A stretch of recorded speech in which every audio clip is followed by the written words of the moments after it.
living on those memories. And yes, across all time I see you turning the tides. And do you see now our time, our turn? We can still fight like the wind and fire, and wonder no more that now is the only time your heart is mine. Light has fallen, darkness grows, and yes, we fight for our destiny and fate. New days smiling for the past and future. Break those chains, lead the way, fight with me. And when you wake up, open your eyes, raising up your fists and smashing through time walls. Before the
Across all time I see you turning the tides.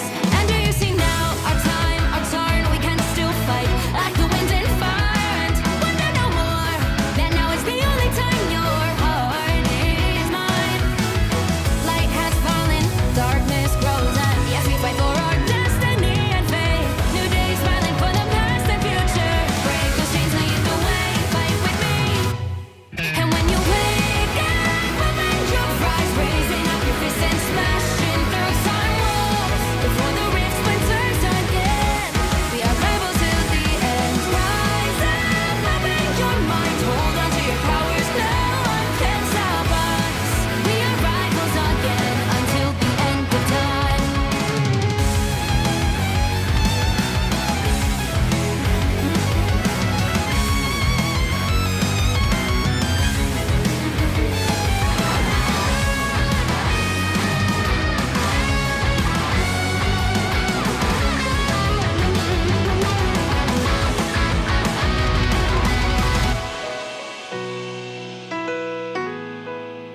Show me that you are still the only one that matters for me.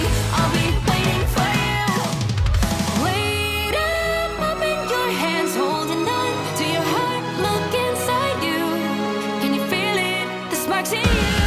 Add it up, unleash it all. Wake up, open your eyes, raising up your fists and smashing through time walls. Before the rift splinters yet again, we are rivals till the end. And rise up, open your mind, hold on to your powers, no one can stop us. We are rivals till the end of time.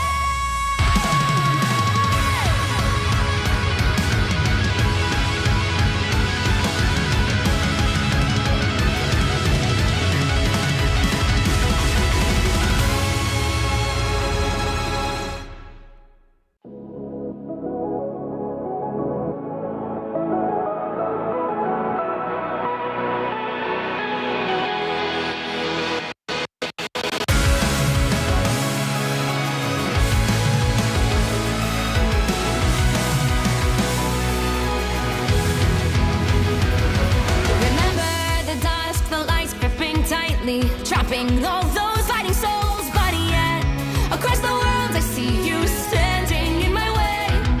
And remember the time, the place we used to fight, like the sun and moon. And I wonder if ever there was a time that we were friends. The night has fallen, shadows looming, and yes, that time has come for me to seek you out. We are set now for our last reunion. Break the chains, find your way, come fight me. Do you remember who you really are? Show me that you are still the only one for me. I'll be waiting for you. Wake up, open your eyes, raising up your fists and smashing through time walls. Before the rift splinters again, we are rebels till the end. Rise up, open your mind, hold on to your powers, no one can stop us. We are rivals till the end of time. We will clash, no matter where. We will fight, reaching across time and space. 'Cause you are my destiny to the end.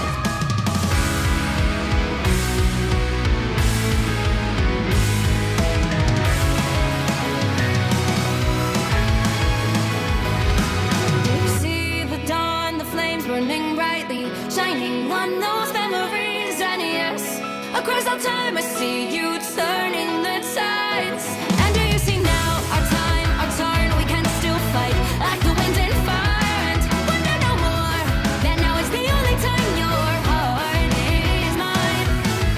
Light has fallen, darkness grows, and yes, we fight for our destiny and fate. New days smiling for the past and future. Break those chains, lead the way, fight with me. And when you wake up, open your eyes, raising up your fists and smashing through time walls. Before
Across all time I see you turning the tides.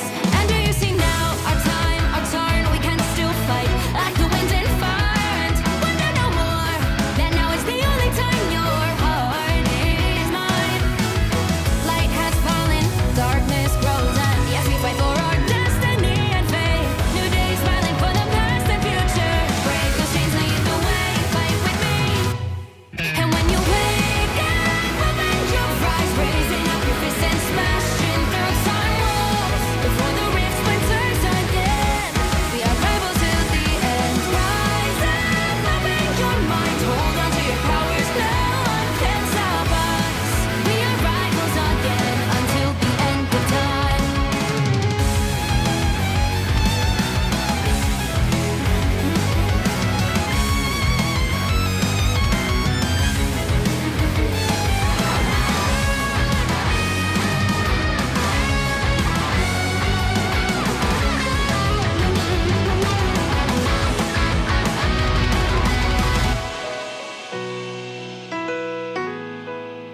Show me that you are still the only one that matters for me. I'll be waiting for you. Wait up, open your hands, holding on to your heart. Look inside you. Can you feel it? The sparks in you. Ready to unleash it all. Wake up, open your eyes, raising up your fists and smashing through time walls. Before the rift splinters yet again, we are rivals to the end. And rise up, open your mind, hold on to your powers, no one can stop us. We are rivals till the end of time.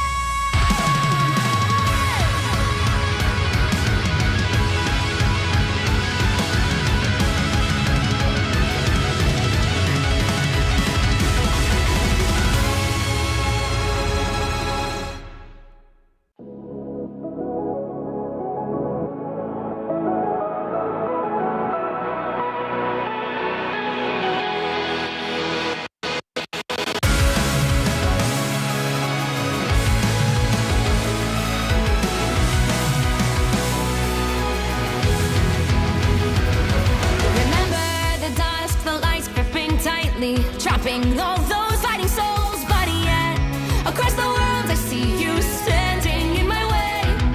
And remember the time, the place we used to fight, like the sun and moon. And I wonder if ever there was a time that we were friends. The night has fallen, shadows looming, and yes, that time has come for me to seek you out. We are set now for our last reunion. Break the chains, find your way, come fight me.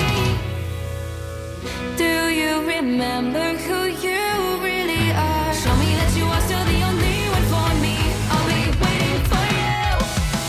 Wake up, open your eyes, raising up your fists and smashing through time walls. Before the rift splinters again, we are rebels till the end. Rise up, open your mind.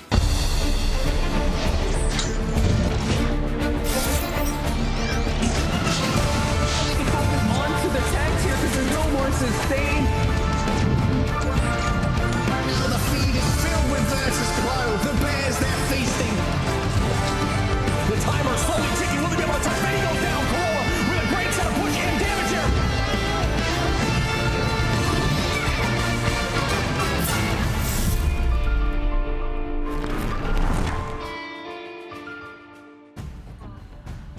What's going on, guys, and welcome, ladies and gentlemen. We have made it. The main group stage is here. 4 teams will try to punch their ticket to land, and 4 will watch that dream burn out. It's Georgia or goodbye, Vicky, and I am Cozy. Join with Vicky. How you doing today? I'm doing great. Playoffs, best of 5s. You already know, Cozy. I'm fired up and I'm ready to get started. Absolutely. I mean, if this is even close to what we saw on the seeding stage, we're in for a good time. I mean, June was a blast. We know this is going to be even bigger. We have so much talent here. You know, little less Cinderella stories, a lot more talent as we take a look at the bracket and how we got here and what we're going to be jumping into today as we look at a bunch of best of 5s here with a lot of great teams to get their shot at Georgia and land Vicky. I mean, this is just absolutely going to be chaos head to toe. I know. 4 spots left for here for America. If they want to find themselves within the Marvel's Rivals Ignite, the very first 2025 championships, as we take a look at the bracket and how it's shaped up after we just witnessed in our group stage here. First series of the day, Cozy's already going to look hot with FlyQuest versus Team Nemesis, Dark Zero versus Rad, as well as our last 2 series for the day.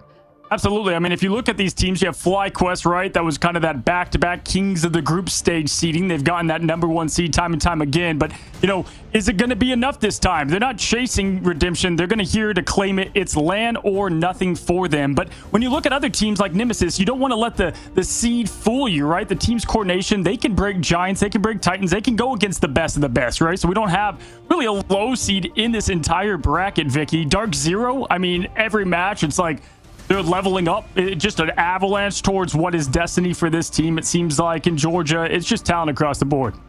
It is, and you talk about Team Nemesis too, right? This is a team that really surprised us when we opened up within the group stage. Literally in a best of 3, 2-0'd Dark Zero. But Dark Zero isn't the same Dark Zero as we see before. And I don't mean a roster change out here. I mean in terms of synergy, in terms of cohesion, what they've had to work out. It's going to be hard to see how that's evolved as well as how the meta has brought us where we are today.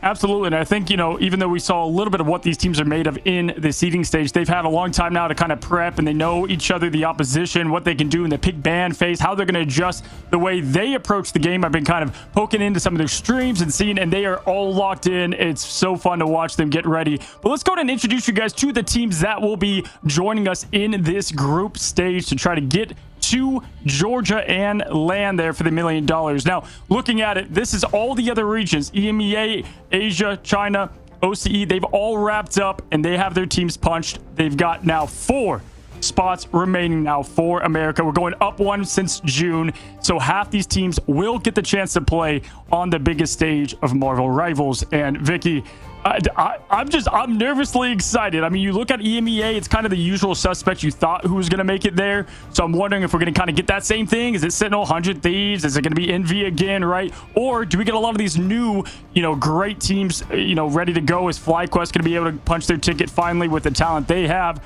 Rad, the wild card squad with superstar swagger. I mean, they just turn every match into must-watch chaos.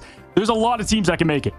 Yeah, can there be an upset? You know, Dreamland not, you know, just showing up there to compete. They're here to literally wake up the lobby. Then you have to wonder, Envy, those big Titans, when things heat up, it's less of a match, more of a meltdown. And then Sentinels are looking to stand tall again. There's a lot here that could go down. And just looking at the first set of games that we have on our hands here today, Cozy, I'm expecting an upset is bound to happen. It's best of 5 too, right, Vic? We always talk about this. It gives them time to really kind of reset and realize what happened. Maybe that domination didn't go their way.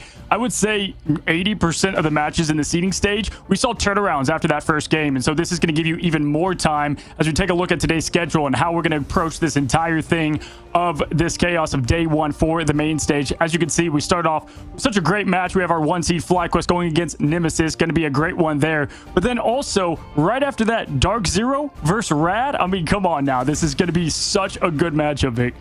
I know. And then I just mentioned these teams, right? Envy versus Sentinels. This is going to be a testament for both these teams specifically. Again, I have to highlight Sentinels and their roster, but then to close out the day, 100 Thieves versus Dreamland. Can this be the upset potential in that final series with the way that 100 Thieves has just been fired up the entire time after what we just witnessed within the group stage 2?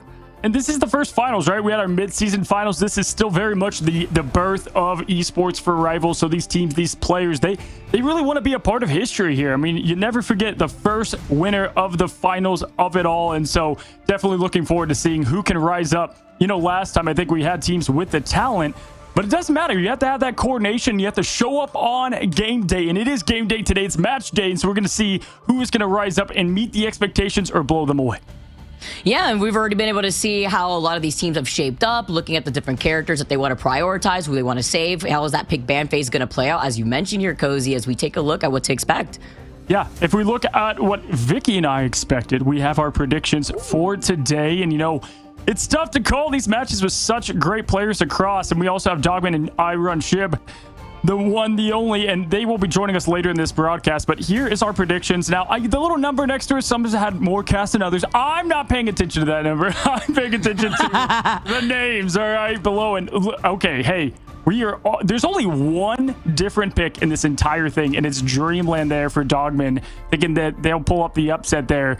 That's crazy. I've never seen such unity in predictions. And it was hard, Vicky. I mean, I wanted to go Rad, but it's just, you gotta have to go off what you saw from the seeding stage. But sometimes, as we saw last time in June, it doesn't matter. I respect Dogman for going against the grain, right? Because if anything, when you look at these different series and you talk about the different potential upsets, 100 Thieves in Dreamland, that's going to be a really hard series. You mentioned Rad versus Dark Zero. You have to imagine the different types of compositions we've seen run out by Rad could kind of throw a wrench in the plans from the other sort of compositions against what Dark Zero has had to prepare for. We've seen Rad pull out Angela in certain compositions, and depending on what map we may be going to. And there's a lot to try to expect here, but to expect Dreamland going against 100 Thieves, I gotta talk to Dogman about that one. Yeah, listen, we've got great rivals all day, so if you're looking for just non-stop action, you're at the right place for hours to come. And it's the best time to be playing rivals right now, because just tomorrow, we've got Daredevil coming to the game, a new hero, new duelist to shake things up. He looks electric. The patch looks amazing. Cannot wait for Daredevil.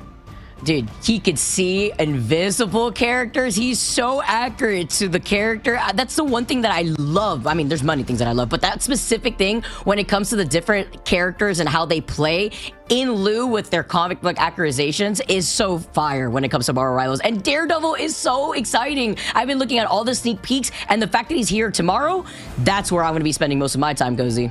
Well, if you haven't seen Daredevil, here, take a look. We got a little video to show you guys of the new hero coming to the game.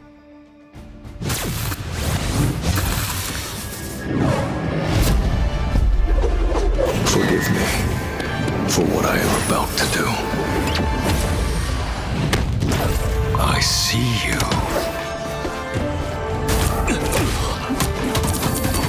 You've been judged.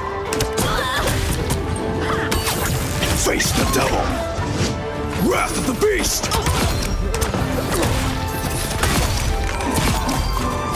Hellfire!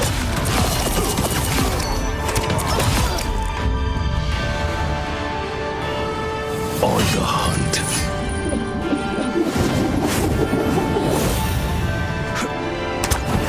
Let the devil out!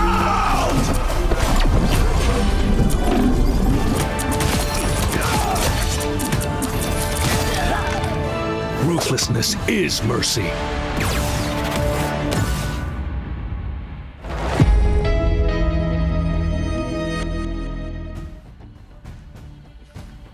Mr. Matt Murdock coming to the game. Absolutely sick. Cannot wait to see the devil unleashed as he let the devil out is what he says. Just straight out of, I mean, just insane. Looks like he's living his pure anime arc.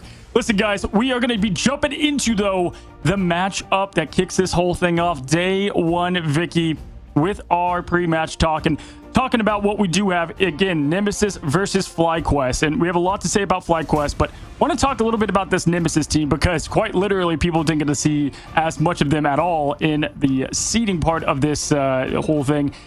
This team made it super far last time into June. They have talent, Melophobia. I mean, they've got just incredible players across the board. However, they need to put it all together. We've seen them have weaknesses in terms of some of the meta comps and the triple Vanguard, triple strategist, but we've seen teams now flex out of that and still do really good. Melophobia leading the pack there and just an insane leader for this team. And we do have a sub in Kraz, man, an amazing player. It's going to be subbed out, though. I believe there are some things going on that side in terms of connection. So we have Days, and we've seen Days before, Vicky. Very good player as well. Yeah, just having some internet issues here. Maybe for this first match, we have to see if Kraz will be able to come in. But with Days subbing in, too, you know already with this team having backups, with the team having that cohesion, too, together, preparing for anything that could happen. And they need it, considering how Team Nemesis, you talk about their run earlier in June, but now looking at what they had to go through within the playoffs, sure, they beat Dark Zero. But then when they had to go down to that lower bracket after losing out against Team Nemesis, they beat Busy at Work in a close series, by the way, 2-1, before Dark Zero got the run back. But it wasn't easy, Cozy. It still was a game 3 situation in that best of 3.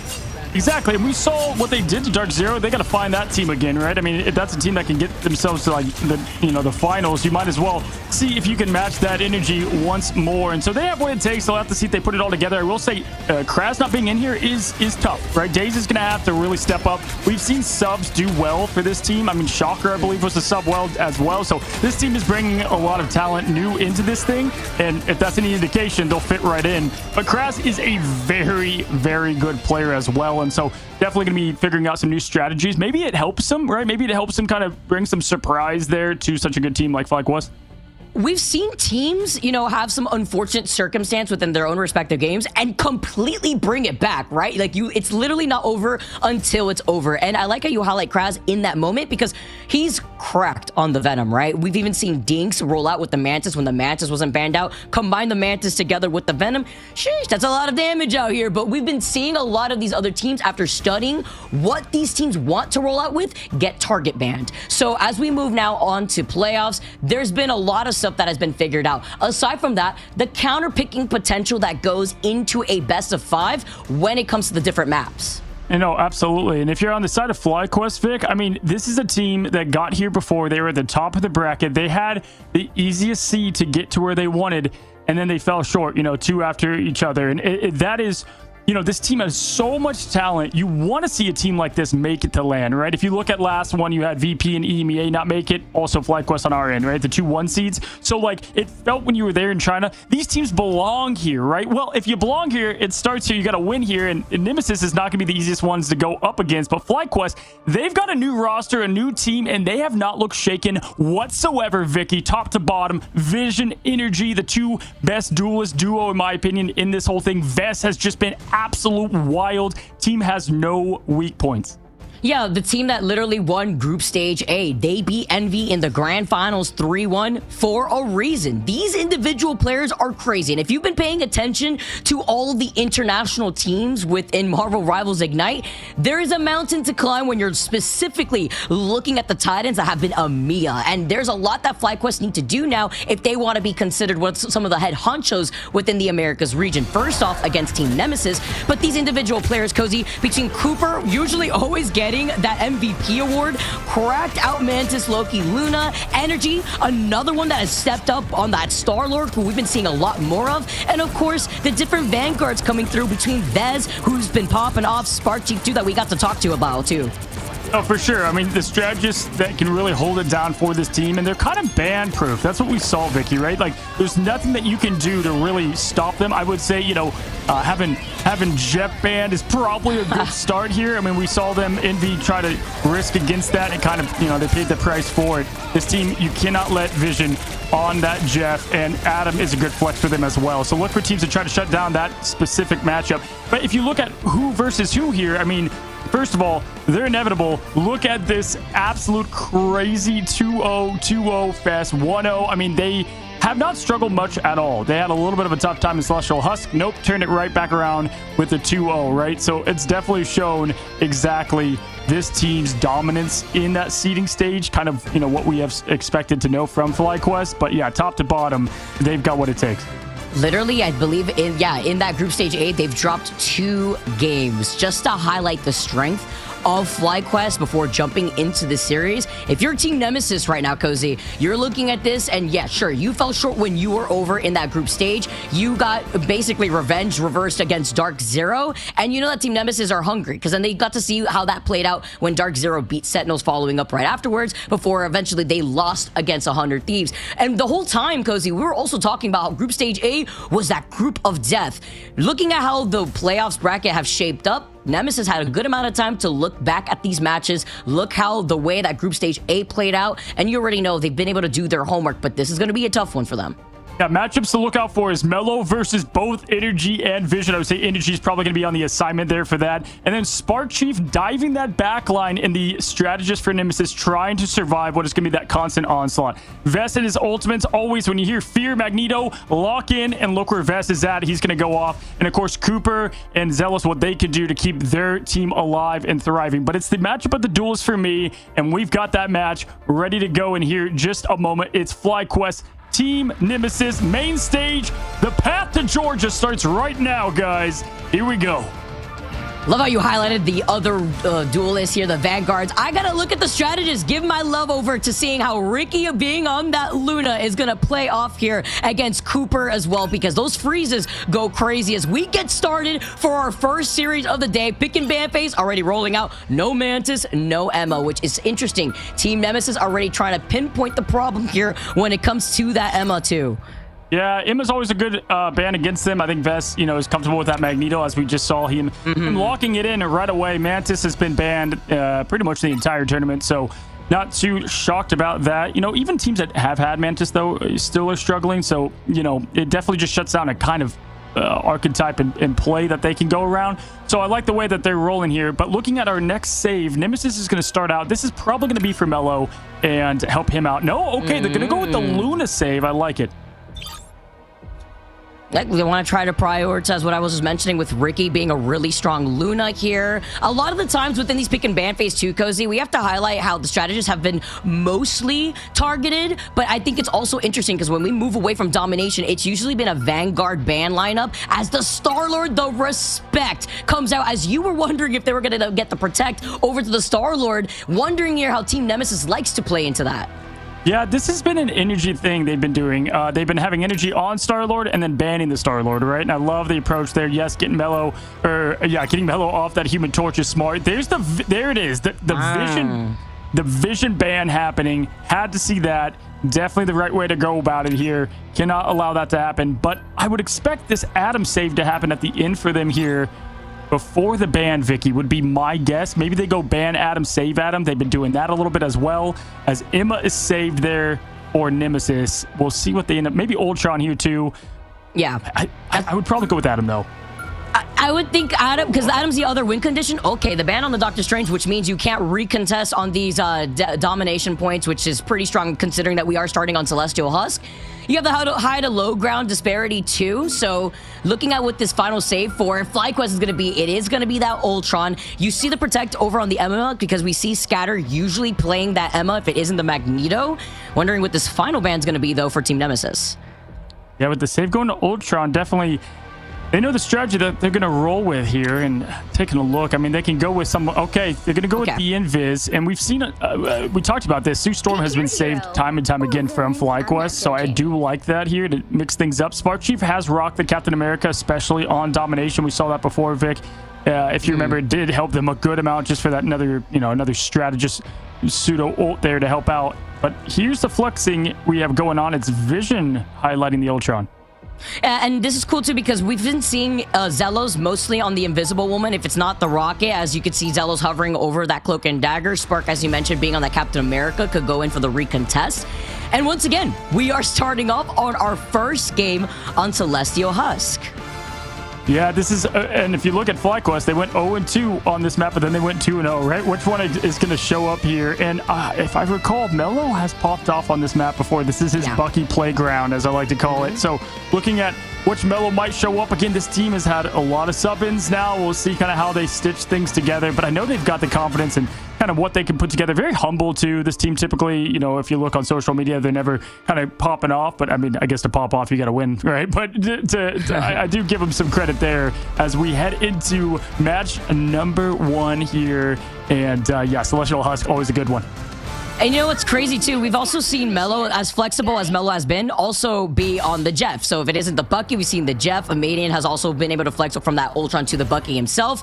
As we get started already off the rip, Team Nemesis running with Amadian on the Hela. Yeah, looking at what they might try to pull off here as teams are already locked in, getting straight to this point. I mean, we had a 9-minute battle of madness here in the grand finals, so may see something similar to that going in. Love Days playing the Wolverine. That's what he did play back in June. It's been a while since we've seen Days. They did flex in a good amount and kind of answer the call. So Days can definitely step into these shoes. He's been in the bright spotlight before. Nothing new for him here. Mello on the Psylocke, though. Look for that. That's something I'd like to see locked in.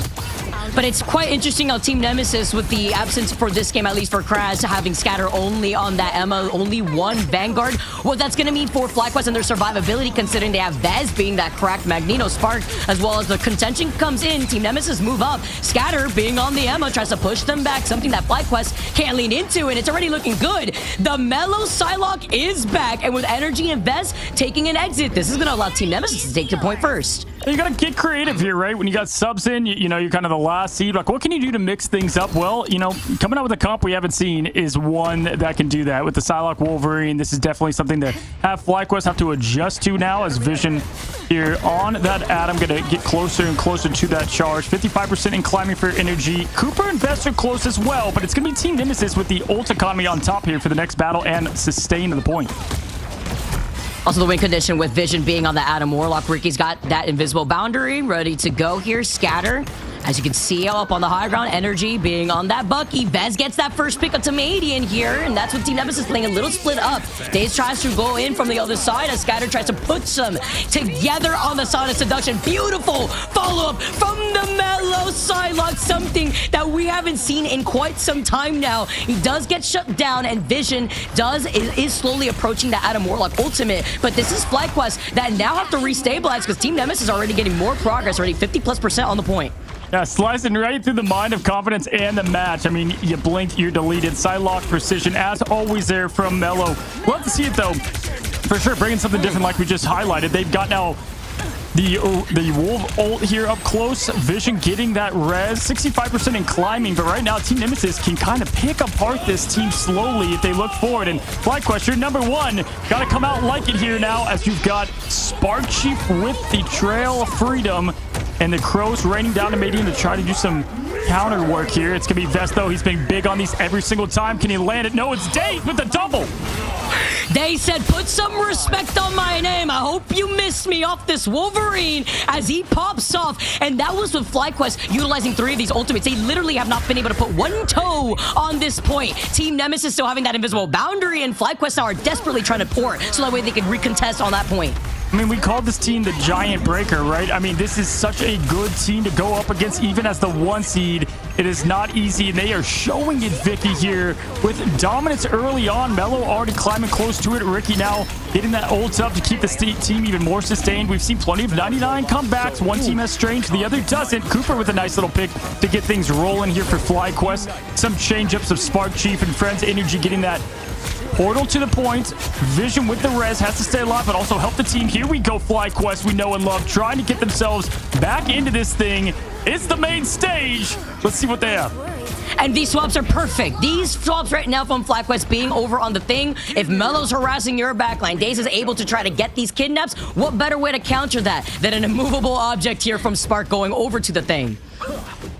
Yeah, we see Spark oftentimes. He does flex into that thing there, and like the call, Energy now obviously was for the portal back, but Agamotto ready to roll for them. Vision didn't have to use the ult either, Vic, so they have plenty with Cooper charging back up. Let's see how they stagger these ults, because right now Nemesis has been using the right answer each and every time with not committing much. Look for Mellow and the huge value he could get here from the Dance of the Butterflies as he's looking for the strategist. He is hunting the prey. Jumping from the top. Here we go.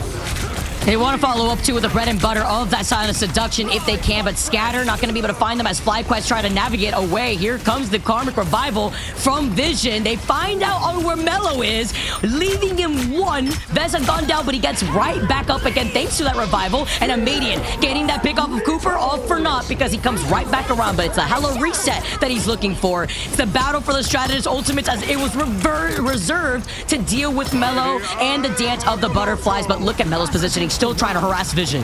Yeah, it's Mellow versus Vision. Vision knows that ult is coming anytime, right? It was coming anytime, so hitting those shots earlier was crucial now. But look at what this has done. Daze the sub-in has given them headaches from start to finish. It's Logan here in a Madian, the hands of Hela before the buff even happens now. Looking absolutely strong as we look at the player cams. Look at that, great logo. But Madian really popping off. That's probably the face he's making, Vic, because this man is a savage. The side-eye, shifty eyes maybe here as Vision and Vets find themselves gone, but talk about isolating and deleting the eternal bond for Team Nemesis to take that first round. But Cozy, they knew what the problem was. They knew what the win condition was for FlyQuest. That eternal bond could have delayed even more set of ultimates that FlyQuest wanted to lean into, and they were able to take it out with the Wolverine last stand, take that cloaking dagger out of the eternal bond and shut it down. I mean, complete just props to Nemesis here. You've got one team over here being 4-0, 4-0, not losing, crushing 9-2 even in those sets. And they come out looking a little flat here in the main stage. Again, might I say once again, Vicky, you can't have that for this team. Looking at it, though, I mean, look at the stats in the story. Really just no eliminations happening nearly as much as FlyQuest would want here. We'll see if adjustments come to the comp, and it's looking like it. Energy now. What happens with Mello being on that side? Look, and now looking on the other side, they want to try to match that. It's been a problem with that backline. They need that survivability, but it's been terrorized when you have that Son of Seduction 2 to consider. Rolling out after seeing some of these changes, Energy wanted to have that 1v1 Psylocke fight with the Mello, and Daze being on that Wolverine Spark, now also going over to the Venom. Yeah, you can only stop him for so long. You know, Energy's like, you know what, fine, let me in there. Let me get Mello. I'll get rid of the problem, guys, all right? But also, obviously, the Wolf being such a big problem, like Vision switching over to Peter Quill. Star-Lord change can be good for them. Cooper in the air. Everything's changed up for this team. They knew whatever happened last time was not it. As we take a look at these player cams, love to see it. No, it's Mello getting Cooper, though, opening things up. Scatter to follow. And Zelos with a huge bring back of Cooper. We talked about Zelos, you know, when they don't have an Invisible Woman, Zelos could easily flex over to that Rocket instead. And that's, you could have that BRB machine here for FlyQuest. You can see both strategists struggling if you're on the backline and dealing with a match like this. It's not going to be very fun to have Energy over diving on that backline. Mello too, but Scatter goes out as Energy gets them maxed out together, and FlyQuest get the point first in this round too. We have not seen Energy as Psylocke in over like 3 months, and I'm just here for it. The man had by far the best accuracy in the entire tournament as Psylocke. Was lethal. It was a different patch, different era, but still just as deadly is Psylocke there, and Energy. Keep in mind, guys, FlyQuest, they're at boot camp. They're all together. I believe almost every team is flown in together. Not sure about Nemesis. They're the one I was unsure about. Either way, though, they get that buff of being together for the callouts, as now it's a Median trying to hunt down Mello behind. Daze gets the pick on Spark Chief and then ults right into it.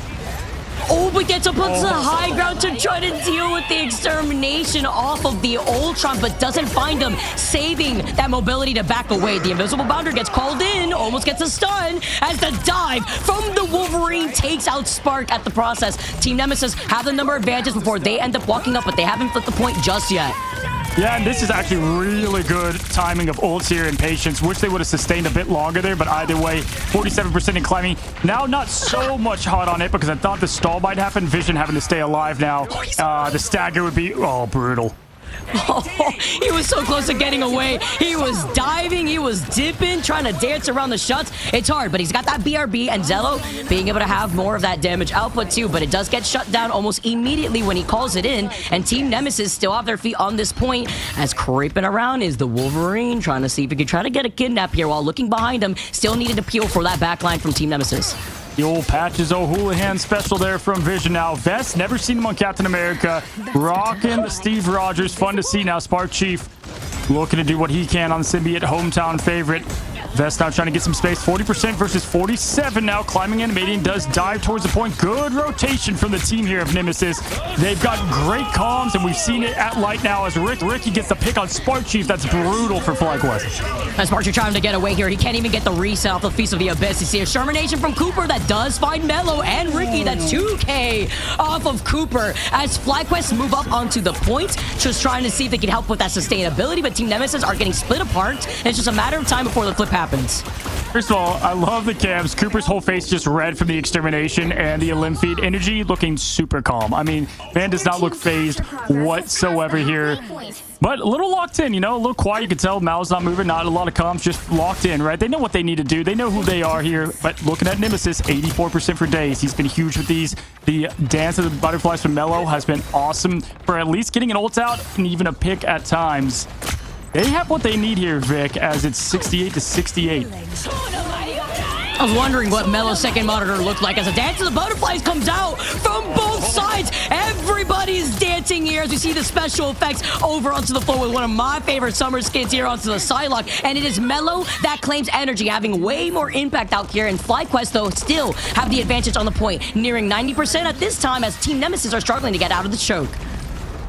Yeah, taking a look here. I mean, really, Sparkchief's the only one who I've seen kind of suffering so far. We've seen better out of his play. He's been getting picked off a lot openings here, but Amadian getting Cooper out is going to give them the door wide open. Sparkchief now looking to make amends for the early eliminations. Now diving out of there. Ricky's going to keep the team up for Nemesis. Zelos is going to do the same, but it's Daze once again with the 1-2 slash, just hunting and prowling for his prey. Vision up in the skies, Vicky. Energy with the difference on Psylocke.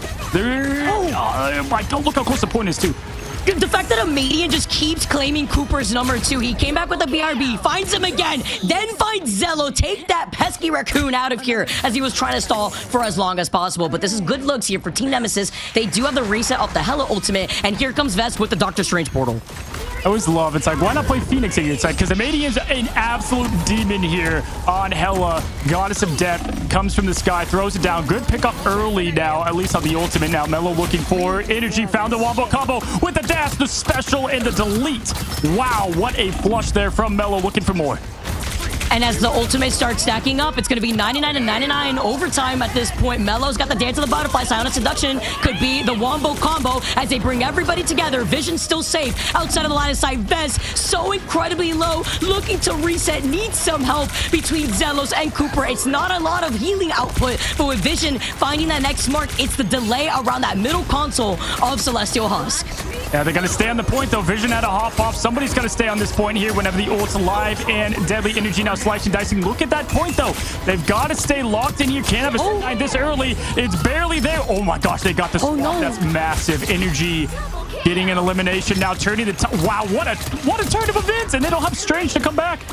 And they ended up getting the KO onto Ricky in the middle of the invisible boundary. They forced him off, and they take the second round. Holy... Dude, that was milliseconds from going to Team Nemesis to take the first of this series. FlyQuest, though, you know, I give them a small favor here. They play a lot of dive, and they weren't playing that obviously before. They had to match the play style of Team Nemesis, which I think surprised them a bit there, Vicky.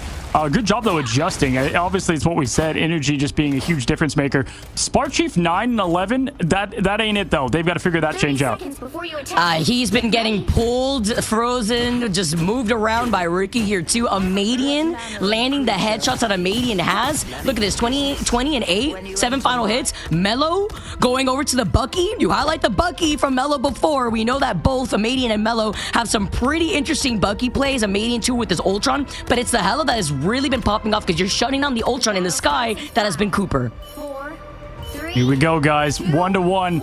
What would you expect here in this start of day one, the main stage? Again, this is all for not only 250,000 but $1 million in the path to it. Pink's got to make his bed over there. I don't know if it's made. I can't tell. We're going to be going into our last point here. Days at 95%, though, is the thing to look out here, Vicky, for the early huge shock and awe. But Vision, Zealous, and Sparkchief can match. Sparkchief just trying to get some starting fights here as he gets the 2 KO and he gets grabbed finally as the finishing blow from Daze is able to claim him. But then you get the dive down between the Wolverine final stand and you flip the script in terms of numbers. It is going to be FlyQuest with their feet on the point first. They lost out on Ricky, and maybe with Diggs getting harassed, it's not going to be enough of that survivability as Daze tries to get away. That's huge. They only had to use Sparkchief. I mean, and they got rid of Daze's ult. That's a big W if you're a FlyQuest fan to keep this thing going.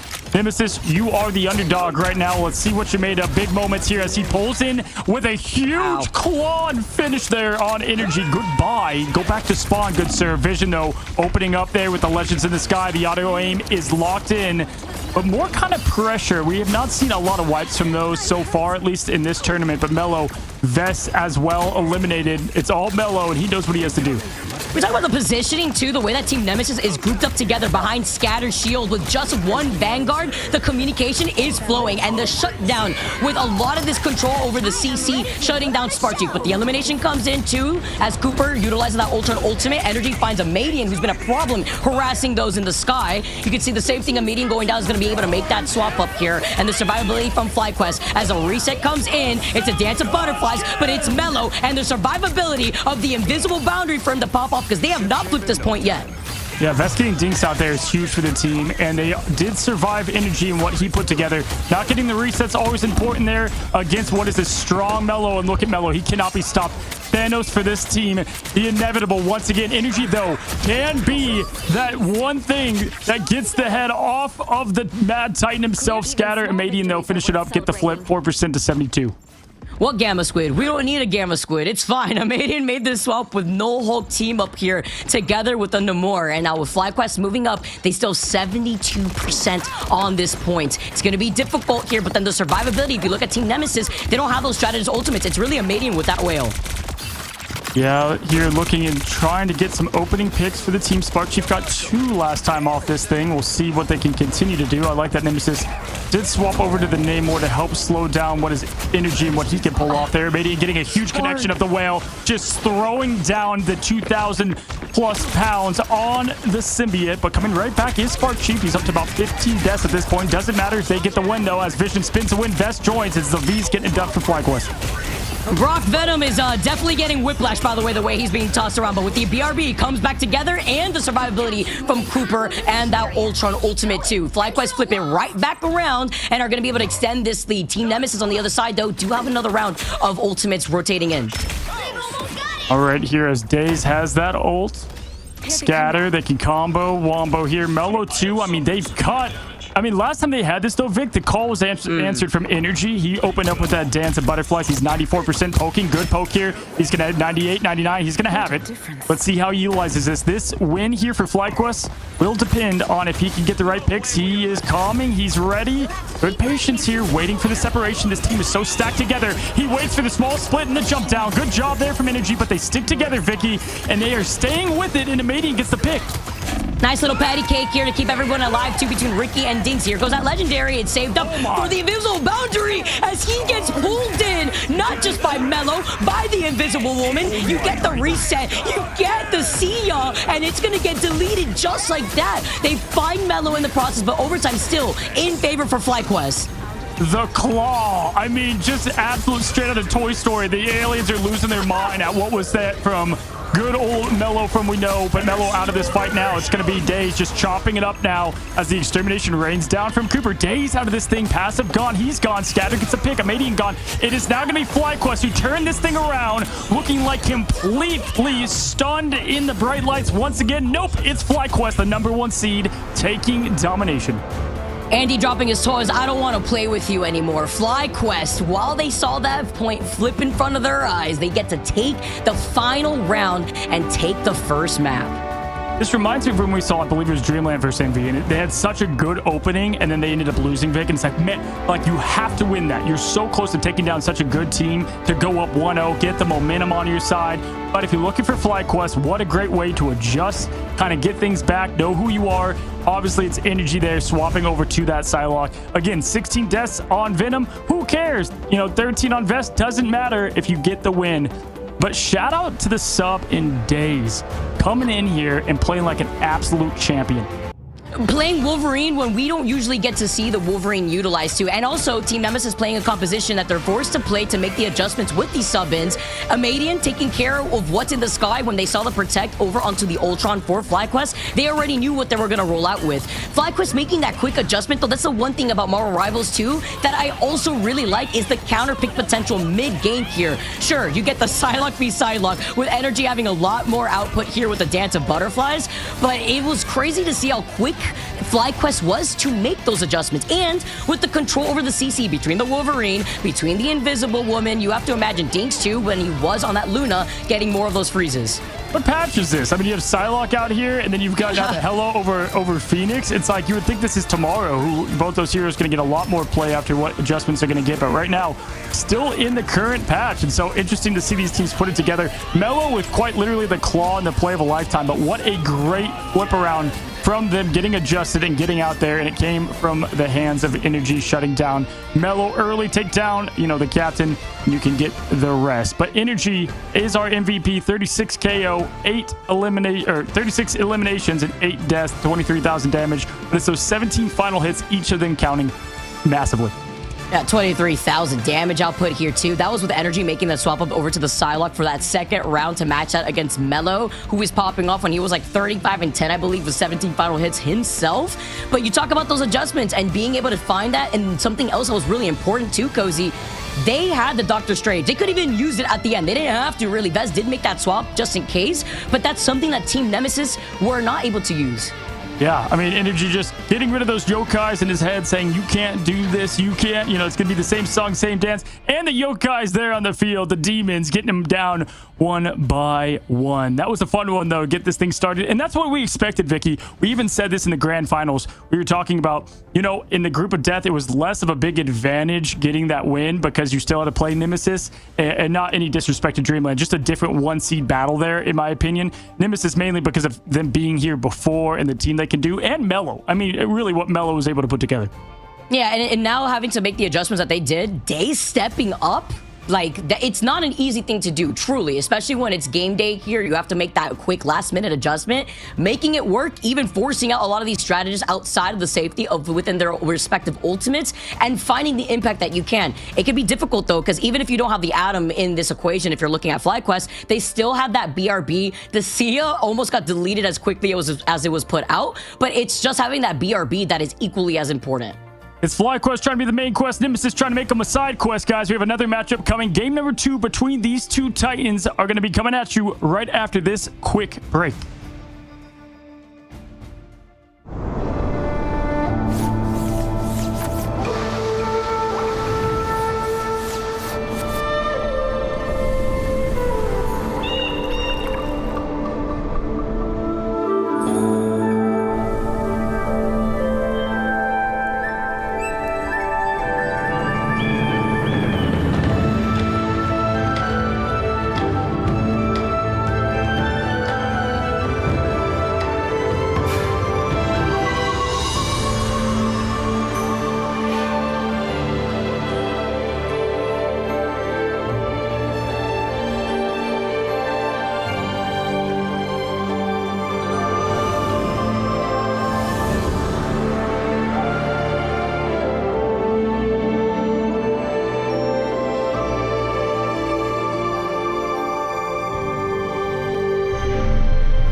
going on, guys? Break is over. The battle is far from it. We have Nemesis versus FlyQuest once again, and Vicky and I spoke about it. I'm like, you know what, Vic? I every time Nemesis loses, they pick Clintar, Symbiotic Surface to kind of bounce back. At least the Nemesis of old did. They're 0-3 on that map, but it is their favorite map still, and that's where we're going to be heading in just a moment between these two teams. But I've got to open with this, Vicky. Spark Chief doesn't have a lot of bad games. I'm not saying that was a bad one. It was just a tough one to play from. It's going to be tough because that was the game to get it from them when Spark Chief was a bit down. Yeah. I was talking about how like every Venom player understands the whiplash of just watching Spark Chief just get pulled in by Invisible Woman. If it's not getting pulled in, it's getting stunned by the Bucky. If it's not getting stunned, it's getting grappled in by the Bucky. If it's not all of that stuff, it's just I got whiplash just watching it. It was unfortunate, but the fact that they still were able to take the win, using that as a distraction too to follow up the counter plays as well. I also respect the dedication over to Clintar considering they are 0-3 there. You look at Convergence though, and that's the best bet they could have, right? They feel at home on that map, Cozy. You were talking about how much they like it, despite what we've seen thus far in the group stage. But Convergence-wise, we've seen FlyQuest go here, I believe, twice, and it wasn't on Clintar. It was actually on Central Park, and they're tied 1-1 on Convergence. Yeah, we'll see if Venom becomes another symbiote popsicle once again from that Luna. And great point. I mean, the CC has been on point. That just comes down to good comms. I think Nemesis has some of the best positioning in this entire tournament. Just always together as a pack. Great ult tracking there. Energy only caught him by surprise a couple of times, but they came out aggressive massively in that domination. I want to see if they do the same because I think that's what got FlyQuest uncomfortable. Yeah, as we get started with the pick and ban, the safety, once again, over to the Luna this time around, which is actually something that we saw within the last game here for Team Nemesis. That's to highlight Ricky specifically. As FlyQuest go over to the Star-Lord brand, there's something else that they've been able to do their homework on when you come and take a look at Team Nemesis and the flexibility that Mello also has. Yeah, taking a look here at what bands they might roll with. Nemesis, go with the Star-Lord band. It's like, I'm going to go Torch. Bucky is such a comfort pick for Nemesis that's just what he's going to play there for Mello. If you look at what I would go for Nemesis, I mean, there's so many things to tackle here, but Emma is always a safe pick here, especially if you can get the Emma on your side. Definitely was giving them a bit of that win here. Much more important in Convergence here. Scattered plays a great one at that. There's that mag save once again to keep Vest doing what he does best. And the last ban for them, who do you think it's going to go to here? Ooh, okay. Oh, it's the Invisible Woman. Okay, I was wondering if maybe Ultron, well, obviously they sell the Protect on Ultron, so not that here, but it's going to be the Invisible Woman. A lot of targets on the Strategist, minus that Emma as this last safety pick for Team Nemesis is looking to go forward, and it's going to be the Emma as Scatter. Is that really good Emma? We saw how they were able to pile up right on top of Scatter before moving up, even with that one Vanguard play. I'm wondering if we're going to see a different look of Team Nemesis, since you could try to get away with that on Domination. It's a lot harder when we go on to Convergence, in my opinion. Yeah, taking a look. I mean, first of all, I have to say, I love that they're just not intimidated by the Atom, the Vision. None of that really mattered. By the way, Strange is a massive ban for the Portal on this map. I mean, getting rid of Portal and having it for your own team, it is such a massive advantage. It might as well be a full res for the team, Vic. I agree. That actually is difficult to work with on Domination that we saw, again, when Team Nemesis doesn't have a portal to recontest like we saw from FlyQuest. There was so many opportunities for FlyQuest to not only build up more until the ultimates have to carry over into the next round, but on Convergence, that's brutal, Cozy. As we see now, is everybody getting started. I saw the Invisible Woman. I saw the hover over the Psylocke. I don't know what year it is looking at the compositions that we have rolling out here, but I'm enjoying it as we move on to Clintar.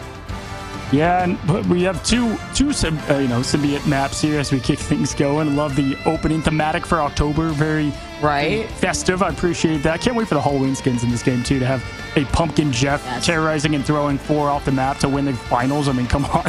What more can you ask for? What more can you ask for in October, Vicky?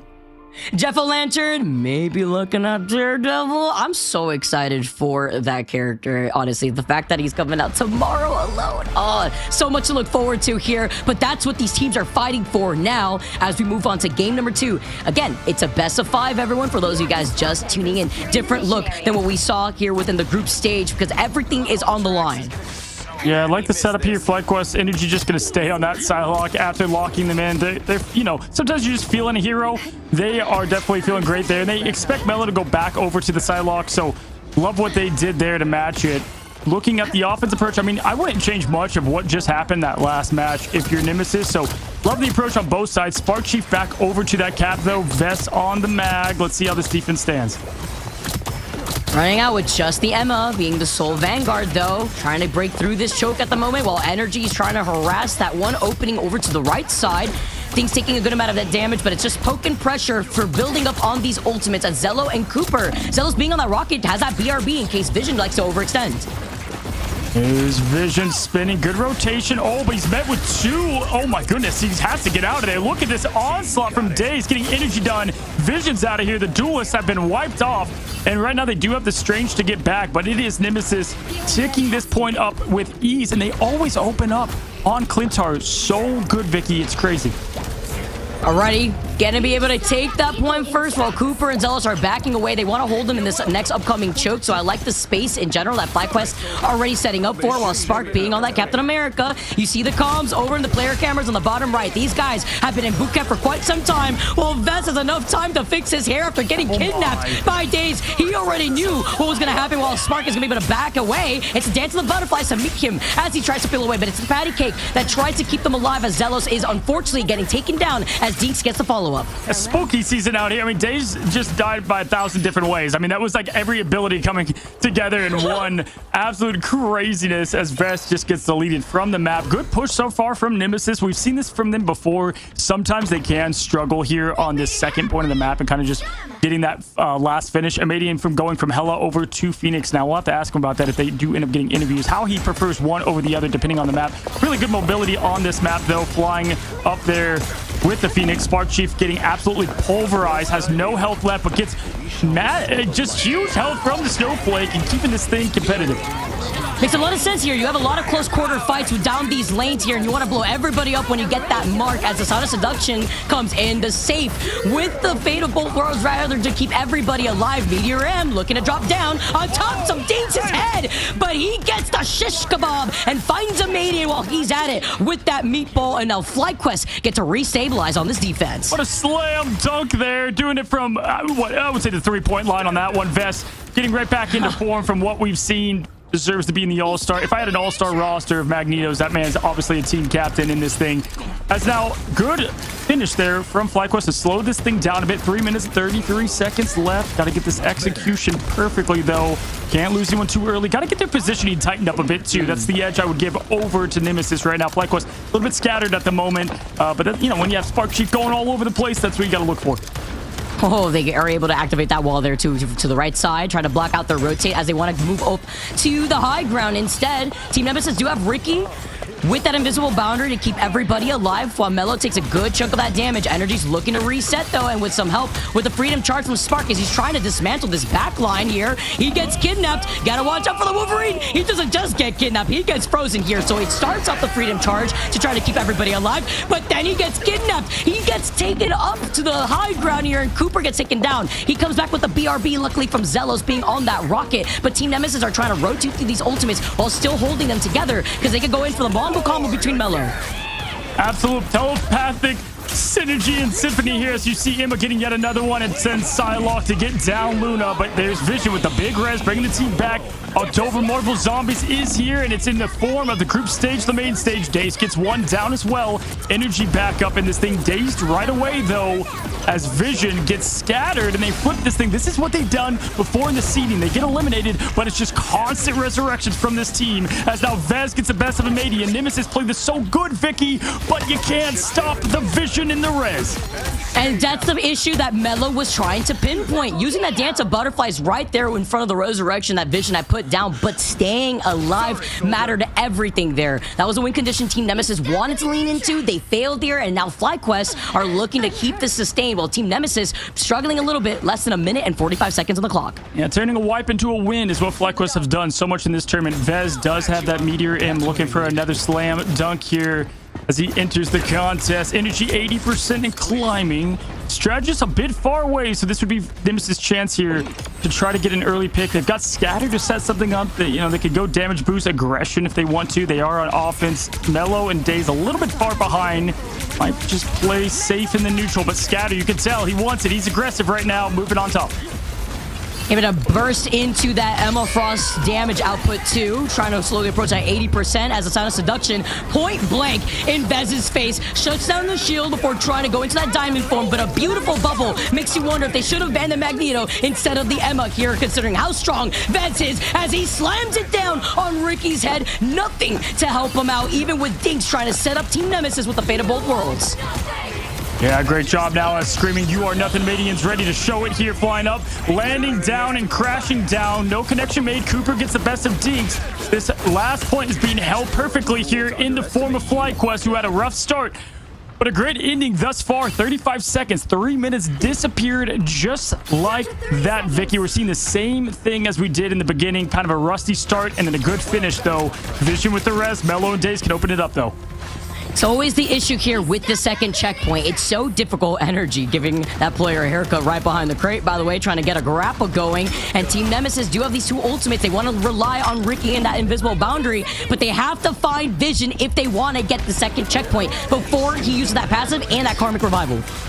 All right, watch Vision's placement here. He's got to do an equal job of keeping everybody up, but also not being first to land. Energy popping in, going in. Now it's going to be Mello with the slash, the dash, the dance dance execution combined with the Berserker Rage. Gets the job of two of them out of there. Vision is eliminated, but he probably will have that passive, as you can see right there, finding a good spot, but they are looking for him. Mello's on the hunt still. Day slashes energy out of this thing. Vision back up, rising everybody back from the dead. The Marvel heroes back in this fight once again. You can't get them out. You can only slow them down as Vision brings back Vez, and they look to slow this thing down. Dude, the protection onto Vision to pop that passive was insane into the restabilization with that Luna Snow ultimate copy that we saw from Cooper after making that last minute swap over to the Loki. The sign of seduction now overtime, taking away as FlyQuest continue on this defense. Team Nemesis have these two ultimates that rotate through. Meteor M, the only thing available as he could use it point blank in that Phoenix face. He slams it down here. He gets the reset, ignores the Meteor M, and it is a see ya that is met from Zelos. It does get deleted, but they have to get back on this point. Overtime here for Team Nemesis, and it's all desperation with no sustainability. Spark Chief doing it all day, keeping the team nice and healthy. Vest gets that elimination, and Madian continues now. It's the full crash down of the #1 seed going for it. Mello forced to rotate out. Now it's going to be pushing forward. It's that Spark Chief terror we've seen time and time again. It is capped. It is done. That is not sustained, Vicky. That's a second life on demand for FlyQuest at the hands of Vision. Talk about last minute swaps from FlyQuest. The Loki ultimate charge up to then get the copy on the Luna Snow just so that way they could re-engage and save Vision. They needed Vision to stay up. They needed him to pop that passive. Imagine if you're Vision looking at Mello, who's trying to hunt you down, wondering why are you running, to be met on the other side of the wall where the rest of FlyQuest is going to be met with you and the rest of the Adam Warlock ult. It's just crazy that Zelos on the rocket, even when you have that constant Phoenix that could just easily wipe that ult, right? Don't have any combos going off that. Like, no, you know, the Star-Lord isn't there. So I got to give them props of staying with what they knew was going to work there. I mean, that single-handedly, Nemesis had the better end of it twice now. But what's funny, Vic, is if you go back to June, Nemesis was the team that always did the triple res, you know, had to be perfect against that team. And now they face, you know, going against something they used to pull all the time, losing to what is you have to play perfect against the #1 in FlyQuest. It's hard looking at the stats line too, right? Like, Amadian's putting in so much damage. You wonder, okay, why are they running Phoenix? Well, down these lanes, everyone is so close quarters, especially once you get that payload moving out from that first checkpoint. Everyone's grouped up together. You know you're going to be able to do a lot of damage. But Vez having that Magneto had so many good MVP plays, not only with the Meteor M, but with those bubbles. Yeah, and something interesting for Nemesis, only having one tank has been quite the strategy. Obviously, it can work when Daze is kind of that pseudo role of what he's playing right now, but definitely looking to do something different here. We'll see if it works on the defensive end. I think that's a bit more daring for this team, but they're going to stick with what they like now. Is Energy doing a great job getting a little pressure on Main Street. Comes around, good rotation from the entire team, but Scatter just has so much work he has to do as one Vanguard for this team. Cooper getting Ricky down. That is going to be brought back from Dinks. But right now, they are hungry, but it's Daze with the quick kidnap vest trying to get out of there. It's the Master of Magnetism once again. Bubble up and escape, pressuring Scatter. Backing away though before trying to split up this attention. The way that they've been able to rotate through has been really smart to sustain. On another level, he was close to that BRB. Looks like he gets deleted considering that Delos gets deleted at the hands of a Madian. Good job trying to run the Helic here at this point because there's a lot of open sightlines too. And Energy's trying to back away. A counter positioning method as he finds Ricky in the process, which means he can't come back because there is no BRB. It's a treat to watch the Winter Soldier play that we get in this tournament. Energy, Mellow, you name it, but Madian now is going to be the next victim of Energy once again. He does not miss, barely gets out of there again, running like he's getting away from a horror movie. Dinks gets out of there just briefly now as the team resets. They're going to look to pressure somewhat early, but great cap there from FlyQuest. And if it's not the Star-Lord for Energy, it's the Bucky. I love watching Energy play, man. He's so scary to play up against. But with Cooper finding Mellow now, it sets FlyQuest to clear this next point. He also has a reset potential as Spark. We saw it within the last round, being able to terrorize that backline. He does get kidnapped. The alley-oop from the high ground, though, has some wondrous days at the back away. He doesn't have that sustainability.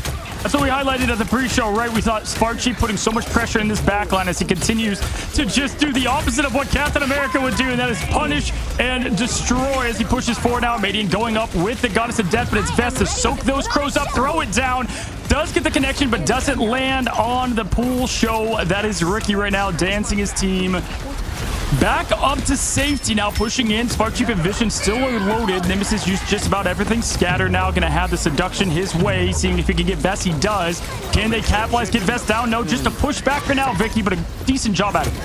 Yeah, but this is FlyQuest right now, not only having that sustainability, they could just keep this fight going on forever. Between Vision still having the passive, Cooper still having the fate of both worlds, this is going to be hard now as Scatter goes down next. Mellow gets frozen, and Spark is still holding forward. Energy's trying to back him up after the kidnap off the Wolverine, and off the grapple, and off the uppercut. He takes out Daze, he takes out Amazing, and nobody from Team Nemesis can hang on to this point. I mean, he's taking Colin Karen. That's good old Cap Energy. That's Spark just coming back from what was a little bit of a rough domination. Just like that, FlyQuest makes it look easy, guys. I mean, what a turnaround for this team. FlyQuest, #1 seed, getting the second win in order to try to advance.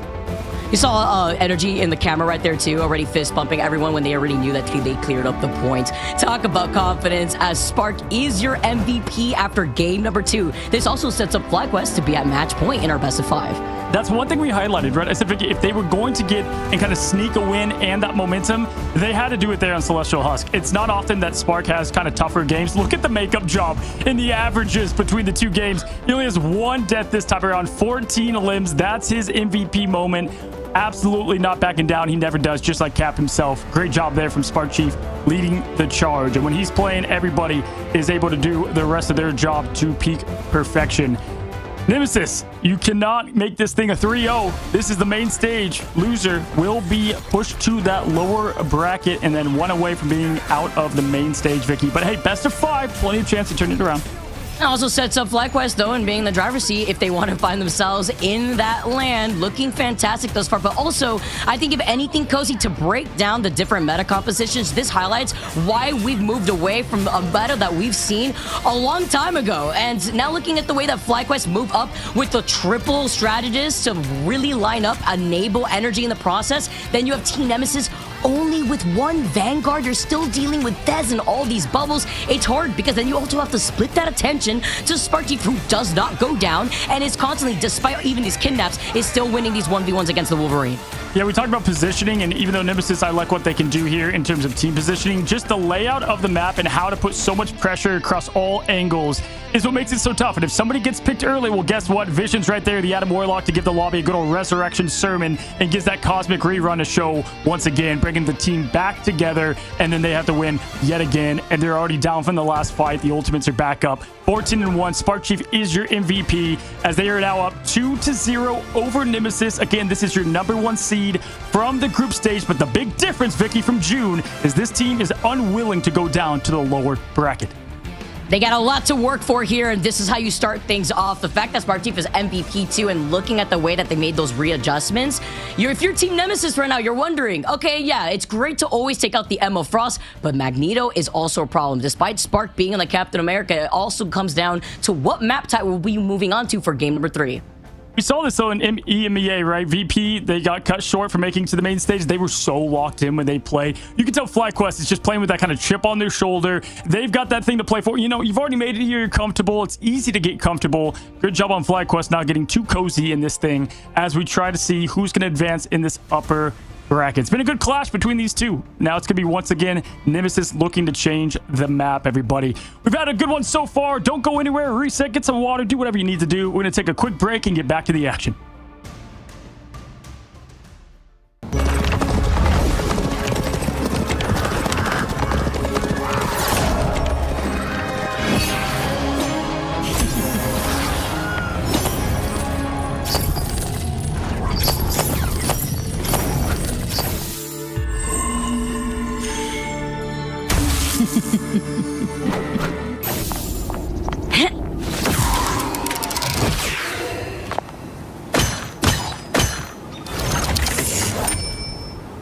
I want your soul. Hell unleashed!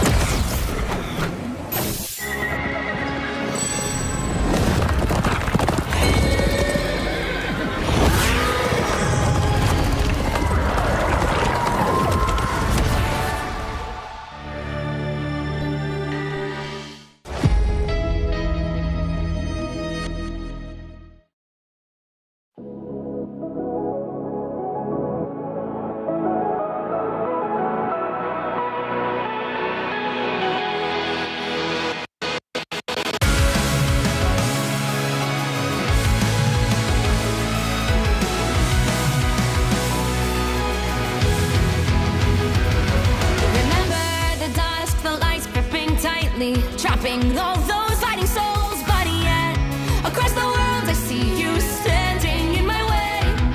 And remember the time, the place we used to fight, like the sun and moon, and I wonder if ever there was a time that we were friends. The night has fallen, shadows looming, and yes, that time has come for me to seek you out.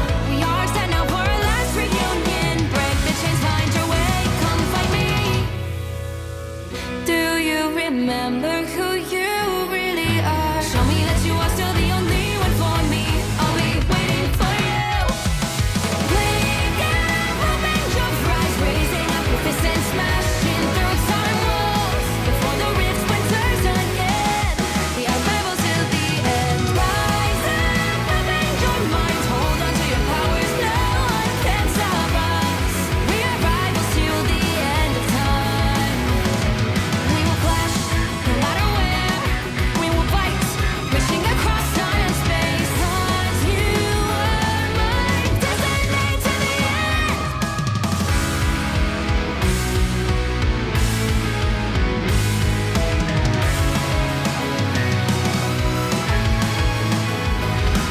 You see the dawn, the flames burning brightly, shining on the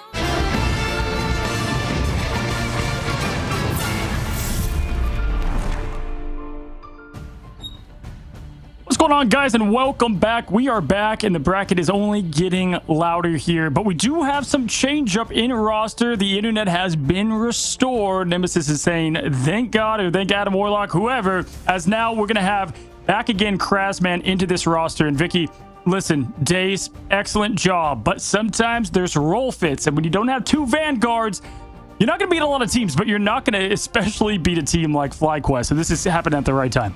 They needed it. They needed it. This also highlights the importance of having these subs, right? Especially when you get to cycle through a very flexible player who could flex into these different roles. A second Vanguard in a meta like this is necessary. That's why we keep bringing up the single Emma Frost. There's only so much you could do. And then you bring Steve Rogers that you're dealing with, as well as like triple support. It's like, oh, everyone just stays alive, I guess, here with the Freedom Charge at this point. And it's so much survivability. Mix that together with the Adam Warlock. You got fights for years happening in front of you, and it's just an extra set of all these ultimate rotations. So Kraz coming in, you and I, Cozy, we know Kraz, an incredible Venom. We've seen him over on the Thing too before. He could also flex over to the Hulk, which also means that they can run that Hulk into more composition if they need to.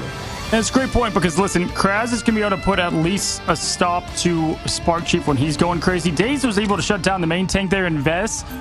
But you got to look for Scatter and team to get together with Kraz, get their Vanguard lineup ready to lock and load here now. Emma being banned on both sides. It is something to say that FlyQuest is 4-0 on Convoy.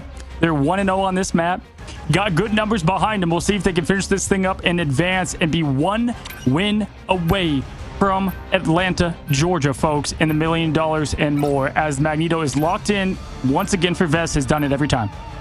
So I like to also pinpoint the fact that we're moving on to Midtown, where Team Nemesis currently are 2-1 on Convoy, specifically 1 on Midtown that they have won. And then FlyQuest, meanwhile, are 4-0. One of those also being a win on Midtown themselves, where they have not lost on Midtown. But it is the torch that FlyQuest ban out, which is strong, considering how popular Torch is on this map here, too, because of the verticality as well as the long buildings that you can navigate around.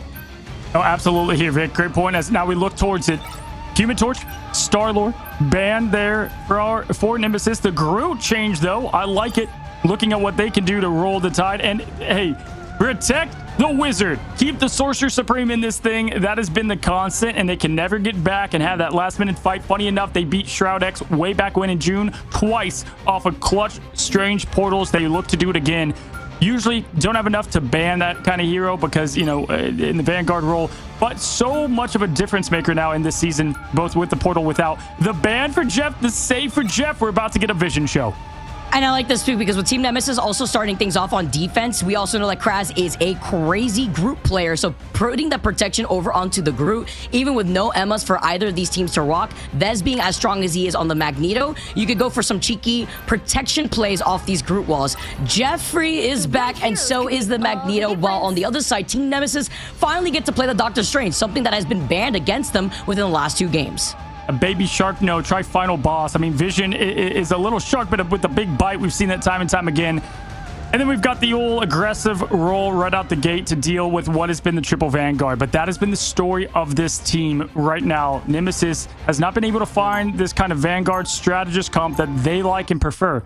We've seen teams like that before, Vic, and they just kind of play a different lineup. They don't need to play that, but this is what Nemesis feels like is best. We'll see if they've changed things up even from a week. Kraz coming back into play, changing things up here for Team Nemesis. They needed that second Vanguard as we're moving on to the 3rd game of our series as FlyQuest. They stand in match point right now in our best of 5.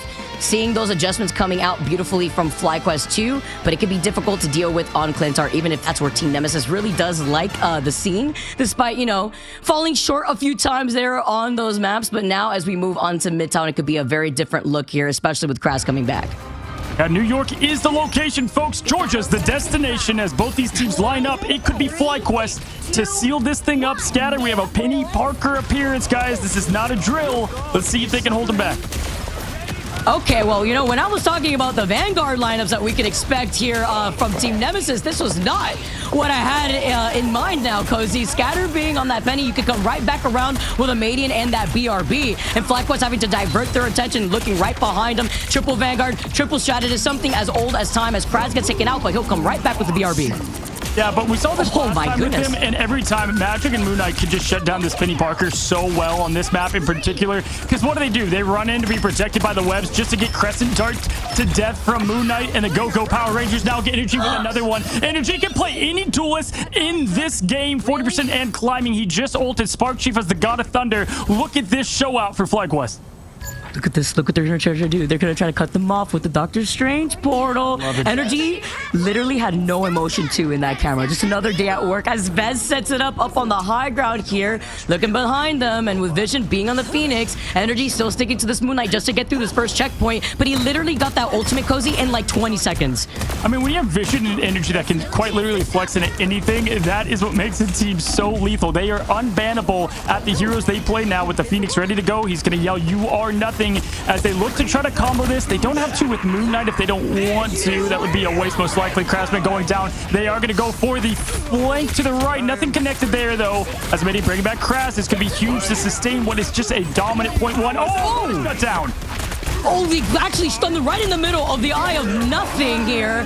Now we get to help with the survivability thanks to Ricky and that invisible boundary, but it's met afterwards with Zello trying to keep everybody alive from FlyQuest. Spark coming down. It is a Thor. This is not a drill as he moves up to try to clear the other side. Kraz gets taken out again at the hands of Energy, and this Energy Moon Knight is on another level with the damage up. Look at them hiding behind the invisible woman shield to get some extra health, and they're nearing that first checkpoint, but it's still getting contested. Stop hammer time. Love to see Thor come out here with Spark to bring out Thor. Cooper, Vision, and friends just absolutely put the gas all the way down as they push this thing 200 miles an hour. They're on point 2. Stop, Energy. They're already dead, Energy. Dude, this guy is just cleaning up. He is farming Team Nemesis with the help of the rest of his team. And as they're trying to clear up the space in this next checkpoint, Vez does have that Eye of Agamotto after it was shortly interrupted. Yeah, I mean, when Khonshu speaks, the lobby obeys, and Energy is just absolutely being such a good follower to the Egyptian god, throwing down just so much consistent damage, 59% in climbing. Vest and Vision, the Vs, have the ultimates ready to go. Scatter can answer the call right back. He is going to play what is going to be that Strange once again, but just punishing just punishing Dinks right now in those Loki clones as well. Blade falling to his knees here, a little jealous of Moon Knight as he's got the hand of Khonshu all over again. Talk about Marvel Zombies here. You got survivability as he sends it down in the middle of that invisible boundary. Kraz gets set down again. It is Zelos who pushes him back in, taking him out of the protection, and the Eye of Agamotto, as everybody scatters, does not get hit. No stun as Energy next finds Scatter. I mean, name a better duo. Khonshu's hand, Moon Knight's blade. I mean, he's getting everything they want out of this thing. They still have the ults. They're just winning this thing in the neutral. Mello just trying to do what he can as the captain of this squad that has made it so far. The Agamotto goes. No. They get, oh, wow. Goodbye, Ricky. Back to spawn at the hands of Vest. And they try to get Ricky outside that invisible boundary. Right when he was in the middle of getting that double jump on the invisible woman, he gets stunned. And then the Groot getting interrupted. No strangling prison. Sure, Mello can find Cooper, but at the moment, FlyQuest are looking to speed run this map.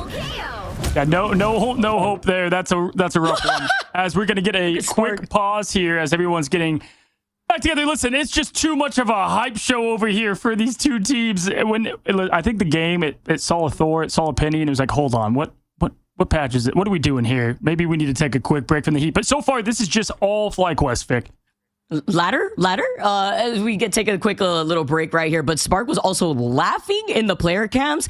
They're having a good time. And while Energy had popped off in that first point, once again, Mans was just straight faced. He did not look phased whatsoever. He was looking to keep farming. These hand of Khonshu just keep coming. And the rotation of ultimates, the way that they're just splitting up the backline is looking brutal for Team Nemesis. Yeah, it's the gods of war out here. You got Thor and Moon Knight just getting it done back to back as we do get this thing right back into it, guys. Not a long break, but a quick one, as now Scatter and Amadian are going to be back in the spawn to put you back into this thing, guys. It is FlyQuest, 100 miles an hour, leading it with heroes that you just love to see right now on the main stage for it all here, Vicky. Spark Chief now just dominating with Thor, pushed in with the Strange.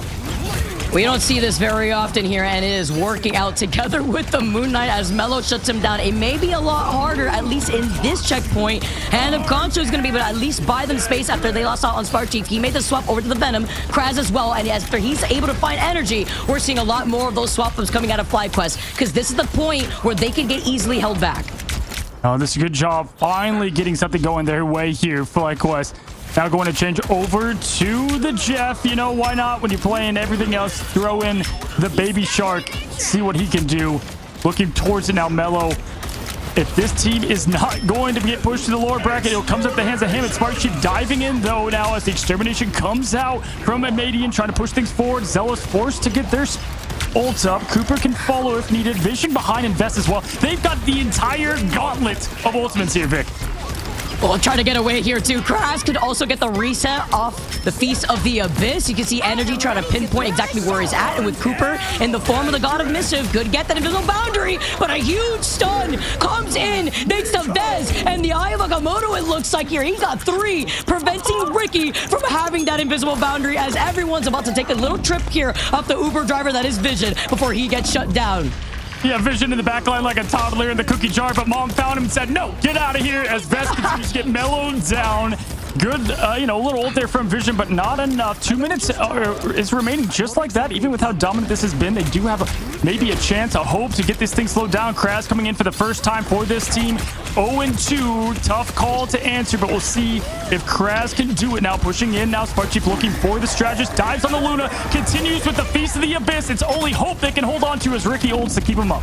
With the triple strategist, they can. It's the invisible boundary that is forced out. Something that benefits FlyQuest, considering Zealous is close to that invisible boundary himself. Cooper being able to get it even faster with the God of Mischief. Amadian now moves up with the Extermination, and Team Nemesis could rotate through Kaz, also getting a reset off the Feast of the Abyss that he's still holding on to, together with Mello and the resets. Yeah, good rotation here as we check out just the great skins of Rivals. My God, energy.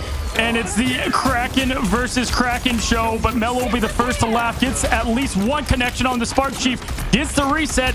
There comes the invisible boundary. He has got a little more time to do the reset. 1 second going down, landing down. We'll see if his team can combine it with him. Vest push back.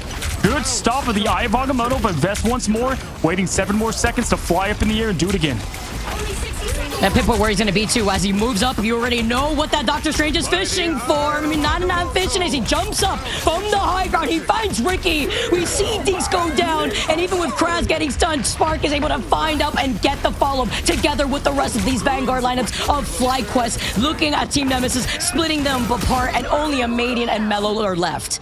This is some top seed energy right here, Vicky. Looking different and just absolutely flying too high to catch. FlyQuest 3-0 with plenty of time left. Team Nemesis, here we go. Let's see what you got. They faced a lower bracket, but this is what we've been saying all month long, Vicky. This is a different FlyQuest than the #1 seed from June. If you're looking at Vaz and that Eye of Agamotto plays too, you're wondering, maybe that Wolverine came in clutch, but it's way better to have two double Vanguards coming out. They came out with the triple Vanguard, obviously, so considering that they were on the defense. And now this time around, Team Nemesis wondering, can we have that same impact with the hand of Khonshu that FlyQuest came out of the gates with energy popping off? I mean, the comp they're running looks like a dare as well, but they're winning the bet. Like, it's just they're having fun doing it. FlyQuest putting up something unique and different, as we've seen now from winners after winners.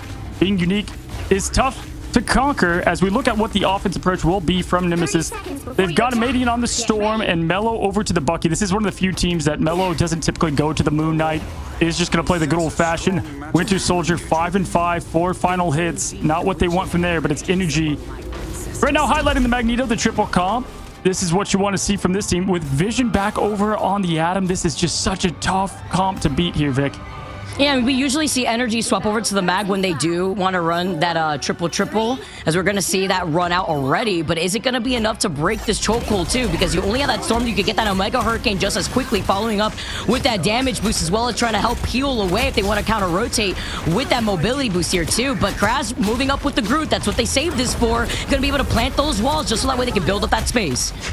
We go Amadian with the damage boost up. Spark's going to rotate back here, pushing forward. Vision continues to get so much value, not just playing passively, but aggressively as the Golden God. Nice. Sparkchief is going to get out of this thing. Vest does get Amadian out. Passive's going to be used for Vision to get back in this thing, but look at Mello. Knows how to answer the call, hunting down, seeing what he can do with Vest. Vision back in this thing, trying to throw hands with the Scepter, as they're doing a good job pushing them back thus far there, Vic. Yeah, and disrupting their positioning originally too, right? We saw Ricky with that pull in onto Vision to force him down onto that low ground here too, trying to help out the Loki in the process. Oh, the freeze comes out onto energy and the follow from Scatter. Here goes Mello with the Bucky reset, and he's got the Loki to help him do it. You see the copy coming out as he's trying to run away, and with the copy off of Vision, he tries to pull it off, but they shut him down immediately afterwards. Here comes the portal. Vest is getting the magic ready. They're aware of it. They know what's about to happen. Ricky can throw up the invisible boundary to get the sustain needed, but, you know, maybe that's what they're looking to do. Vest showing patience here. There comes the portal, trying to separate a little bit of the team. Punches out, goes out right away. Good punch in there from Mello. It's going to be Ricky with the shields up. Crash throwing down the imprison, and it's Vest out. This is going to be, once again, Nemesis to take, but wow, Zealous is able to match the call. Oh, but the Eye of Agamotto from Scatter gets the 2K. Both strategists back in the spawn room gates. And that is with FlyQuest trying to even use that portal to even recontest. Well, now Scatter is going to be able to try to block out their positioning so that way they can get this first checkpoint. Yeah, this is good use somewhat of the portal here. Wow, what a perfect job. Vest quickly, though, flies over that Vision with just no mobility in this game. It's tragic. Is forced to walk on land to try to get out of there. Median, though, gets Vest out of there. There's the res back from Vision, but portals are still blocking them. Median jumps in. It's going to be a category 0 from it, but at least trying to get some pressure. 3.60 Vicky to get this cap. We're ready, though, with the shutter to shut them down, and with energy being on this Wolverine now, making those swap-ups. Vision didn't even walk up. We just need to have that resurrection. He had it available as Cooper gets another God of Mischief, the copy onto Dinks to get the fate of both worlds, forcing them back. Baz gets another Eye of Agamotto, but with a beautiful push-out from Ricky, allows the Invisible Bounder to also come down and restabilize. You have still a minute and 20 seconds on the clock to try to get this first checkpoint, but we're rotating through these ultimates quick. Yeah, 2 setup ults. Melo used it a bit early, in my opinion, now as Crash throws down the imprisonment. Is going to get the walls up, and Median does get the follow-up on energy. That's a big pick to get this thing open up for Nemesis. Melo gets Vest down. They do have the Agamotto if needed, but they should hang on to it. Can they get the rest of this point? Spark Chief, that's the big one. That's the momentum sustainer to get out of this thing. 0.22 point is theirs, and they still have 2 ults to the name. May have not been as flashy when we were seeing FlyQuest on the attack, but the immediate counterpoints when FlyQuest had tried to recontest off that Doctor Strange portal was even better. And as you mentioned too, Cozy, still having these 2 ultimates in the bank while Amadian close to that Omega Hurricane. All right, here, giving them some room is FlyQuest. When you're up 3-0 and you have 37 seconds left, you can afford to do so. Good push in from Team Amadian. I like that he's still on the storm. Skies are about to open up. They're trying to deal with the pest in the back there. The symbiote, who just continues to be a nuisance. You can just see a slight, even a quick minute smile there on Spark Chief's face now. Rotating back, good positioning. Energy gets the best of their team captain. That's certainly going to slow this team down. If you're Nemesis, you do have to keep going. Listen to Galacta. 2 minutes, 40 seconds left. Still enough time to reset, though, Vic, and wait for your best player to get here. And while they do wait on that, and Dinks here being on that Luna Snow, having tried to build up that fate of both worlds all over again, FlyQuest, though, have everything ready to initiate and hold back Team Nemesis. Team Nemesis really need to get these follow-ups between an Eye of Agamotto and even Melo with the Wombo combo if he wants to get the resets. All right, got to keep this thing moving again. Something we hear every single day from the announcer of Rivals. Melo and friends all have the ults. The screen is about to melt. Every ult in Q press now. Agamotto comes out from Vest. He's frozen. A huge stop there from Nemesis. Ricky keeping this up. Scatter's got now what has been an Agamotto for the last 20 minutes. Will he use it now? We'll see. Let's see. Omega Hurricane gets one with the help of the assistants. Let's get more. He does push him back, Vic. That is some decent work from the ults they have. Oh, really, the goal with that Omega Hurricane is to force out some more of those ultimates and to build up that space. They do just that, and with the It's Jet from Vision, trying to get the cheeky upper jet play, but nobody's up in the skies for him to find. He gets punished by Scatter, and the number advantage goes in favor for Team Nemesis, as FlyQuest earlier on, Vision has swapped off the Atom, so they don't have that Karmic Resurrection. Yeah, they're doing a good job completely shutting down the Shark, who's been a menace thus far in this tournament. You're going to now have the portals opening up from Scatter, trying to do maybe a counter play here on the 2 doors. There's a couple other entrances, but those are the main ones here to at least get some separation. He does put them out. Look at this portal use. Strange has been banned from them this entire time so far. They're pushing pretty good. Scatter has that Agamotto, so Vest can match. Vest is going to be stunned to push in Vicky. This is going to be the battle of the Agamottos. Who lands it? Oh, he jumps right over the blue wall here too, but then it gets shut down. They try to get the follow-up as they at least find Bez in the process. Melo holding on to that ultimate, still ready to go, and he can get enabled thanks to Dinks having that fate of both worlds. He tries to slam it down, he tries to get the reset, but he fails at doing so, but he still claims those heads as they get this second checkpoint. Hey, it doesn't matter the time, just matters if you finish. 2 minutes is plenty to do it. Good job from Nemesis. Kind of locking in this thing. Vision going right off the edge to join this team in the spawn room and reset. Vic, I mean, they've got the imprisonment. Ricky's close. The skies are about to open. Melo can farm up in seconds. You know, not bad here for a couple minutes. At least 2 fights to win it. Cooper's got that God of Mischief to at least help restabilize FlyQuest here, wanting to hold on to it to try to deal with Kraz, who has that Strangling Prison, as you mentioned. Could get the follow-up with the Omega Hurricane to clear the space down the lane here too, but look for this Eye of Agamotto from Vez as he pushes all the way up. Cooper can up enable him the invisible boundary, and it's going to get combated here as the Omega Hurricane comes out. Yeah, now once again trying to get some pressure. Does force the ultimate there and get something from Cooper, but quickly deleted as Vision gets rid of the scene, goes to the air and Ultron. It is this strategist here getting it done. Time and time again, we've seen this from FlyQuest. Their strategists so hard to compete with, being essentially duelists in the position that can heal with it. Kraz going down. Ricky's got the ult. Mello to follow. Mello has not been able to get any use of these Kraken impacts as we typically have seen. Let's see if we can team it up with Kraz for the biggest moment in this team's really lifetime. Yeah, with Vision being onto the Ultron, a perfect moment with this third checkpoint, having a lot more space to work with up in the sky. Energy has a recent opportunity. It's the extermination to start off this fight. It's going to be matched with the fate of both worlds and the Groot hug to follow up all the lights in the sky as the invisible boundary is met from FlyQuest. Ricky's holding it, but a huge four-man Eye of Agamotto means it's a follow-up from Energy and a 4K. There's only one armed and dangerous Bucky here, and it is Energy. It is put away and safe there from the Demon and Mello. The portals are out. What an answer this has been from FlyQuest, showing pure domination time and time again. Scatter with that ult. Ricky can get some sustain, but right now it's looking like destiny for this team to move up in the upper bracket. Claw out, Energy out, pushing in, going in. Can they get the final hits to seal this thing up?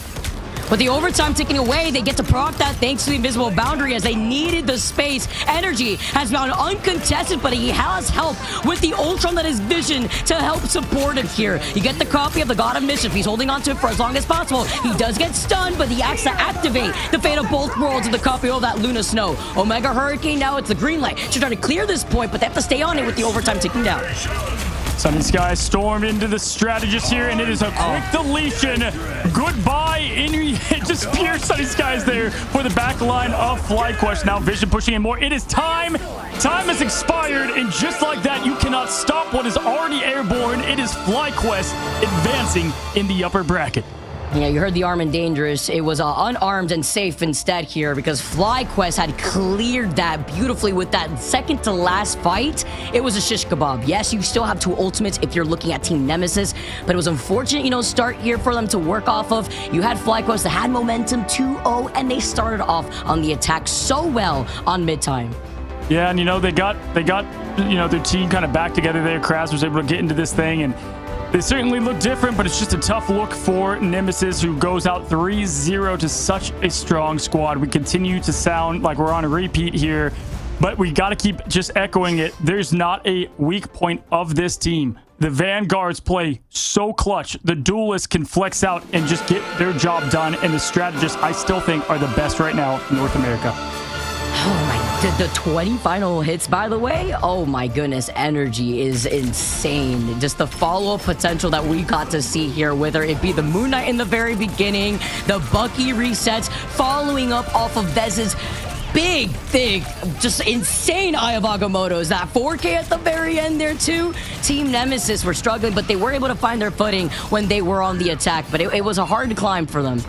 Yeah, if you want to be the man, you got to beat the man, and Vest just continues to absolutely land in the biggest moments, ultimates, time after time. So fun to watch this Vanguard continue to shine in this thing. And I mean, across the board here, it's great to have top teams at LAN, or top teams pushing forward, right? That's what you want to see in any sport. And so to have FlyQuest now kind of get rid of the monkey on their back, right? That they get the #1 seed, they can't advance, they can't play the big game. Well, they just played the biggest game, I would say, for this org, as they now advance one away from beating the team here and seeing them at LAN in Georgia. Once again, MVP, and who shined the most, you could give it to any of them, but for that game, it's going to Energy once again. 34-6, Vic. 50k damage. That is crazy. 50,000. Like, that is, compared that of Mello, who had 42,000, which we were highlighting Mello a lot too from Team Nemesis. Look at that differential. And then you have the backup that is Cooper, who had 47,000 healing output. Yes, Ricky was on point there too with a lot of those push and pulls from the Invisible Man. Dinks with those freezes. But then you also have Cooper that not only on point with those freezes too, but backing up Energy, Vision being on the Ultron, all enabling Energy. No, absolutely. I mean, if you give Energy an inch, he'll take a mile, and we continue to see that. So much so, it's like I heard the Kraken impact. I'm like, oh, is Mello? No, it's just Energy on yet another hero dominating. boot camp buff, as we like to call it, but we have Vess, the Magneto Man, the Vanguard himself, here for an interview. What's up, King? Congratulations. Hello, thank you.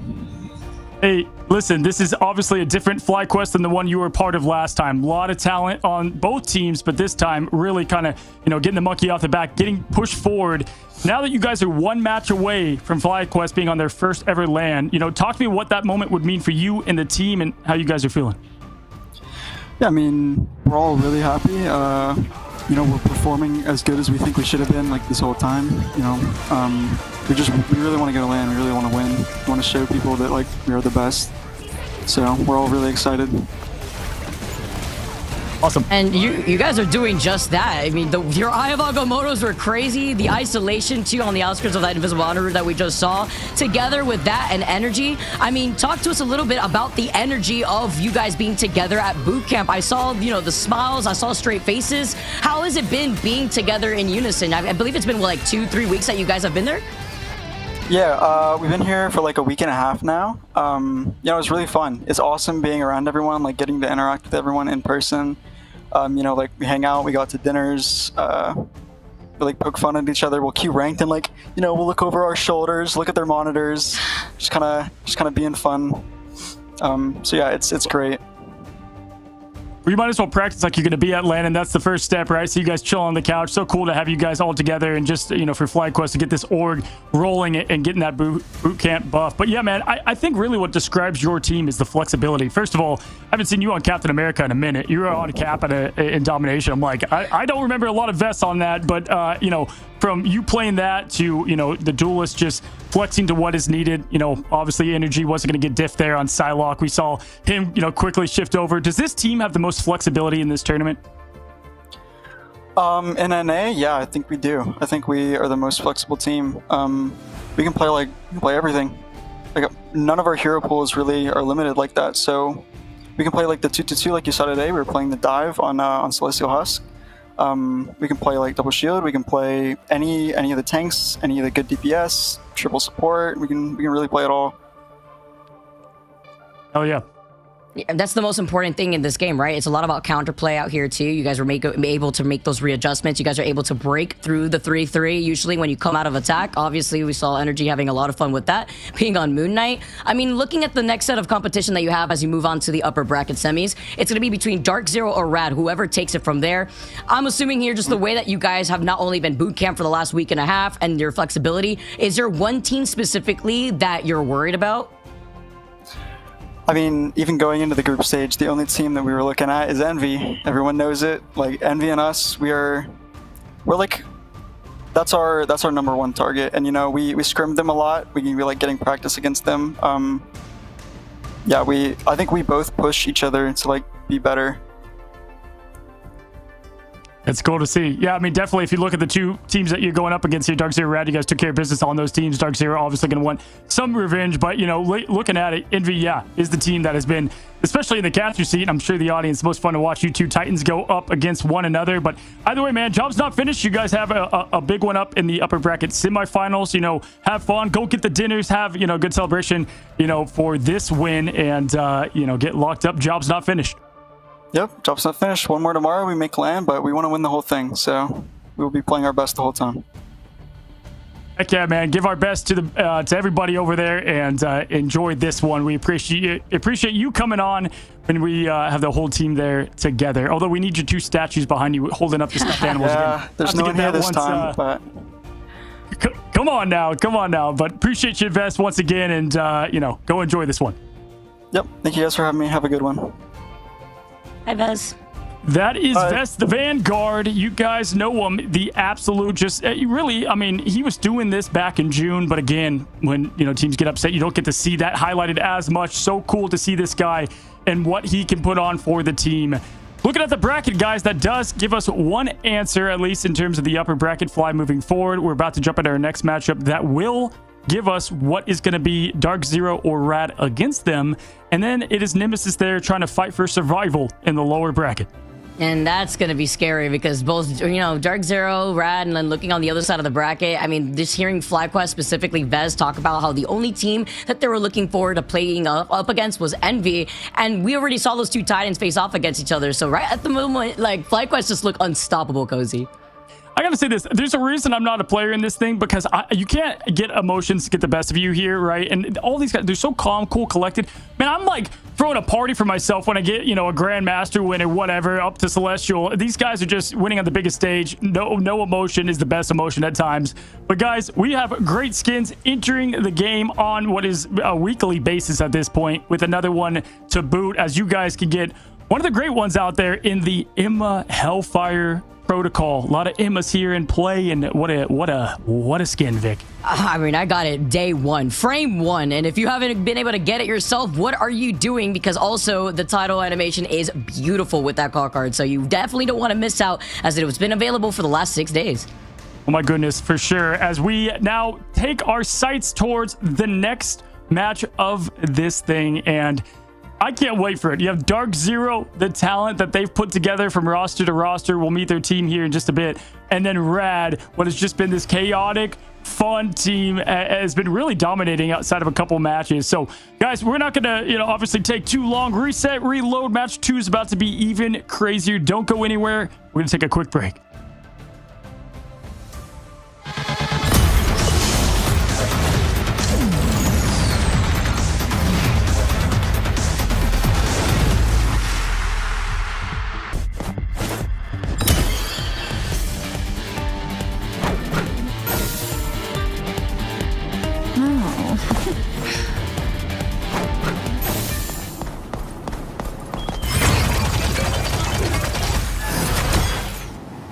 Mind crush! Priceless! Feel presence!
What's going on, guys? Welcome back to the group stage, the main stage. We just saw FlyQuest punch their ticket to the further into the upper bracket. We find out who they go against here with the elite matchup: Dark Zero, Rad, Esports, Vicky, and I've been waiting for this one today. I'm telling you, I described Rad as this wild card squad with superstar swagger, just turning every single match into, again, just must-watch chaos between the teams and what they can put together. But on the other side, Dark Zero, outside of the grand finals, have really not slowed down at all. Yeah, they fell early in the bracket, which means that they had to play a lot more games if you look at their performance in the group stages, and they had to basically go through Extinction. They had to beat Team Nemesis, the team that we just saw go out in our previous series, and then they had to fight in the series versus Sentinels, where they won 3-1 before they fell over to 100 Thieves. So this is a Dark Zero that has gone through a lot of individual character development as a squad, and now looking at the team that they're going to be facing off against, that is Rad. I think of them as a crazy mad scientist with the different compositions that they roll out with. But first, looking at Dark Zero, you have to talk about it here, Cozy. Yeah, I mean, listen, again, we keep highlighting it, but this team has been put together with superstars. This is one of those teams that if they can get clicking, I think they could beat any team within this entire bracket. They're kind of that, not up and coming, but somewhat of a 1A team that we've seen here in NA. And it really starts, again, with Ryan Smash, what they can put together.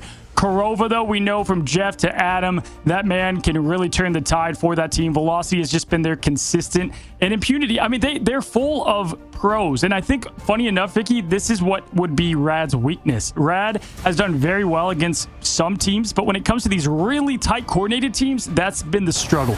I agree. And if you look at Dark Zero, literally just having all these different units together to combine that and find this adjustment, Korova having a lot of fun, by the way, with that. It's Jeff taking out Crimzo and Aramori off to the side. But aside from the Jeff that we've been seeing from Korova, the pick and ban phase being just as important when you let him get away with running the Adam Warlock. He said it himself in interviews before. And then you have the flexibility of Rymazing on the Torch. They're very flexible, and also the different maps that they want to go into, which is equally important when you're here in a best of 5. Mix that together here too with Impunity being put into place and Dark Zero having this entire rework, with only Smash being that mainstay player from that rework of this roster. Smash has also really stepped it up.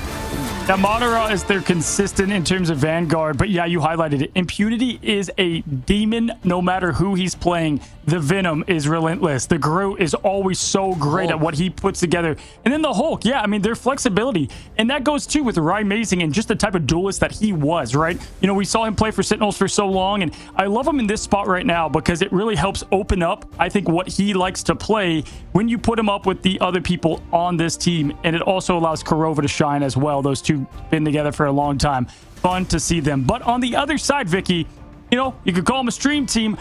Listen, I think this has been, for me, one of my favorite teams to watch. I was actually on one of Guru's streams. I was kind of watching him just dissect them playing and kind of how they lost. And this man's committed. It was like 2 a.m., at least my time. No idea what it was over there, but to see just the passion that they have. They were streaming last time in June when they were playing. This time, they are locked in, ready to go. But they are running this Angela comp. Time and time again, Guru has been playing Angela. It worked against the teams that weren't, as dominant. Not so much, Vicky, in the later rounds. Want to see if they change things up here as we look at the roster. Yeah, usually we get to see that rolled out in our domination map for the first game here. And if they're going to be able to lean into this, or if we're going to see even more flexibility, can you imagine what this team could do if they have like one strict Magneto player too? So you have to have that same flexibility, as we even heard from Vez in our previous interview. Bedtime Story coming out here too, that we know that Bedtime Story frags out on the Star-Lord. Same thing when it comes to Gale wanting to lean into that Adam composition. You mentioned Guru and the Angela. Guru also being a pretty strong Emma if he has to flex over to the Emma. But we've been mostly seeing him try making this Angela work. And in a few interviews, we even have heard, different players talking about how some players have been trying to shift in Thor, the Angela. Sometimes it could work out. But now we're moving on to playoffs. This is what's on the line right now. It's LAN. It's that big money bag that with everybody trying to make sure that they can achieve it. And Forky Dog being on that Luna, with Pizza Demon being a demon on that Jeff, by the way. But they need that flexibility, and it's mostly that main tank that I feel like they're just trying to find their footing on. Yeah, no, I think that's really the only thing. But it's tough, Vicky. Do you go with what you've practiced for so long? Was a week enough to reset? I think they do know that. But, is there time to get this thing rolling once again, as we see a Bedtime Story highlight reel? Goodness, going off there. And Guru there, you're seeing it on the newest hero in this game until tomorrow. But yeah, I mean, this team, they've got the talent for sure. I think Gale is one of the best players in this tournament, especially in terms of mechanics and with his aim. But yeah, Forky Dog and Pizza Demon, this is a strategist lineup that I would put up just against pretty much anybody. But Gale and Bedtime, it's the same team. They don't have a lot of weaknesses. It's just in their execution. And so, you know, now's the time. It's the main stage. This is what matters. Will we see them rise up? I actually had it very close. I had Rad at first, had to give it to Dark Zero for the experience player-wise, but I think this will be closer than people think. I'm excited because it is best of 5, right? So we could go the distance here. FlyQuest, you know, kind of ending up quickly with a 3-0. We want to go the distance when we start off our playoffs here in Americas. I know you saw Gilbert Noodle too, obviously on the Mag and Groot, something that Gilbert Noodle has been trying to work on with as well, but he's also such a strong Emma. Usually you see Guru going all over to the Emma instead, but it's about finding that flexibility, right? If you have Gale popping off on the Atom or on the Ultron, you want to lean into that win condition as well as Forky Dog, you know, being that main strategist that they want to also have backed up. Well, listen, it's October, but I want to call it Locktober for these teams because these teams always lock in the heroes that they definitely know. I'm proud of that one. A dad joke right there. But listen, they lock in exactly who they want to give them that win condition. You can see what exactly they try to get locked for them. It's the Ultron show over there in terms of Rad. You can see there in Convoy, but Convergence and Domination, that'd be the story for Dark Zero as we see who these teams like to lock. It's interesting, too, because then you start off in the pick and ban phase where the target focus has been those strategists. We've been seeing Jeff banned out a lot more, and that's something to consider because you could only really ban out so much, right, Cozy? And in a best of 5, you have a lot more of an opportunity to be flexible.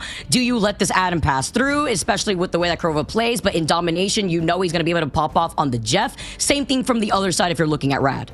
Yeah, Gale versus Kurova on Adam. Absolute cinema. That's going to be a good one to put up to the test. Smash. You know, we've highlighted this before. We said about TTK all the time. Smash is the duelist behind the sticks, the controller player for duelists. So crazy to watch him play these AIM heroes at such a high level on the sticks, you know. And so you put these two teams together, you have madness, you know, afoot, and we're about to jump right into it. The winner will play FlyQuest. The loser going down there into the lower bracket, Vicky. We'll see right away what strategy Rad is going to go with, if it's the same old or something different. Stage 2, day 1, folks. Dark Zero versus Rad. I'm hyped. Let's get this started. I've been waiting for this, Cozy. We only had a few days of break between our group stage into playoffs, and we get started with our first game of our second series. The first wave of bans already coming out. No Jeff, no Mantis from the other side. Rad also understanding that Mantis being as strong as she has been, we've been seeing a lot, basically this ban being the most consistent one across the region. Absolutely. Here now, locking in and getting in. We've got our team's picks, the bans ready to roll. It's Jeff right off the table to shut down anything that Pizza Demon might do. And actually, look at it. Pizza Demon not here. Pizza Demon is not here. We have a sub in. I'm going to try to say that name. What am I looking at? Unoven? Unoven here. It's going to be coming in for Pizza Demon, which is kind of crazy. Wow. Pizza Demon, great player. So obviously, my guess would be, you know, it's something that they couldn't help on wanting to be here, or maybe just a change up. But the Jeff will be banned on the other side. Kurova not going to get that either. So far, both teams have Adam. We've seen Dark Zero lock and ban the Adam in this pick ban here in Domination. If they're going to let that pass through, ooh, the ban onto the Star-Lord. The Star-Lords have been out, and that's also an influx of a pick that we've been seeing a lot, too, by the later half of our group stage, Cozy, as the Protect over onto the Emma comes out. Something that we, of course, we highlighted already from Rad, as we've seen before, and as the Phoenix is the next ban here. I wonder when this last safety pick is going to be. If there's no ban on the Atom, we could get away with a lot, and it's actually going to be the Emma this time around for Dark Zero. Yeah, looking for the save there. Mater have been playing such consistent. Emma, same there for Gilbert. Well, actually, I like the Emma save. That kind of gives us a little bit of a peek of what they might do. Kuru, by the way, love the Angela hover. Even if they don't plan to play, just like giving the shout out to it. There's the Kurova respect. You love to see it there from them. But Dark Zero, we've seen time and time again, they kind of bait it out. They want it to be banned. They have other things up their sleeve because Kurova is so flexible. But Adam and Jeff banned. Look at, he hasn't locked in yet. He's like, well, dang, well, I guess I'll go to Invisible Woman. Yeah, that's what I expected there from him. As we have Guru over to Emma. That's what I wanted to see here, Vic. Yeah, we've seen Kurova also run the cloak, right? It's between the cloak, the invisible one, and also keep your eyes on Dark Zero, usually using these safety picks onto the Emma Frost, because Madara is such a good Emma Frost. And if it's usually not the Emma, Madara would have to be forced to go onto the Doctor Strange. But we start off another series here on Celestial Husk, Cozy. Yeah, this is always such a chaotic map. From the grand finals now to day one, we saw a good battle there between Nemesis and Fly on this exact map. Again, it's October, it's spooky season. It's very appropriate here. Can't wait to see. Man, I hope at land, Vicky, they've got people dressing up. We got the crowd here dressed up as Jeff the baby land shark. So we'll have to see, though, who's going to trick, who's going to treat, as Rad and Dark Zero look to kick this thing off. A Jeff-O-Lantern, maybe? Carved pumpkins? I'm so excited to get ready, as our teams are also looking to punch their ticket into Hotland of themselves as we come out of the gates already with a Doctor Strange portal with Unoven. Perfection. All right, portal out here, jumping right into the aggressiveness is going to be Rad here, taking up on the high ground. Quick switch over. Love the instant positioning from the team. Amazing knows the task ahead of him, throwing the Tritons, bringing the whole sea with him now, putting the Snowflake on Impunity so he can go do his thing against that back line continuously. It's Hulk v Hulk. That's going to be a good one here now as Guru pushes in. Already love the look here from Rad. By the way, Gilbert Noodle being on the Atom, this is not a drill too, as they're going to be able to be flexible working with the sub, and it's double Gamma Squids from both sides. You can hear them like a chorus in the background while Gale takes the skies over onto this Ultron. No point flip just yet. Rad having a little bit more extension here as Dark Zero are trying to split up this attention, jumping up on the high ground.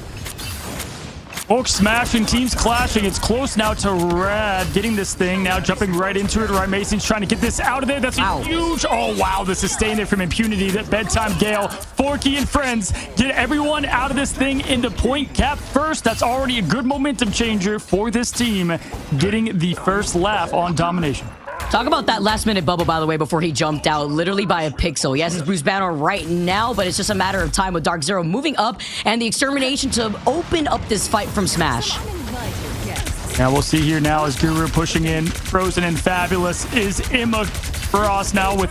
Look at the good comms coming from him in the player cam. Love to see it. Gale up in the skies as Ultron rotates down as the Hulk pushes forward.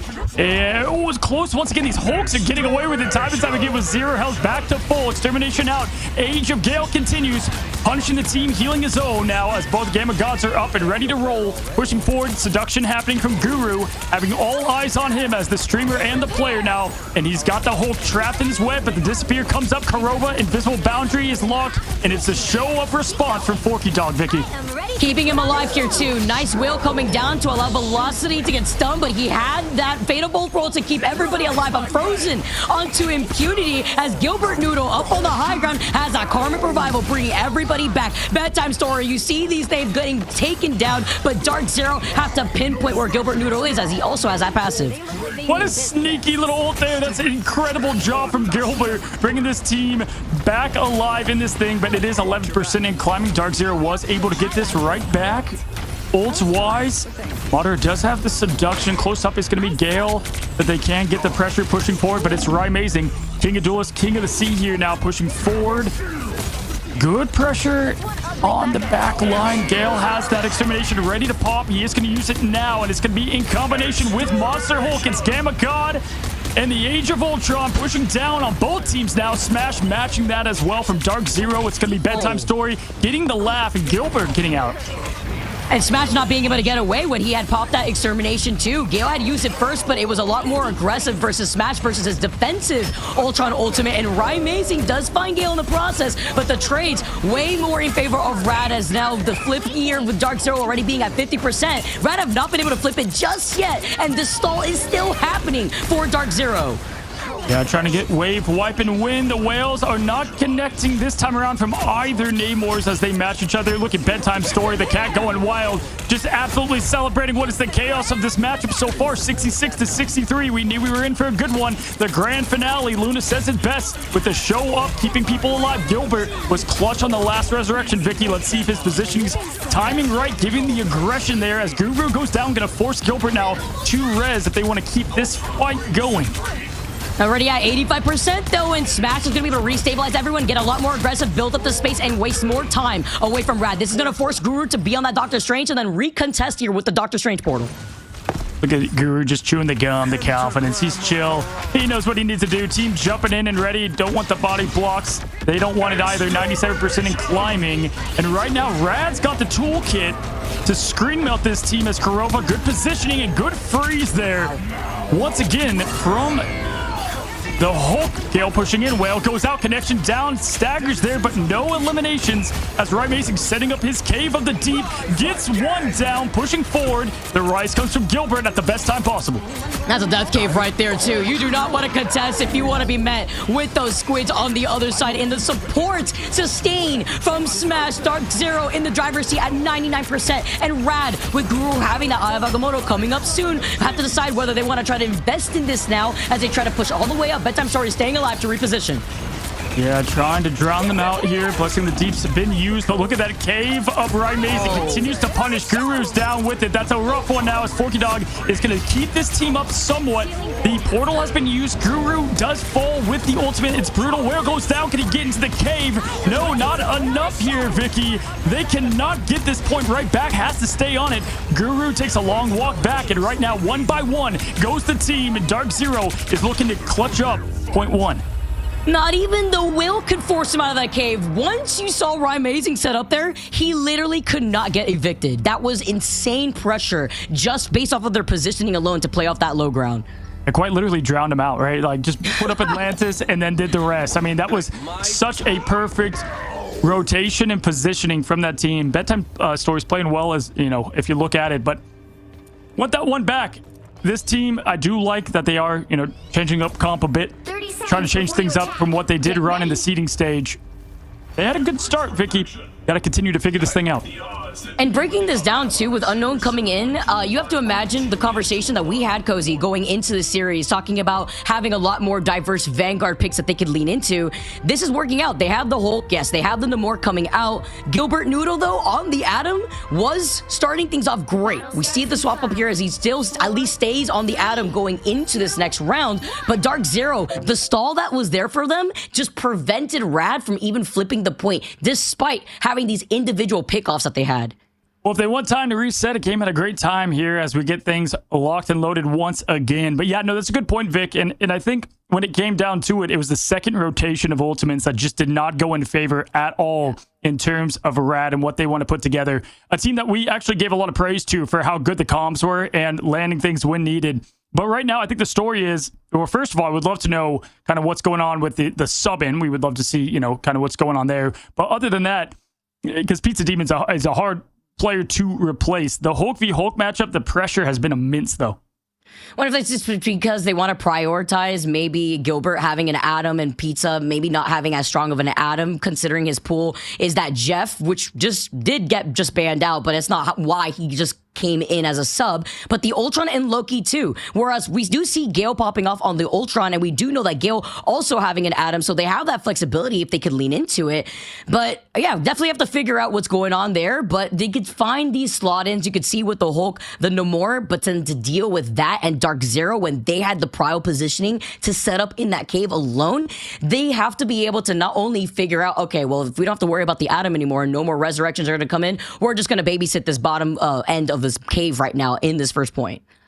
That's a great point. And, you know, looking at it too, it just feels like, you know, you said it best. Obviously, it's good to have your end gods there on Ultron. We've seen a lot of teams do that, Speeder and whatnot. But I always love when we get to see these, you know, these players that are so mechanically gifted on heroes that can truly separate themselves. You know, Speedery quickly switching over did, you know, we saw a big difference there whenever Envy did that. Would love to see that potentially with Gale maybe on the next matchup. But this one, this is what they're rolling with here. And this face cam is sending me here as Bedtime Stories. Looks to go in. Rymazing and Madara do have the combo to set up if they'd like to go with that. These whales have not connected thus far on either team. Hey, yo, they've been trying to. A lot of stun potential here, too, with these freezes that we've also seen between Forky Dog and Velocity is Guru. With the diamond pulled out and the follow-up on the strategist, they take out Velocity and Madara in the process. Kurova falling incredibly low as Rymazing's the next to fall, and this is going to be the point going to Rad Esports first here, but the stock comes out between Impunity. Look at that cold-blooded nature of Guru. Doesn't even have a facial expression change as he gets 3 limbs. Just another day at the office. Bedtime Story continuing to push forward. Even with what they just did, Dark Zero's at 25% and climbing. Extermination from Smash and the Whale. A lot coming at them there. Good rotation from Bedtime Stories. Guru trying to get people looking at him as Gale throws down the combo with it. It's going to be the Monster Hulk. They're sending all the cues. They got to get something out of this, but instead, Gale falls. That's brutal for this team, Vicky.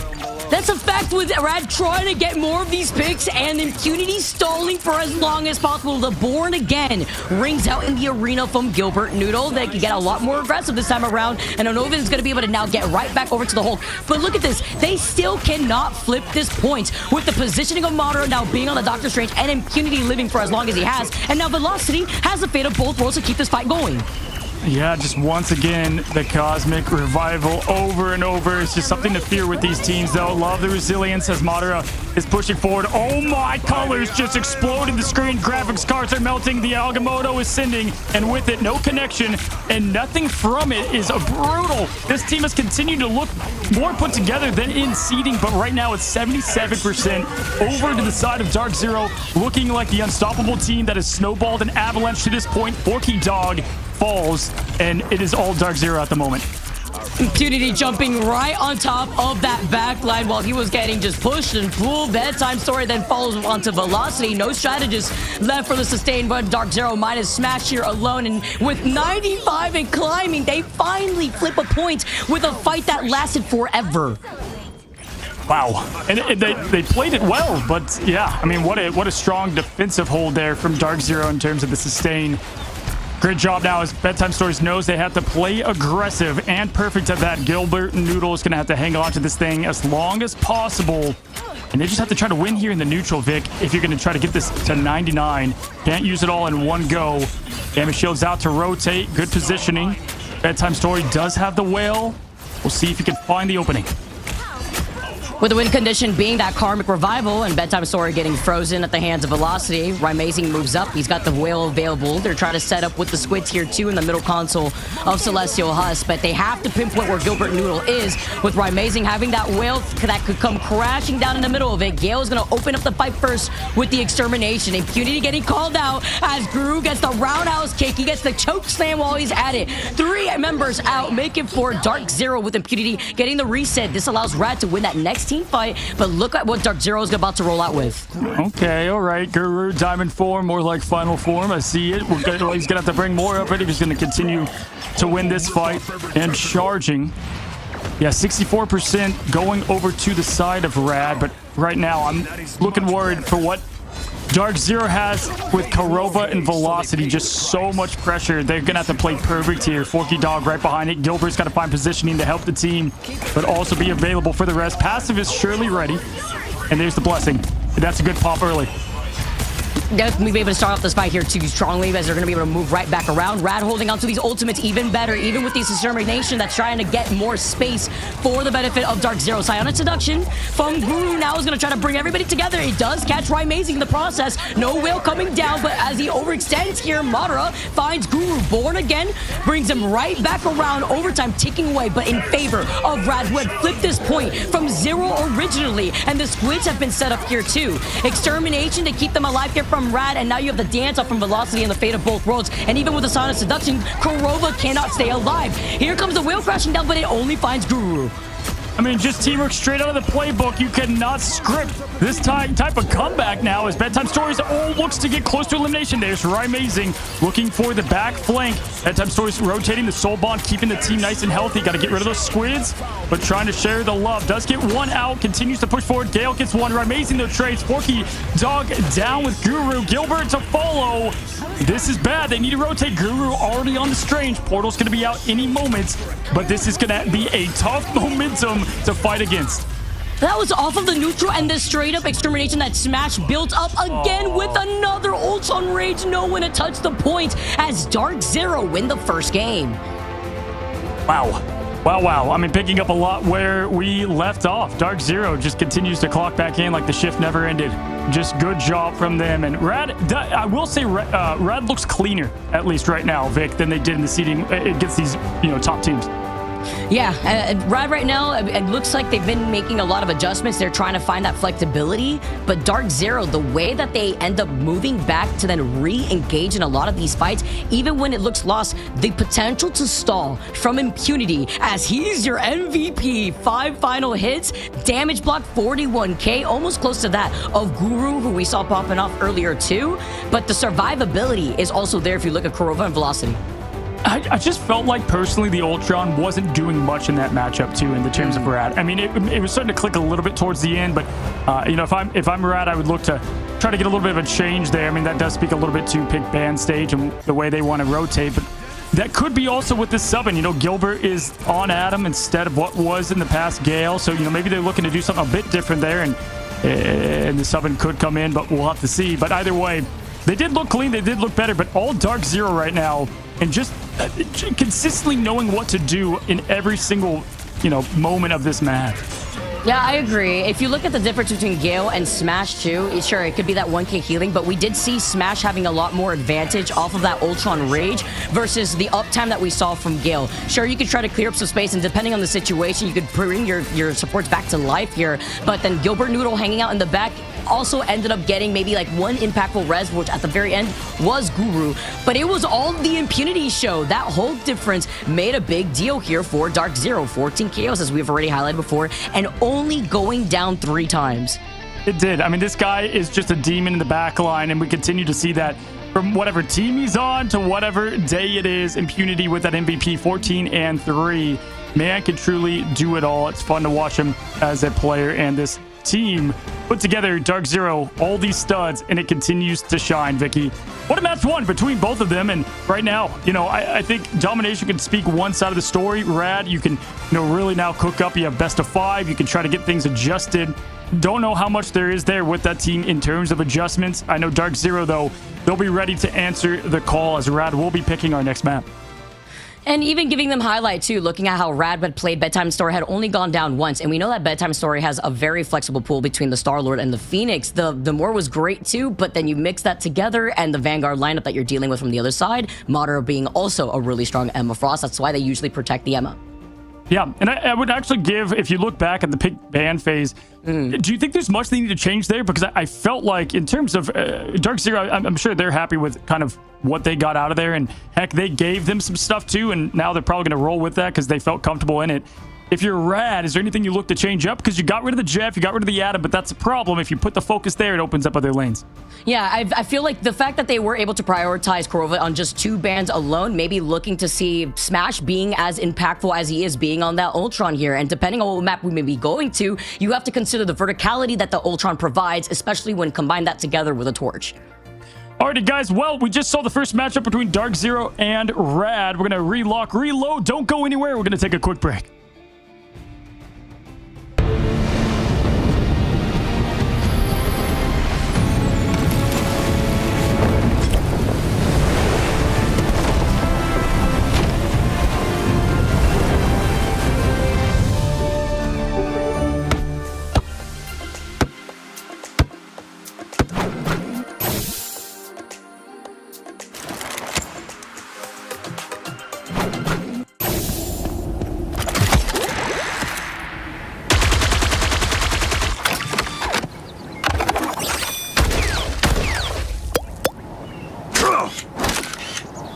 Smoke screen! I'm hunkering down.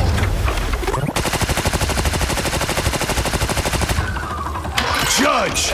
Jury! Executioner!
going on, guys? Welcome back. We are here for match number 2 between these two teams, trying to punch their ticket to land and see Atlanta. And we are here once again. We've said it before. Araco now is going to be the location. We continue to say Atlanta's the destination. Vicky, Araco, interesting choice here for Red. Yeah, they're 0-2 currently on Araco, but they are 2-2 on Convoy. So, just interesting to see that this is where they want to go, considering that Yggdrasil Path, Spider Islands, has where they found the success. But we also see a change up here, Cozy. Pizza Demon is back. Maybe having some issues himself, maybe, an unfortunate day when it comes to starting off your playoff story. But having Pizza Demon back now opens up what we were mentioning before when we were highlighting this roster. Yeah, dang you internet providers over there just keeping, these players out of it. But yeah, good that they can get him back so fast and, not a better time than now, because it does. We saw now on both teams it can affect the comps, not only just having the sub in, but just how they play and what they are comfortable on. And so we'll see if that goes in favor of them. I thought they would maybe pick Central Park. Typically, that's a map that they shine pretty well on. They clutch to get into this thing on that map. They've had great, rounds in the Ignite on it. So instead, we find ourselves over on Araco. Some of the best music still in the game, I've got to say, in general, as it's just, all the music here is good. But yeah, looking at these two matching up here, I like what I saw from Rad. We got to see if they continue this kind of difference in this game mode. This is a good Angela map, though, at times. Yeah. So is the temptation going to be there, Vicky? Yes, it will be. I'm 100% expecting 100%. The Angela to come out, right? Like, you already know, especially when you get those environmental KOs off to the side, right when you get through that first choke around the next corner. So we're going to see if that's going to work out. But will it work against a team like Dark Zero, the way that they were able to re-engage and install for as long as they had? As we open up the floor already, no Jeff, no Emma. Already pick and ban phase. Right off the rip. Yeah, no, we said this is an Angela map. Jeff is a demon on this thing. Oh my gosh. Probably one of the best. Just getting good value just about at any point of the map. Mantis going to be saved for Dark Zero, so they know what they want. This got to be an Ultron ban then, I would think, with how they play, but they go strange. Oh, banking on the portal place to re-engage. Again, usually pretty strong on Convoy and Convergence, we've noted before, as they protect the Atom themselves. But now they have 2 bans left. You got either the Atom ban or the Ultron ban is what I'm expecting. And in Dark Zero, in this case, they ban out the Mantis. So they can't utilize that if you're looking at Rad and having that damage boost with either the Angela or even an Ultron themselves. All right, we take a look here at the save, going to it. Like the Atom save, Gale going to go back over to the Warlock. That's the difference when Pizza Demon is not subbed out. So they already look back to the comfortability that they had. And this is probably going to be a little bit of what we saw Rad play previously. The next save, how do they want to go about this? They're going to go Invis. Okay, so they're going to end up giving Orky Dog that Invis that they typically love to play. No Jeff ban, though, is... This save is going to go to Jeff, right? Oh my gosh, they target banned Angela. It's like the second or third time I think we saw the target ban on the Angela. Sorry, Guru, can't have your fun, unfortunately. But hey, you still got the push and pull that you have from Invisible Woman that can make some plays, as the protection on the Groot is smart, right? Because if you look at the ban lineup, just looking at Rad alone, they've target banned 3 of the Vanguards in a map where we always see the 3-3 come out from the defense side. Dude, they have Ultron and Jeff, though. That is wild. That's gonna be a tough lineup to go up against here. But yeah, no, I do like the Groot save. I think that was the right way to go about it. Impunity in the Demon right now towards that back line, locking in the Venom. We're gonna get the symbiote show here, but one team's gonna have that Mantis. They need something right there when they were trying to run the triple Vanguard here, and they're trying to lead into this defense. We're moving on to our second map, Araco, once again, as I jam out to the music real quick in the preview. On to Convoy, which we've already mentioned, Rad already 2-2, I believe, right there on that game mode. But now moving up against Dark Zero, who has found a lot more success, actually. Rather 3-2 here, but they have been able to play it out on Midtown before, Yggdrasil before, too, where they actually lost out on that before. So you have to do your homework if you're Rad. They've had the success on Yggdrasil, but don't go here instead. Meanwhile, Dark Zero have not even played on Araco. Oh, yeah, absolutely. Great points there put together. We always look at different teams and how they choose their approach, this offense approach. I mean, for sure, Rad, I don't think they had it written down on the game plan. Angela banned out. You know, I think they're definitely having to change the way they look at this defensive approach, and we'll see if Dark Zero can get them off shaky. Karova, look for the baby shark with the big bite to continue to get success. He's been just absolutely perfect in this tournament so far. That time started taking up on the high ground, trying to divert their attention to Smash, who is back at home on the Star-Lord, by the way, Cozy. Smash already trying to dismantle this backline as everybody is grouped up together. Madara being on the group. A nice little look here, considering that the Vanguard lineup here looking on the other side was target banned over onto Dark Zero. And now as he moves all the way up, Amazing's also going to be able to take control over this high ground. Just a predator by nature. Karova with another pick. Man, doesn't miss snack time as they push in very quickly here. Dark Zero making this look like light work. Forky Dog gonna be the first to answer the call for the ultimate, but Gale going down, forced to get that passive up. What a huge pick early there from Right Amazing in use of the high ground. Oh boy. The invisible boundary, but oh no, the invisible boundary is used short of wherever Pizza Demon and Gale were positioned in that back line. What a free KO for Dark Zero to run with this. Right Amazing kicking his feet in excitement as now Rad are falling like flies, and Gale, even with that ultimate, now is forced to come back around.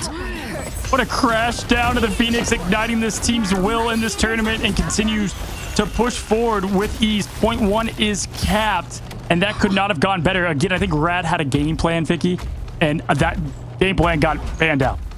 Like, all right, if we make sure that the Vanguards aren't a problem, well, guess what? Impunity, also an insane Venom. If that Hulk didn't buy it for you, well, guess what? He's been able to get these beautiful follow-ups and then getting blocked out by these Madara group walls. Now, looking at the ultimate economy, too, Smash has that legendary Impunity, Feast of the Abyss, while Right Amazing still gets away with dealing so much of his damage impact through these lanes. All right, now Right Amazing continue to push in with the fire. No. There goes the Venom. And the Magneto up together. Impunity once again. He's fading in the lobbies above. This be forked up, bring him back with the res. Wonder here. Don't put me back in there. The BRB sometimes you could try to go in for the reposition, but blood in the water as Dark Zero have not been stopped once so far.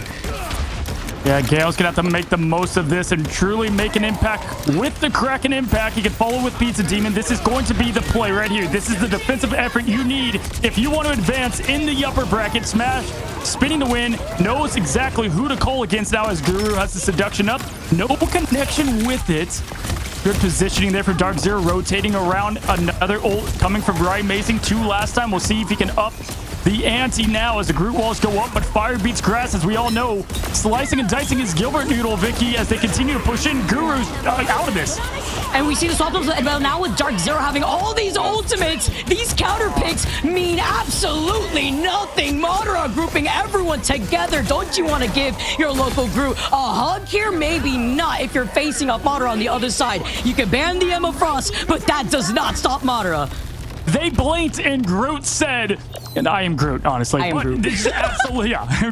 Great job from him. And Dark Zero just looks unstoppable at the moment. Exactly where they've left off. I'm telling you, each loss makes them stronger, Vicky. And they lost the grand finals, and they're like, all right, we're going to just amp it up. We got our buff ready to go as Guru now rotating, trying to go against now the good old backline of the team. There's the Feast of the Abyss once again, but Smash gonna get the best of bedtime. Gale gets Impunity out of here. That opens up something for the team.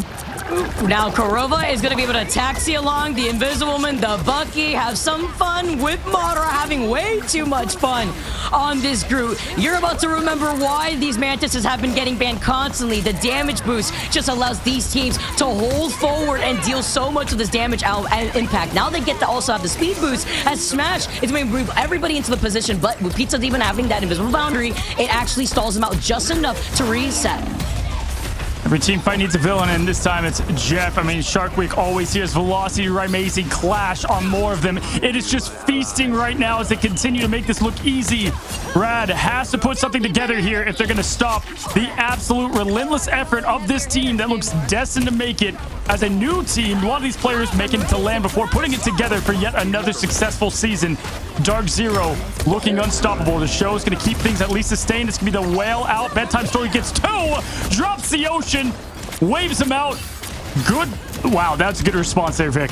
Yeah, literally a typhoon jumping over their heads, and they needed to stop them, right? Literally, they have plus 3 minutes on the clock, so Forky Dog was forced to pop the fate of both worlds just to go in for the recontention. Following up with Bedtime Story, yes. Now, Velocity does have that God of Mischief to equalize things, and Korova is the embodiment of Adam, and we see it now in play. There's a good swing and a surge with it now as Velocity throws the undefeatable up, continues to put now continued pressure, but the Seduction is doing a good job getting them away from the team. Madara wants it though. It's Mother versus Tree. Who's going to get the best of it? And there goes Mother, typically knows best, as Arm and Dangerous gets Korova from this thing. Huge hit there to slow down yet another wipe from True Dark Zero, Vicky. I mean, they took 4 minutes down to 2 minutes. That's already a win in itself, but they got to finish it out. Exactly here. They have to also look behind them, make sure nobody is going to be cheeky enough to move in the back, because Impunity has now swapped over to that Captain America. And together with Madara having been isolated by Guru after pulling out that diamond and turning into that diamond form, was a lot of damage impact, but splitting more of this attention as the rest of Dark Zero try to approach from the high ground. No, the grapple in and then the follow-up. Huge choke there from Guru. The more hard he plays, the harder he chews his gum. It's cracking me up. Love to see it now. Another whale ready. Don't know if they're expected to see this, as born again, win again is what Korova is saying to the team. They're brought back. We'll see if this connection happens.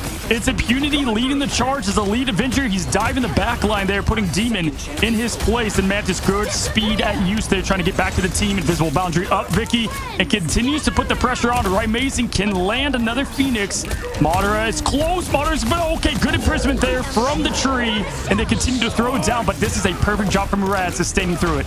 Yeah, they saved his ultimate specifically to deal with that group hug, and it is Forky Dog once again with a fate of both worlds, getting it just as quick as now they have to be able to dive, but you have to look at the points. You have to make sure you get to recontest here, as Guru is still on this point, and Bedtime Story has set up here with these squids, forcing Dark Zero back. They'll be able to recontest with Velocity and that God of Mischief, but now they have less than a minute on the clock. What a freaking hold right here, though. 4 minutes down to 50 seconds, Rad. You know what's at stake here. Korova over to the Golden God. 62% in climbing. Velocity does have an ult for some sustain. Guru, Bedtime Story right behind it, though. This is a big whale. Bring the ocean. We'll see if Dark Zero brought the boat. Here we go. Velocity gonna power up here. Ult's coming. There comes the drop. Korova's the prey, but he does survive. Seduction to follow. Forky Dog gets Impunity, though, Vicky. With the sounding of the 7th trumpet, though, you could see with Velocity getting that copy, going to be able to bring everybody up with the Mantis here together with the Soul Resurgence as Amazing gets stunned temporarily. Madara gets taken out. Less than 15 seconds now on the clock, and Guru is boosting up that damage of the Emma Frost. Everybody thrown in the side, but the win condition is going to be wherever Korova is as he uses that Karmic Revival. It's a good point here. Absolutely. You cannot rotate, though, away from the ocean. And Bedtime Stories right now has continued to put this team on his back. The charge ups are ready. They found him. Gale knows his target. He's looking for him. And Korova, good rotation as always, showing why he is who he is on this strategist with that important res. Rad has plenty of sustain, though. Already to overtime. Want to win, but there are no moral victories in this game as Gale now looks for the tree. Goodbye, he says to Madara. There it is. Korova bringing them right back into this fight. Forky Dog's got the show ready. The whale coming, Vicky, and Gilbert Noodle close behind. And with Amazing being on the Punisher, the final judgment comes out. Armed and Dangerous looking for the reset, and he tries to get it, but with Amazing and Impunity, it's too much damage output. Dark Zero had everything, and the sustain was already used as Rad Esports can't stay to contest. Wow. Wow. First of all, huge props to Rad. You just made this thing winnable, at least, or possible, right? After a 4-minute shutdown. Dark Zero, way to not at all falter. Korova there. I mean, that quick pick that Gale could have gotten would have changed it, but instead it went to the tree. They were all brought back, and just like that, it's Amazing doing what he does best. He's such a good cleanup man. The finisher himself, the Punisher, Amazing. Early, clean up on aisle 3. He's so good at also following up. I mean, that's what happens too when you have synergy. Following from Korova being safe, the rest of Dark Zero had protected Korova. Like, get down, Mr. President, making sure he not only stays alive, but they prevent anybody from trying to counter-rotate up on the high ground from Rad's side of that point. Moving on, though, to the defensive side, while Rad wanted to focus on getting these Vanguard bans onto Dark Zero, that's how they were able to at least look at what they were going to be able to approach with on the attack. That's how around now looking on the other side, we flipped the script, and now Rad coming out on the attack. Yeah, stats don't look pretty there for Rad, nor should they after what was a tough defensive effort, but able to at least turn things around. Bedtime Story is really impressing me right now with the picks he's able to get moving forward. Smash with only one elimination is criminal. I'm telling you, between him and Rymazing, just such a good, deadly duo. The battle starts. The team comp has been different. The ban and picks have changed things up for Rad. Let's see how they go offense-wise. But we're going to take a quick little look around the city of Araco, because why not? It's so beautiful. It's October. The weather's beautiful there over in this part of the Marvel Universe, Vicky, as we pause this thing. Hey, Krakoa is trying to get to the finish line, all right? We got to start growing up more of these trees out here. Sometimes it can grief you at the very end here every time you get to a checkpoint and he grows even more plants. But yeah, we take a little trip here to one of my favorite maps in the game, and just breaking down what we saw at the very end too, Cozy, we saw some swaps because Korovo was originally on that Jeff. We saw some playmaking abilities, but once you get to that third checkpoint, even better to have the Atom, especially if it's not banned against the rest of your team. Oh, that's a good point. I actually think they handled the Shark pretty well for the most part. They actually handled both oppositions. There was only really that first start where Phoenix was also getting the best and the picks were happening with it. Good rotations overall. I think Guru has played very well.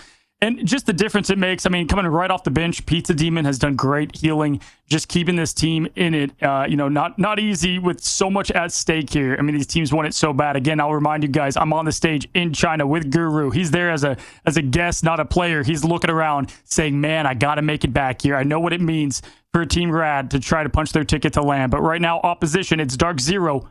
They're looking unstoppable. I'm so excited, Cozy, because there is no other energy than attending a LAN and seeing that shine through a crowd, seeing how the players approach their nerves, sitting on that big stage. And that is what both of these teams right now are playing for in the playoffs. They need to look at what they have to do differently after a pretty rough game in that game number 1 versus Rad. But as you mentioned, if there's any team that could do it, it could be Rad right now.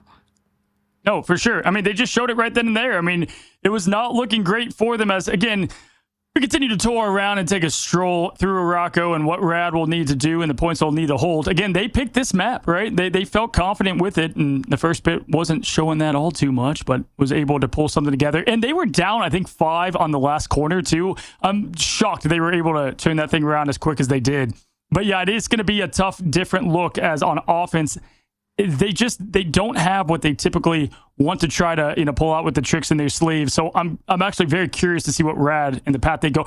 Moon Knight I think is going to come out for Bedtime Stories with the tree. I would expect that, but I'm not sure what else. Maybe the Wolverine out here too. We've seen it sometimes, especially like with the Angela being banned, as we could expect. One thing that was surprising for me specifically, we're usually seeing Impunity being on the group, but with Madara not having the Doctor Strange and Emma, having that group come out really helped them out here. Because I was wondering, with the focus on the Vanguard ban lineup for Dark Zero, they still were able to make it work so well. Impunity having that Venom coming in clutch together with the Mantis damage boost, having to break through this choke next, though, as they're going to be the ones on the defense. You have to imagine the survivability that we've also been seeing with Smash only going down once, as he was not only on the Star-Lord, but being able to pop off on that Ultron. Yeah, there's only a couple times that Olsen didn't line up there. The group play has been phenomenal, just from start to finish. So good, in fact, that, we're just taking a moment for everybody to reset. I know you guys don't know this map enough, so we want to remind you of all the corridors you can take and all the different options. This map can get crazy. That one point of the map where there's no exit and it's just like a 1v1 duel. I don't know if you've ever found yourself inside there, Vicky, but it could be chaos, man, and just the peak. I don't think we've had that on the esports stage, but, maybe one day. Well, one of my favorite rotation points, too, is when you break the wall that is right next to the first portal, when you get through the first choke in that corner where you see a lot of environmental KOs, and then you break through it, and then you could actually take a nice roundabout spot to try to counter the strategists that usually like to hug that one pillar that you saw right there next to the health pack. It's another creative way of trying to dismantle the back line. You can see if a lot of these teams end up being unorganized, just trying to help peel for the strategist, too, which is another set of attention that I feel like Dark Zero has really applied, because when you have your strategists that have so much mobility, you have the survivability you take to the skies as well, you have the flexibility of not having to put too much attention to the backline getting harassed. No, that's a great point. And they continue to, when we look at the past and what they've rolled out before, what, kind of interests me, I looked at all the Rad games and how they play teams that are a bit more new put together and ones that aren't. And, even coming from Guru, I went to his stream and, he told, everybody, he was like, we just aren't used to playing a team that is so in line with comms and ready for all the, shenanigans that we're ready to pull against them. And so they've cleaned that up here pretty well. Coming out the gate, though, I might just go to good old classic Rad, right? As we now enter in, guys, thank you for your patience as we continue this thing. 3 minutes, 54 seconds, Rad on offense. And here we go, looking towards it. No Moon Knight, instead, going to be Gale there on the Bucky. Bedtime back on the Namor. He's playing so great, why not? I was just saying, he's sitting on the edge of my seat right now, Cozy. It's like, when are we going to start out here? And here we go. Dark Zero roll out on the defense with Kurova indeed on that Adam Warlock. Not surprised here, too, as the Kidnap as well as the Wolverine was the other thing that we were expecting from Gale. You could ban out the Angela, but you can't ban them all here. Instead, with Gale this time taking the mantle over on that Wolverine. And Kurova with a quick little cheeky smile there. There's the break buff going to Rad there with a good opening. That's what I wanted to see from them. Again, playing something a bit different than what we expected. Bedtime Story continues to build that up. 72% in climbing for Noodle. Forky Dog close behind. Right now, Dark Zero a mile away from much. Amazing close. Smash to join as they clash for the end of point one. Noodle being on that mag 2 that we've been seeing time and time again, especially when it comes to playing here on Araco. But you have to think about Madara and those group walls here as Amazing sets everybody up being on the Mantis this time around. It's going to be met with the Invisible Boundary. This actually wastes not only the time of that Mantis Soul Resurgence, but also allows him to clear that next corner. I am Gru as he tries to use it. He gets interrupted, though, at the claws of the Wolverine as he gets shut down. And Gilbert Noodle misses out on the Meteor M in that side corridor. Yeah, that was looking like it was going to connect perfectly as Pizza Demon comes out with the show, and with the comes the ocean. Did they bring the boat? Nope, they left the shore now as velocity goes down, but born again, just like the servers of this matchup. Kurova brings his team back into the fight. Vicky Seduction going from Guru, but Medora to match. It's everybody now together. Look at this beautiful job, but it's not enough. Velocity with the quick copy from Loki to Bucky. Are you kidding me? I'm just thinking about, imagine the nightmare fuel if you were Rad and there is no way to get out because Madara has put up the group walls blocking your only exit, and then the only thing separating you and freedom is a Bucky ultimate match. Yeah, and they're like, oh, I got eyes on Smash. Wait, no, there's another Bucky. Hold on, it's Velocity. We don't see often offensive ults. We saw one Groot ult from, Aramori, I think, last in June. There's another one there from Loki. Love to see things get swapped up. Velocity gets Gale out of this thing. And now what was a fiery open from Rad is getting slowed down a bit here. Forky Dog gets Kurova off the map. Try flying back from that one. Golden God, no mobility for him as they reset a bit. Smash Amazing now going backwards. If you're Rad, you got to push aggressive here. Yeah, no stall here. Instead, a stall with Kurova and building up that Adam Warlock ultimate as he makes his way back from the spawn room gates. And Rad have everything to answer with. I am Groot as Madara wants to bring them all together, but gets interrupted another time around as a safety comes out. The Invisible Boundary to follow. And Amazing with the Soul Resurgence tries to push through this Invisible Boundary, but you have to think about the Adamantium claws that Gale has brought in as they're the ones on the attack this time around. Velocity gets the copy, and he copies Kurova while he's at it to get the Adam Warlock Resurrection.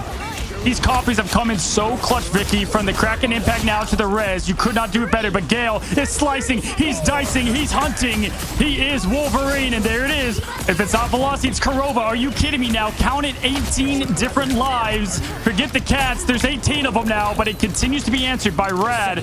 Slicing one by one, but Gale does fall down. Point one is capped, though. Gotta say, my gosh, what a performance there from Rad. Surviving quite literally 20 of them. And it was a good timing, too, because they were able to stay on the point while Dark Zero were backing away to help lean into that resurrection as the win condition. So now all they can do is try to hold them here as the wombo combo between the Groot Ultimate, Strangling Prison, as well as the reset. But the reset doesn't come out, and the Meteor M comes crashing down, but doesn't find its mark. Little trickery magic survives the Meteor from Magneto there. Slammed down into the Loki. Velocity doing work there continually on the hero. Guru does get the pick on Captain. That's going to allow this team to push forward here. Bedtime wants to ignite more. Gilbert with another. This is a tricky point two to win, Vicky, right now. They are definitely feasting They continue to push in. Great seduction. Gale follows up. Right, amazing. The only thing keeping this sustained a bit for him. But this is a holdup right now. They're still holding. Dark Zero still doing a good job holding it. As The copy. back.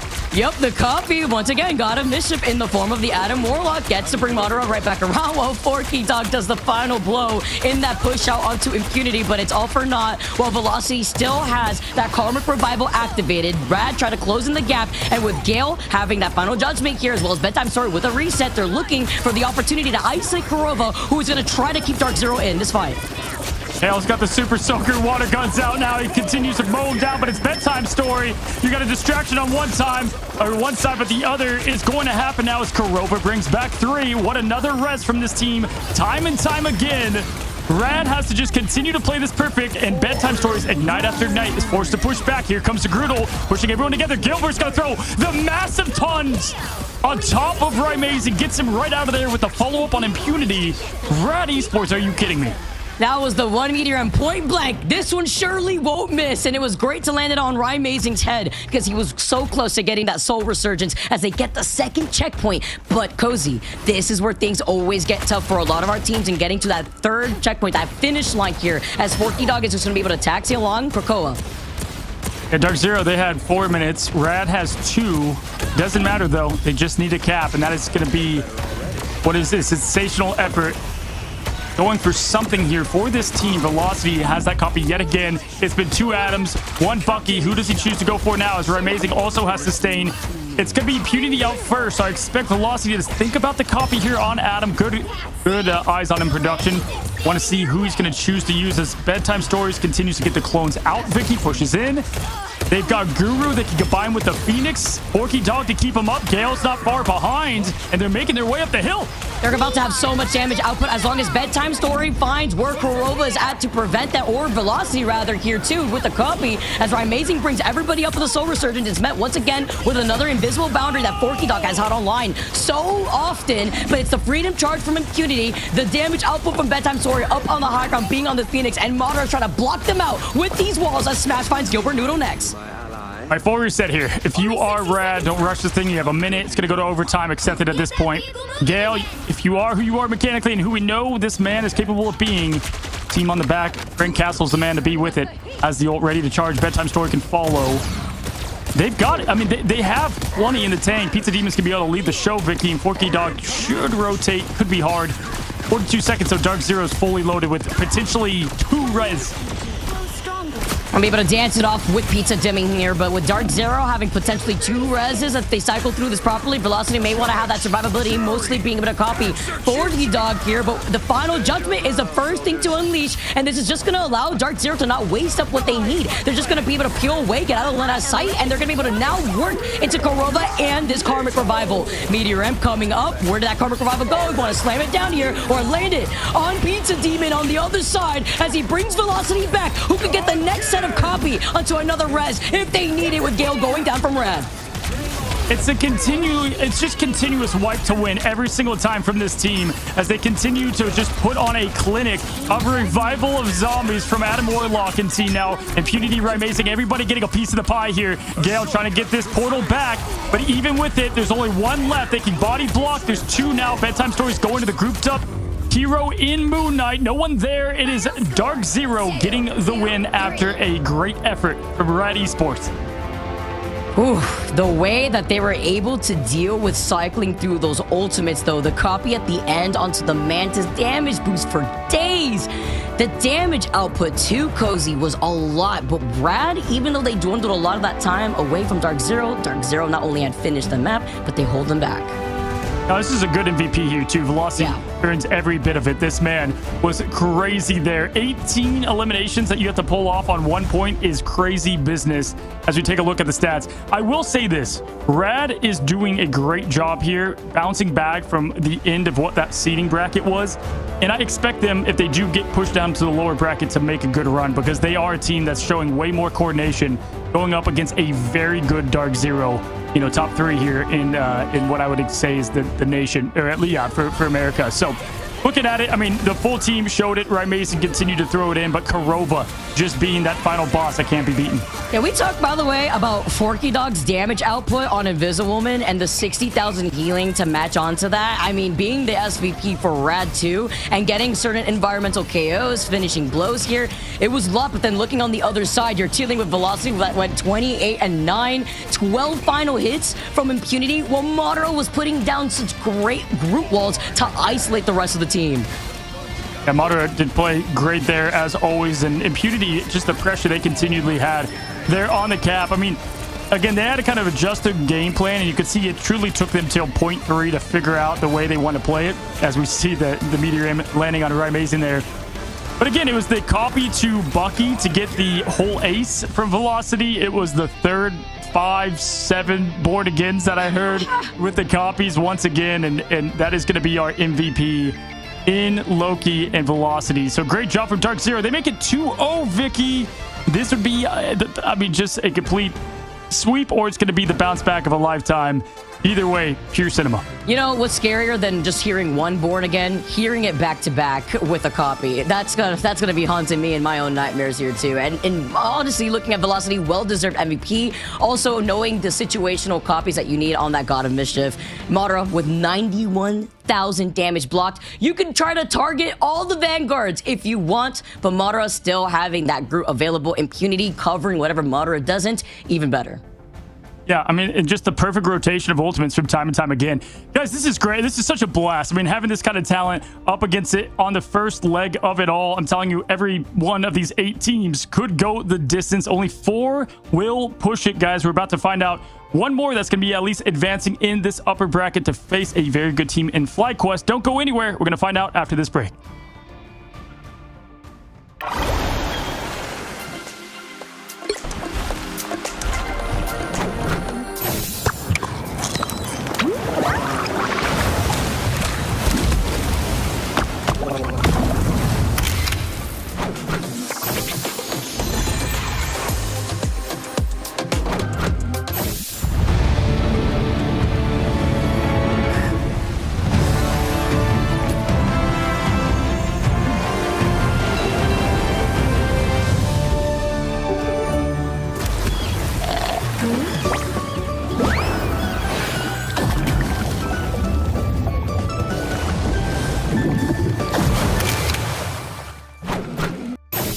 We are undefeatable!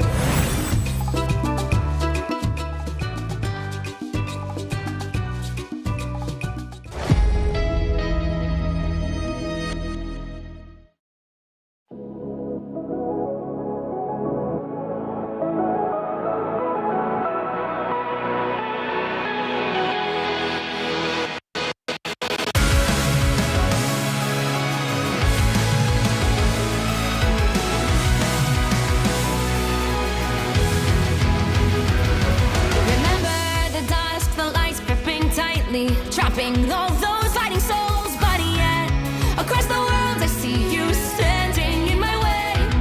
And remember the time, the place we used to fight, like the sun and moon. And I wonder if ever there was a time that we were friends. The night has fallen, shadows looming, and yes, that time has come for me to seek you out. We are set now for our last reunion. Break the chains, find your way, come fight me.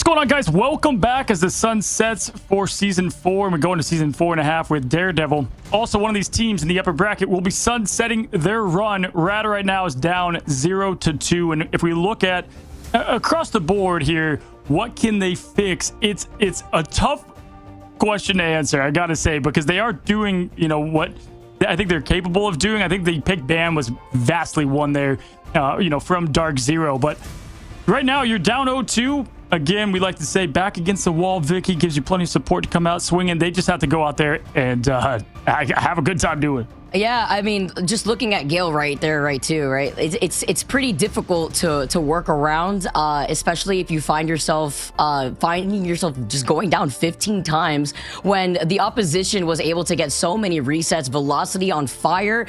Triple strategist could be very difficult to work around with, but it's even harder when you have velocity also being able to get the copy on a duelist. Currently, Dark Zero are sitting at match point, and we are moving on to Symbiotic Surface. Wow, the stage is set. Here we go.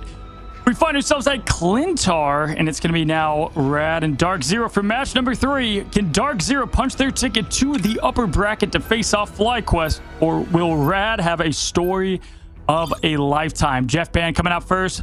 You're going to get the Pizza Demon shut down from that. Emma will be banned by the opposition, shutting down their side.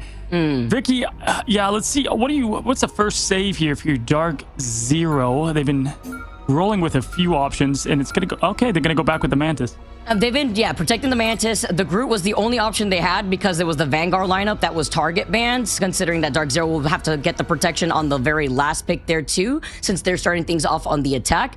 But this is also a game type that we've been seeing, you know, just Convergence Dark Zero dominate on. They're currently 4-1 here, but neither of these teams have played on Symbiotic Surface, which I do think is interesting with the Magneto ban coming out again. So it looks like Rad may be leaning into the Vanguard ban target. Yeah, Impunity and Moderate can play just about anything, but I like the change of pace here. We'll see if they end up giving the Jeff to them, if they want to go that route. It's going to be Mantis saved on their side. Bit of a different look here. They typically like to go Invis and Friends. That's probably going to be for Pizza Demon to continue on. Ultron being banned continues to limit their options. So we got like the Strategist ban on one side, Vanguard on the other. And we know that Gale, who rocked out with the Wolverine originally when they came out on the attack, likes to go over onto the Ultron. And if we do see any Adams bans from either side, it's pretty smart, especially when you allow Korova to get away. With the Adam Warlock, it was just the Res Simulator, it sounded like. Just all Karmic Revivals all the way around. And it's something that Rad needs to keep into consideration as they get that Jeff ban next. And then now, as we follow up with the protection, no Final Judgment, no Punisher. Dark Zero with a Punisher ban. Interesting. No, yeah, trying to shut down Gale. This is exactly what I was going to say. Try to give Gale Punishers out. Try to give them Adam. They don't have the sub-in anymore. Now they can look to ban Adam. I would expect Dark Zero's last save to be for that. Could be for the Invis as well. They've leaned that route. Emma going to be off the ban, and it's the Ultron instead. So they know they're comfortable with what they want to roll with there. Last ban, I guess, would be Adam. I mean, there's a couple routes you can go. Torch is not a bad idea. Amazing can obviously set things off there. So I mean, I don't hate what Rad has put together here in the pick ban phase. Once again, though, they have limited options.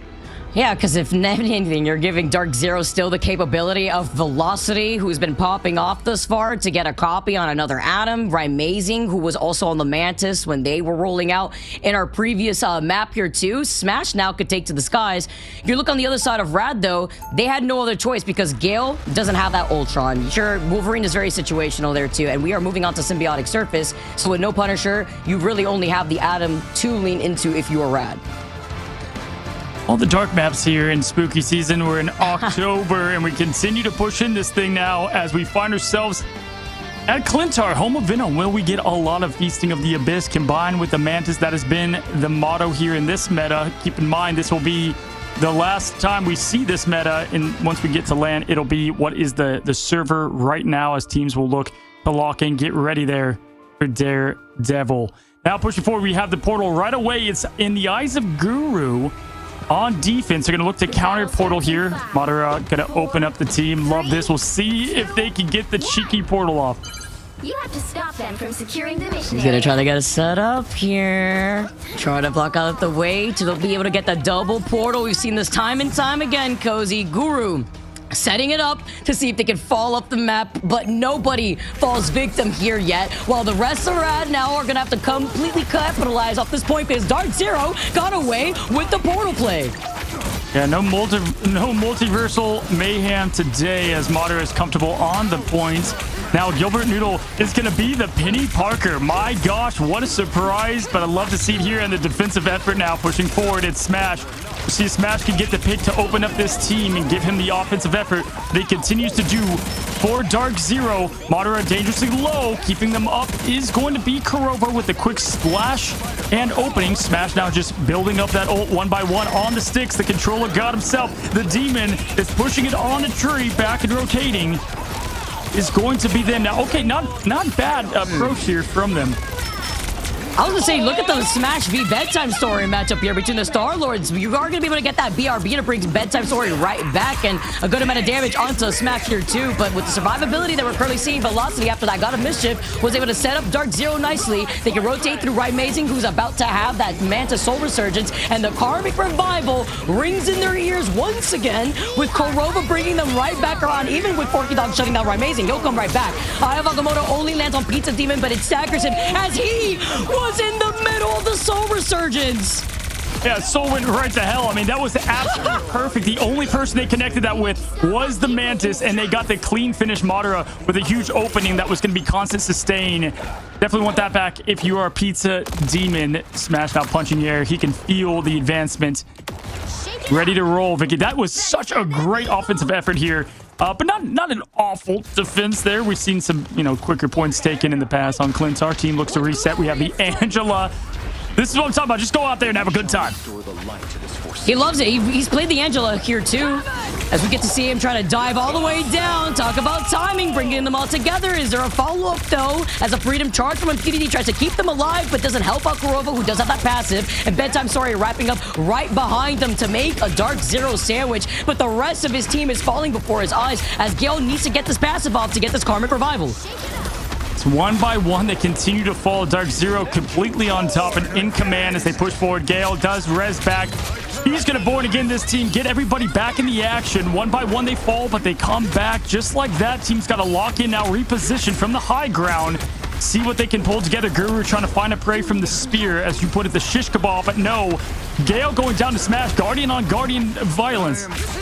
And with the Loki Lanterns too to keep them alive on the point on top of it all, even with Gil having the Karmic Revival, it brings everybody back from Rad to recontest here. Gilbert had made that swap off the Penny earlier back onto the Venom, but this shows you the damage boost, right? Amazing when you get to get away with playing on the Manta. Same thing from Pizza Demon, who has that Soul Resurgence back around, but with the Karmic Revival, the copy from Velocity, he gets away with it again.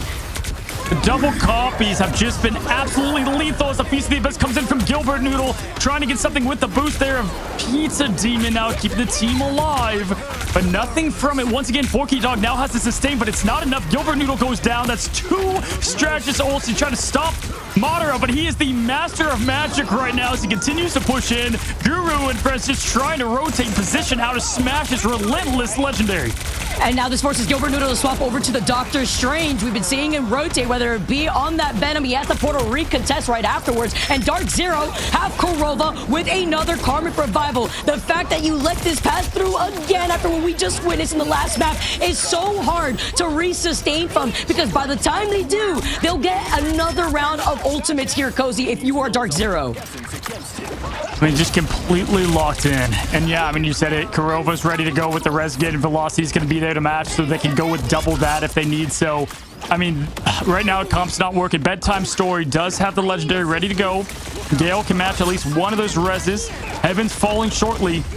We'll see how they combine Guru's ult here. We'll see what kind of angle he takes. He got the best of Smash last time, but Smash going full aggro like a final boss in MMO. Now Gilbert Noodle does get the first pick though on Punity, forcing the rise from Kurova, believing Velocity can get it soon. Bedtime Story then finds Madara, but there's that res, allowing everyone to come back, but that also is a green light for Dark Zero to play a lot more aggressive as the Angela ult comes crashing down over their heads. They get combated. Guru gets punished by Velocity, born again, as it's Gale this time time around from Rad, but they only got one set of Karmic Revival as the Eye of Agamotto finds 4. Pizza Demon Madara had already used up that Mantis ultimate. Madara, you can try to bait out these Vanguards, but it won't stop him, especially when he also has access over to that Doctor Strange. What a disgusting Agamotto. Got the entire team with that one. Oh my gosh. Could have scripted better now as Impunity and Smash continue to just reign dominant. I didn't think we could see anything worse than the opening of Arako, but right now it's Dark Zero fully in control. They're ready to get this thing moved on to the upper bracket. Guru now fighting back, finding what he can out of this thing and continuing to stall here. Good job with those axes. Gets that team up health. Gilbert now getting out smashed, but once again, you're going to have to put up the relentless effort of Impunity to Kurova and Velocity to follow of Sustain.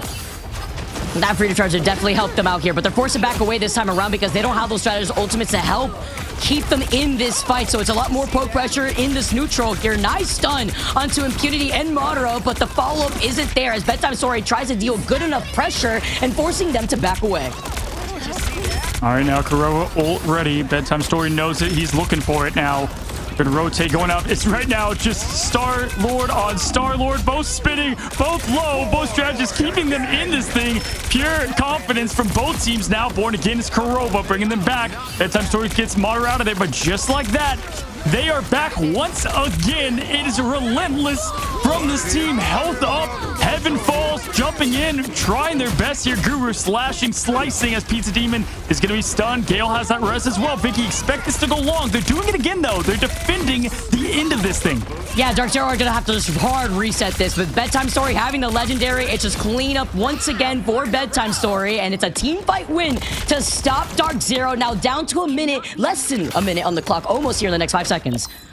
I continue just to be so impressed here with Rad being able to stop what looks like an unwinnable match in their terms. But Gilbert Noodle with the trio here is going to be the opener they need to clutch this. 49 seconds left. Velocity does have ult to res, most certainly. Outside of that, though, it's all neutral play. Smash will certainly have an impact at some point, but Rad can stop it before it starts with only 38 seconds. He was able to get the swap off, though. He went over to the Bucky off the Star-Lord originally. Going to be able to take care of Bedtime Story up in the sky, as well as Guru, who's been able to fly around and get away with it. But the group walls from Gilbert Noodle, I am Gru, as it's met as Forky Dog's able to push in Impunity. Velocity gets the copy this time around, and it's the Born again as Gilbert Noodle, all for that, just for everybody to come right back around at the hands of Velocity. Milliseconds too late there, unfortunately, as now Smash reigns in. Gilbert Noodle with the ult of a lifetime, but it won't matter. But Gale brings it back in this fight, but Smash can continue the avalanche of the impact. Legends in the sky. Bedtime Story looks to make his story of advancing in this upper bracket, but it starts here. 1 down, 2. We'll see if we can make it 3 now. Dark Zero just keeps coming back and getting away with it. Kurova now close to ult, ready to bring the team back yet again. Gale a mile from his. This is madness. Born again, wave 55 of zombies as he brings them back. And Rad, despite winning so many of these trades, they only have one Atom. They don't have a Loki to keep them in this fight. Another Gru ult this time around, but it's at the hands of Gilbert. They get their push back in, but it's straight neutral as overtime ticks away. You say zombies, but they're trading them pretty well here. And what Gilbert Noodle is looking for, another elimination, but won't be able to get a Smash. And Medora gets 2. Smash gets another. And at this point, it's going to be Smash and tries to seal the deal. Gale brings it back 75%. He's out of it. Bedtime Story, only one left. That will be it for Rad's defense. Once again, bringing it down to 4 zeros. But Vicky, how are you supposed to beat 7,000 revives? How long was that? They got like a Karmic Revival like at least 4 more times, it felt like, in that final fight. Like, even looking at Gale being able to have that Karmic Revival, he got it twice in that final fight, and then you're dealing with double that if you're looking at what Dark Zero's running with Velocity having that God of Mischief to get the same copy. That fight must have lasted, Cozy, like a solid 2 to 3 minutes.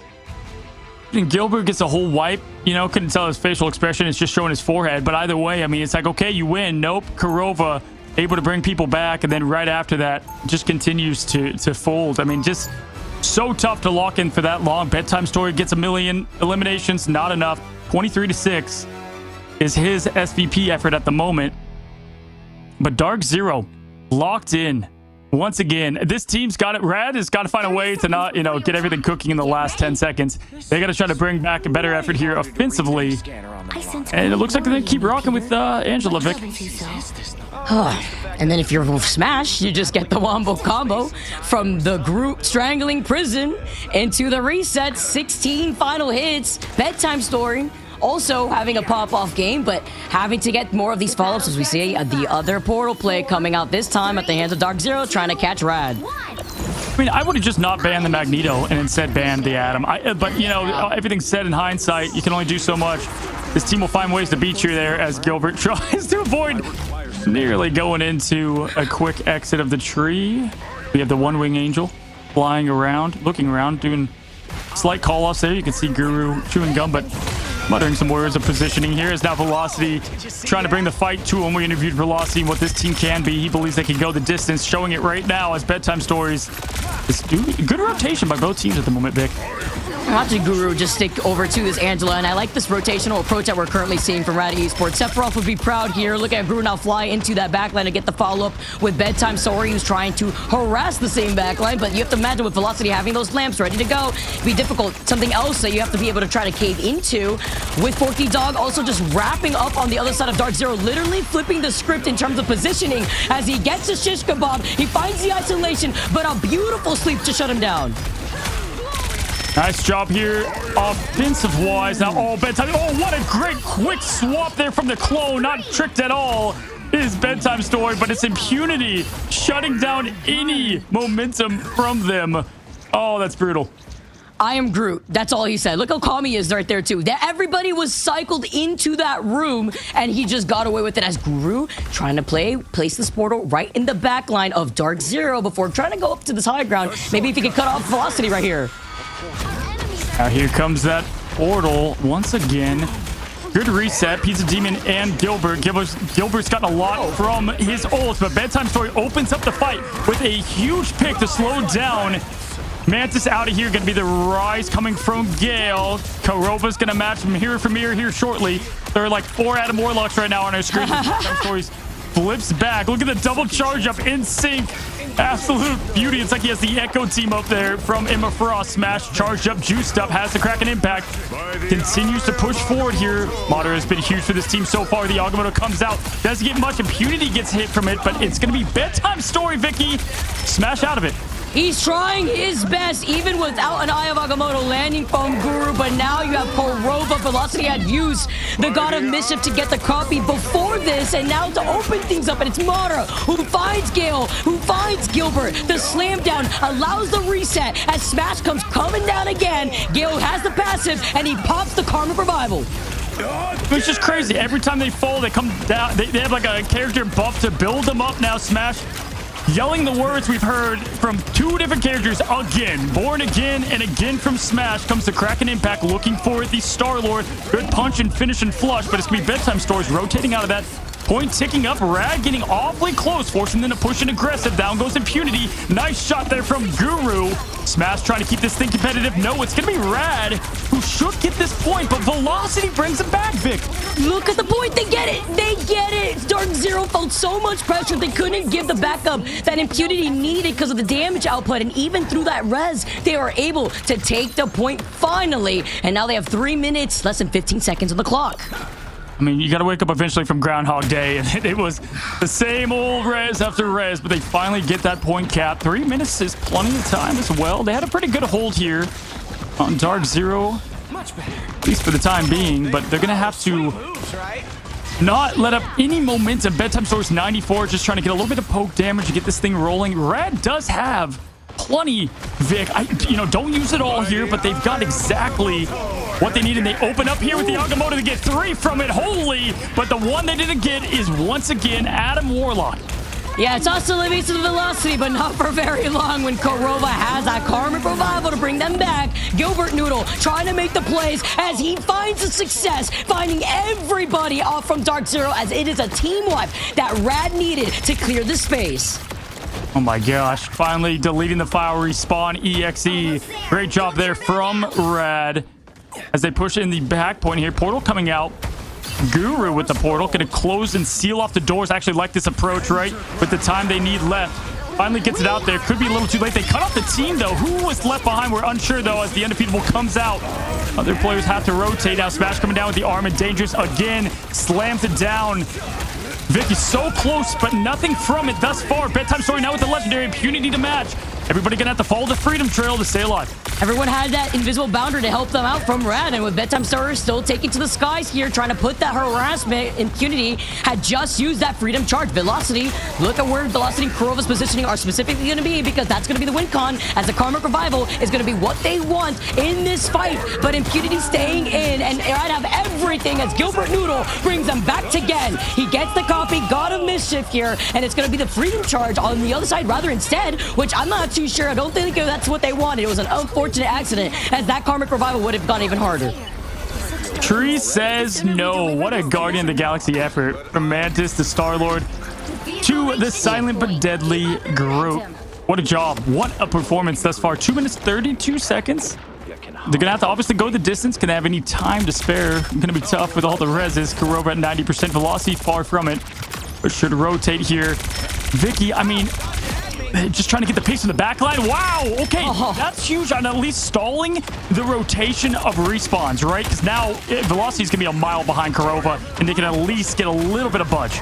May actually be forced to hold on to it for a bit just because of that, because they want to time those ultimates side by side with one another. But Bedtime Story, the MVP right now for Rad, has find these crucial picks off the back line. He finds Madara again, and here goes Kurova, born again, bringing them back as Guru unleashes a thick Eye of Agamotto. He finds 3, and Amazing's right there to keep them in this fight with that Soul Resurgence here. Again, as Smash comes down, he finds Guru, and he gets the next reset. And Gale is there to bring them back. Even with the triple Ago, not successful, but Gale brings them back in this fight, doing their best Dark Zero impression, coming back into this thing. Bedtime does have that legendary. Gilbert can follow. Once again, got to stay up, can't stagger here. Here comes the ultimate. Do they connect? They get 2. Okay, now Rad looking for the comeback, and Smash puts a quick end to Bedtime Story, sending him goodnight as Gale gets a pick on Madara. Guru to follow Vicky. Rad Esports, they have figured it out, it seems here, the way they look on this attack, but the job's not done just yet. You have less than a minute now coming up on the clock. They have Forky Dog in the invisible boundary. They have Bedtime Story, but look at this Velocity close to that God of Mischief, as Impunity uses the Freedom Charge to allow everyone to get that support that they need to continuously push them back. Pushing in now, Gilbert New throwing down the walls. Good sustain here. The legendary ready to go at any time for Bedtime Stories. Velocity, though, did rotate around finally. Other teams are far from it, though. And oh, wow, what a focus. No one there to keep him up. 40 down. Strategist was to have that one back. Gale getting close to the round, but look at this rotation. They're forced to move back. 30 seconds. You can't get these picks and sustain. Dark Zero knows it. They're pushing up. Guru, though, wants it. He's fighting. Pizza Demon opens up with the ultimate now to try to get something for it. It's a smash down, and they're cracking down now as the Eye of Agamotto goes out once again. Vicky, 1, 2. Can they make it 3 to push this thing? What a turnaround. It stops the bread and butter between the follow-up between the Strangling Prison and the reset from Smash onto that Bucky that he swapped over to deal with Bedtime Story. But the Born again comes out from Kurova, and this time it comes out from Gale. Overtime now ticking down as he brings back Gru into this fight. Velocity 2 had just used up that God of Mischief, and now with the invisible boundary, the sustain is there for Rad. Yeah, but here it is. Velocity once again going to be able to do what they do. Gilbert Noodle gets Madara, though. Overtime is ticking. This is it. Will Rad be pushed to lower bracket, or Dark Zero win this thing and make it to the upper bracket semifinals now as Impunity continues to push on as the cap to sustain. Bedtime Story good to rotate around in a moment. Smash down with the Kraken impact. He's a Demon close as well, Vicky. This could go either way, but right now no one going down. Guru get the 1 and 2. The J duo as always now make it 3. Rad Esports gets it. But the job's not over yet. But they shut down that Bucky right when he tried to pop the trigger on the Kraken impact. Good timing, but that was the best look we have seen from Rad all series long.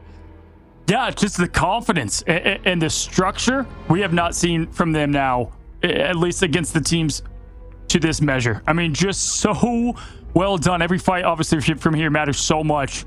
No mistakes can be made. The ult charge up is going to be exactly tied, Vicky.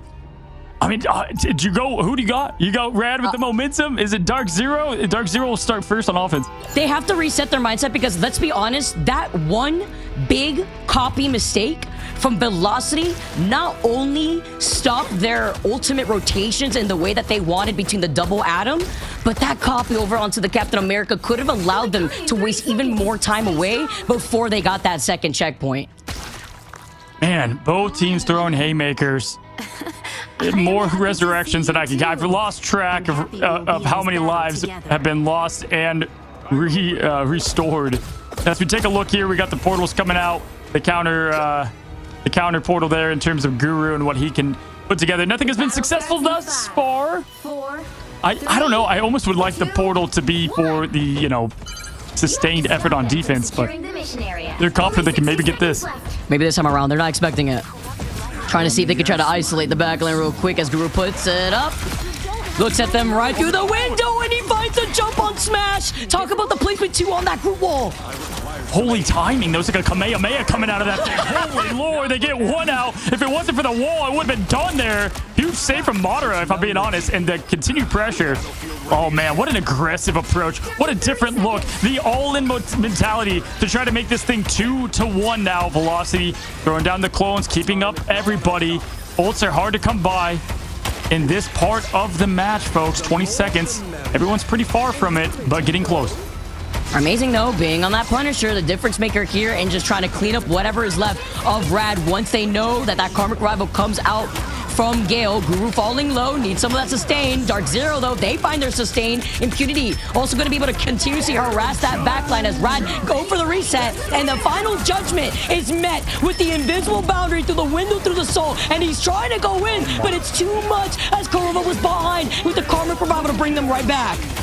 How Kurova got the revival this fast is absolutely ridiculous. And now, just like that, the bounce back. You get the first wipe. That's usually enough. There's a tick on the clock left. But once again, coming back from the dead, it's all of Dark Zero fighting with the vengeance they have. Porky Dog, though, does get a clutch pick there. Tick, tick, tick. Goes the point and the clock. They wish to have that portal back now. It's going to be the full reset.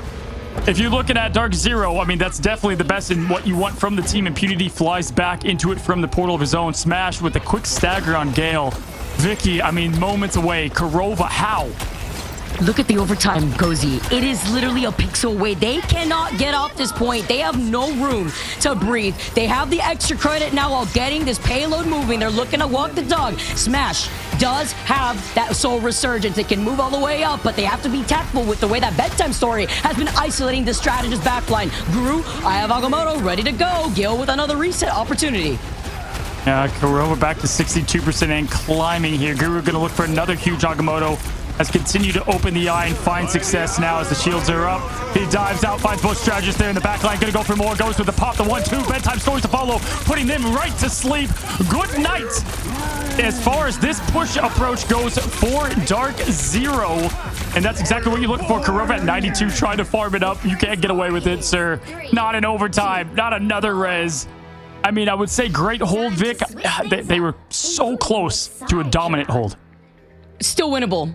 With the way that Rad took the attack when they were here, so winnable right now. That was the best case it could have in that moment because Kurova not having that res means everything. He was like at 82, 84%, I believe, before he saw his team just dropping like flies. But Bedtime Story has constantly found himself wrapping behind Dark Zero and harassing them and getting away with it. Wow. Just wow. I mean, that was played very well in terms of Rad. I mean, I got to go back and just see how Kurova went from like 50% to 100 in seconds there as we take a look. Headshots. yeah, seriously. I mean, at it, Smash with 27 final hits. What a demon. 45 damage. Can't complain. 65k from Porky Dog, too. Same as last time. Just look at what a stat show, man. What could be our final match. Insanity. The 26 final hits, the 27 from, like, wow. And then you even look at how Gale's been performing on this Adam Warlock. Again, that's why they have to use the protection to make sure that they don't just target ban what Gale has. And Gale's almost evening out with what Kurova's impact has been, even with Velocity getting these copies onto the Adam Warlock. As we get started, Rad coming out of the gates. All castles hold the biggest villain, and Vicky, I gotta say, Frank Castle there for Rye Amazing is one of the biggest when it comes to clutchness. He can hit every shot now as it's banned out for the other side. The turret blasting. Bedtime Story looking for a different entry, getting the pressure to at least turn focus, like the effort here, and the focus giving his team some room to push in, and just constant pressure there from Star-Lord. Has been sniped out a couple times. Just need to keep an eye on him. Up Main Street is Guru and friends as they continue to push up, but Right Amazing 44 and 50% in climbing. Look at Kurova's ult economy here too, with Velocity shortly following up afterwards. Bedtime Story saying, look at me, as he flies onto the high ground once again, wrapping behind Dark Zero, trying to harass the strategist backlane, maybe even force out these lamps from Velocity, as he's also close to that God of Mischief. But with Forky Dog finding a Impunity, that's a first big pick, and there is no Karmic Revival, so bring him back. 83%, 86 and climbing. They got to find that back into strategist. It's going to be the same song, same dance once again. They won't be able to carry the threat on. Gale's close behind, but it's Velocity first. Going to get the Born Again ready again for this team. Bedtime Story's unable to get him out. There it is. Powers are his. It's going to be Kurova as well to match it. They can go either way. Judge, jury, Rye Amazing. The clutch gene is in them, and here comes the bullet. Everyone has a name. Rad Esports on them now with the imprisonment. Guru gets it. Oh my! Gilbert is hungry, but the Born Again brings everybody back. The reset, he tries to wall him off as currently Rad get this payload moving. They find the success, and overtime ticking away. They cannot get it off yet. Gale has the res. This would be a win of a lifetime after what was a tough entry and opening. Now as Madara is looking for their strange on. Oh my gosh, he's found Gale. This would be a huge pick if he can shut him down. Gale goes to, oh my goodness. I've lost. No! It's the res. It's not enough time. Goodbye, Red. That went down to the wire. The armor to negate the eye of Akamaru stun. Can you imagine? Peekaboo. Peekaboo, he found him. I mean, Gale tucked in a corner, Vicky. Just like that. Dark Zero will be advancing to play FlyQuest to earn their ticket into Georgia. Valiant redemption effort from Rad, coming up a little short. Carry that momentum into the lower bracket. For now, it is a 3-0, a clean sweep from Dark Zero. Oh, what a performance from Rad, man. The way that they almost turned that around. That was probably the best symbiotic surface game we have ever seen. Madara being the MVP for this team. Highlighting, what, 70? 72 from Bedtime Stories. Dude. 72 elims and he only went down 13. Bedtime Story was a whole problem. Like the way that Bedtime Story was spending so much of that attention. 72. That is insane.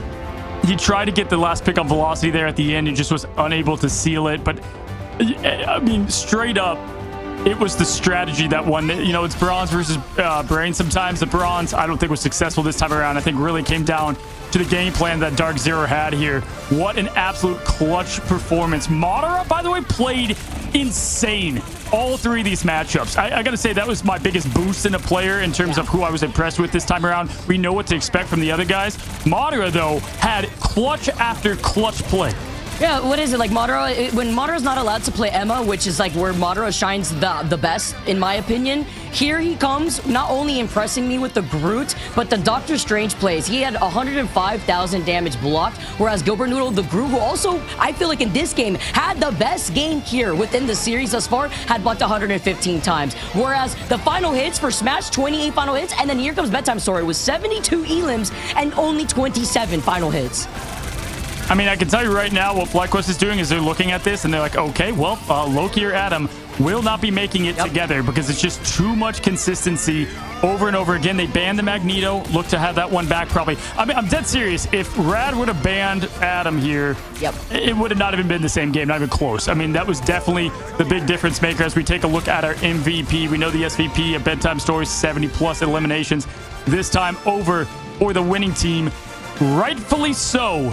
It's Madara with 105,000 damage, 105 damage block, 50,000 damage to boot, 15 final hits.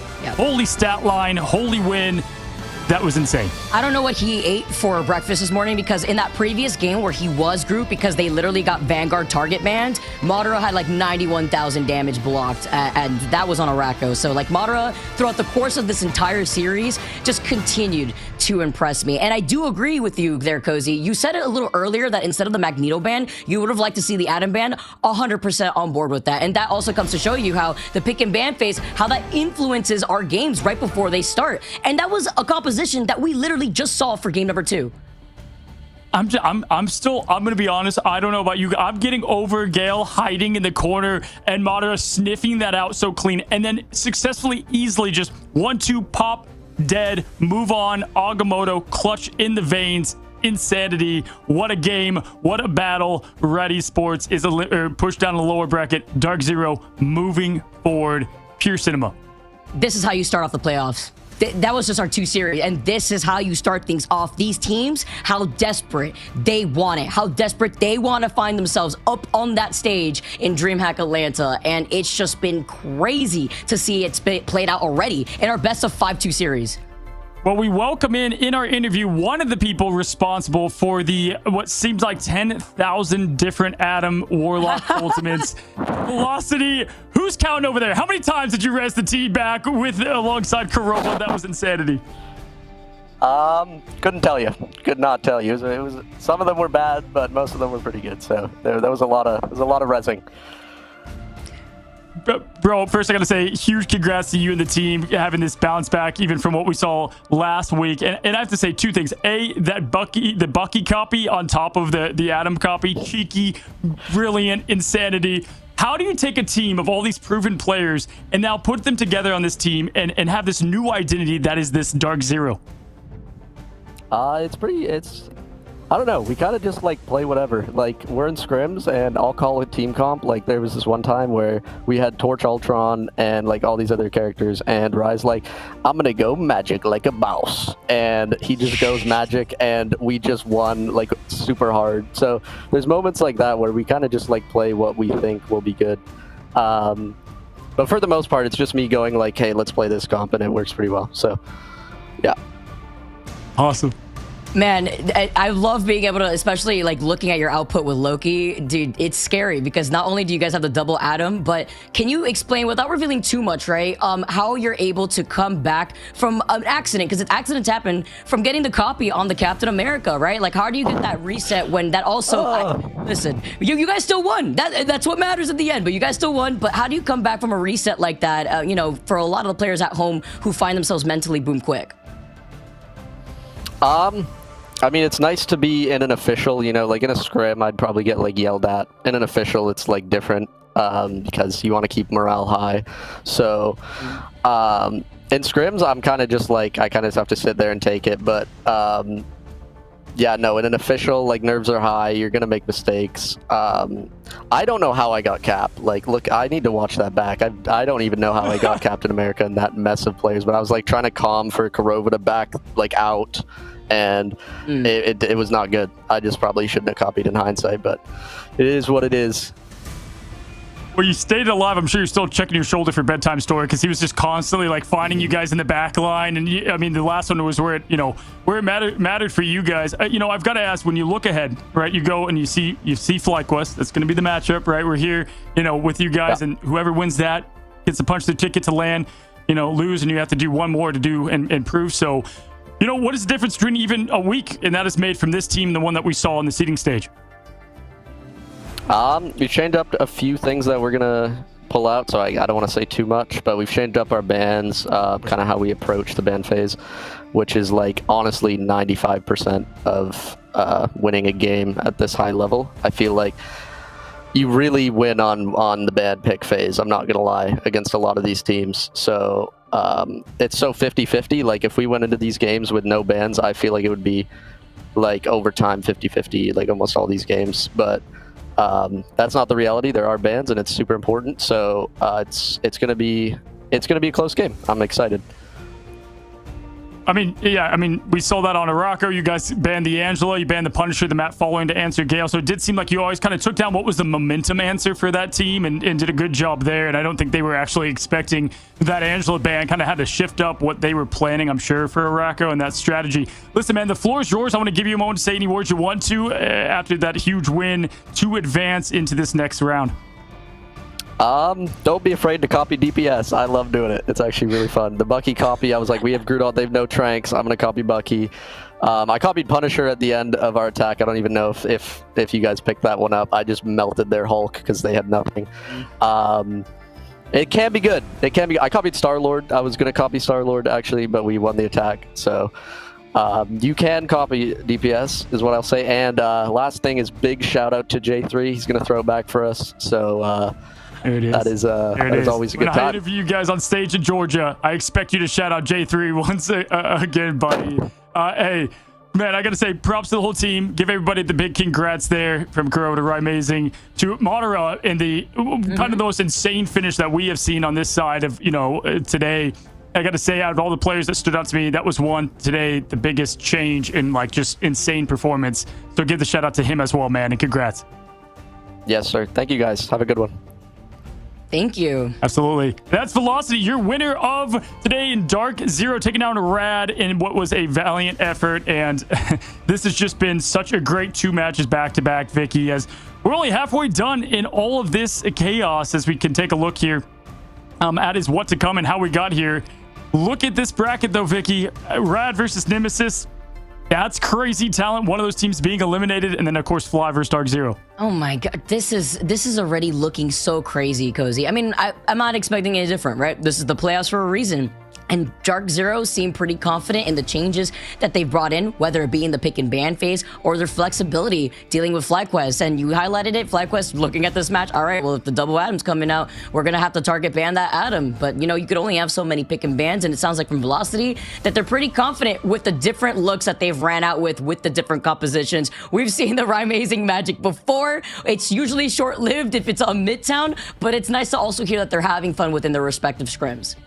Yeah, sometimes bronze, can only go so far. It's the brains that really get it done. And just finding out what exactly is their biggest strength, right? Just because it's a meta hero doesn't mean that team is their win con. And so Adam Warlock certainly looks like that consistently there, but they're ready for a flexible plan. Guys, we've got Twitch drops going on right now, so you can continue to farm up in-game glory as we take a look at all the goodness you can get from Rocket Raccoon and the Will of Galacta as we continue to celebrate what has been an incredible first year of this competitive scene of Rivals. And all you have to do is check out high octane action in about roughly 10,000 born agains there from Team Dark Zero. Vicky, listen, we got a marathon of days coming up. For me and you, that's what we got to do in terms of a crazy day one. But we got I Run Ship. We got Dogman, Vicky. It's been a blast. Obviously, we're here tomorrow, but we're passing you guys to some good hands.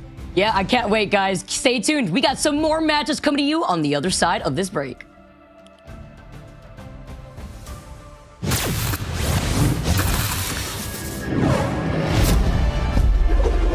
Forgive me for what I am about to do. I see you.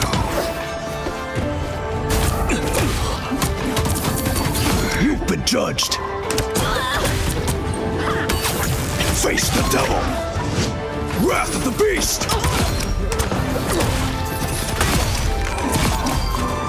Hellfire.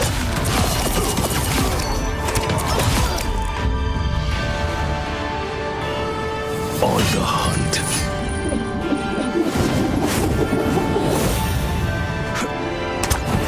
Let the devil out!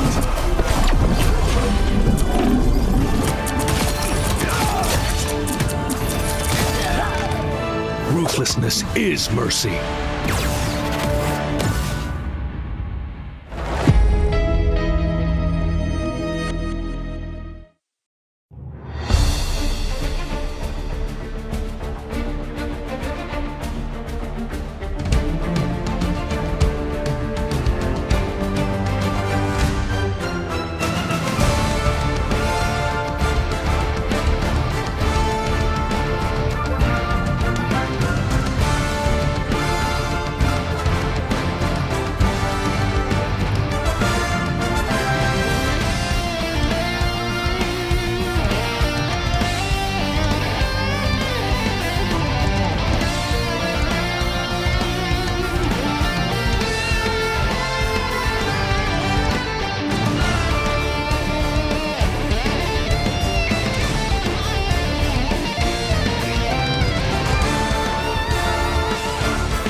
shining on those memories.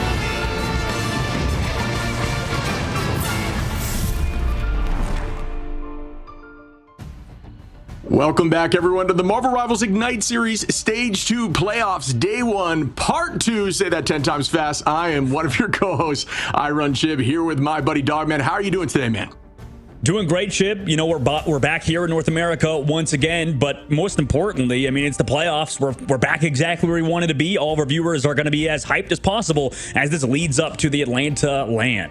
That's it. I mean, yeah, saw a couple 3-0s here on the first 2 games, but with you and I, buddy, we consistently have these close matches, so I wouldn't put it past us that we see something different coming up here. You mentioned the matchups coming up. First, Sentinels versus Envy. You know, storied teams, Envy in the conversation for one of the best teams, although struggling into Fly, like virtually every team is right now. That should be a good and fun match. I know you and I think we both put Envy for this, huh? Yeah, at the moment, I mean, Envy looks like one of the best teams, and just like you said, only losing to Fly Quest, right? This team, I think everybody's wondering, you know, what are they going to do roster-wise with, you know, Tap, with Speedery. Apparently today, Tap is playing instead of Cal. But yeah, this is definitely one of the best rosters in the game. You know, the reason being they just got second place at the mid-season, and, you know, the only real challenge they went against, like you said, was Fly Quest. So this roster, I mean, still looks pretty damn good. Maybe they lack sometimes in the draft phase, I guess. That's maybe the biggest sort of thing you could knock against them, Shib, but at the moment across the board it's a very, very talented roster.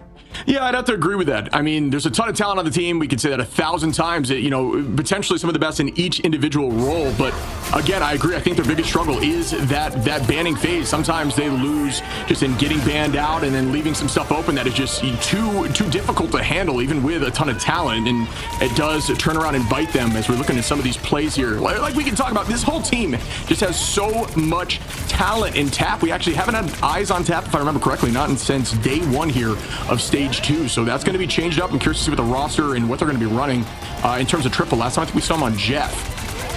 Yeah, he was a pretty solid Jeff, but, you know, comparing him to, I guess, how Nero's been playing it, maybe they value his Jeff a little bit more, and also the flexibility there. But, you know, at the current moment, I think that Tap is definitely a good player. You can always flex in, and I imagine via practice they're going to learn all those things. It's sort of an interesting predicament to be in, I guess, like having to, you know, manage so many talented players. On the opposite side, Team Sentinels, I mean, they don't really have the same substitute sort of roster that Envy does, right? They kind of have their new roster they picked up. They dropped Korova. They didn't drop Korova. Sorry, Korova and Rymazing and Super Gomez all left for the team technically and went to different rosters. Now the Sentinels it has a brand new group of players, and, you know, they have to figure it out sort of as a cohesive unit. They've looked good at points, but, you know, as we saw on their in the group stages, you know, faltering to 100 Thieves at the very end, Shib. So we'll see how Sentinels does now with this new roster after another week.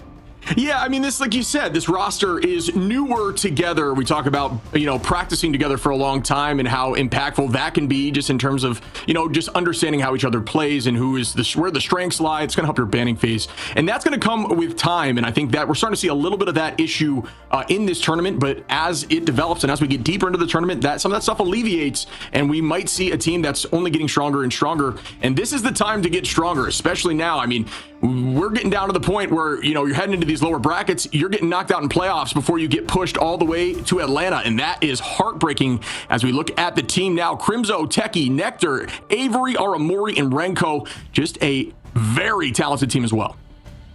Yeah, I mean, this squad should be able to compete with the best of them, right? I mean, that's kind of the idea for Team Sentinels, and sort of these off-season pickups for them, and picking up, you know, Avery alongside Renko. Nectar, I think we can both agree, Shib, has looked like a standout star player for this team as of late. And, you know, Techie came in, immediately made an impact, and has been good on pretty much all of those, you know, heavy, you know, main sort of anchoring vanguards. But the rest of the team, I think, has been slowly sort of figuring it out together. But, you know, right now, it's the most important opportunity for them to win today versus Envy, because we already know that maybe Envy could be at their weakest, right? Especially if you take advantage of the draft phase. And now, honestly, that was kind of a problem for Sentinels last week. I didn't think they were flexible enough in their draft phase ship. Like, that was kind of their biggest problem, was not their roster at all, really. It just felt like maybe when we came to draft phase, we weren't doing enough in terms of changing things up, you know, to play against the other teams in our group.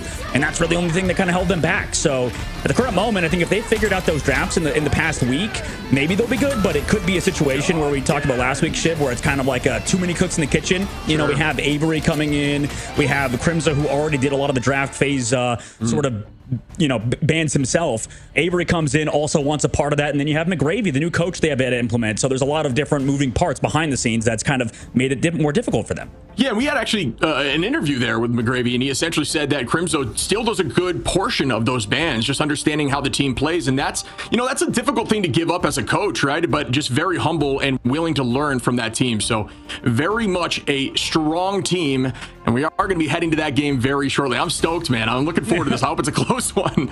Yeah, I'm stoked as well, and I'm stoked to see a rematch too, which we get between Envy and Sentinels. Now, it has been a long time, right? But if we go back all the way to stage 1, I mean, these two teams did play against each other back then, and it was definitely a fun matchup, right? Sentinels was able to, in the playoffs, beat Team Envy, you know, forcing Envy to be that 3 seed and giving Sentinels the eventual 1 seed over 100 Thieves in those finals of stage 1. Now coming into stage 2, these are two completely different looking teams, right? Envy picks up Tap, Sentinels picks up a brand new roster, basically. And, you know, back then, this was also an upset, because we talked about Envy being one of those top teams, similar to FlyQuest not making land. It was very insane to even be in the situation where Sentinels were to win against Envy 2-1. And, you know, coming back into it, Envy is another favorite, but you can never count out Sentinels, at least the organization in the past. They've always managed to get these upset wins in a very similar fashion that 100 Thieves have as well. Yeah, I mean, again, it gets down to the wire in these end of bracket games. Nerves, tensions, all that stuff comes into play. And we talk about stepping up on the big stage, and being here in and of itself is already on a big stage. But as you go through these tournaments, I mean, you know, with firsthand experience, things absolutely change. Nerves come into play. You start playing maybe a little bit more on your heels, safe, just playing to not be the one that struggles instead of playing to be somebody that excels, right? So you got to try to get through that mental barrier as we're heading into game 1 here of Envy versus Sentinels. I'm stoked to see this rematch. Well, and it's even more exciting as well, because it's sort of like Envy also picked up some of the, you know, the best players from the last stage, right? At least free agents wise. You know, they picked up Tap, you know, who also was on that Techie roster, and which, by the way, if we're looking just at Tap's roster, which now he's in the game, he actually lost the Sentinels at stage 1 too. So everybody sort of has a vendetta against the organization of Sentinels on Envy's roster, which is, I think, a sort of interesting storyline too. Yeah, I mean, and that's what runs deep, right? You know, there's a whole nother level to this competition, as we can see the double Jeff ban off the rip. Go back and think about season 1, and if we would have ever saw this, personally, never would have thought that was going to be the case. But again, this team just super dedicated to changing things up, and obviously triple strat in the current meta is very strong. The double Mantis lock-in is also something that we haven't seen much of, as Mantis has been by far one of the most, if not the most banned hero in this entire tournament so far. Yeah, Mantis has been a problem for a lot of teams whenever you get to play it, just because of the you know, different health point, you know, break points that happen when you can, you know, one shot. You mentioned on Venom a lot of the times, you know, with the Feast of the Abyss, and that means it's, you know, definitely a strong hero. It kind of changes the game and the dynamic in a sort of safer way that even like a Storm would do, right? Because she has a strategist ultimate that can keep everybody alive. On the opposite side, we have an AMER Protect for Envy. That's the first deviation, as well as the Captain America ban and the Human Torch ban, met with Venom on the opposite side for Sentinels, not wanting to give them that matchup with Envy. When Windows specifically on domination, it makes sense. But anchor-wise, it seems like both teams are actually going to be able to get AMER unless Envy, you know, doesn't maybe protect it here, potentially, or sorry, Sentinels doesn't protect it here. Maybe Envy is looking to ban it out. Yeah, definitely interesting. We're going to start seeing more of those targeted bans. Obviously, Speedery, that Human Torch, you got to say goodbye to that. But yeah, I mean, allowing Emma through here on the... Oh, I guess Emma was saved here, but the ban might come through here for the side of Envy. But yeah, getting rid of that Venom. You don't want that one-shot combination there with Mantis. Mantis damage boost allows Venom with that ultimate, as long as the tendrils connect, to go right through some of these backline strategists and get those picks. And that's just one of the combinations that are incredibly impactful here with Mantis. There is a ton to think about. So we are going to see what what they elect to do as we start up here on Hell's Heaven domination. We've seen a ton of Hell's Heaven, and I'm looking forward to it with these storied teams. Let's get into it. Yeah, let's get into it. I mean, we're entering best out of fives yet again, and they went for the Ultron ban at the very end. Envy did, and that also makes a little bit of sense. However, honestly, I kind of agree with the Sentinels take slightly, where they're not prioritizing the Ultron too much, because on Domination, I mean, Ultron's good, don't get me wrong, but I think that Domination is one of his weaker map types, I guess, because of the fact that, you know, a lot of your fallback positionings are a little awkward to kind of get to. Like, once you go out to these, like, pillars, for example, or whatever, right? Once you have to fall back, it's kind of a little bit awkward, and also those cooldowns are sort of more difficult to use than something like the Mantis in this case, with both teams protecting it. And then Adam Warlock, you can still play it if it doesn't get banned out too. So this is interesting. This is the shake-up ship that both teams didn't really prioritize these off strategists. They prioritized the Jeff and they prioritized the Ultron, but that Adam Warlock and Mantis both get through. Yeah, and I have no doubt we are going to be seeing that as you see Nero there and Nectar going to be on the Mantis. Triple strat is run. Actually, yeah, it is going to be run there for the side of Envy, but I don't... Oh, no, we see it there on Sentinels as well. But the only difference going to be having that Luna out there as we start now. Tap is going to be on Duelist instead of the strategist line, as that Jeff has been removed. As we start up early on in the first fight, Speedery on this off, they're going to be on the Ultron. We've seen a ton of different Ultron choice in terms of who is on Ultron, and that is an early pick there onto Crimzo. Good focus in rotating those cooldowns there. Keep Crimzo locked in place, and that's an early pick there. I don't think he got to play the game, Shiv. He just like sat there, got stunned by somebody, got slept then by the Mantis, and then got choke slammed, and then also had the stun from the Phoenix. That was depressing if you were Crimzo, and now he's on Doctor Strange to portal back, but Envy capped the point, and we've seen how important it is to take the point early. Yeah, I mean, you want to get that teleport. If you're going to use that strange portal, you do it as soon as possible. It is a 3-minute cooldown. You should have it by the end here if there is some trading on point. Speedery gonna find it. 2Ps. Goodbye, Crimzo and Avery once more. But yeah, you got to shout out quickly there that rotation as we see Tap and Kalush find another 2, and at this point, just going to be slowly walked down back to the spawn door. But wow, Envy looking lights out here, especially after seeing that first play with those cooldown rotations. The amount of communication that must come with that is wild, and this team looking like they can do it to some of the best, if not the best, here in this tournament. Yep, Crimzo's over to Groot now, but, you know, that is the difficulty. That's the thing you give up. But, okay, we're already going for a first fight, by the way. You have to give Speedery the Ultron in that ban phase. He builds those ults so quickly, like we saw. Now they're trying to go aggressive with the Freedom Charge yet again on the Sentinels and force something out early out of them. Maybe force them to panic as they build up 50%. They have a lot of space to fall back as long as they don't get picked off here.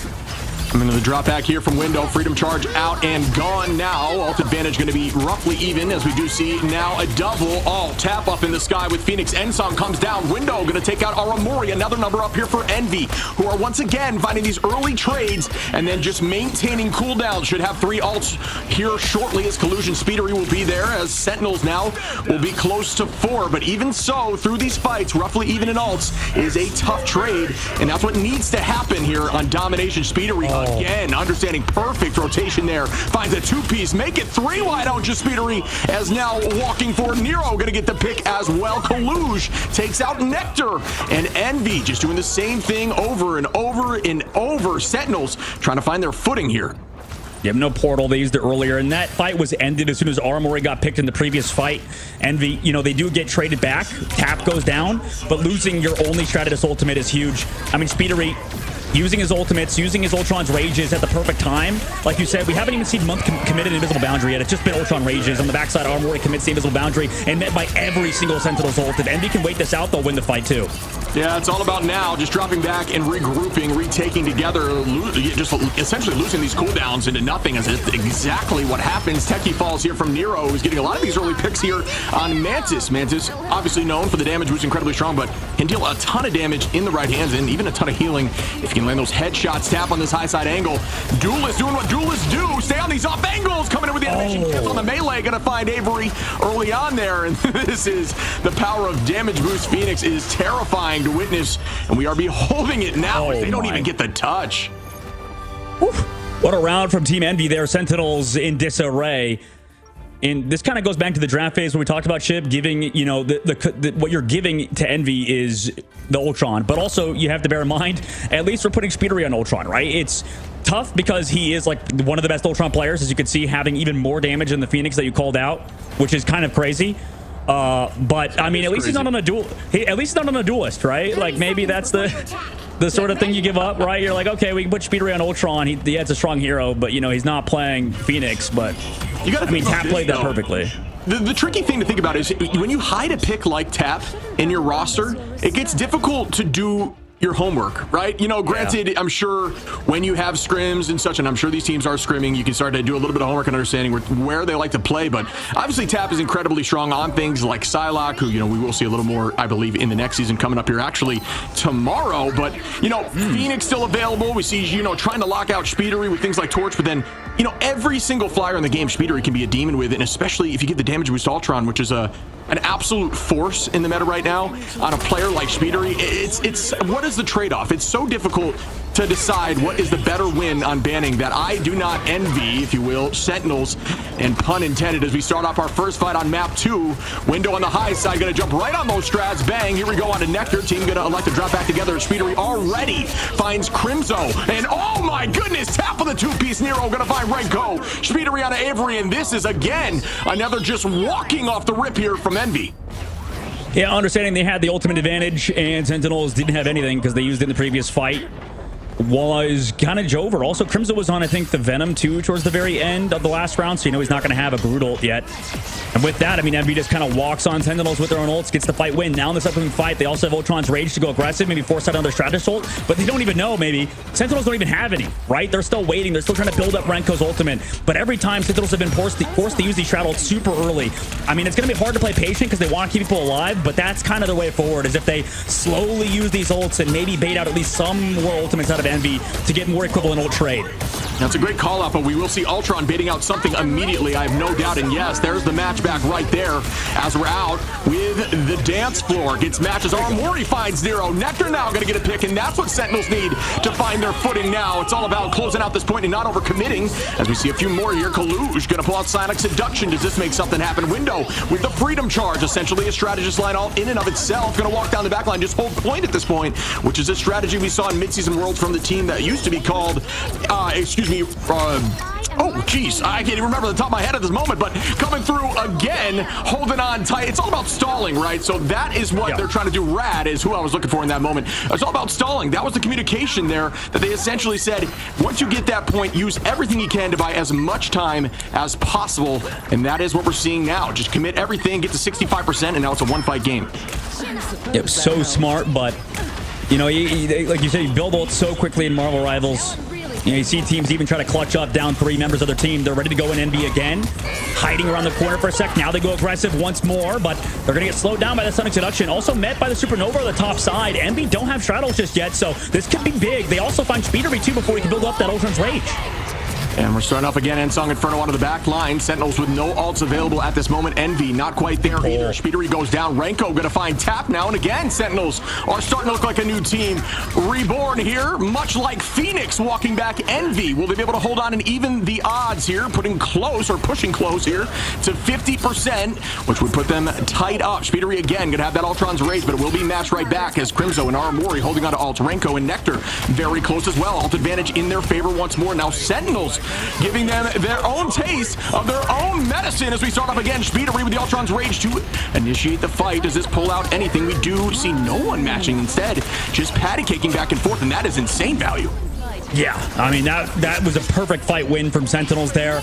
Like you mentioned, Speedery kind of forced out of sync there. Maybe didn't expect to go down in the last fight to Avery. And honestly, huge shout out to Armori for finding that late pick off on the Tap with that force physics. But mainly, Avery has been a difference maker on Torch. You know, maybe also Speedery going down in that Ultron's Rage, coming back and through that pressure over the high ground, has been doing so much on Human Torch. Sentinels going right from a fantastic Human Torch player into Right Amazing, now over to Avery. We'll see if they can keep up this pressure, though, as they are still down a point in the round in the map.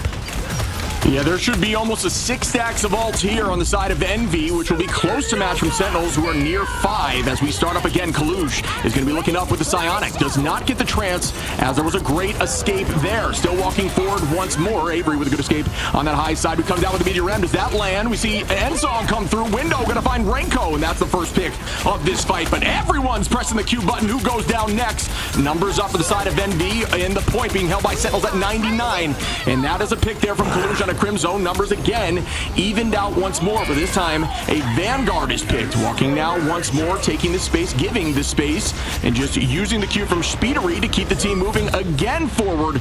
And those ults are coming back very quickly, and now Envy has the point. Yeah, I mean, these Stratus ults are just coming out a little bit too late for Sentinel's side. They're going to have to reset now, even though they portaled. And also, it's one of the trap players going over to the Doctor Strange. Renko is going to be on that Doctor Strange. So they're on a 3-2-1 comp, throwing out the Grutal. I believe that was eaten by the shield from Window, so huge shield there. Envy still staying alive until now. Nice shots from Nectar. Get rid of Window before Envy have ults. Huge tempo play by Sentinels. Yeah, essentially using that cooldown to block Root and then getting value on knowing that shield is no longer around and Heavy committing damage is pretty big brain plays here by a team that clearly knows what they're doing. Sentinels locked in now, still holding that point. OT is ticking and they're still able to maintain position.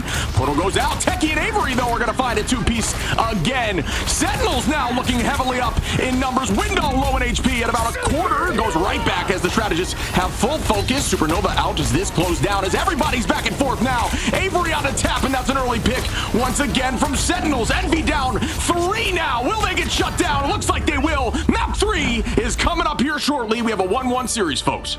I love that. I mean, I did not think that Sentinels had a chance in the world to win that fight, but because they knew the ultimate charge, because they're reading that so well, they're all tracking as a team, they were, able to take advantage of Envy's positioning and to sort of wonk at them too. So, even though the composition isn't necessarily, favored, I guess, when you switch your own, when you switch one of your own triple strategists over to Doctor Strange, it works out if you play the old game well.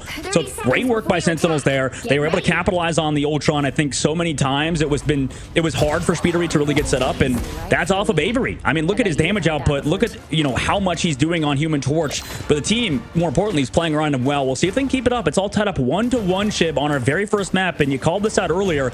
It seems like because of the games that happened today, 3-0, 3-0, that kind of bodes well for these later games that might be a bit closer, obviously, for us, but I'm sure these individual fans are going to be feeling the pressure of Sentinels and Envy.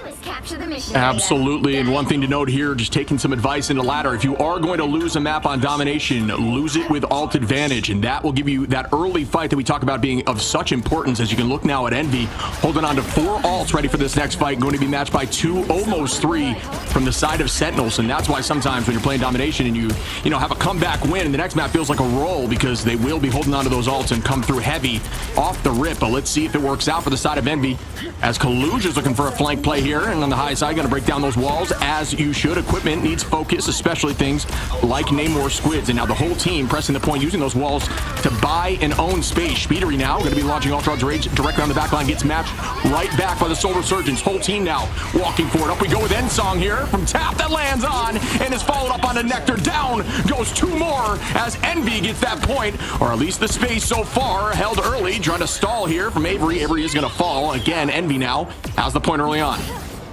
I mean, this is a very, very interesting switch up from Envy. They switch Nero over to the Cloak and Dagger off of the Mantis, and you'd assume, oh my goodness, they're going to lose all that damage potential, but realistically, you get the Terror Cape, you also have a pretty strong ultimate, and Sentinel's win condition at the moment is just overwhelming damage, right, with Avery finding these pickoffs, and maybe that Mantis has a little bit more downtime potentially, / like not as much burst healing, with the Cloak, with the Cloak and Daggers, with the Dagger Storm and all this. So Envy switching up their comp to just be pure sustain in the sky. Window, that was a bit zealous. The idea was insane, but what a shield there, just to hold on from the side of Month, and that was just nutty to see. Or excuse me, I believe that was actually Aramori, as we are seeing alt pop again. Everybody walking forwards once more. Techie gonna find the crystal pop. 25% HP of a Vanguard goes down quickly. Techie now trying to take this space back, but again, Envy doing a great job maintaining this position. Alt advantage up for the side of Sentinels. Nectar very close as well. Tap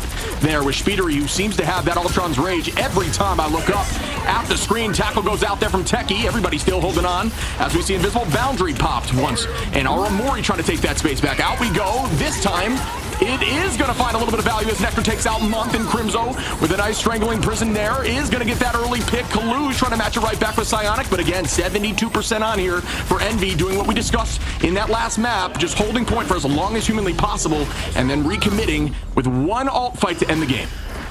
The switch up there for Envy, unfortunately not panning out, right? They tried to sustain all those, aggressive ultimates from Sentinels, but in this case, Sentinels collapsed on Envy, forcing them back to the spawn, and now finally have control of that point. We have Supernova available. But last time, I believe Nero was there to counter it with that Eternal Bond. They also have Shredder's ult advantage, right? Because Invisible Boundary and also the Soul Resurgence was committed by Nectar. We'll see in this upcoming fight, though. It's going to be hard for Sentinels to win unless they can maybe catch somebody out or maybe get a boop off of the map. And here we go now. Techie gonna pop out an ult early, and great wall there to bide some time. Avery is gonna try to find some value with the Supernova window. Just got his ult canceled by the freeze from Renko, and that was huge in that moment as Renko now very close to ultimate. What a freeze right there. Crimzo very close, and we are walking in now from the side of Sentinel. Speedery gonna get that pick early and doing what Speedery does, putting the numbers back in their favor. We are gonna see a Strangling Prison out. Does that find value as we see a sleep there on a Techie, and down goes Crimzo. Strangling Prison coming right back. Almost frozen again, but this time still gonna hold on to be a little more patient with that cooldown. 60% on for Sentinels, and the portal comes out to bide time and try to get those numbers even down. Tap onto Nectar, Kaluge, Month with a 2-piece off map onto Aramori and Techie, and that is some early and well done work here by Envy, who are once again up in ults as we head to our final fight. Yeah, huge work by Envy there. And Sentinels, I mean, they almost worked themselves back into it with some big hero plays. And it looks like they're going to rely on more of those, right? Crimson's going over to the Angela. Renko's going over to the Adam Warlock alongside the Mantis. But we have 5% left to go. They're going to have to touch with somebody here and maybe get a pull off the map. You have to worry about this Invisible Woman right now, as Month has been doing a great job with these Force Physics. Nice pick off from Tap, too. Yeah, we've seen a ton of that from Tap right now, who is going to use that end song just to bide a little bit more time, and a decent escape. Almost huge Nectar with great aim there. Going to find that track onto Tap, who almost escapes. Nectar with 2-piece now. Why don't you? Onto Speedery. Absolutely popping off here. Oh, Nectar! From Month.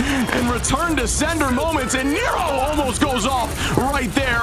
And another effort for an off map. Again, these OT battles are wild, and now we go with the Supernova. Avery going to find Kaluge. And here comes the portal. Once more coming in from the side of Tap now, who is now no longer on that Phoenix and is going to be on the Vanguard role. It's anyone's game at this point. Sentinels need to get point here. They are at 62%. If Envy comes out on top, Speedery on a pick there. They will end this. Tap with one. Nero, and that's going to be enough. The rest comes through, but it is not going to be early enough. And Envy take home the first map. Huge map win for Team Envy there. I mean, maybe Renko could assume that they would get map control, point control on Adam Warlock to get the res off, but if the point was in their favor, right? At the end of the day, it's always scary, because if you have to portal back and overtime spawns, it's going to be rough for Team Envy, with those 3 extra seconds on the clock added to your respawn timer. But they get there. They also still have point control. Most importantly, it never flipped, and if it did, maybe Sentinels had a shot there with the res, but I mean, that was an incredible map number 1, Chib, and it was a banger back and forth. Huge shots from Nectar. We start so well from that fight, seeing Nectar find 2, and then the unfortunate third comes off of the map, and that was the game changer. These boops off the map, right? When we go to that specific map with those boops on Hell's Heaven, that can really change the fights, like we saw for Month. And honestly, Month was kind of a standout player throughout, right? Nectar we could talk about for sure. We could talk about Oramori with these force physics, but more importantly, I think Month's force physics were just always in the right place at the right time, and we're always there. So consistent out of that squad, out of the backline from Team Envy. Yeah, and ending there with a 2-piece on the force physics was massive. Agreed. Yeah.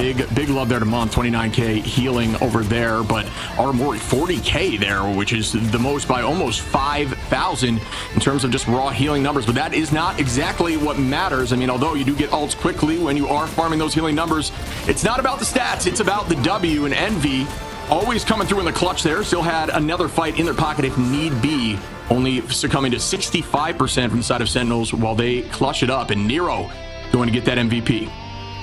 Yeah, Nero with MVP makes a little bit of sense. I think that, just on Cloak and Dagger, the amount of healing output you're allowed to do, it's kind of interesting that's not Speedery, actually. And that's a little bit worrisome, I think, for the opposite side for Sentinels, just because usually it is the Ultron player to get that MVP that's building up, ultimate charges so often. But honestly, eventually Sentinels were figuring it out. They actually played around the Ultron pretty well, forcing these layers of ultimates, right? We had Invisible Boundaries on top of Ultron's rages.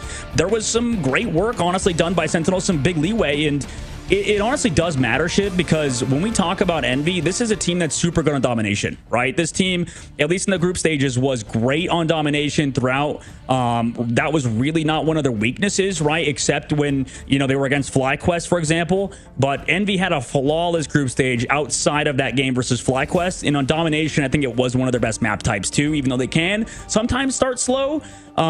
It really is going to matter moving forward for Sentinels how they do in the future maps, because when we look at Sentinels too, they were pretty good on domination. I mean, they beat Dark Zero there, going versus the 100 Thieves series. They also beat 100 Thieves there. So for Sentinels, and also Nemesis too, it's going to be scary, I think, just because this should be one of their better map types on domination. Even though Envy is a good team overall, I would assume that they would maybe do better there. But regardless of the current moment, right now, Envy up 1, like you said, Shib. We're going to see how these teams play it out after this short break.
Welcome back, everyone, as Envy up 1-0 here against Sentinels. And if that's any indication, that match, what we just watched, of how the series is going to go, it is going to be tight and fun to watch. What'd you think of that first game, bud?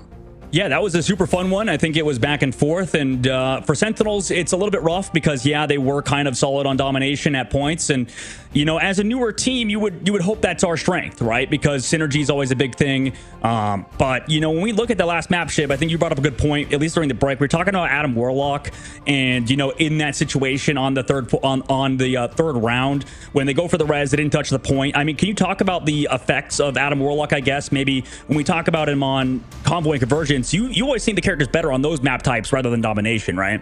Yeah, I feel in domination, there's a lot more tracking of Warlock. Warlock, it's very difficult to find a successful res location unless a strategist ult is being used like at your feet on point. And that is tricky to have that all line up, especially as comms are getting crazy in OT situations. For whatever reason, it seems that on Convoy and Convergence, when teams are able to find more of a location farther away towards their spawn, there's less tracking from the opposition chasing that Warlock down because it's just too far out of the way. Whereas in Dom, everyone's in this centralized location, everyone's tracking and understanding where Warlock's going. And in that situation, you're forced to find more obscure spots. It takes more time, and it does lead to situations like that where you're just unable to get there with the res, where, if you're somehow able to hold on with an ult, you could have resed on point and still maintained. It's just tricky. So that's just what I've been seeing so far here in stage 2.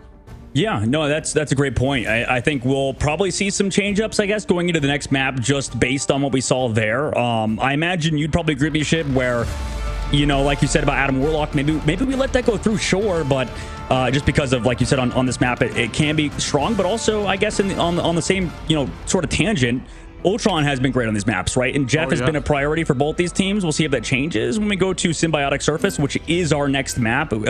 Sentinels is taking us here, and our lovely stats man behind the scenes and overall producer and Patrick and EFG kept track of the fact that this is the first time Envy's being taken to this map, and Sentinels is 1-0 here, right? So they think this is a favorite map for them, at least against Envy.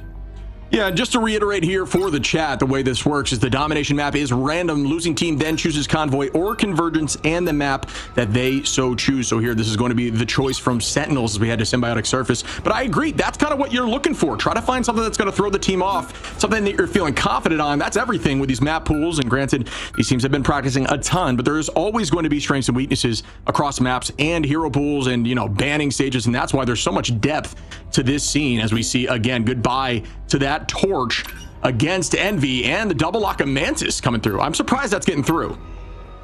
Yeah, it's definitely been something both teams are fine with getting, and maybe because of, like we said, we saw in the last one. I mean, they even swapped off the Mantis at one point. So, this kind of has been the thing that's carried over, I guess. The evaluation of Mantis, right? She was sort of the currency of this game, I think, seen as one of the strongest heroes, right? And was like a must ban.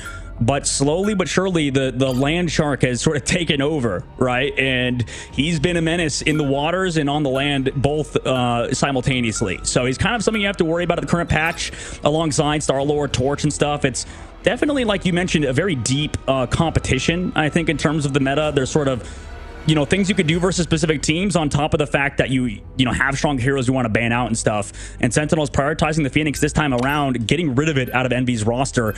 They have the Torch on the other side banned out, though, and the Star-Lord alongside those duelists on Envy's side. They can't play those. For Sentinels, no Emma Frost, so Kaluge is going to get that again. Yeah, I mean, giving Kaluge Emma Frost is definitely, it is something to battle through, but Techie and Crimzo incredibly strong in their own right. As we start up here, I mean, a good choice. You need to have something like Magneto and Emma just to give yourself some more time and try to juke out that grab as we start up again. There is going to be, and this, I'm curious about your take about this. I think right now Bucky is incredibly strong in the meta, has not seen a ton of bans here at this level of play, but does do a great job of shutting things down like Groot, who needs to hold onto a wall until you hear that noise. It's essentially, you're playing a game with yourself when you're playing Groot against a Bucky, where you're constantly just thinking of two different things. You need to make big plays. You always got to be aware of the pull. So I'm curious on your take of Bucky right now in the meta. Do you think he is up there with Torch in the conversation, Phoenix, or you think he's way lower in terms of meta? Yeah, we saw last series FlyQuest, or first game, sorry, of the day, had energy on Bucky just going ham, right? But also, energy is one of the best Buckies in the game, right? And I think his Bucky stats-wise as well does even better than his Phoenix in ranked. If I remember right with his stats, a big stat we look for at least analysts in the scene, when you're looking at good players on ladder, a big stat you look at is the damage per 10, right? How much you're getting. Deaths per 10 is a big one there, but it doesn't show casualties, I believe, per 10 on the ranked leaderboard ladder. You can correct me if I'm wrong, but at the moment, damage per 10 is a big one. Same thing with final hits per 10. But at the current moment, yeah, energy was crazy on Bucky, and I kind of agree with you. It's sort of interchangeable with the Phoenix, but this is a sort of a game to show that, right? Can Speedery on Bucky match Avery on that Phoenix because that was banned out for Envy's side. A lot of duelist prioritization. Those healing wall, you get one of those heals and then you go through the fight and you'll give that group all incredibly quickly. It was almost at 70% there, but does fall early as Crimzo gets that pick, and now Sentinel's heavily up as the team drops back together, and this is a decision you will see a ton of this level of play. If you get that early pick, just reset and come back in heavy, using this to break down walls. Kalush gets walled off though, and down goes 2. Sentinels come in heavy and take the point in record time here, walking back Envy. Yeah, I mean, it might be too early to call because, you know, it kind of shows up in the end of maps how, you know, the ban phase sort of goes. But, you know, because it depends. You can snowball through the second phase of this game. Same thing with the first. So a big gap maybe for Envy at the current moment is it's very interesting that Speedery is the one over to play the Bucky instead of Tap, right? I would assume, okay, the guy that just played Phoenix probably should also play the Bucky. But no, it's Speedery going over to the Bucky, Tap onto the Mantis. So you've theoretically just changed 2 entire roles just through that one ban. And that may be what Sentinel's going for, right? Maybe making Envy having to think a little bit more could give them an edge. Yeah, and we talked about the success of Warlock on maps like this, Convergence and Convoy, and again, we see Renko over there on the Warlock. Meteor M goes up. That one does not land here from the side of Techie. Sentinels have almost everyone with all at this point, but we'll see the same thing for Envy. Up we go with the end song, just essentially just biding time, waiting for some sort of play. Going to commit now, right onto the back line. Aramori going to find window, and again, they are up in numbers, and out we go with a few ultimates now. Soul Resurgence going to be matched right back. Nectar going to launch up Tap as well. Month going to copy here and walk them backwards as Sentinels is going to retreat and regroup. Window coming back from spawn as the team is at this point just stalling, biding more time and trying to build some ultimates as everybody committed the Qs, but they were just back and forth trades. Kalush now trying to get a few walking, and they do, but Avery with a nice pick there onto Kalush. Put Sentinels up again, who are woken up. They are ready now as Crimzo takes out Speedery, and they're keeping this train rolling right to the spawn here of Envy, who are just losing these points quickly. Sentinels definitely popping off here after those early domination matchups. 100%. Sentinels momentum shifting in their way. Kalush teleports back. I need to see more out of Speedery on Bucky, and okay, he's going over to the Wolverine now. It's a change up because honestly, he wasn't really hitting those hooks. That's a big part of Bucky's kit, is hitting those hooks, right? And Cal, I think, is a really good Bucky. So it kind of is odd not having him in the lineup, making Speedery play it. And now he's going over to that Wolverine, but has to deal with an Invisible Woman on the opposite side for Aramori. It's a tricky part of having a ton of talent in the duelist front, is that there is always going to be someone on the roster that can do something just a little bit better than another. So it's just a decision of what's going to get through the ban phase. Nectar, Speedery there, and that's early on as Sentinels. Up we go with the EM from Techie, and that slams in. Yeah, what a eat by Techie there onto that Strangling Prison. You talk about fantastic tank play, Shib, all the time, and here it is. Right now, Sentinels are just walking on Envy, right? They get Crimzo over to Groot, they put Techie onto that Magneto, and it's exactly as you said. Huge work from them. They actually swap over the Comp Foley ship. They're going over to that Psylocke and Emma. So Envy trying to sort of figure something out, and that shows. I think Envy's draft phase, or sorry, Sentinel's draft phase was very good. That we're making Envy think so hard in this third phase of the map. Yeah, 4 minutes on here as we head to the final point is a ton of time, but this is very much a defensible position. In the olden times, you know, of Rivals, we saw a lot of strange portal off of the spawn, and that did help. There's some of that spawn advantage, but we likely won't see a ton of that now unless something crazy happens towards the end of this matchup. Now, whole team going to drop back from the side of Sentinels as ults get popped here from Nero. Out we go with the Eternal, and Ed is walking forward, but doesn't find too much value on the follow-up just yet. Sentinels holding on with almost 5 ultimates available, as we'll see 4 from the side of Envy, who comes out on top and who overcommits ults. We'll find out shortly. Speedery now going to be over here, changing it up on Psylocke. 2 very strong Psylocke players here on the side of Envy as well. Kalush with the side, does that land? Seduction does not get any value as Qs are going out, but not a lot of enemies are going down. Now we go with the end song. This lands in. Does this one find value? It does not, but Strangling is huge here. Finds a few. Out go Crystals to get the team healthy. Window. Nectar going to find Speedery, and this time Sentinels come out on top early. Kalush turns that right back, though. Numbers evened out. Out we go with the Eternal Bond. Does this one land? Shield goes up. Avery, Renko going to res back Aramori, and now Sentinels using that res their advantage, up heavy in numbers, walking towards the spawn door again of Envy. I mean, they're picking on Speedery right now, right? It's because when we look back at that ban phase, they banned out 3 duelists, right? They banned out Torch, they banned out Star-Lord, and they also, well, actually not 3 duelists, but they banned out, I believe the Jeff and the Ultron, right? Like, so many characters focused towards Speedery's hero pool at the current moment, forcing him onto the Psylocke and Emma. And right now, I mean, they got to figure it out. This front to back style Sentinels is working at such a high level, and they have ultimate advantage too. Envy has to hold on now with that Captain America. They've also swapped Cap over to the Bucket. Yeah, and there's that change. They're looking to make on the defensive change up the pacing a little bit. Nectar going to start up here at Soul Resurgence. And the team healthy, walking forward. Everyone ready for this next fight. Aramori holding on to Alt here. No Alt quite ready as Kalush will be there very close. Almost goes down at about 5% HP. Ensong Inferno comes out. That lands on the back line for Avery. Going to break some of that equipment in terms of walls. Speedery going to start up Kalush now. Trying to Psionic. Finds one. Window going to take out Renko. Kalush onto Nectar. And out we go with another strangling Avery. Gonna find Speedery. Renko rests right back. Does have that passive ready, and they are still holding on. Sentinel's doing a great job on these retakes after losing numbers early. Yeah, but Envy's holding on, right? They still have that point control, and it's, as you mentioned, Avery over the high ground. Avery's been doing a lot on Phoenix and throughout the series, so that's definitely a player we have to keep watching out for as we have a minute and 30 seconds left to go. Envy still hold on, though. You can never really call it with these third-point ship. It just is so easy to retouch as soon as you get a hold, right, with these spawn doors. But we saw in the Rad series, teams eventually get whittled down sometimes, even with no time left in the bank. We'll see what happens as Envy have a minute 15 seconds left to go. They have shuttles to hold on, but as the Sentinels have the combo alongside Magneto and Ensong Inferno.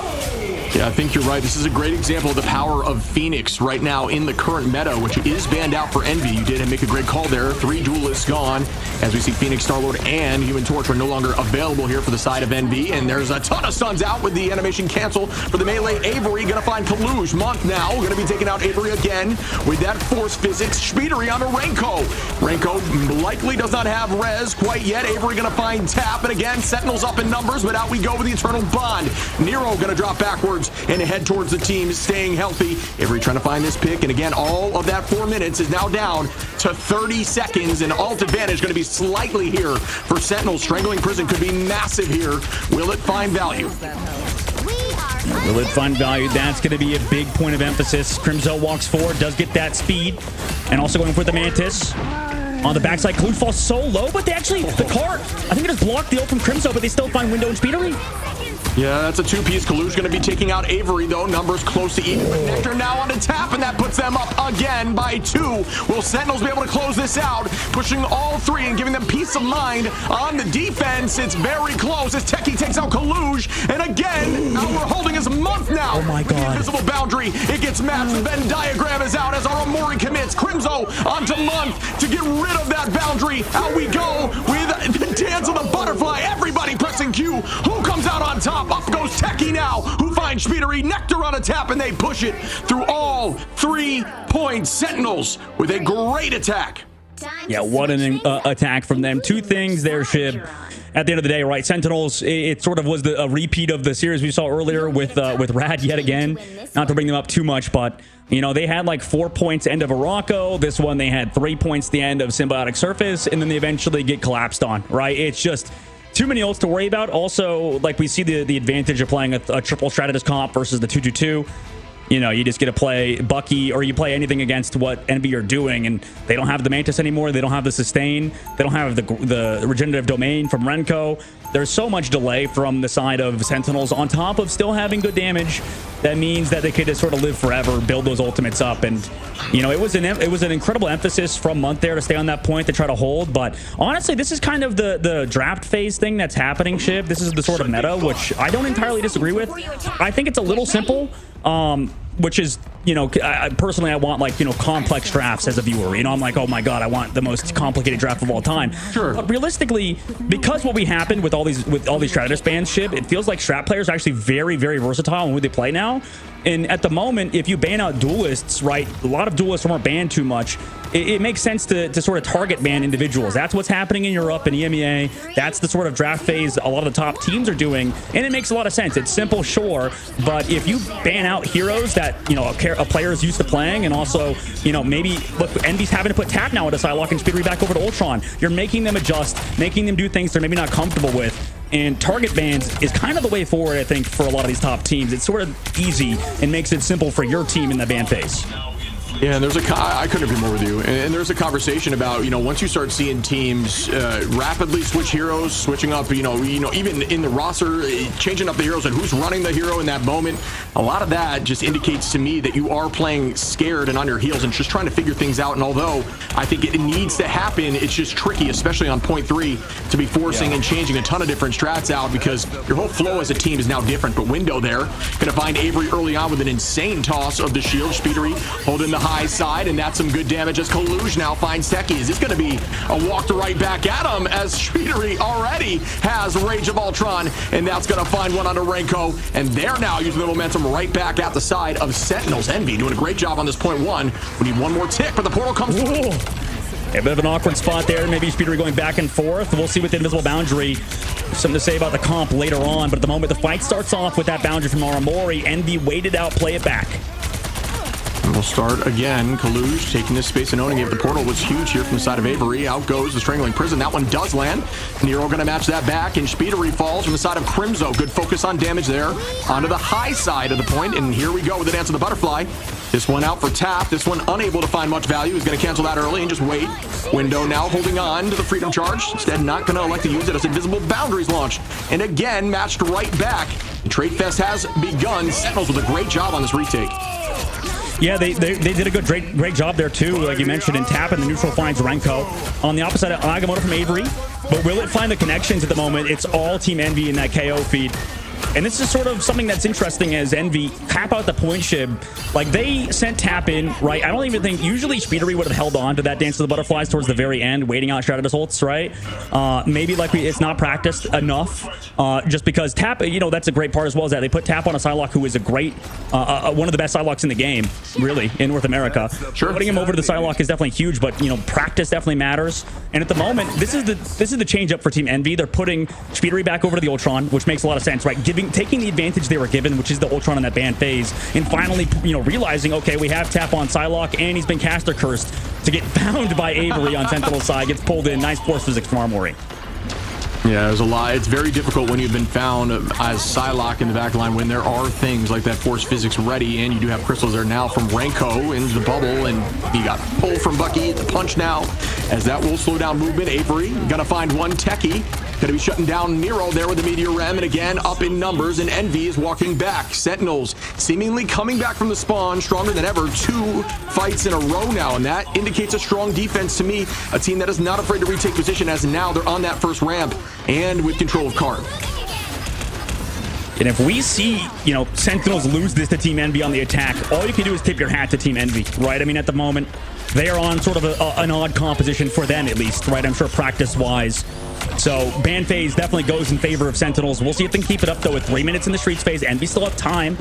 They also have a lot of ults to deal, maybe with this Strangling Prison from Crimzo. And also, Envy can just sort of stall it out, right? That's the biggest strength of this comp. They have so many, basically, Stratus ults. They have 4 on their side. And here we go again. Window doing some serious work here on Cap, just all over the place. That's doing what Cap does, and that's just being a nuisance in the back line, and then coming back and protecting your line with that Freedom Charge. Kaluj steady at 100 charge here, folks. For those who don't know, double damage when you're at 100 charge, so it is worth sometimes using Diamond to hold on to that charge. Nero falls here from Avery as Sentinels get this early fight pick again. Double Qs popped here from Speedery and Kaluj. Does this one get value? It's looking dangerous here for the side of Sentinels, but Nectar with a great counter-all, 2 for 1, if you will. Now Aramori gonna pop Invis Boundary, keeping the team healthy, and they're doing a great job on these trades. Envy only having 2 ults, and out goes that Freedom Charge. This should be enough, but Renko gonna copy up and walk them right back. Will this be enough to counter the Cap Charge? It looks like it will at the moment, and these ults are being traded so well here, back and forth. Yep, Speedery going down. I mean, there's 1 for 1 for 1 for 1. Meteor M in the high ground gets deflected, I believe, by Nero, or by Window. But at the end of the day, Nero goes down to Nectar. Right, and at the moment, I think this Loki advantage has been huge, right? We see so much value coming from this Loki team up alongside Groot and the Mantis. This character, I think, really has been on the come up, even after the nerfs. It's been a constant thorn in the side of a team that doesn't deal with it, right? This character, I think we saw some bans super early on, but not as much recently. Sure. And honestly, I wouldn't hate, banning it again just because of how strong the Loki's been. Renko keeping this team constantly healthy with those domains, also, has that copy onto anybody he really wants, and Envy are even going down through Groodle and stuff with the Mantis ult from Nero. There's so much damage output right now by Team Envy and Sustain, or from Sentinels. Yeah, I mean, we've seen teams run it. Cooper was running a lot of the Loki there, and I agree with you. I think Loki, you know, just the understanding of the nerf put a bad taste in teams' mouths, but, you know, may not have the same KO potential, but still very strong with those cooldowns. Kaluj, though, going to find a two-piece now. Sentinels going to be forced to hold on here with the boundary. Ult's going to be launched here for Kaluj, mid-boundary, trying to force the team backwards, and it does take this space as two should be walking here now. Aramori with some good positioning. Unfortunately, not enough healing available to stop that from happening as Window gets one. Speedery and Tap find two more, and now Envy are walking, but it is now down to one fight territory. Force portal here from Envy. Will they be able to make this happen? Heavily up in ult advantage. You can see how greedy Sentinels are being, right? They literally thought they had enough healing to live all of that damage from Team Envy in that last fight with Renko, but they lose two in the middle of the fight before the invisible boundary comes out. Now we're entering last fight territory in this second phase, where honestly Envy have overwhelming advantage. We'll see how Sentinels can react. And here we go now. Resurgence is popped. Nero walking in. Window doing the same. Out we go with the Feast of the Abyss. Tap now with the Dance of the Cutterfly, if you will. Nectar now with the Resurgence. Renko copying up, making sure the team stays healthy, making sure that ult is not used at the same time. In perfect Window fashion right there, happening at the exact moment that goes down. And Speedery going to keep that moving. You cannot eat the damage from the laser here from Ultron, but you can eat the ultimate damage there from the Meteor M. Good focus there by Speedery. That turn was insane to keep the team healthy. Muff is going to fall, though, from Avery with a great crack and impact. Will this be enough? Avery going to find two, make that three. Do I see four? I do! Avery with the penta to clean up here from Sentinels to shut it down and force the win on game two. Huge work by Avery at the very end of that map, and to get it done for Sentinels, tying up the series 1-1, and that's a flip they desperately needed, Chib, and that all comes back down to that ban phase, right? And also prioritization of certain cooldowns and abilities, right? Like we saw very end of that fight, more than any other fight we've seen in that entire map. What was at the end of the fight for both teams, Shib, ultimate-wise? Ultron's Rage, and then on the opposite side, we had the Crack and Impact, and then another, I believe, Strangling Prison, or Meteor M, I think, from Techie, actually. Like, they had better ultimates at the very end, and that's primarily because, I mean, it's not that Tap is bad on Psylocke. It's just we know what Speedily could do on that Psylocke, right? We know what he is capable of, being patient, waiting out those ults. That's why he's one of the best duelists in the game. Tap as well has potential to sort of be in that same boat, but that is the last ultimate you want to see up for your team is the Ultron's Rage compared to on the opposite side, the Crack and Impact. I mean, sure, you get Valiant of Ultron's Rage, but you can't really turn a fight with it, right? It's sort of like one of those ults where you can, you know, maybe force out Strat ults in the opposite side and stuff. But realistically, the last ult you want to have in that fight is going to be that Dance of the Butterflies, the ult that can actually, you know, collapse on all of these targets. And if you just Ultron's Rage, it's good and all, but Sentinels have the, you know, higher impact ults with the Meteor M, with the Crack and Impact towards the very end, and you can see they took full advantage of it. So honestly, one of the best draft faces I've seen in the game in the history of Ignite. So great work from Sentinels, and we'll see if they can keep it up on the next map, because Sentinels have a lot to think about after that one. Yeah, I mean, just great work there by Crimson McGrady, right? Talking about those ban phases, very strong. And I do agree there that Ultron's real value with that Rage of Ultron is forcing out Stratline ultimates. Does not do a great job of maintaining position on point, especially at the end, into a bunch of ultimates. If you look at Avery with that clean penta, what a battle there. Crimzo going to get the MVP with 34 KOs, only fallen 3 times. And that is just a positioning diff right there. Yeah, I mean, it feels a lot like Belatra, right? Crimzo just had the full royal flush. I mean, they get the Loki, they get the Mantis, they get the Groot, you get the full team up. And, you know, we don't talk about team ups that much because they're sort of like an extra, like, cherry on top to things most of the time. I mean, some team ups are absolutely crazy, but, you know, that team up gives so much healing, right? It's just crazy. Yeah, I mean, it is very strong. It does just farm ultimates. And, you know, we will be seeing some change up to some of this healing coming in the next patch here rolling through, and that will be exciting. Curious to see how that shakes up the meta. I do like that thought process. Something to think about, as I know triple strat is very difficult to go against, and teams are trying to find ways through it. But, you know, just like we've seen with changes, bringing back Loki, things are still developing. We've even seen Thor today a few times. So there is stuff that is still being developed in the current meta. So we may find ways around it. But again, there are a bunch of new changes coming into the game that will be introduced here shortly. Very much looking forward to that. And Daredevil, which, you know, I can talk about all day long. He is so cool. Yeah, I know I'll be farming drops not only on the twitch.tv/Marvel Rivals Twitch channel tomorrow, But whenever my boy Shib is live, I definitely got to be farming my drops, baby. So that's coming.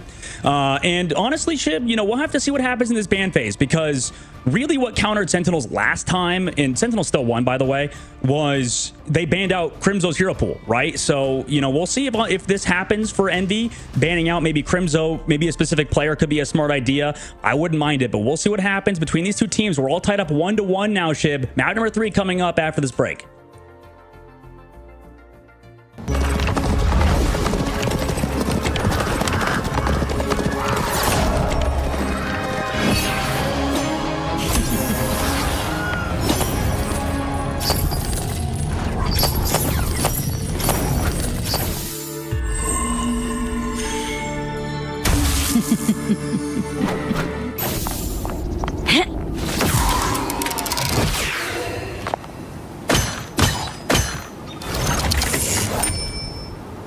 I want your soul.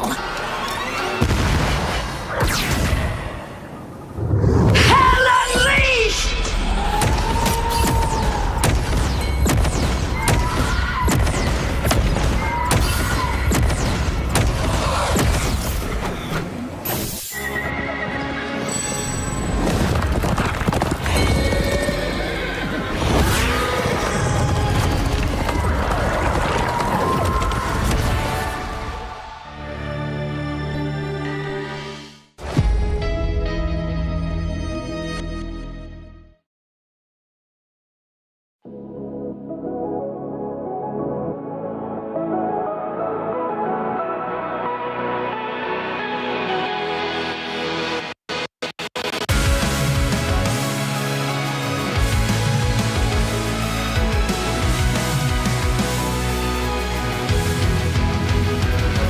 Remember the dusk, the lights gripping tightly, trapping all those fighting souls. But yet, across the world, I see you standing in my way.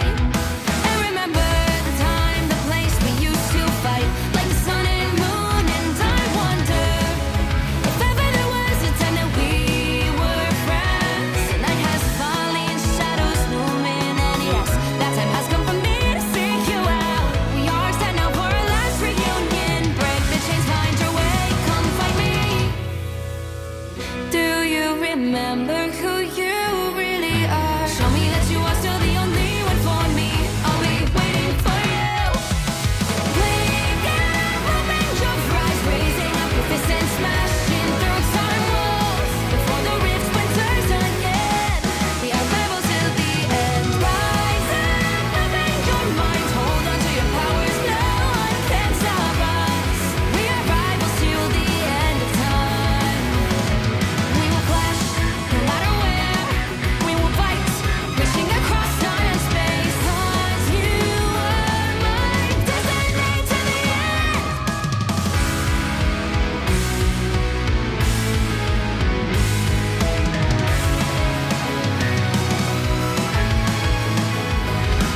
You see the dawn, the flames burning brightly, shining.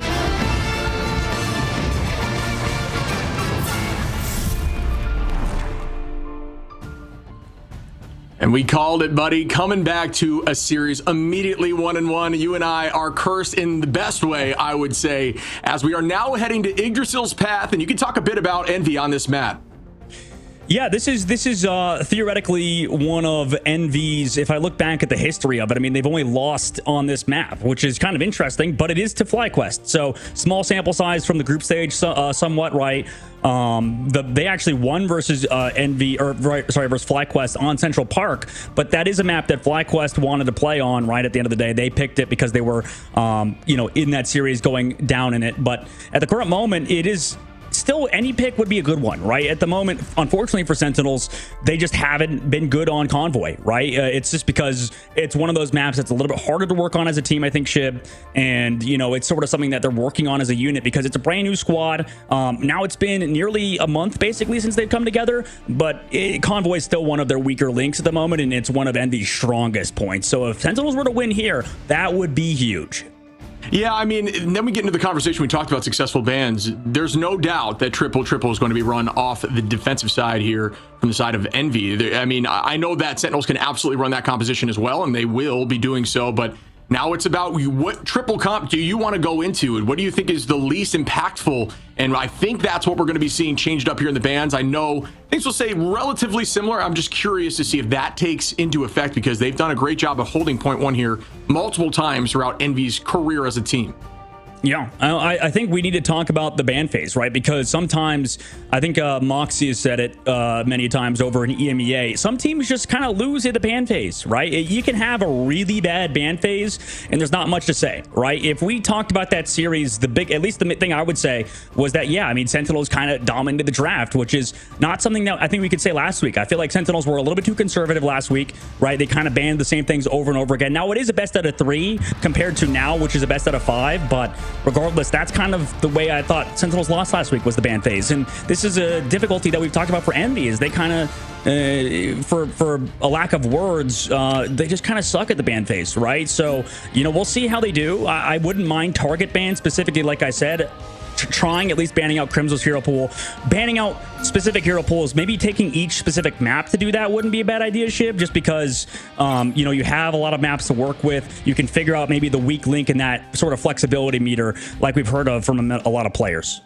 Yeah, absolutely. And just like we discussed, we will be seeing that Vanguard prioritization here, as we are going to have to lock in that Strange, which guarantees and enables that triple comp, because you need that portal. It is a necessity to make it work, unless you just do a really good job forcing Stagger on point, and with one who gets back to point quickly with something like Venom. But outside of that, the Strange is a must, as we do see that double lock in. So that strategy is going to be guaranteed here as we head to Idrisil. And goodbye to Torch again. That has been the consistent ban here from the side of Sentinels. Yeah, I mean, I don't mind the Doctor Strange ban, but, you know, because both teams get it, it's, you know, kind of interesting. But, I mean, this makes sense for Envy. Envy's also, by the way, I think done Vanguard bans on Convoy anyways. So this is not really, like, targeted towards Sentinels specifically, which is something I'm a little worried about long-term if I'm an Envy fan. For Sentinels, I would feel a little bit better about it.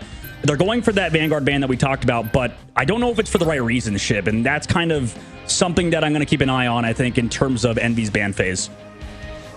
Yeah, I love it. I think that is something to keep in mind, and I'm sure teams are still trying to figure everything out. There's so much complexity to this level of play, not only in the team, but like you're saying, in the bans, in the selections of who's going to be on the roster, especially when you have so much talent on the bench. It's just, there's so much going on. It is such an insane chess game, and that's what Rivals does great, is team play is everything, right? You can absolutely succeed in the neutral, but you need to be cohesive if you want to get the wins. And especially as we move forward in this tournament, teams are now those teams, the teams that play incredibly well together, that are storied, that have time together. Sentinels with a little bit less time, but are now looking even better than ever, as they looked very clean on the last map. And we are going to see that Torch ban match right back. Goodbye to a few Vanguards, and that's going to be Magneto and Groot here, as Envy's making sure that is removed from Sentinels, who are electing to get rid of a few strategists and holding on to the Jeff.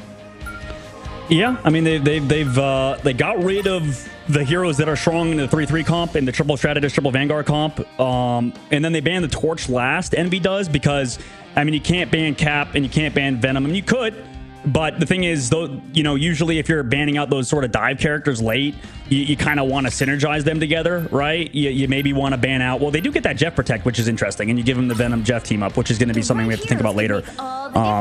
And honestly, I would say that, you know, Envy's draft phase has been pretty good. Like, I like that. They get the Jeff now. And if the thing is, if Envy goes for that Venom ban, okay, great. They still get Captain America. You know, they still get those dive heroes. They're not really a big problem for them. But, you know, obviously we don't get the Emma Frost because it was banned out earlier on. And for Envy, I mean, they do target the Vanguards. They do get to play well against that triple Vanguard, triple Strategist composition. But let's see how it pans out long term. They should theoretically be favored on Idrisil path because of the history of both of these teams and how Envy does on these map types, and how, you know, honestly, poor Sentinels does. But, you know, you kind of got to shake that off as a player, I feel like, Shib, and as a manager of a team, as in a coach, you kind of got to go, you know, map 1-to-1-to-1, right? You can't really think about, you know, our win rate on certain maps. That's on the coaches, and you got to lock in for this next map, which is Idrisil path. And if Envy were to lose here, that would be a huge momentum shift in favor of Sentinels. Absolutely, and especially this crucial moment as we are now in the playoff stages, and You get knocked to that lower bracket, and before you can think about it, the dreams of making it to Atlanta are gone. So everything is now on the line here for these pros as we start up. And now, I believe we saw at the moment Nero was going to be on the Ultron. We'll see if that changes here as they start up. It looks like it is going to be the case. And just to show you how diverse the team is and willing to handle virtually every hero, Speedery going to be on. We haven't seen a lot of this, but this is crazy to see the Iron Man play as he had the double flyers up here off the rip. Yeah, I like it. Envy's willing to do weird stuff like that and put Speedery on sort of carry heroes. In Iron Man, one of those, Avery, beamed down by the unit beam in the sky. And, you know, what do you do about that? You get rezzed by a BRB because you got Rocket Raccoon. So they're still in it, Shib. And the thing is, they don't really have a good anchor on Sentinel's side. They're going to be all characters that can sort of dive around, but nobody can really secure that objective. So we'll see what happens as we move forward. Yeah, but that is a huge cooldown to find early. I believe 45 seconds, so that is a ton of value there now as, again, another goes down. Envy keeping this space moving forward, and this triple composition already kind of folding as Sentinels is not able to just maintain that point and then get that portal back on this ramp. Everything kind of being thrown out the window as they're now committing and trying to hold on. Great focus here, seeing that Ultron team up to keep Speedery healthy in the sky, and here comes the portal now as the team is going to try to fight on this ramp. It looks like they are able to drop back together. Nectar going to find Tap early though. Crimzo onto Window, who finds that pick, and much like Wolverine, Angie does a great job into group because that pole hitbox is just absolutely massive. It's very difficult to miss that. Speedery's going over to that Phoenix now, and this is the changeup. Luckily, sort of by proxy of Sentinels protecting that Doctor Strange, they at least get an anchor hero, right? You can't play Mag, you can't play Groot, you also can't play Emma Frost. The last character you have to select there is that Doctor Strange that we protected earlier. So now that Techie's on that hero instead of on Venom, that should give them a little more stabilization towards that objective, towards that cart, to maybe buy more time for Crimson to set up. And that's a great pull here immediately. Good focus. Unfortunately, not able to find that pick as out we go. Window going to find that pick onto Avery now. Speedery onto Renko. Speedery going to be now on the Phoenix, an incredibly strong hero in the current meta. And that is being shown by that early pick as the team is still walking forward. Speedery onto Nectar now. Make that 2. Avery finds Speedery though. Window onto Techie. The trade fest begins, but still Envy up in numbers as Tap takes out Avery once more. Now walking forward. The rocket falls from the side of Aramori. Goodbye to that res, which was used right prior, and at this point I do believe they should be able to get there, but Renko holding on to Jeff. It's Jeff ready, but will that be able to land as the touch almost comes through from Crimzo? It does. The whole team getting back to point out we go with the It's Jeff. Does this find a pick? It's matched right back. Renko finds 3. Can he get off map? We'll find shortly. Try to find this off angle, and down goes 1 as the side of Tap in the downtown throw. Make that 2. Great play here by Renko. Yep, huge Jeff with the follow-up from the entanglement of Crimzo's ultimate on Angela. So that team up, you know, they did everything they could on Envy's side. They broke the Javelin, right? They come back through trying to sort of disengage it, but the damage was already done. Jeff opened his mouth wide, swallowed them whole, and 3 people off the map almost. It's only 1 because everybody else has mobility on the side of Envy. But now they walk in with ults in this upcoming fight. We'll see how they do. Huge combination from Sentinels. A minute left on the clock now for Team Envy. The beautiful dance of Jeff trying to juke every cooldown in the game as they have a full team inside of Jeff's mouth. And we start once more. The Feast of the Abyss right onto Renko, or excuse me, on a month, does fall. Avery up, finds Kalush. 2 numbers here for Sentinels on the defense. Once again, this retake has been obscene. Really well done by Sentinels, who are now again up in ultimate. Almost 4 available. Speedery gonna force out the Ensong Inferno. Sentinels looking like a team that is playing lights out as Nectar gets a pick on a Speedery. And again, they're up in numbers with 20 seconds on. Yeah, McGrady's got these guys playing at a high level. I mean, Envy looking a little bit lost, leaving Month behind. He's got Invisible Boundary. They also have to commit another. Oh my God, they're stuck again due to a huge combination from Avery. And then Renko swallows them up after the last stand, stuns them all. Wait, he doesn't get them off the map though. He didn't get them off the map. Found 1 with Tap on that pick, but it does get traded, and that's... Oh, he couldn't get back the point!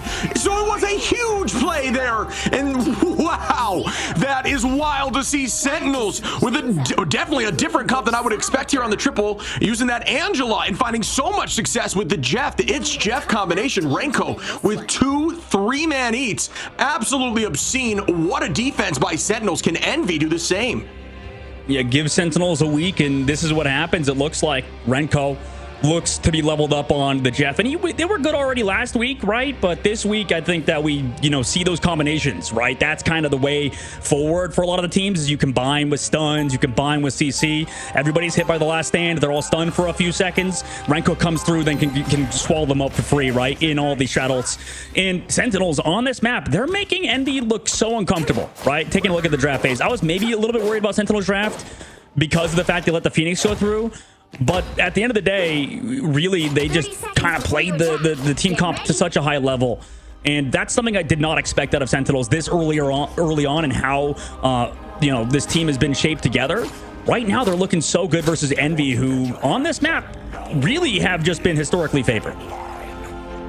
Yeah, they clearly have been working on these triple comps. And again, that was just beautifully well played. Just a ton of patience on the retake at that last moment, too, with the meter on before that first point was given up. And still able to heavily commit with that combination. Like you mentioned, Angela going to be followed up by the It's Jeff as we start off now the portal play potential right here from Techie, who is going to try to wall off some certain zones, and the team read that like a textbook. Good work there by the side of Envy, who drops away from that play, but there still is some LOS blocking there, and that's not a bad idea. Avery got to find Speedery early on. It clearly worked out for him. Tap going to be bringing that res right back on the Jeff. Techie under window now to try to make them again up in numbers as Sentinels are walking themselves forward, dealing a ton of damage onto Kaluge, and they're keeping this going. Nectar on the Magic. Magic historically does very well into these triple Vanguard compositions simply due to the nature of those damage rotations, the combinations, animation cancels, and how strong you can be. And as I say that, Caster Curse to the max. Month finds that pick.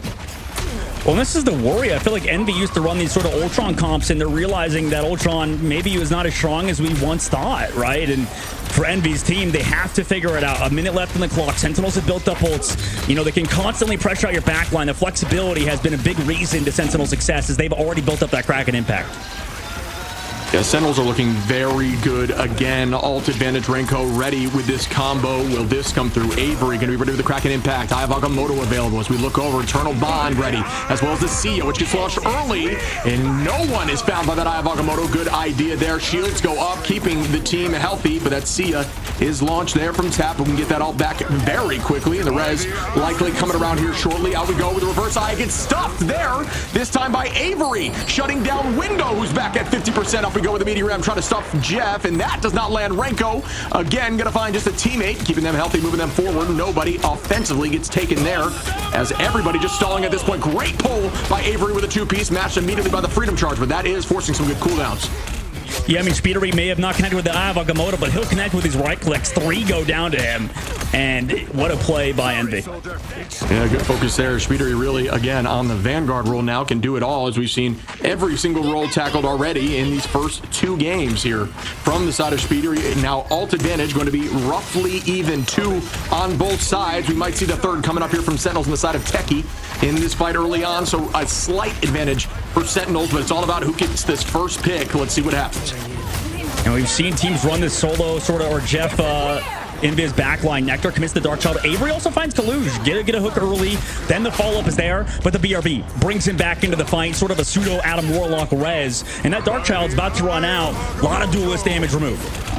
Yeah, I think the idea there from Nectar, they wanted to ensure they could try to get a pick through ultimate with that combination of magic, but there was placed a little too strategically away from an angle as Kaluge finds 1, 3 at this point, making 2 again just from Kaluge as Nectar goes down 2, and now Envy retaking this position, doing a good job with it.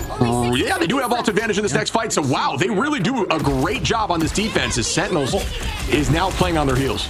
I mean, Envy has Gator, who is one of the original members of Team Goats, the famous hero shooter combination, and obviously and Kaluge too. So they have 2 of those players, and they look pretty much exactly why. You have those guys on that can play these triple strategy, triple Vanguard compositions, and also teach it at a high level.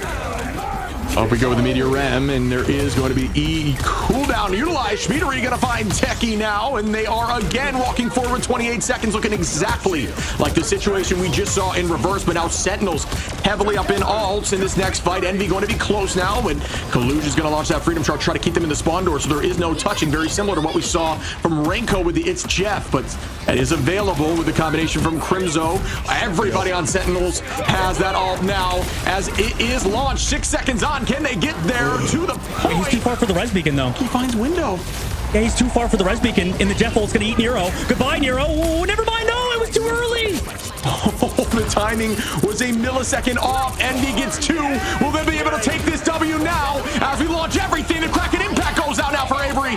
And the invisible boundary holding on over time is now ticking down slowly. Up we go in the sky with the Ensong Inferno. Month consistently looking up, ready to break it. It does not get broken, but it does not find too much value. Speedery now, eyes on. Portal comes out. Now again, both sides from Window and Techie. Everybody back on the fight. Sentinels with Techies all available. That's all that's ready at the current moment as Speedery is close to the Meteor M, which will have it likely in seconds now to have a one-on-one alt advantage. Or more ready, and there goes that eye. It gets pushed away. Does it get value? Meteor M is up. Does this one land? Bang! Window onto Nectar, but that does not land there from the Meteor M side. Out goes the Sia. Speedery on a Rainco, and now they're up in numbers once more. Envy back and forth here. I have Agamotto ready again for Window. Everybody playing safe.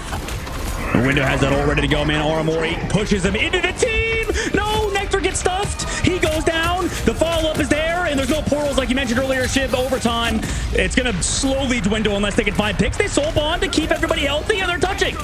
This is insane, as at this point there is a sliver on the OT. Window gonna find Rainco. Envy, the bear has been poked. Month onto Nectar. It's all about the touch now from Techie. Everyone's eyes on Crimzo there as well. Could buy plenty of time, but there goes that eternal bond as the team is staying there now. Out we go with the Feast of the Abyss. Crimzo just stalling now. 100 HP does fall from Tap, who can deal a ton of damage on the rocket. Out we go again with the Kraken impact. Dive Agamotto from Techie's huge. Nero onto Avery. Again, another strategist line off launched from this side of Month, matched by Aramori. And oh my goodness, everybody is getting back to this fight. Up we go with Speedery with the Meteor M. That one lands on a Nectar, which is massive as the self-res up. Can they hold on? Rainco using the Jeff.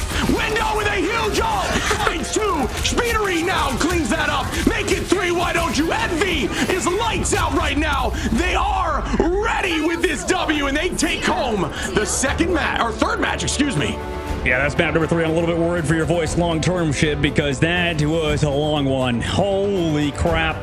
I mean, we saw 3 Eye of Agamottos, I think, out of Window there in that basically one instance. So if you want to teach anybody how to touch and just make your team look annoying to eliminate, just watch that Sentinels game. I mean, they swapped their heroes around to heroes that could touch easily. They switched to Adam Warlock to give everybody basically like a supportal with that soul bond. And, really good use as a team, just player on the play objective. After, not to bring up Dark Zero's dark past, but, last week we saw that, not touching up the objective, right? And, in this case, Sentinel's pretty much the exact opposite. They touched the objective so much, pretty sure the goats are pissed off, right? Those goats have been petted a little bit too many times probably in that fight. And at the current moment, I mean, Envy, what a hold. I think that their triple comps look like the best in the game at the current moment. I mean, maybe some of the European teams are always pretty good at those type of comps, but I mean, Envy, you saw they got held, Shib, but then on their defense, just get the fuller hold, right?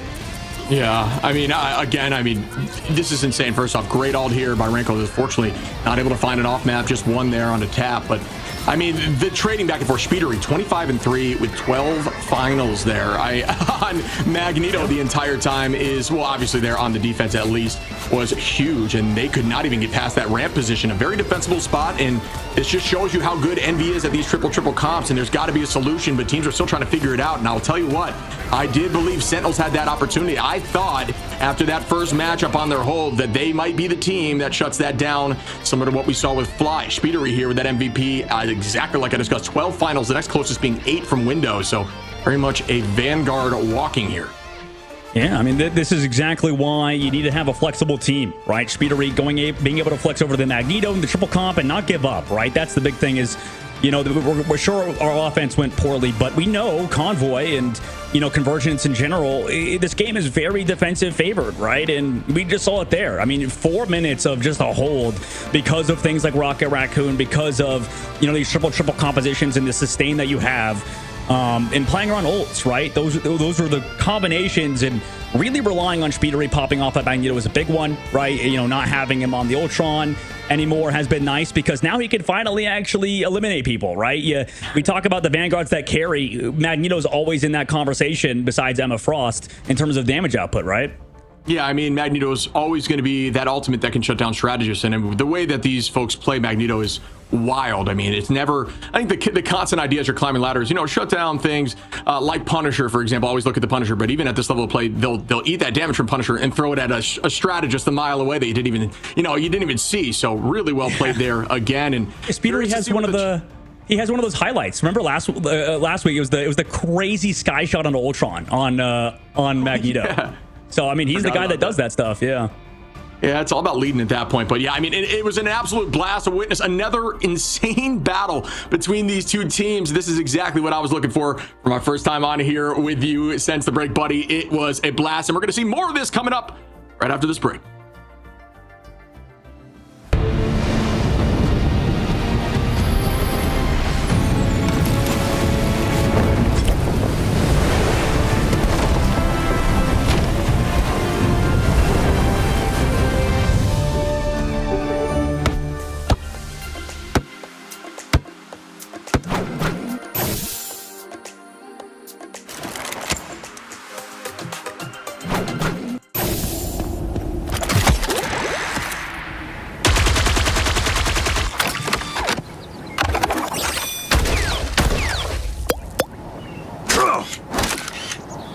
Smoke screen!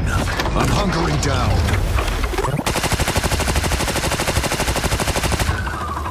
Judge! Jury! Executioner!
Absolute cinema once again, being held before point one and then holding them even tighter now, 2-1. Envy showing up once again with their backs against the wall. What a battle, brother.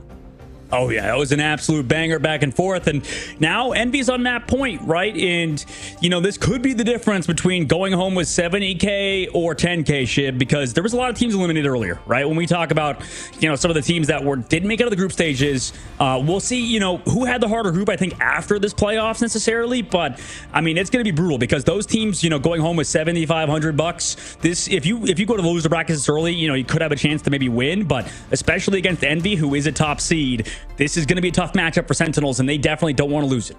Yeah, I mean, and the tricky part now is the losers bracket. You're now in the playoff stages, so you're in the losers bracket, but you're playing some of the most disgusting teams in the entirety of Marvel Rivals. So it's a very tricky position to be in. We've seen teams, even for example, the MEA VP, not being able to make it there moving forward after losing down there in the losers bracket. So anything can happen here heading to Atlanta. So it's been tricky. It always will be tricky. And now there is so much on the line, as that is the goal. Get to Atlanta and make the LAN a reality. We're going to see who does it. But man, what a battle here so far. I'm looking forward to this next matchup, as we're now going to domination.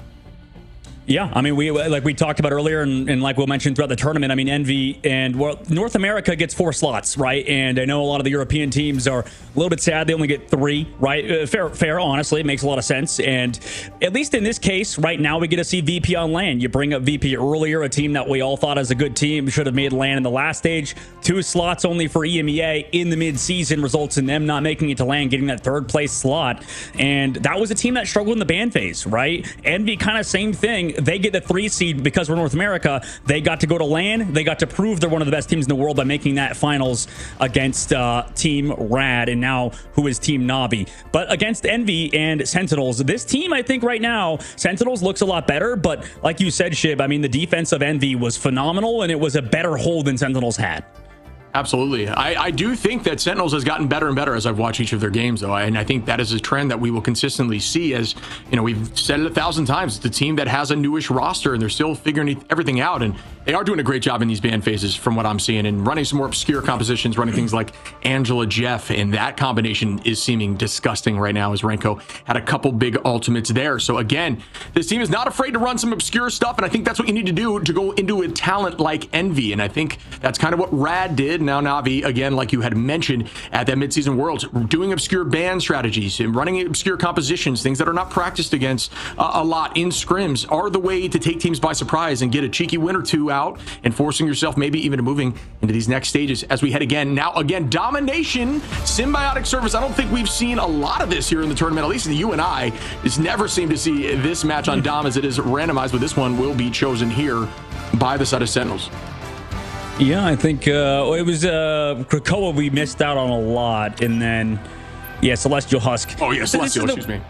Well, this is the worry that I had, I think, for Team Envy, is that, like, genuinely the ban phase also kind of went well for them too, even though Sentinels did solid in the ban phase. Envy's ban phase wasn't that bad. Now, the biggest benefit for Sentinels is that now we don't get to see the triple composition.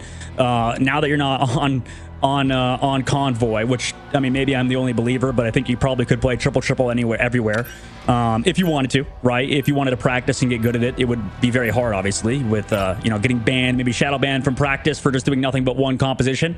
But right now, I think that was actually a solid ban phase from Team Envy in the last one. They're getting rid of Mantis this time around. They're protecting the Ultron instead of the Mantis. So that's their change up, not prioritizing that Mantis, allowing Sentinels to maybe go through the ban phase in that one. Also, maybe that makes them target that hero instead of another duelist, right? So let's see if Sentinels sticks to their guns on their ban phase, because Ultron Protect is the change up for Team Envy that might make Sentinels think. Yeah, again, it's now trying to mess with each other a little bit, trying to get the one-up in the ban phase is always tricky. Again, going to lock in Renko on that Jeff, and I think Celestial Husk for that domination actually has some pretty decent off-map potential with Jeff. And we talked, you and I actually mentioned earlier in the broadcast about how successful Jeff has been as a whole in the current meta. Going to see a little change there. That damage reduction that Jeff has on the dome is going to see, I believe, a 20% decrease. So a little more viable to find those picks from something like Hela, who will be a lot stronger in the next patch due to that new team up. So I'm excited to see all those changes coming up here in the future. But again, for now, Jeff is insane at this level of play. The lock-in of Cap here for Sentinels. Crimso's Cap, again, is, in the conversation for one of the best, if not the best Cap here in the Americas region. For sure, he's really good, and I think the benefit for Crimso was last stage or last time the strategy against Sentinels was ban out Crimso's hero pool, and since then he's had more time to progress and figure out other heroes. Envy banning out Phoenix at the very end, doing a very similar ban phase to Sentinels and keeping Phoenix this time around, adapting in that way. I didn't expect that. Personally, I still think it's probably the best to just maybe ban out Crimso's hero pool, but this is a solid alternative for Team Envy.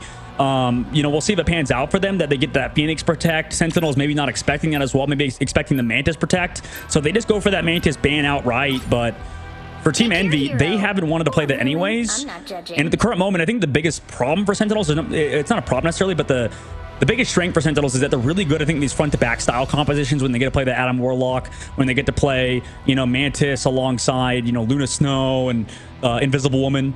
These all benefit Sentinels, I think, and forcing them to play more dive characters could be pretty good, but regardless, for Team Envy, they're going to prioritize on those duelists, take the priority, or take the strong duelist out of the game into a domination where, we've seen many times over, duelists can hard carry games sometimes, Ship. Yeah, absolutely. Especially, duelists, absolutely. But even things like damage boosted Ultron. But yes, there's so many strong duelists right now. It's difficult to really fine-tune and lock in on a ban strategy for duelists, especially with Torch and Phoenix being as strong as they are, Bucky being incredibly strong. The list goes on. You even see some play here. A Punisher in certain moments. We've seen some more unique stuff. There's been a lot of duelists that are in the current state of the quote-unquote meta and are played at this level of play. And to me, that indicates a very strong level of the game. Granted, Triple Strategist is definitely in the conversation for the best composition you can run, as we are going to see teams running that right now. And, I have seen it the entire tournament. But again, we will see that shift up coming up in a future patch as they're constantly trying to shake up the meta. But again, at this state in the duelist meta, as we're seeing here, even bringing Hela out, there's so many potential picks, and they're all viable. Nectar has already played a ton of different duels, even Magic in that last matchup.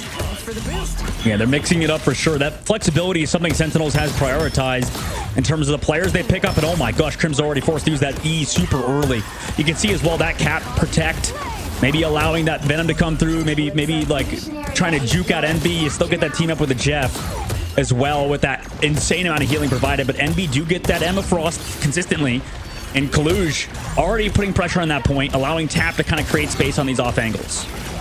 Yeah, these off angles here with Phoenix have been incredibly oppressive, and this is exactly how you should play these hit scan heroes, folks. If you're trying to climb ladder, these off angles looking at the back line, forcing eyes away, and those strategists, to be looking in different directions and out their front line is huge. As Window now finds a two-piece there, keeping the team healthy. Walking forward is going to be Speedery ready here with that Rage of Ultron to commit, but Tap is a demon right now, finds another onto Crimzo, Kaluj onto Nectar, and that'll be the team and the point here being held on as Envy is already roughly at 20%. And I don't think we've seen a team actually hard prioritize these team ups as much as Team Sentinels does. They're going over and we're committing Nectar over to the Hela. So, they wanted that full team up with the Venom, Jeff, and the Hela.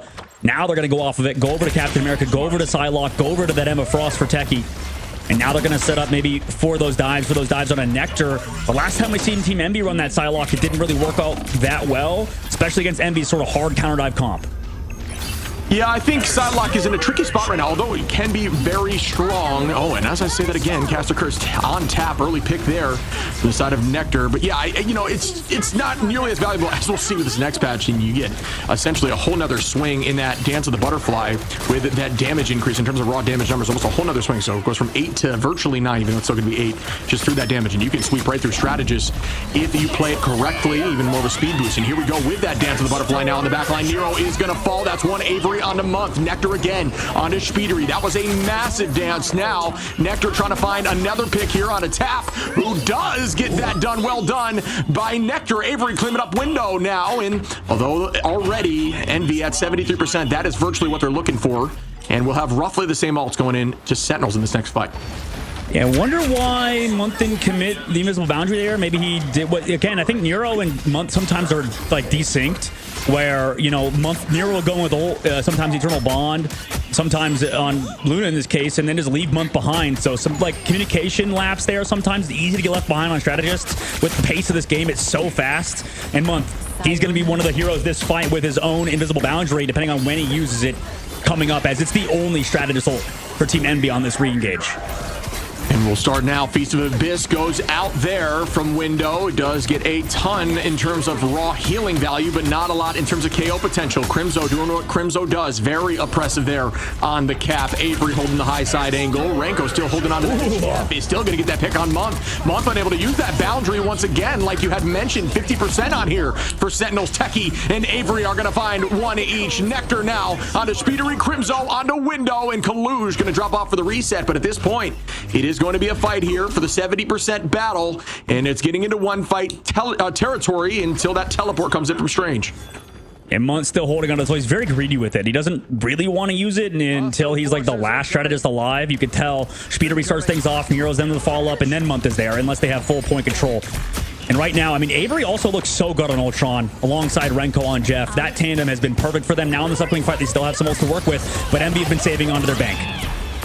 And in the Strange position right now, Renko is essentially holding on to that edge Jeff until the right moment, which is definitely... Oh, wow, Avery with that pick on a Speedery, and I believe that shut down at all it did. Speedery not going to be able to use that rage anymore. Tap going to have the reset. Numbers back in Sentinel's favor as the pick comes through and evens it out, and Psych I lied. Now they're up as Tap going to find Renko, and Envy is now up in numbers, holding on here with that animation cancel. Just absolutely insane to see the spinning top. Aramori goes low. Techie, though, going to find Month once again, doing a great job on these strategist picks here. Tap still going to maintain his position, but 99% here for Sentinels. Envy trying to get that percentage back. Window going to start up here with the Freedom Charge. Kaluge onto Renko now with another strategist pick, and Tap onto Techie. And we will see a 99-99 battle coming here. And what do you know? The storybook battles between these two teams continue.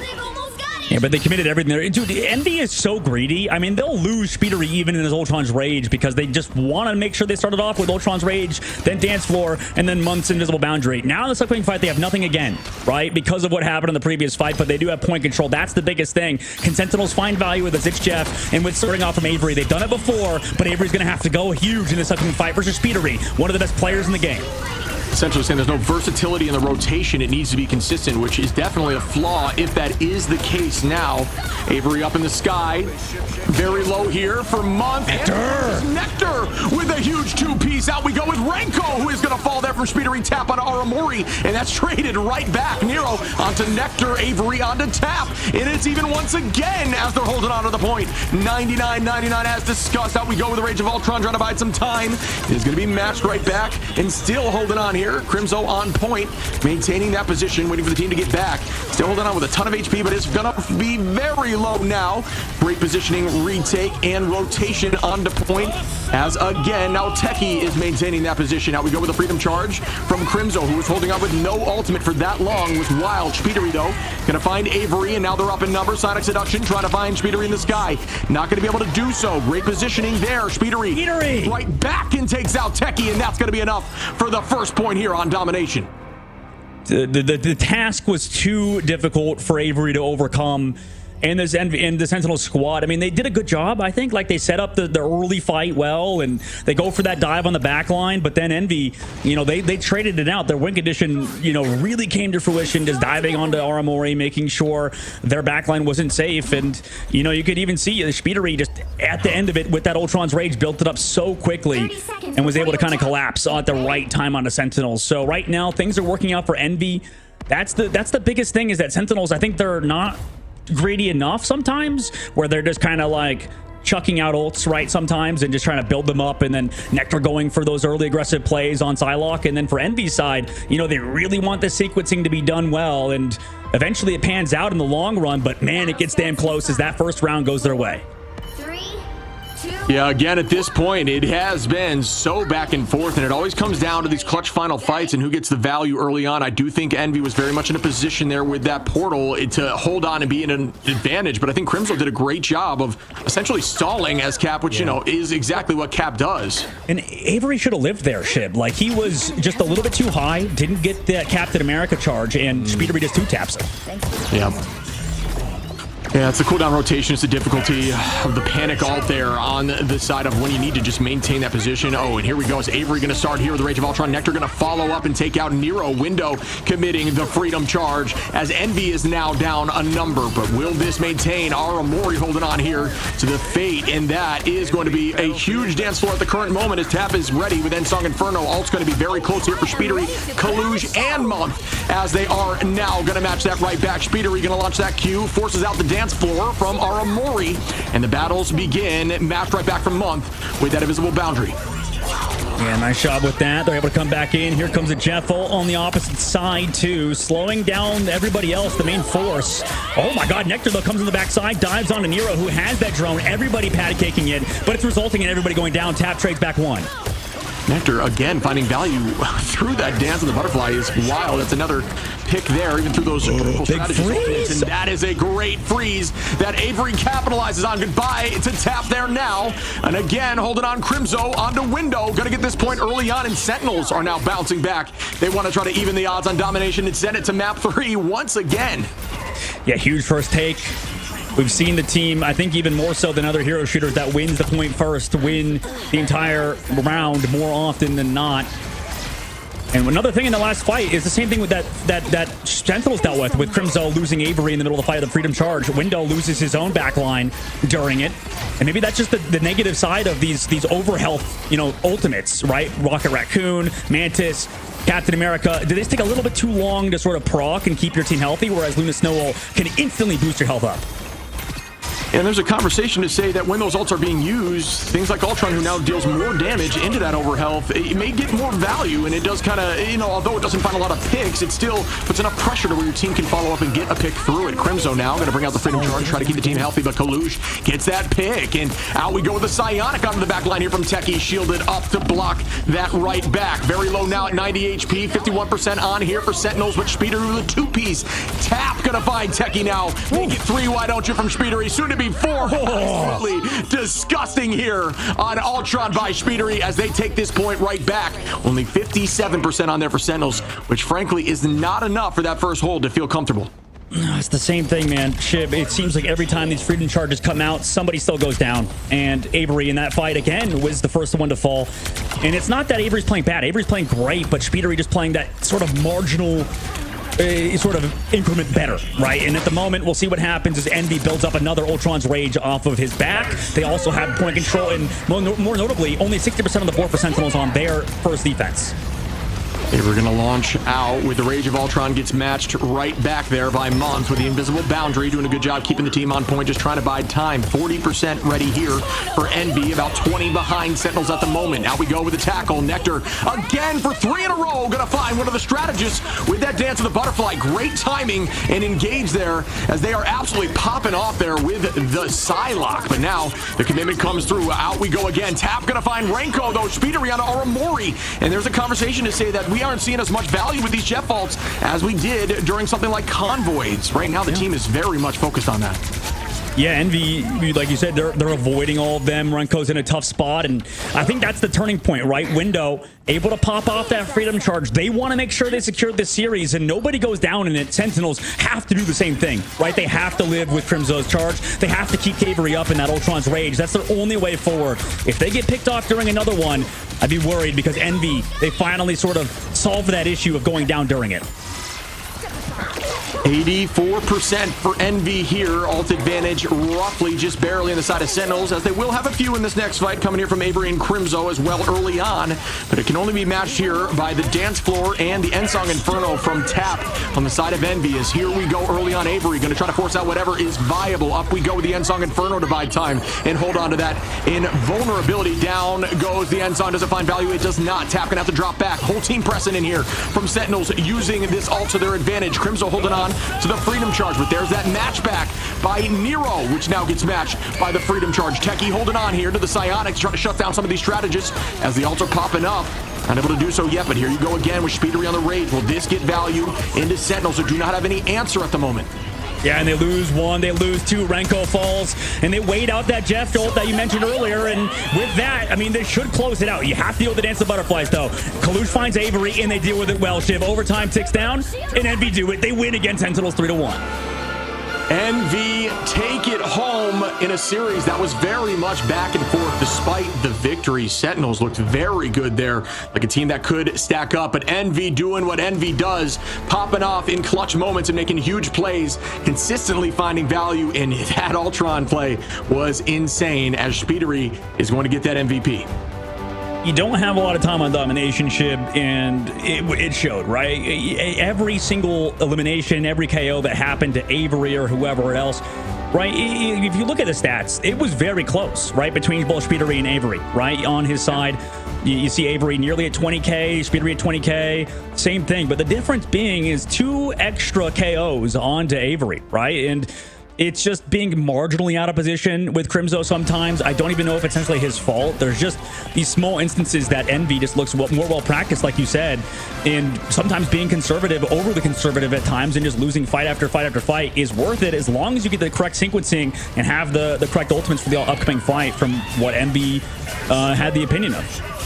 And although I think that Jeff is in an incredibly strong space right now, there's also something to be said with Envy running those 2, very strategist-focused healing ultimates to keep the team up through some of these big ults, like Rage of Ultron from Avery, like you said, still found a ton of value, but having answers is always very important, and it seems like Envy just had a couple more answers, and they weren't able to get as many off-maps from Renko there, which was, very impactful on Yggdrasil, just not as much on here in Domination. For sure. And we're starting to learn, I think, long term about these ban phases, right? Envy's ban phase, I think in hindsight looks a lot better because, they just counter every single, Jeff ult, every single, not the Psylocke ult, actually. Like, Nectar was kind of popping off. But outside of that, right, Speedery's going to be, I'm sure, our MVP unless something crazy happened from that series. But like you mentioned, they just were so cognizant of when Renko was going to come in and just shut that ult down. So that removes your early protect. And, it sends Sentinels down to the lower brackets because of that one simple changeup that Envy did. Yeah, again, Envy is very clutch in these moments. Speedery consistently showing up here on the MVP, and you can ban a hero pool, you can't ban a hero ocean. Speedery losing a lot of duelists in these banning phases. It doesn't matter, still able to pop up here with Ultron and consistently be a threat, even if Mantis is not there to give that damage boost, which is typically, that's the 1-2 punch. When it comes to Ultron, it's not necessary when you can hit shots like that. We saw that 4-piece there was obscene. So well done on that MVP by Speedery. Yeah, for sure. Speedery looks really good. We'll have to talk to them in just a bit to kind of get their thoughts on it because, that was a super fun one. And taking a look at it, too, there's some slight advantages from the ban phase. We get Envy protecting and banning out the Phoenix at the very end, results in them having a better matchup versus that Captain America ship versus the Jeff. You saw with the Ensong Infernos holding onto them for the Jeff. It's tough. The Sparks seem to be tough to deal with. Tap looked good in his debut yet again. Or not debut because he played before, but looks good as a cow replacement coming into today where, we had some question marks about this team, about Envy. Were they going to play Tap? Were they going to play Cal? And it looks like Tap's filling into the roster quite well with the most final hits in the previous map and looks to be pretty strong also on Phoenix. Yeah, I'm curious to see with the removal of that tech, that Beyblade tech, where Phoenix lies. Obviously very strong still as a hit scan duelist in her own right, but clearly very impactful there, especially when you have those strategist ults up, the consistent spin. You know what I'm saying? Yeah, no, dude, I guarantee you go to like the subreddit for Phoenix mains and they're like, actually, Phoenix needed a buff, I think, from that last patch. And we're like, okay, dude, you're crazy. You sound delusional. That's everybody. That's like that. We're waiting for Tap, by the way, to come alongside in this interview. It's going to be awesome talking to him. Shib, he's always a phenomenal target for interviews, for sure, every time.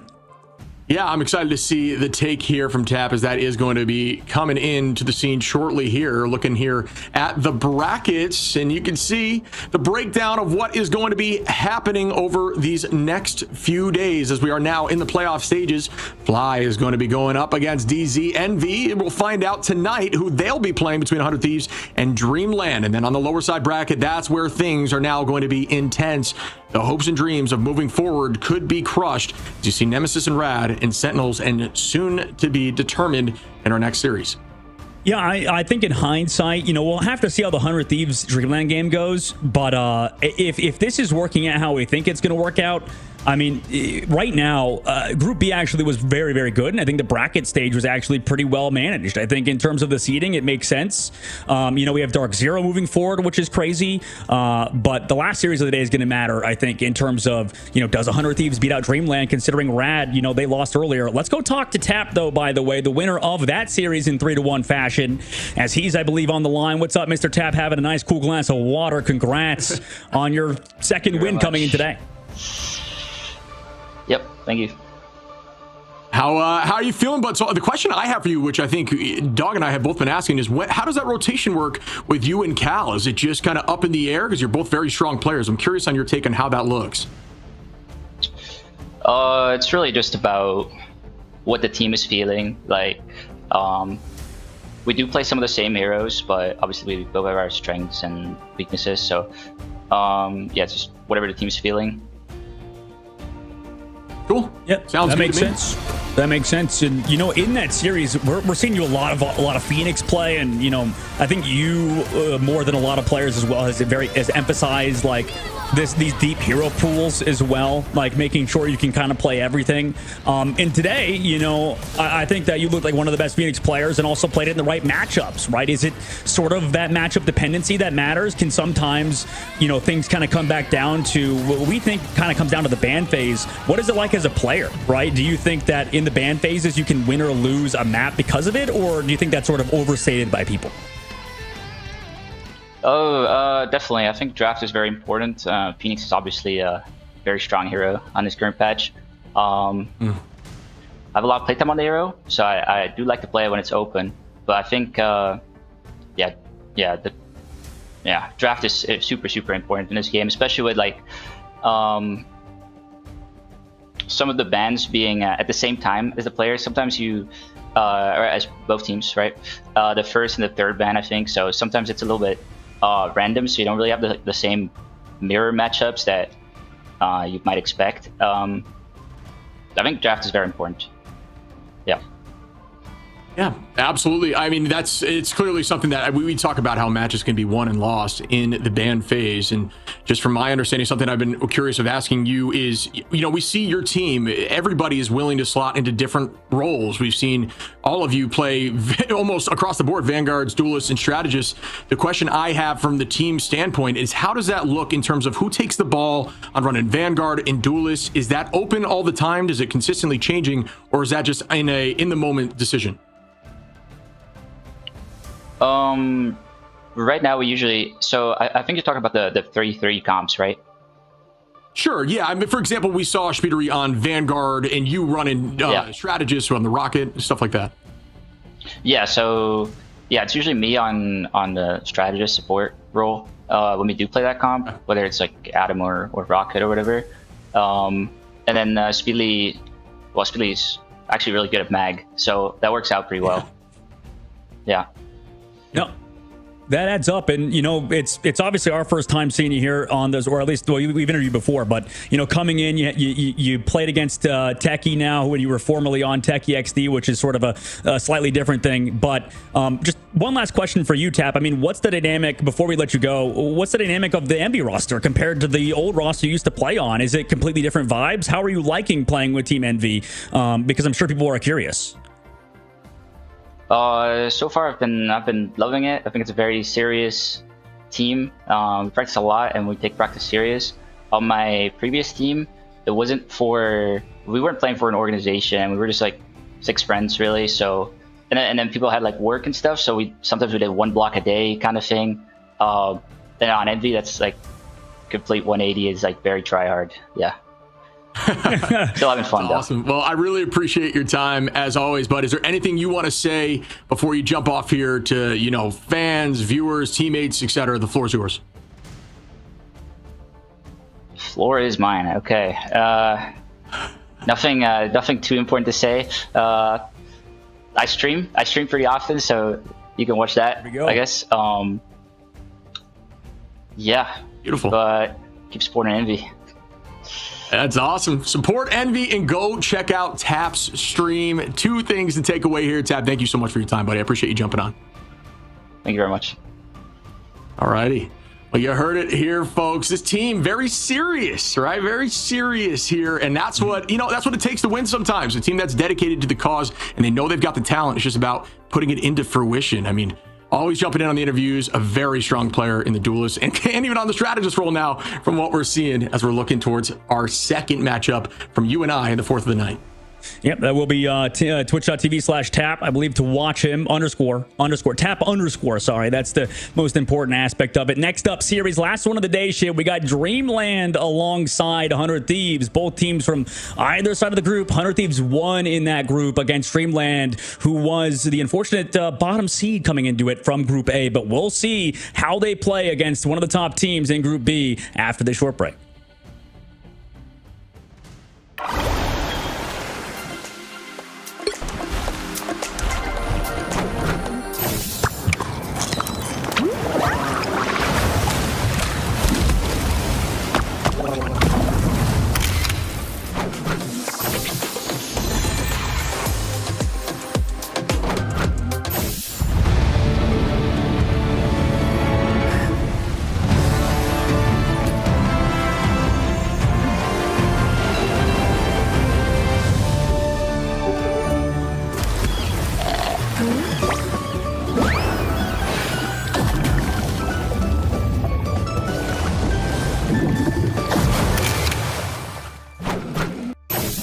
We are undefeatable!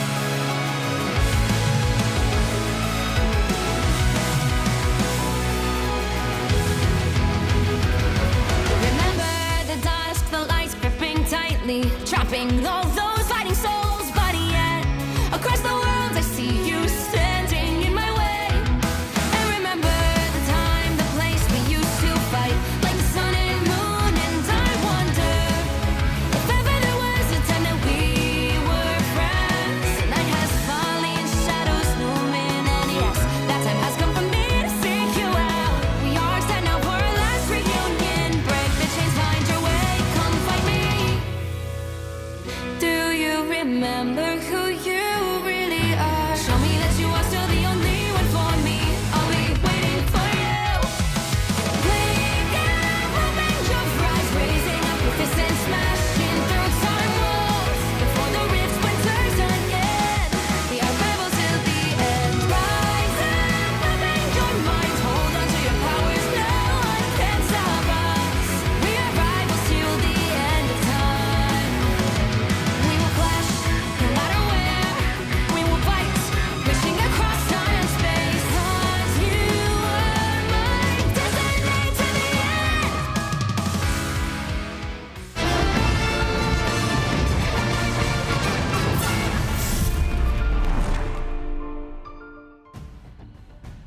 Welcome back. As we just finished up game 3, Envy takes home the W against Sentinels. But now we're heading to our final game of the night to determine who is going to be moving forward on the top side bracket or down to the bottom side. Dreamland versus 100 Thieves. You and I both put in 100 Thieves on this one, but I do believe that Dreamland has the talent. This is going to be another very, very fun game to watch.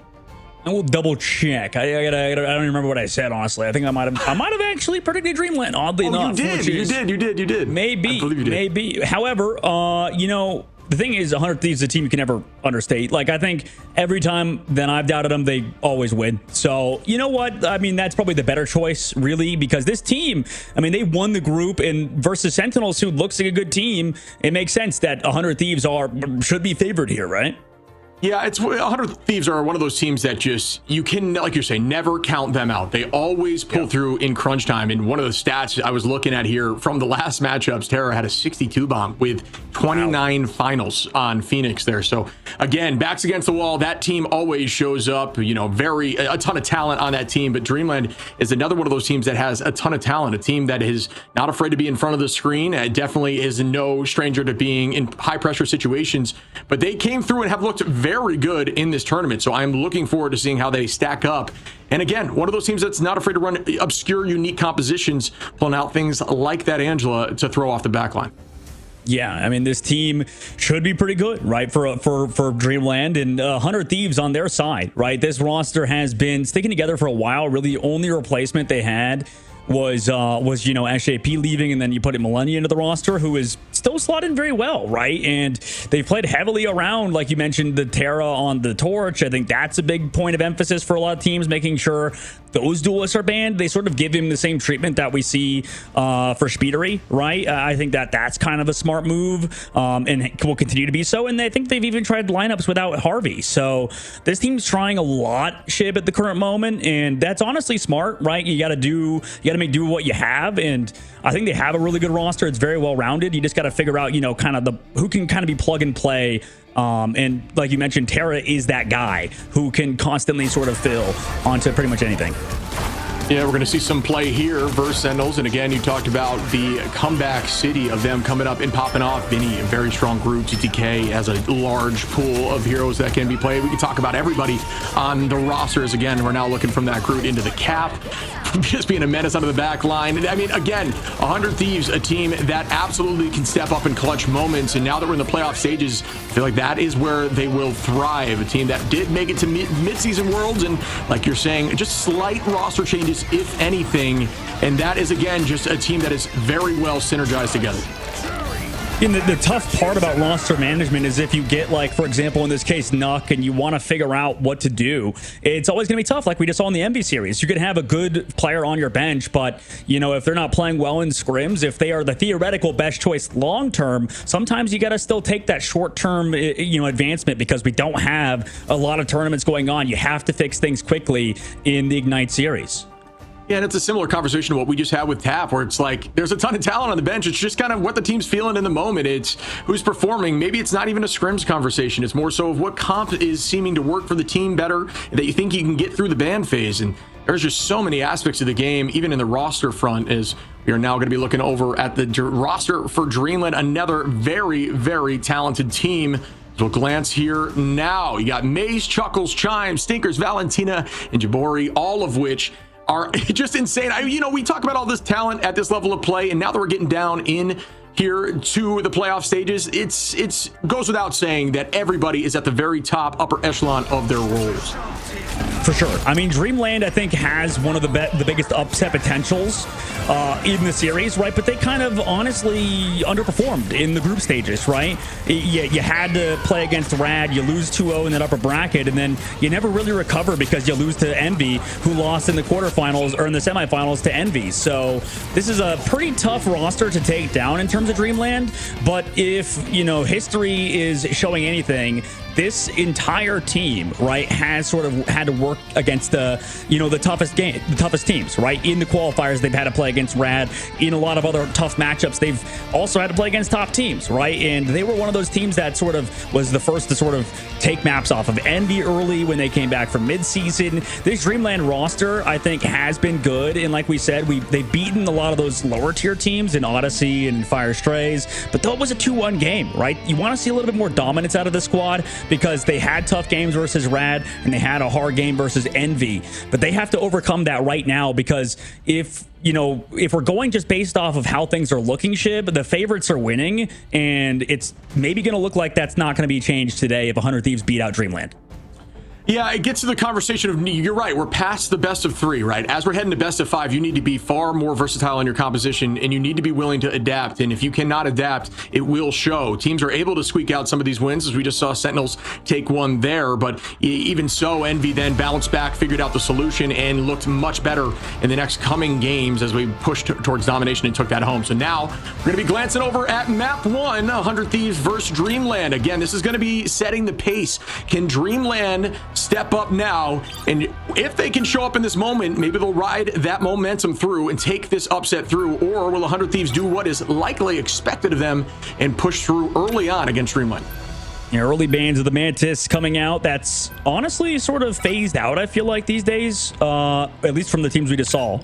But both teams prioritizing that. We also have the AMER ban on Dreamland. Respect a little bit over to TTK on that hero, and then the Jeff Protect. And this could maybe look like something we saw in the last series, Shib, if 100 Thieves deal with that Jeff well.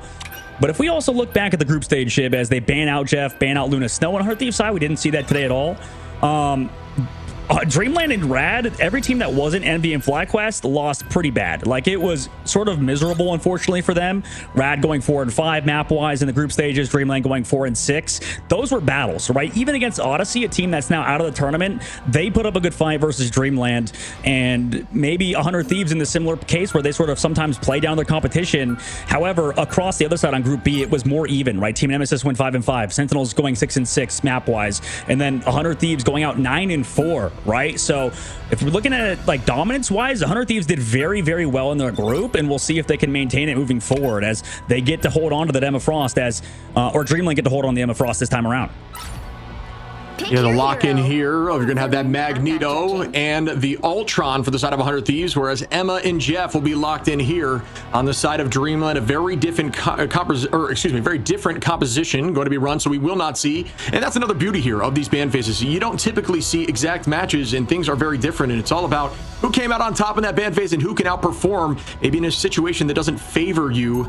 As we see, Jabori is going to be on that Rocket Raccoon off the rip. Might just be for packs. We'll see shortly as we head to Celestial Husk Domination. Again, you talk about Domination being very much a mode that can be won by anyone, despite, if you struggle. It's all about those team fights and staying consistent, getting a successful portal if available, and making sure you don't overcommit ultimates, which has been the biggest flaw of some of these teams that have been knocked out so far. Just a little bit too much of an overcommitment that forces you to lose the next fight.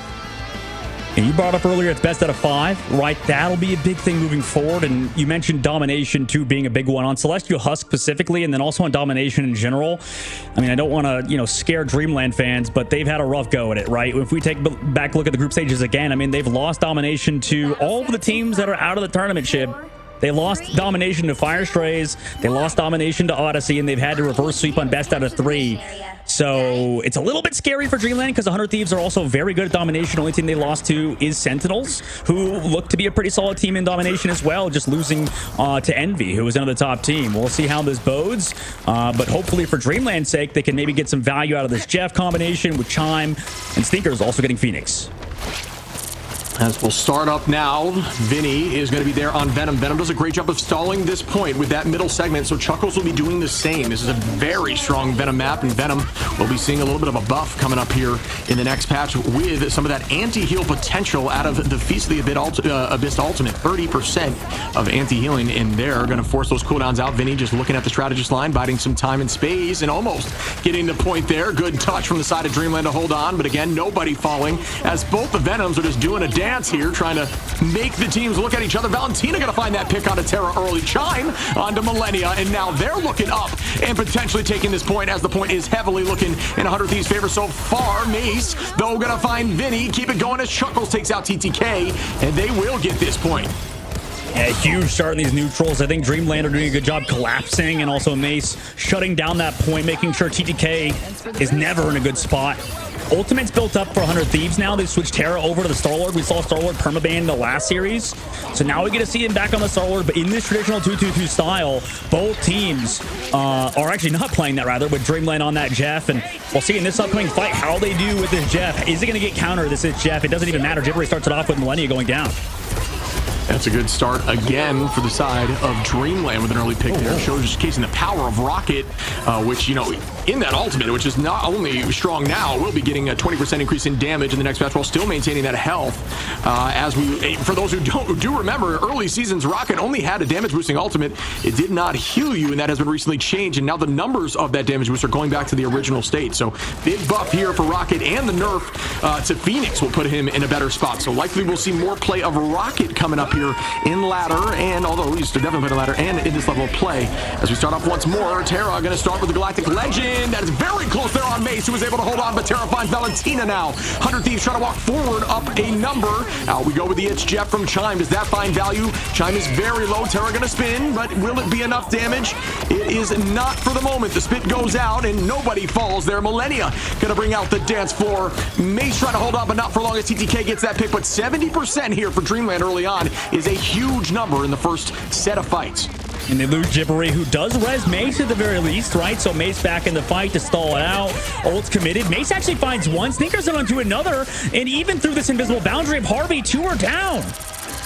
And we're starting again. Chime on this position. It looks like the team is together here right now, as you can see from the player cam on the bottom right. Up we go. Ensong bang lands in, does not find a pick. Mace gonna find Elena, chuckles onto Harvey, and again Dreamland are looking lights out at 96%. Can they take this and set the pace early on, or will this portal come through? It does. CTK on point with portal. Delena gonna res back up, but will they be able to bring the team up? He might. No, the whole team. Oh my! And does not allow that to happen as Stinkers gets that pick.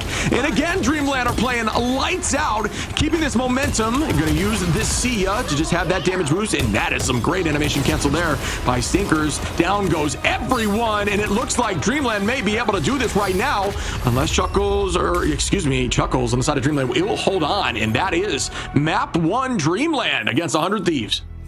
We heard the fan base of Dreamland say, don't give Mace the Emma Frost. And, well, at the current moment, we're seeing why. These neutrals. Dreamland has looked so impressive. Some of the most impressive games we've seen in the neutrals, right? In terms of ultimates, 100 Thieves had pretty much the pick of the litter, right? They could do whatever they want.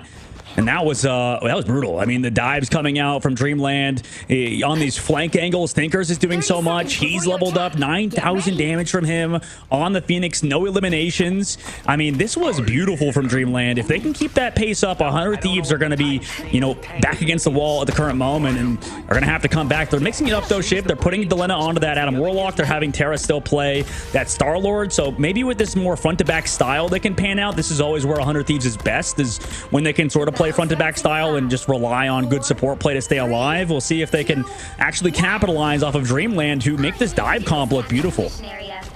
Yeah, a lot of good neutral play there as the kidnap is being set up. That is why these walls will be prematurely set, and they're looking for anyone potentially in the back line. And again, you click that button and it's almost instantaneous. Team gonna fully commit through it instead. Come in heavy now. Stinkers with the walls up, trying to find a pick. Still not able to do so, but yes, they do now as TTK goes down. And again, Emma does great in those neutral battles there. Out goes the It's Jeff and finds one onto Millennia. Potentially off mapping here is Chime, as it is a flyer, so you likely have to commit with it unless it's fast enough, which it is fast enough from Chime onto Millennia, and that is another pick. Dreamland looking awoken now and absolutely popping off here in these fights. I would go with the Sonic Seduction. Oh, and Delena had to drop 2 for it. Sorry, Shib, as they start to fight off. Mace is doing so much. Absolutely. Do not worry, my friend. Again, Dreamland is just looking so good together. These neutrals are wild. Held on to ults there. Valentina committed the boundary during those fights, and that is the advantage to holding on to those ults, and that is the patience, the understanding of play in that first map to not overcommit. Just use Gibbery's ult. Just use that Sia to ensure you win the fight and hold on to something for your strategist. And even if you lose a few, as long as you win the point, it doesn't matter, and you can win this guaranteed first fight. Already 20% on, holding them near spawn. Try to buy time, and this could be a huge strangling prison opportunity or eye from Chuckles or Stinkers. Gibbery is holding on to the Sia as well. There's that strangling prison. Can they commit? Out goes the Sia. Terra finds Stinkers though and is making that switch onto the storied Bucky that he can play. And they're sort of living right constantly at the moment. They go for the pick. Oh my goodness. Terra, 3 in that fight with the Kraken impact. Might as well make it 4 with the follow-up. Beautiful job from him. In Dreamland, off of those, it was very interesting, Shib, with the pickoff. I mean, they're going the triple comp that we would usually see on like a convoy map, making 100 Thieves sort of react in a bit of an uncomfortable way. Yeah, agreed. It has been successful so far. We are now going to see that Wolverine come out to help shut down Vinny. And that is, again, a very strong pick into Groot, similar to something like Angela on certain maps that does find success with those pulls onto large-bodied vanguards. And again, Valentina will have that ult ready. Jibbery and Valentina have been rotating very well. She will likely use it to counteract something like Delena if need be, who is holding onto that Endsong Inferno, but that damage boost combination is available there with Millennia. Good pick there by Delena onto Chime, and that's a great opening to this fight, but that res comes through from Jibbery, so the numbers are still even. There is that heal. The dance will out from Millennia, likely the damage boost combination coming in shortly. Will it land? It looks like they're not able to make that happen as Delena is forced into this off angle in building. Ton of damage goes out as May starts off with the Sonic Seduction, gets one walking, and that's going to be Vinny. Will they be able to collapse? They cannot at the moment. Valentina finds a pick onto Delena in the off angle in that neutral. Harvey is going to bring back Delena, though, so the numbers are still holding on, and 100 Thieves now are up at 60%.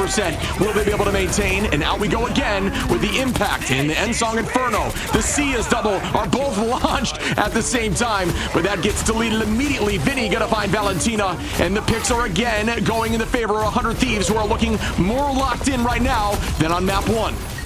Yeah, this is looking great. I mean, they're stalling it out. They need to sort of take advantage of their Luna advantage, right? They go for that protect and ban earlier, and you know, a lot of teams have sort of shied away from that. They're fine playing Invisible Woman instead of Luna Snow. 100 Thieves didn't get the combination off, and they lose. Oh, Delena just goes down at the beginning of the fight very, very early. Maybe a bit too aggressive out of him. Yeah, that's the tricky bit of pushing forward a little too much, playing a little maybe a little cocky in that moment. The touch does come through here, and numbers are now going to be in the advantage of Dreamland alts as well. This is their fight to lose. Will they be able to make it happen? Meteor M available. Last stand available here. The tackle goes out right towards the backline. TTK in a dangerous position now. Going to force out cooldowns. Will they be able to hold on? No. Chuckle's going to take out TTK. Terra going to find Jibbery. Harvey going to bring back TTK, so that pick does not find too much value. Dance Floor is out to shut that down. Vinny going to find Stinkers there to trade that right back. And again, 100 Thieves are going to find even more. This should be theirs. They bring it back to map 3, and they do. Huge chipped up from 100 Thieves, and you know, they didn't panic. That's the terrifying part, is that Dreamland wins Celestial Vault, then onto Celestial Hand. They get you with a cheese play, get 50% on the board, but they stayed steady. They came back, and they put Delena over to Phoenix. That's kind of where Delena shines. I think that Delena is one of the best sort of aimers in the game, raw aim wise. I think that he is seriously insane, and you know, like, he kind of turned it around there on that map. He was a big reason with these pickoffs, these 1v1s with Chime, winning them out. Stinker's now over to the Phoenix instead. Chime back over to the Jeff. That's the change up for Dreamland, but huge round from 100 Thieves, like you said, and they capitalized many times living as well from Stinkers on the Wolverine. So huge disengages for Dreamland, maybe a bit overzealous in terms of their composition. The Wolverine, I think, is solid, but we haven't seen too many highlight Wolverine plays until, you know, that last series we saw on Convoy. But now 100 Thieves, they're going to have Vinny back on the Groot again, and we know this team can play this front-to-back style to a high level as long as Delena setups on these flanks with the Luna Snowflake. Yeah, looks like there will be that psionic for the side of Dreamland as we are heading into Codex. Again, a 1-to-1 situation here on domination. And like we said, buddy, we jump in here. The match is getting tight, and it would be a huge trend set here for Dreamland to take home this first map as we do start up once more. A lot of alts available here for 100 Thieves, and just a few available here for Dreamland, as you'll see Delena, Vinny, Terra, and Harvey available on 100 Thieves throughout this fight, whereas Mace, Valentina, and Jibbery potentially Chime to later on in the fight to try to match that back. But this is a very strong Jeff map if you're able to make it happen. Yeah, the big shift up is putting, like you mentioned, him on the Jeff, but Delena finds him early. Oh, geez, and Stinker's back over to Phoenix at the very least, but it's already starting off in a horrible way for Dreamland, losing their Jeff that early. It's another one of those very strong route maps where there are those tight lines where you can shut them down with 1 or 2 walls and completely shut off angles from the back line. Harvey gonna bring out the Sia. Terra with 1. Do we see more? Make it 2, why don't you? Potentially up in the sky for 3, and that will be 3, as again Terra is gonna find multiple with this Kraken impact. Absolutely lights out with this hero, and just consistently popping off after that switch. I don't think we see a lot of teams really just be able to make this 2-2 work so well. And the 100 Thieves is very unique in this sort of style. Maybe only like a VP is another 2-2-2 sort of team sometimes. 100 Thieves, though, they get to take advantage with the putting Deletta on Phoenix, a very aim-centric hero, and then Terra on his Bucky, and we've seen him many times pop off on that hero, but Stinker's going to have to go huge for Dreamland in this neutral yet again. Chime finding Delena early to trade that back. Could be a good start, but that res comes through from Harvey. Team going to be walked back by the Meteor Ram. That does land directly on Chime's head. Well done by TTK there. Out we go with Stinkers trying to get the animation cancel on the melee. Finding value either way as Harvey goes down. Bang! Make that 2 as Millennia. Now Mace finds Delena. And again, onto Vinny. Dreamland going to be taking this point back very early on with only 44% there for 100 Thieves. Chime sort of the sacrificial shark in this case, right? Taking the brunt of TTK's ult, one of the stronger ults as well. Tough part with Jeff is that, you know, I think early on people, you know, took advantage of maybe not being practiced enough versus Jeff and the Jeff ultimates. Nowadays, people are sort of reacting to it well. We saw that Meteor M come out, but Dreamland, understanding they have the ult advantage, sort of just press forward off of Chime's early pick on the Jeff. And we'll start once more. Mace taking that space and owning it. 30% on here for Dreamland. Stinker's going to take the off angle, and it is huge right there. The great pop there of the passive on the stacks. The stun goes out, does not land. Mace going to start up here trying to find the Psionic Seduction. There is value in forcing that last second seduction so that you can deal damage while they're still walking. Almost happening there on a TTK, but does not fully pull through. Harvey going to launch out the Sia, trying to get this pull. Stinkers, though, immediately going to find 2, almost 3. Terra going to turn that back, but still a ton of value there, and Stinkers is right back in the fight. So a huge trade here for Dreamland, who are now up in percentage. Stinkers is nasty. That was incredible, but Mace also collapses on it. And we'll see if Dreamland keeps this up. This has been a big change for them, right? The largest thing for Dreamland, honestly, is the roster construction is great, but Stinkers has really taken a level up in terms of his overall mechanics. He has been grinding the game nonstop, and you can see it. A very strong player. Once again, Vinny now going to be making that change off the Groot and is going to be running Cap. Trying to be available and ready with that Freedom Charge. Ult advantage heavily up here for Dreamland, who have almost 5 available. Will have 5 in this fight if need be. Chime on an off angle, trying to make a play with Jeff here. Out goes that Sia. Be matched right back. Mace going to find Millennia early on, though, and that is a nice neutral pick, even through some of these alts. And you got Gibbery, using that Sia on the backside of Dreamland, but no one else committing there. Still holding on to Chime, Chuckles, and Mace. And Valentina very close as well, with an early pick there from Valentina onto TTK prior to the Psionic Seduction rolling out, and they're going to commit for more. The portal comes through from Millennia. Will they be able to make this happen now, as there is only 2 available on the strategist line? Delena going to be on the Warlock, Harvey on the Rocket. Not a lot of mainline healing there. Delena finds that pick, though, onto Chime and makes it work, but Chime comes right back from the res. There has been so much value in that BRB in this matchup. Yeah, but I don't know how, like, Vinny didn't die in the previous fight, and now he's on to Millennia. His you know, ducking and diving around corners, also the change up to Adam Warlock on this map is enabling this squad right now for 100 Thieves as they come back with their backs against the wall, right? That was huge plays from 100 Thieves. Yeah, I mean, this is a crazy composition to have Warlock, Rocket. It was very much for the touch, but now they're kind of locked into that comp, but that res is available for Delena, and it could be huge. But again, this is that conversation we had before of tracking down the Warlock post KO and ensuring that they are in a dangerous position when they do launch that Karmic Revival. Vinny trying to make a play here onto Chime. Chime not quite available with ultimate yet, instead just trying to distract, but Cap is all over the place right now. Yeah, I mean, they're pressing off that Jeff on his off angle, and he can't stay. Oh, he's down again. Oh my goodness. I mean, Chime has just been hard focused by 100 Thieves as a unit right now, and that's an insane pickoff, right? 83% on the board. Chime has to come back on Jeff. 100 Thieves are building up ultimates, and you know, every single time the Jeff comes out, TDK is there with the Meteor M. We're 10% away. Dreamlands don't have ults yet either, and they're gonna have to survive, build up these ultimates, and maybe panic. Hopefully 100 Thieves don't maybe push them off the point in there for their sake.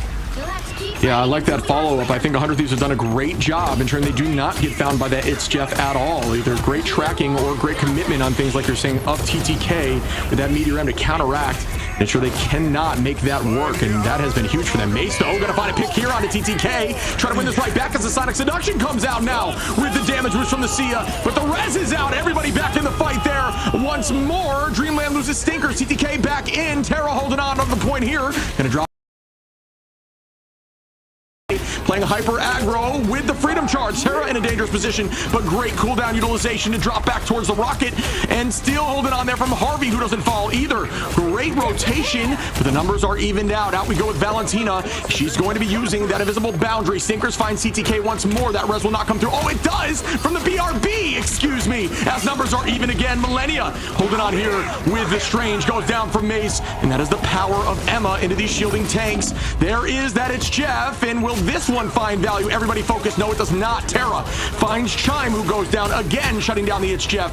TTK in a dangerous position once more, does not have cooldowns. They're doing Diamond Form Emma. Chuckles finds the Lena. Stinkers on a Terra, and they could do this now. Dreamland is going to find TTK. The OT is ticking down, and the stall is out, but Vinny falls, and here comes the portal. Can they maintain position? They do for the moment. And for the moment, but they don't have Shredded ult, Shib, and the job is done for Dreamland. Map number 1 going their way, and it's a huge one for them, Shib, because of, you know, like we mentioned before, I mean, this is one of their worst map types, at least from the group stages. Moving forward, though, that's a massive win over 100 Thieves.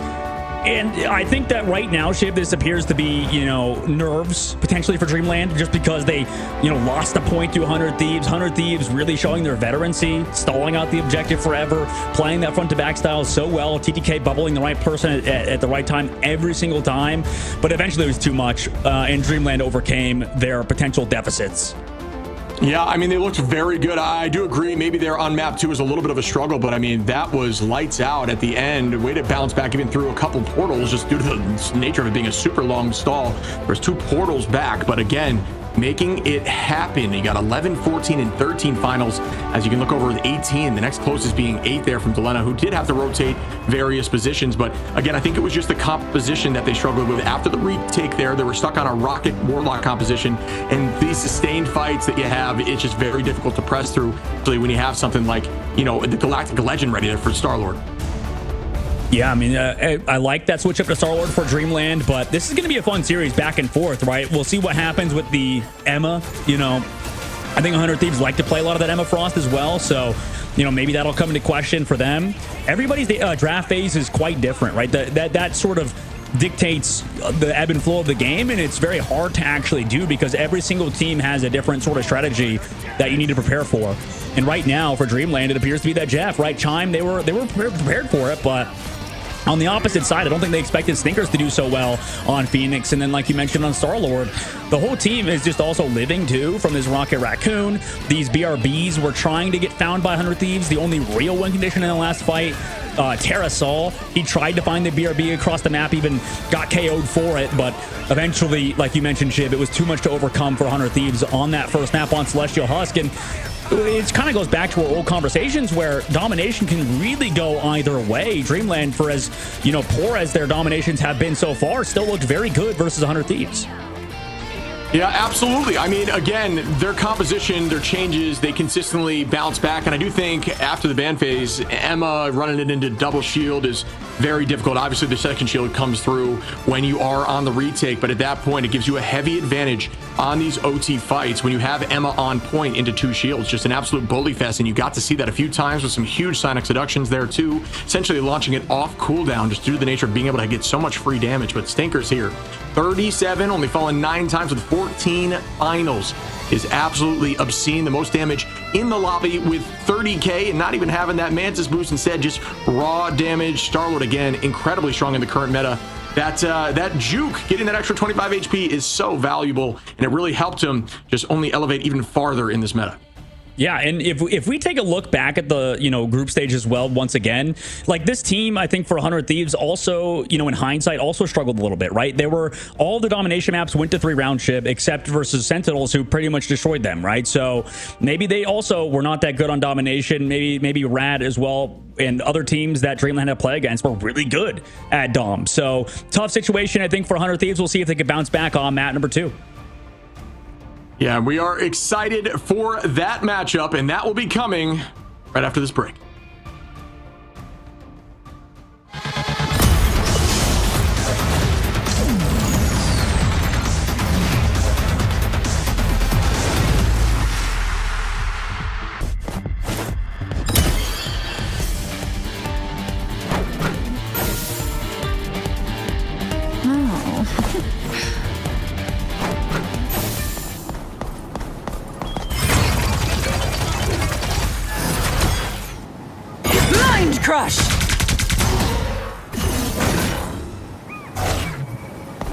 useless! Kneel, peasants!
Welcome back, and again, another battle out there as we see Dreamland taking one up here against 100 Thieves. Definitely an underdog story going in their favor so far, but can they keep it up as we move to Yggdrasil's path? Yeah, I think 100 Thieves is a team that we know can play these 3-3 comps, right? We've seen them in the past do it. And, you know, domination's huge to win for Dreamland, right? Now you go up one map. Now you can take 100 Thieves to a map that they feel comfortable on, but you have the driver's seat, right? You're the underdogs coming into this, at least seeding-wise. 100 Thieves just won their group, so that's a huge win for Dreamland so far to start off the series. Yeah, again, I mean, both teams struggle a little bit in the domination front, but that is exactly why it was such a battle. But we get to see, as maps are now being more specific to team selection, how teams will stack up into their more favored maps. Again, 100 Thieves selecting Yggdrasil Path, and you talked about that triple composition. Dreamland is definitely going to be running it as well, as at this point, it is considered a must strategy in this current meta, just due to how strong strategists are in the current patch. But yeah, looking forward to seeing the difference in comps and the ban changes. We saw a little bit of that in our last matchup, you know, forcing some weird Vanguard selections, running things like Angela and Cap together, you know, maybe not seen as frequently together. But yes, again, looking at the match here as we head over to our ban phase for game 2. Oh, buddy, I mean, this is going to be a fun one going into Yggdrasil Path. We know 100 Thieves are good on these type of maps, and Dreamland already banning out that Emma Frost. 100 Thieves not going to even play that. Makes sense. We've seen teams prioritize Emma Frost on this map too today a lot. 100 Thieves, though, do get to play that Doctor Strange. They protect it. We've seen that done by many a team so far in the tournament. We'll see if Dreamland follows suit. At the moment, though, you know, Dreamland in 100 Thieves, this is going to be a super interesting one, Chip, because 100 Thieves, I think, on these sort of convoy maps can be a little bit dicey. Like, it's always, you know, either they completely dominate or it's close as hell, right? Like, there's no flip in either way for 100 Thieves. This team always sort of fights to the level of their competition, which in turn means they tend to play very well versus a lot of the top teams, but can they get there, right? Can they beat Dreamland today is going to be a big story for this squad. Yeah, the old shine bright or burn out strategy there. I do agree. It's difficult to say they struggle in this mode because you're right. Sometimes they just absolutely roll. It's all about momentum with this team, and this is a team that definitely can play off that momentum, and we have seen them do it at the top level and even some of these championship matches. But yeah, I mean, the lock-in again for Mace is going to be likely that Emma, which I do think Emma got a ton of value in that last matchup, and again, it's the first ban out, but Mantis is now being allowed through. I think the one thing that 100 Thieves is currently working on is they're trying to find their footing with those, that triple strategist composition. And I think that's kind of the fact that is more of a known fact makes it easier for them to ban out things that they're not too worried about. Like they're able to go through that Mantis later on in the ban phase instead of banning out early. Make all the difference. Oh yeah, for sure. Some great points to bring up, Shib. And 100 Thieves, they are prioritizing, keeping Delena on the Phoenix potentially, as well as they do get to play that Human Torch on Terra, and we've seen how disgusting he is on that hero. So, we'll see what they want to do on their attacking side. Is more than likely they'll play against that 3-3 composition that we know and love. At least I do. I know a lot of people in the viewership section maybe not as big of fans of it. Yeah, and I mean, one thing I'm curious about we've seen a lot of kind of fall to the wayside of the anti-triple strategy composition where it was more Storm, obviously Punisher taking a little bit of a backseat here in the meta, but Storm with something like Moon Knight is taking a bit of a backseat from these teams. At least it's just a comfort pick. We've seen some of these teams, even Rad, who have a really strong, Moon Knight player that can walk through some of these points, but I'm curious, it seems like people are running more traditional comps and just trying to power through the triple comp instead of like a hard focused counter composition. And as we see here, 100 Thieves, at least what they were floating was more of just a standard comp that you'd run in something like that. Yeah, I mean, for Dreamland, we'll see what they want to do, right? They have a player who, was pretty much known for one-tricking a character that was infamous in part of the GOATs, right, in Mace. Now over to the Emma Frost, a lot of more main tank flexibility has been Mace in the current esports scene. So at the current moment, 100 Thieves, they already take down Gibbery, going for that dive, like you said, with Vinny already. Yeah, I mean, that was insanely quick. I believe crystals were still available. They might have been burned instantly, but I don't believe I saw them. Terra is going to get that torch, and that is another one of those very strong picks, and the entire team gets deleted off the rip here. 100 Thieves coming out with a vengeance, taking it early on as the portal will come through right at this ramp for fight 2. Yeah, 100 Thieves says you gotta do better than that, right? You gotta be able to protect Gibbery. He's the guy that should be able to dodge around, play low-key evasive. At the current moment, sitting above is Terra, understanding where 100 Thieves want to take the fight. Yeah, what do you do about that? That is a huge pick early on and going to show the power of Torch. Millennia going to find Gibbery again, but it's already 2 numbers down. Make it 3 as Terra finds Shime. TTK onto Chuckles now, and they're keeping this momentum walking. Plenty of time on. Terra onto Valentina, TTK onto Mace, and they will get very close to this point. It's all a matter of can this touch come through from Chuckles to buy enough time for them to stop point 1. And they need some answers. Here's Stinker is going to be on Phoenix, but shields come out. Can anybody even touch in time? The answer is no. We're heading to second phase. And like you mentioned, Terra has been terrifying on Human Torch. He's consistently been one of the best Torch players, if not the best Torch player in the tournament, just in terms of how many times he's given the hero and how many times he's made the other team pay. Yeah, and that's the value to working on heroes. Terra was never really known for playing a ton of Torch until stage 2 here, and then getting a ton of value on Torch. Out goes that eye. Great timing there from TTK to try to force that out and get that pick there from the side on the side of Valentina, but that shield comes through to keep Valentina healthy, who is able to retreat backwards. Terra is going to force out that Nova. It is gone. Out we go with the Ensong Inferno here from Delena. Millennia going to bring out the dance floor. Delena finds Mace there after the fact with that wave. Still going to get that pick, even though the damage boost was just a little bit too late there. TTK finds Chuckles and still progressing forward with 4 minutes and 17 on the clock.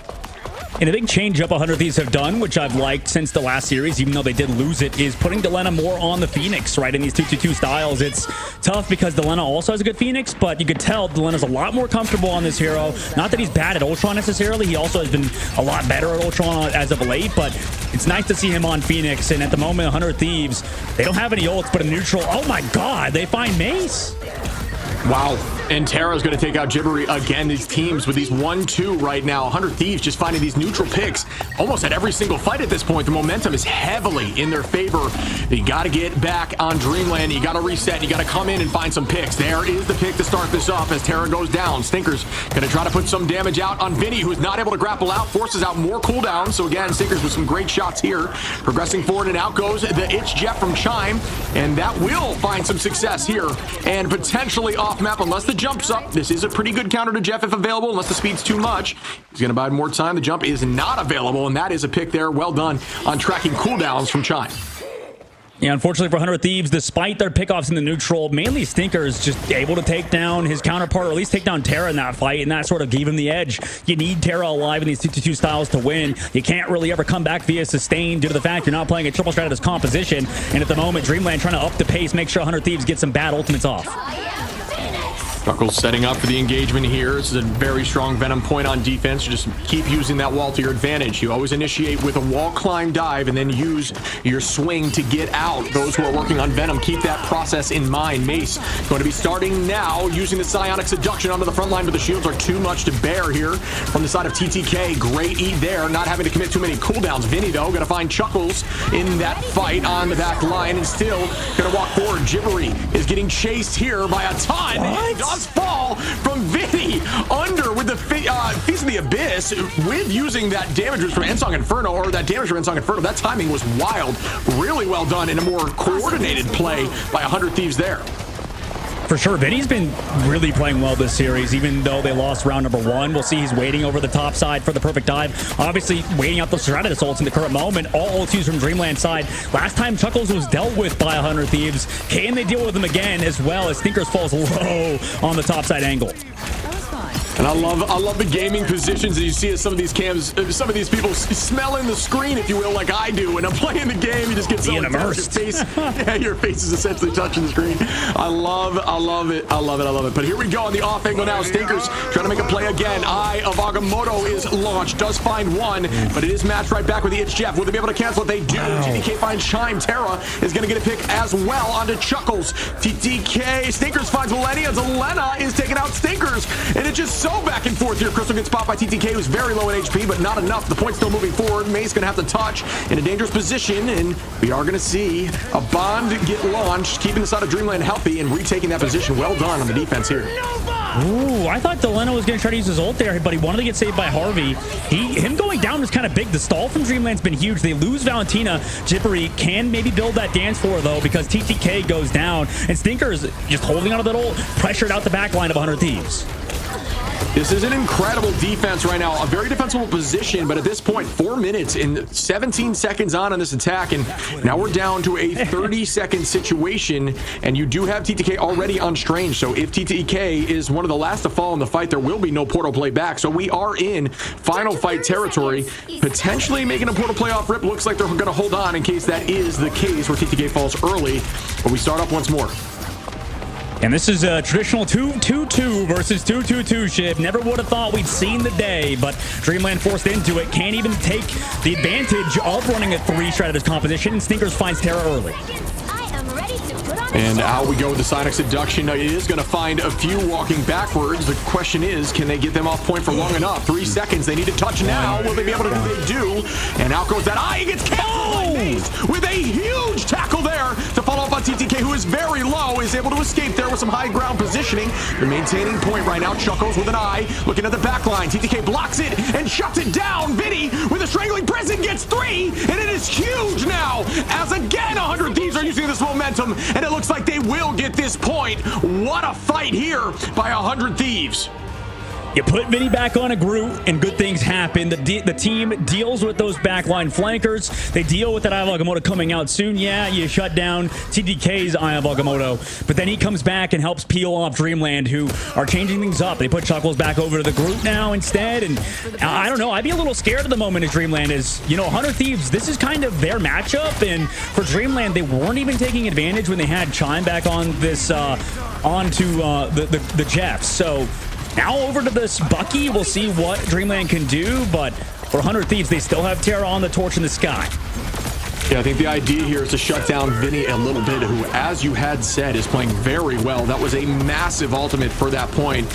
Pretty much guaranteed them the point. Also, TTK doing a good job there, shutting down the eye and then finding value and turning it right back at him. And here we go now. Out we go with the end song. Delena going to find Chime early, though, and that's going to allow Vinny to walk forward very aggressively, who's at 95 to the next stall. Out goes TTK, who takes out Valentina and Stinkers. Millennia onto Mace. The portal wall comes up. Can they get this here in time? Looks like it will be, and out goes one. The second going to be placed. Will this be enough for them to get the point?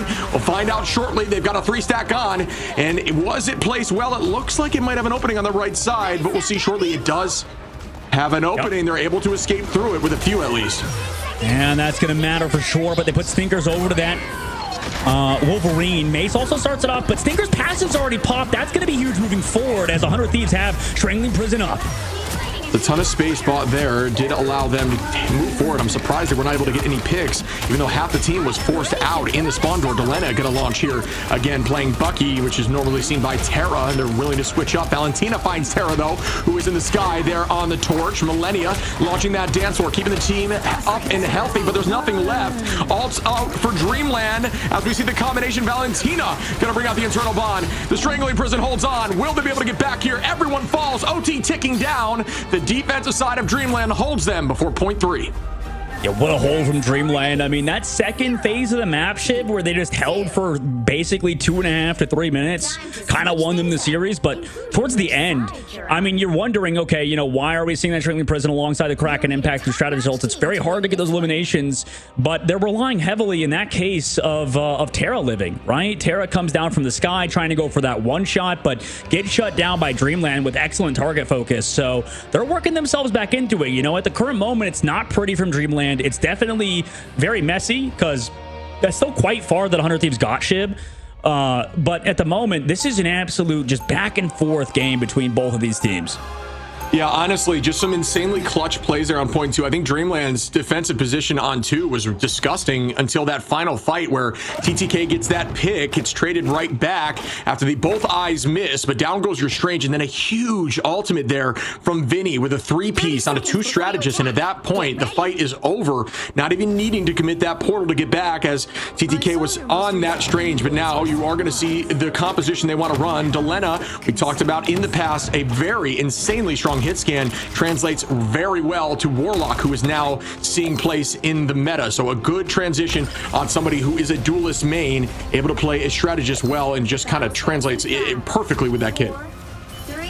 And it's interesting, 100 Thieves, if we take a look at them right at the roster, picking up Nuck, and, you know, today he's not even playing, right? So it's very interesting to see that Millennia sort of come in as that sub and has been a mainstay of this roster. We'll see if things change, obviously, moving forward, but 100 Thieves obviously very happy with their current setup of their squad. Yeah, and just for a lore perspective, Millennia was actually a duelist as well and transitioned to trying to learn this role and has been openly admitting that in interviews. So very, very, you know, a strong player in his own right, able to make that switch and still get a ton of value. One pick goes down as Terra falls. Will that be enough? As Stinkers is going to be here on the Wolverine, dealing a ton of damage. That should be a 2-piece now out of TTK. Portal's going to be launched relatively early, and he's just going to try to hold and wait here as the portal will come through on ramp, but it didn't fall too early on the point. Having it be all the way up here as the team falls down is a little rough, but it should still be enough for them to get 3 takes. We'll see shortly. Yeah, I wonder what the win rate is of 100 Thieves' first fight, triple composition. It doesn't feel like it's very good. Usually they actually get a good fight here on that second point. So we'll see if Dreamland's built up enough ultimates to stave off 100 Thieves. Yeah, 100 Thieves has owned up to not being as comfortable on the triple compositions. I'm curious about Dreamland's take on that for their team. Terra going to find Gibbery early. Valentina going to be taking out Harvey. Numbers evened out in terms of strategists, but as I say that, Millennia going to bring back Harvey instantly with that right back to point. Chime going to try to find this off angle here onto Delena, and that stun is huge. Delena trying to make the play happen, not quick enough. Chime with some nice damage, but Vinny onto Valentina trades another strategist, both of which are down again, but 100 Thieves and Dreamland are holding on to 4 ultimates. Question is, whose will get more value? We'll find out in this fight. I mean, how's Millennia just lived that whole time? I mean, this guy is being so sneaky on the Rocket Raccoon, diving, dashing around. Now out of the sky, takes down Terra, though, on the opposite angle. Stinker's huge pull from him. And we'll start up again. Harvey going to commit the boundary. Delena's res it out. Terra back in the fight now once again. Alt only available for Dreamland on Chime, who does have that end song available. Good focus here through that structure rebuild. That was disgusting. A lot of shots land on a very difficult target to land on in that Human Torch. Chuckles looking for a play here. Just trying to build that out quickly. Out goes that eye. And it's huge. Onto the front line. Will that be able to collapse? Unfortunately, does not get the Wolverine. Not able to retake down on the low side as that Wolverine could make a big play. And here we go. The end song Inferno. Chime and Stinker is going to take out 2, and now 100 Thieves need to try to retake onto point 3 if they're able. Feast of the Abyss comes out. Chime going to find Millennia, and no strategists are left now. Dreamland are going to shove through point 1, and I'm not sure the touch can come through. Yeah, it definitely is not. And we're heading to the second phase. So both teams sort of taking a page out of each other's book. I believe 100 Thieves' attack was a little bit quicker, but that was still a huge attack by Dreamland. Sneakers opening it up, shutting down Terra in the sky on Wolverine. We've seen that a lot on Central Park, I feel like. Terra, of all people, usually shuts down those flying characters on the Wolverine. Sneakers today being the hero for Dreamland. But can they keep it up right in the second phase? They do have ult advantage. They got that Eternal Bond ready to go. They can also break Millennia with the Soul. But in the second phase of the map, you could put it in a bit of a safer spot. We'll see if he wants to do that or to chuck it out. Maybe use it to buy some eyes for the squad, as Chuckles also has Trailing Prison combination coming up for Dreamland. Dreamland just about a minute behind 100 Thieves on this first point and did a great job defending until overtime here on point 2. The question is, will 100 Thieves be able to do the same thing? Maze going to keep that laser out, deal a ton. Out goes a huge Strangling Prison. Harvey in the back line, make that 2. That's Aletta goes down. Gibbery finds CTK. Harvey back in the fight, but at this point, you got to retake and get back to your team. You just fall on point if possible, and that will be the case. Delena trying to make a play here. Valentina tracking that, though. Will Delena be able to get this play? Good positioning here by Valentina. Now Chuckles follows in on Delena. That stagger could be massive. It is. But Terra gets 2 back on the other side on point. Yeah, what is it? I mean, Millennia's on the height with Vinny and Terra. They're going to try to clutch with a Supernova. I mean, might as well. You found 2 in the neutral somehow. Could make it more. Wow. Wow, wow. Millennia comes through on the portal, and they are able to hold here as they are now using that portal to retake once more, owning the space, finding 3 in the neutral after Delena just bought a ton of time, honestly, into Chuckles and Valentina. So that was actually, I thought it was going to be a struggle on the super late stagger, but it ended up working out incredibly well for them. Yeah, good point. Now that they were lacking the healing, and now in this upcoming fight, 100 Thieves have an edge, right? Huge ults used in the last fight. You just need that Supernova to close it out. And right now, I mean, it's looking definitely like don't give Terra Human Torch, because he'll do things like that with his Vanguard and Vinny. Out goes the eye. Likely a push comes through. No one falls there from the Eye of Agamotto up in the sky. Stinkers just trying to get this all quickly. 75% looking directly at the torch spinning in the sky. Very difficult to dodge. Torch does fall. Terra goes down. Valentina gets that pick, but the res comes through. Chuckles going to find Harvey. Millennia bringing back Terra. Harvey comes through from Delena. Everyone falls, but everyone right back in the fight with a mean res here as Delena brings back everyone on the team. The question is, can they maintain this position through the struggle? Terra going to find Valentina and turn the numbers around. But out we go with the Galactic Legend from Stinkers, and that's going to burn that Sia quickly. A ton of damage out there, almost finding that pick in the sky. Does find that pick in the sky with Delena, and Chuckle's going to have to drop back once more. And this is such, again, a back-and-forth fight, but at this point, Dreamland up 1 ultimate. Harvey, as I say, that is going to lock in and have that ult. The invisible boundary as well, and Mace ready with the Psionic in this next fight. Yeah, last time the Sonic came out from Mace, I believe Terra just sort of waited it out, and they find Mace early while he's popping it. Oh, that could be the nail in the coffin for Dreamland. Losing that ult and Mace back-to-back. That's brutal. Yeah, I mean, we are going to have another ult advantage fight here for Dreamland, but as I say that, Harvey going to find another neutral pick there onto Chuckles, and that is, again, going to drive them backwards. 30-second territory here, folks. 100 Thieves trying to even the score 1-1. Dreamland going to be ready to retake. Should have enough time for the touch. Ult advantage now back in 100 Thieves' favor, but almost everyone on Dreamland, besides Mace, will be available in this next fight to get ult if it is extended. But again, 100 Thieves needs to win it right now while they're up. That Eye of Agamotto goes out. Unfortunately, does not find value. Millennia gonna bring back Terra, who falls early in that fight. TTK in a dangerous spot. Good dive here by Chuckles. TTK jumps right back to the res, and there's Delena to meet. Really good play there by Delena and just understanding and positioning to be ready for TTK in that moment. Delena finds Sinker's Chime, finds Millennia. Out they go. Will that get broken? It does not. Vinny gonna find Valentina now, and the numbers are again up for 100 Thieves as Delena brings back everyone who falls. Millennia's in. Terra gonna find Chime, and at this point it is a dangerous spot for Dreamland. Portal coming in here shortly from Valentina. Can they maintain this position for them? Yeah, it's looking like Terra alive with Vinny is just too much to overcome. And they're not even playing to Luna Snow, for example, for 100 Thieves. They don't even need it. They just want the Invis to pull Chuckles, make sure his life is miserable. They tie it up. 1-1. 100 Thieves win on Aegisel Path. And Dreamland honestly looks a little bit nervous now, Shib, against the veterans of 100 Thieves. Yeah, being held on that first corner for that long is tough. Granted, both spawns are very long, and it's all about just picks in the neutral, and we saw so much on both sides. But even in moments where Dreamland had those neutral value picks, like we saw there at the end, Terra would come in heavy and find a few. Vinny doing the same thing with 10 finals, TTK with 10, even Delena with 10, just a ton of picks in these neutral fights. And then these sustained long fights, when you have the res available, we saw massive reses. So again, just a really strong performance by 100 Thieves. You know, we see them switching off of this Jeff comp. That's the main thing if we want to look at that, Chib. I mean, they ban Protect Jeff, and for what? I mean, the Jeff hasn't done anything this series so far, right? 100 Thieves, even in map 1, we're dealing with it quite well. They had to switch off comps. They switched to the Adam Warlock comp as their answer, and it makes sense, right? They switch to Rocket Raccoon, they switch to Adam Warlock, so they have constant resurrections coming back into the fight, like he said. And it's just so scrappy that Terra, in the middle of these fights, is able to find these pickoffs. Even if they lose one, even if he goes down too far, he knows he can come back quickly because he's playing Human Torch. He can just shift back, you know, go quickly back to that objective and eventually touch. So for 100 Thieves on their tank, they did make it far enough. If Dreamland maybe held them, it'd be a different story. But yeah, I mean, Vinny, huge level up too. He was phenomenal that map. Yeah, it looks very good. I mean, that combination was insane. I don't think I've ever seen that before, coming in with a feast at the same time of the end song, just chasing down the whole time. It wasn't like a neutral strategist line, holding position ultimate. They were running them down, and it ended up working out. That's a huge ult there by Chuckles. A lot of huge Groot clutch ults, but unfortunately for Dreamland, none of which really allow the team to push, and that's no fault on the Vanguard line. It's just more so well played there by 100 Thieves on those reses after big plays. It just consistently bought them time to get back to the point like nothing happened, and all those ults were committed for nothing.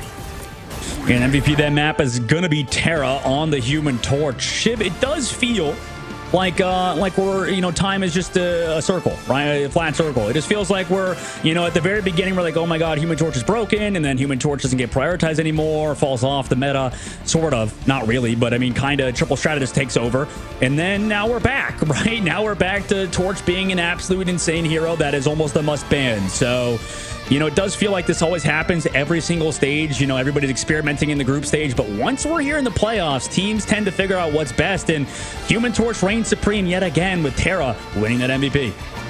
Yeah, I think it's just more of a learning curve, right? Initially, you see that triple strategist composition, you think that it by far takes priority, and you maybe let Torch slip through, and teams are saying, you know, we need to run the triple instead. Don't worry about the Torch. And now you're finding out that, you know, Torch in the right hands can just absolutely hawk down these backlines, and before they can even get these ultimates, they're struggling to hold on to each other in those moments. So exactly like you're saying, constant learning circle leading to different changes in these metas, and yeah, I mean, 100 Thieves really popping off there. Yeah, and we'll see if they can keep it up, right? 100 Thieves, I'm sure their fans are very proud with that performance, because Dreamland is one of those dark horses that you always have to be concerned about, right? I mean, they were one of the top teams coming out of the qualifiers. We know how good they are, especially formerly, a lot of them coming from Team Nightmare. So this squad, they're good, Shib, and you can't really take it easy on them, and especially when you play 2-2-2 against the 100 Thieves, that's like their bread and butter, so that's tough. That's like almost the home territory of 100 Thieves. Yeah, absolutely. That's a great call out there. That is a comp that they are more than confident on, and they have admitted to not being as confident on that triple backline. It's almost like you need to, you know, exploit that a little bit. But again, we will see what happens as we head into our next match, 1-1 series, right after this break.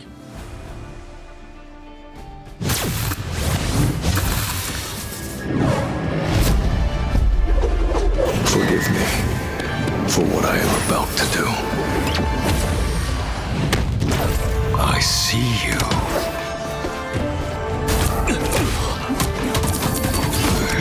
judged. Face the devil. Wrath of the beast.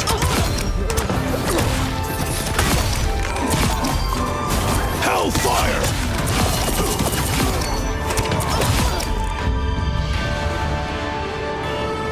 On the hunt.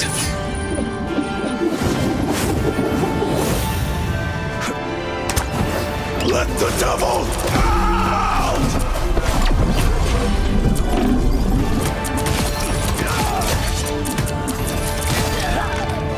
Ruthlessness is mercy.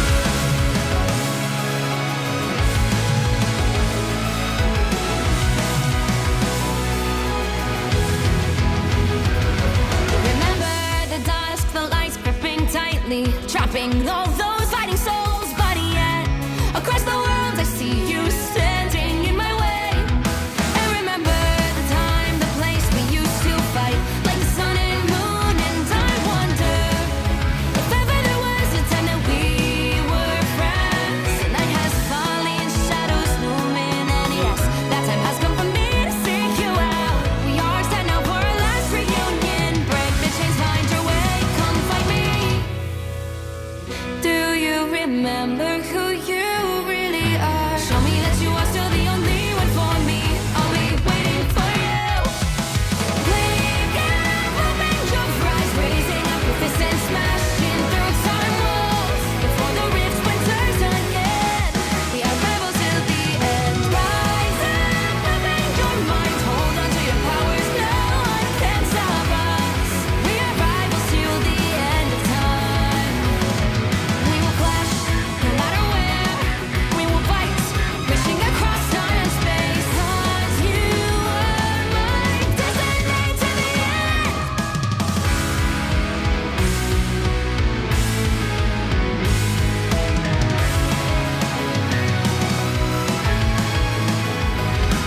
Do you see the dawn, the flames burning brightly, shining on those memories? And yes, across all time I see you.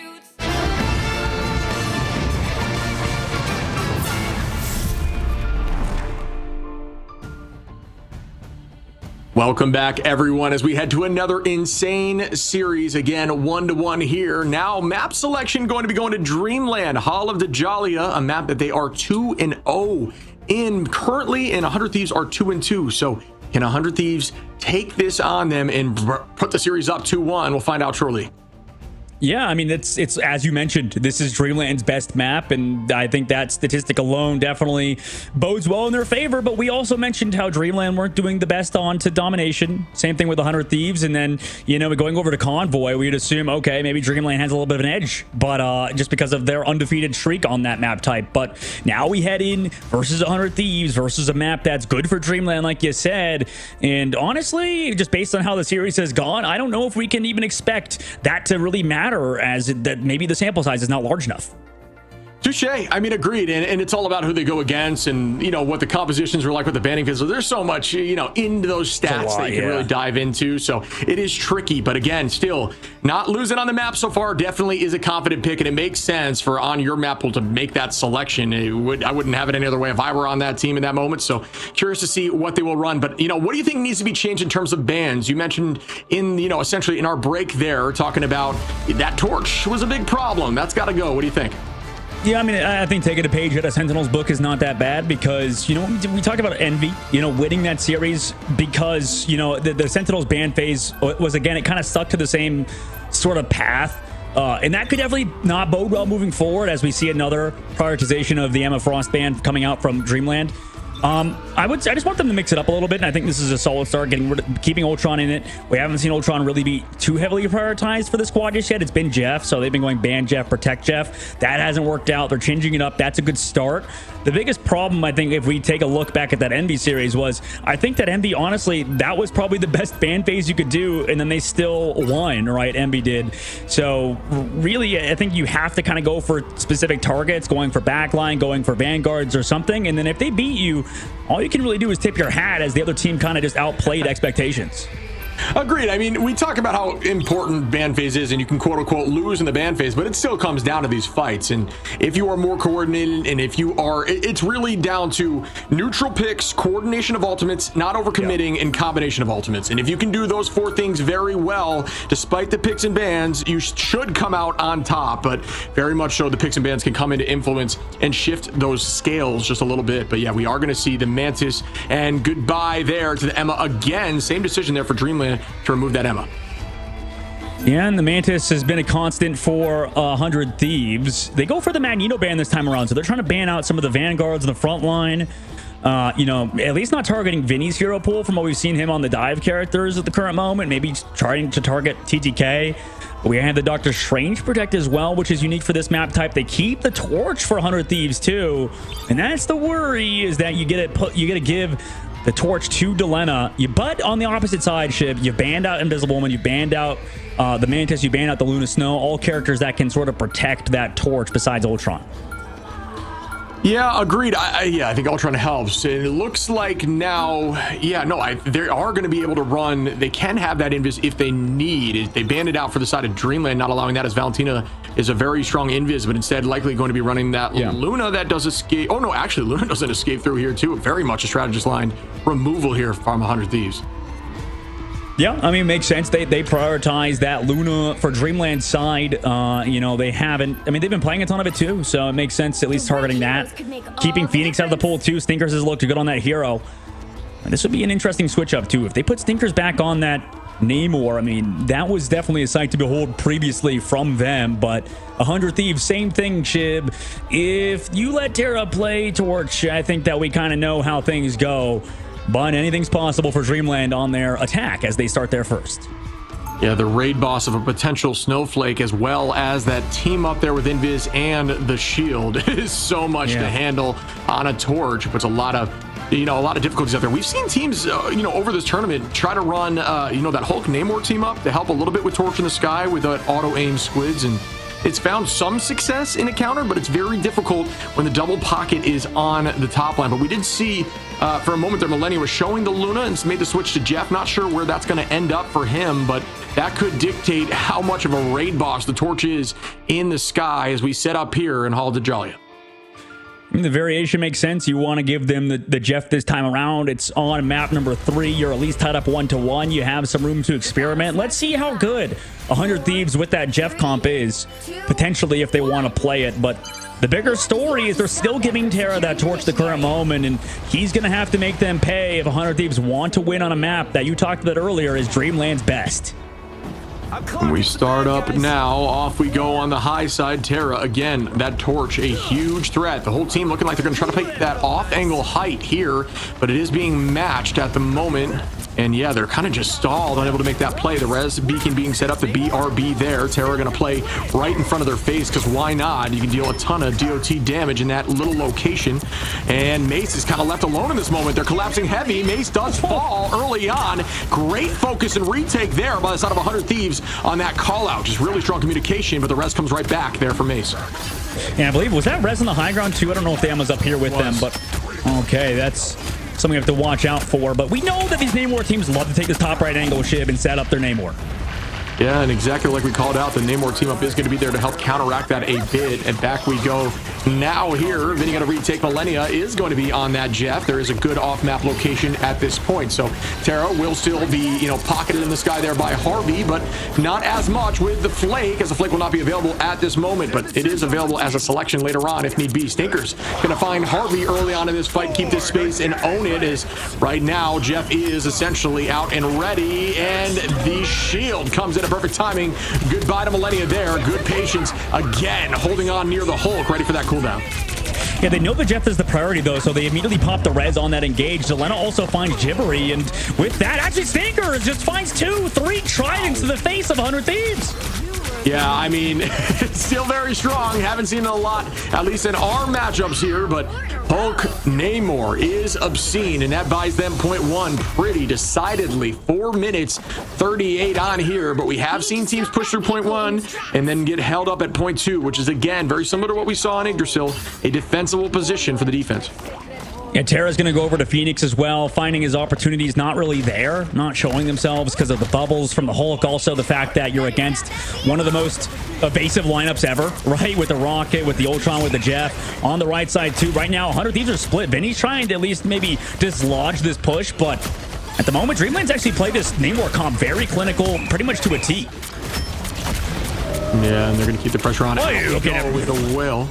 That does not find too much value. A decent idea here from Stinkers, who is going to have that pocket Ultron at all times and just deal a ton of damage to Vinny, who was a problem on that last map, and now is getting heavy focus. Make that 2 as Terra goes down now, making that switch over to Phoenix as discussed. Harvey falls from Chuckles, and Dreamland looking like a team playing very confident on this map. They know what they're doing here, as is indicated by their record. Yeah, I think in previous weeks we've seen teams ban out the Hulk, we ban out like Chuckles' hero pool, and yeah, he's definitely one of the better Hulk players in the game at the current moment, alongside Impunity and, you know, some of the other names at the top for sure. The current moment, Dreamland sitting up on the high ground though, and they did use some ults in the previous one. 100 Thieves still banking up their own, but they are missing both straddles and their Jeff ult. That was an insane position there by Stinkers to dodge that at that moment. Chime gonna put a ton of damage out here with the Rage of Ultron instead. Keep the team healthy. Good ult there in the end as Mage finds Delena. And again, Dreamland are walking and they have not stopped. 3 minutes on. Very close to .2 here in the Streets phase. And ton of healing out as Gibbery is ready with that It's Jeff if necessary. But at the moment, instead, gonna be looking at Vinny, who will fall. So Delena's going over to the Luna Snow too, by the way, or has been off of the Adam Warlock. To be honest, I wouldn't mind, as you know, Gibbery just eats up his own teammates for a second. I wouldn't mind if we maybe go back to 2 style, right? Dreamland's backline is not KOable at the current moment. These squids are doing a little bit too much. If we put Delena maybe over to the Bucky or Terra, maybe Melena's over to the Star-Lord, okay? We're going to 2-2-2, but it's the strategist player and the former duelist player that you mentioned going over to it. Yeah, I don't know if we've seen that from this team yet. I can't tell if that is a smart decision or a panic decision in this moment. I guess we'll find out shortly, but already Terra going to find Chime, and great call by you in this switch up in composition, as it is clearly working and they are retaking positioning. But again, 3 minutes 30 on .2 is on .3, excuse me, is a ton of time. So really good push here by Dreamland, who do have a couple ults available, 3 ready for the side of 100 Thieves. It sort of builds off of what you mentioned earlier, Shib, where 100 Thieves have mentioned they're still working on their triple compositions. And at the moment, you know, their solution to not being the best team at triple solo duelist is just go back over to it. And the name will, oh my god, early pick from Stinkers. We go with TTK with that Eye of Agamotto. He's going to break that Sia quickly. Terra going to find Chuckles, though, and raw damage into a Hulk is your answer. Rez comes right back from Chuckles as Valentina is going to be on that rocket. Stinkers with a mean ult there onto Delena. Great positioning, is going to find one, and they're trying to break through and press forward. But again, 100 Thieves doing a decent job of holding. Ults are going to be up slightly for 100 Thieves. Dreamland building and taking the space. Vinny going to launch that Groot hug, and it does find one as Gibbery goes down. Good positioning there. Millennia on the Star-Lord off that strategist roll is clearly looking pretty good right now. Has not fell once, and does have that ult available if ready and necessary. And there's not a lot of answers for it on their team right now. Yeah, the change up at the moment is that they can at least deal with these off angles. It was really just sort of Vinny before. Now on Groot, Millennia is the one kind of dealing with him. And in the sky, he commits already an early ultimate. Does get brought in by a sonic seduction and also the extra damage from the See You Later. Yeah, unfortunate timing there. If that ult was used just a little bit early, there would not have been an answer, but it is now able to be matched twice. Terra going to find Valentina. Chime takes out Harvey. Terra again onto Mace here on this Phoenix, looking insane at the moment. Dreamland just trying to get their footing back the way it had it before, and they are looking like they have the space. This is a very strong push so far, but now turning this corner is where it gets dicey, and that is a pick there on a Gibbery by Terra, and here comes the whale. Does that land? It does not. Good positioning as they walk back and try to find a few more. Yeah, Stinkers has been looking for some absolute hero whales throughout the series, but now he's stunned up. Hard pocket onto him from the Jeff from across the map, but with all the water in the world, unfortunately, Namor still falls.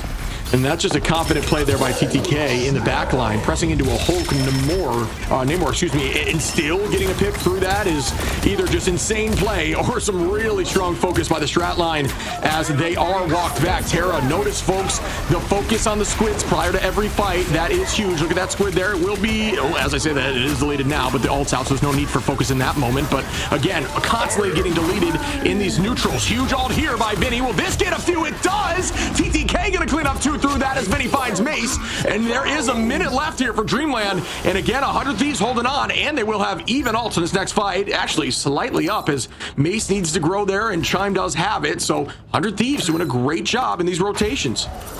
This is one of the harder points to fully cap out on Hold the Joy. At least it's difficult, especially when the flexibility of one of the support players is they could play Star-Lord, and Delena also played that Luna Snow.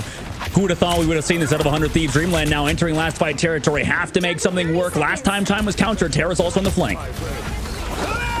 Chuckles just keeping eyes forward, does make that switch there. No more of that team up as Millennia is going to find one with some focus from Delena, who is on that Luna as discussed, getting picked still, has that duelist mindset. Terra onto Chime, Stinkers now onto Terra to trade that back, but numbers should still be up here for 100 Thieves. Chime falls with ultimate. Mace does have that Psionic to counter, does a pretty good job into something like Galactic Legend. Terra is ready here with the end song, and Delena with the dance floor.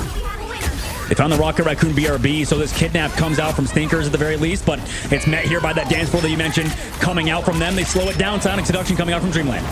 Yeah, Psionic is out right now, and goes the end song. Does not find too much, but Millennia again gonna find a pick on a Valentina. Stinkers now onto TTK, and that is very terrifying to go in to a Wolverine as a Strange, constantly getting pulled around. Valentina gonna be making the switch here, actually goes back and not gonna be making that portal switch just yet, and is gonna be running, now goes back again to the Strange for the teleport play. Terra gonna find Gibbery, Harvey onto Chuckles, Terra again onto Maze. The portal likely will come through here, should be enough time, but we'll see if they can get the touch. As they do, Chime buys them enough time to get in here for OT, but Millennia playing lights out right now is just popping off. Terra, Vinny gonna find 2 more, gonna spin to win through the portal and hold on before point 3. 100 Thieves stop them before the full push.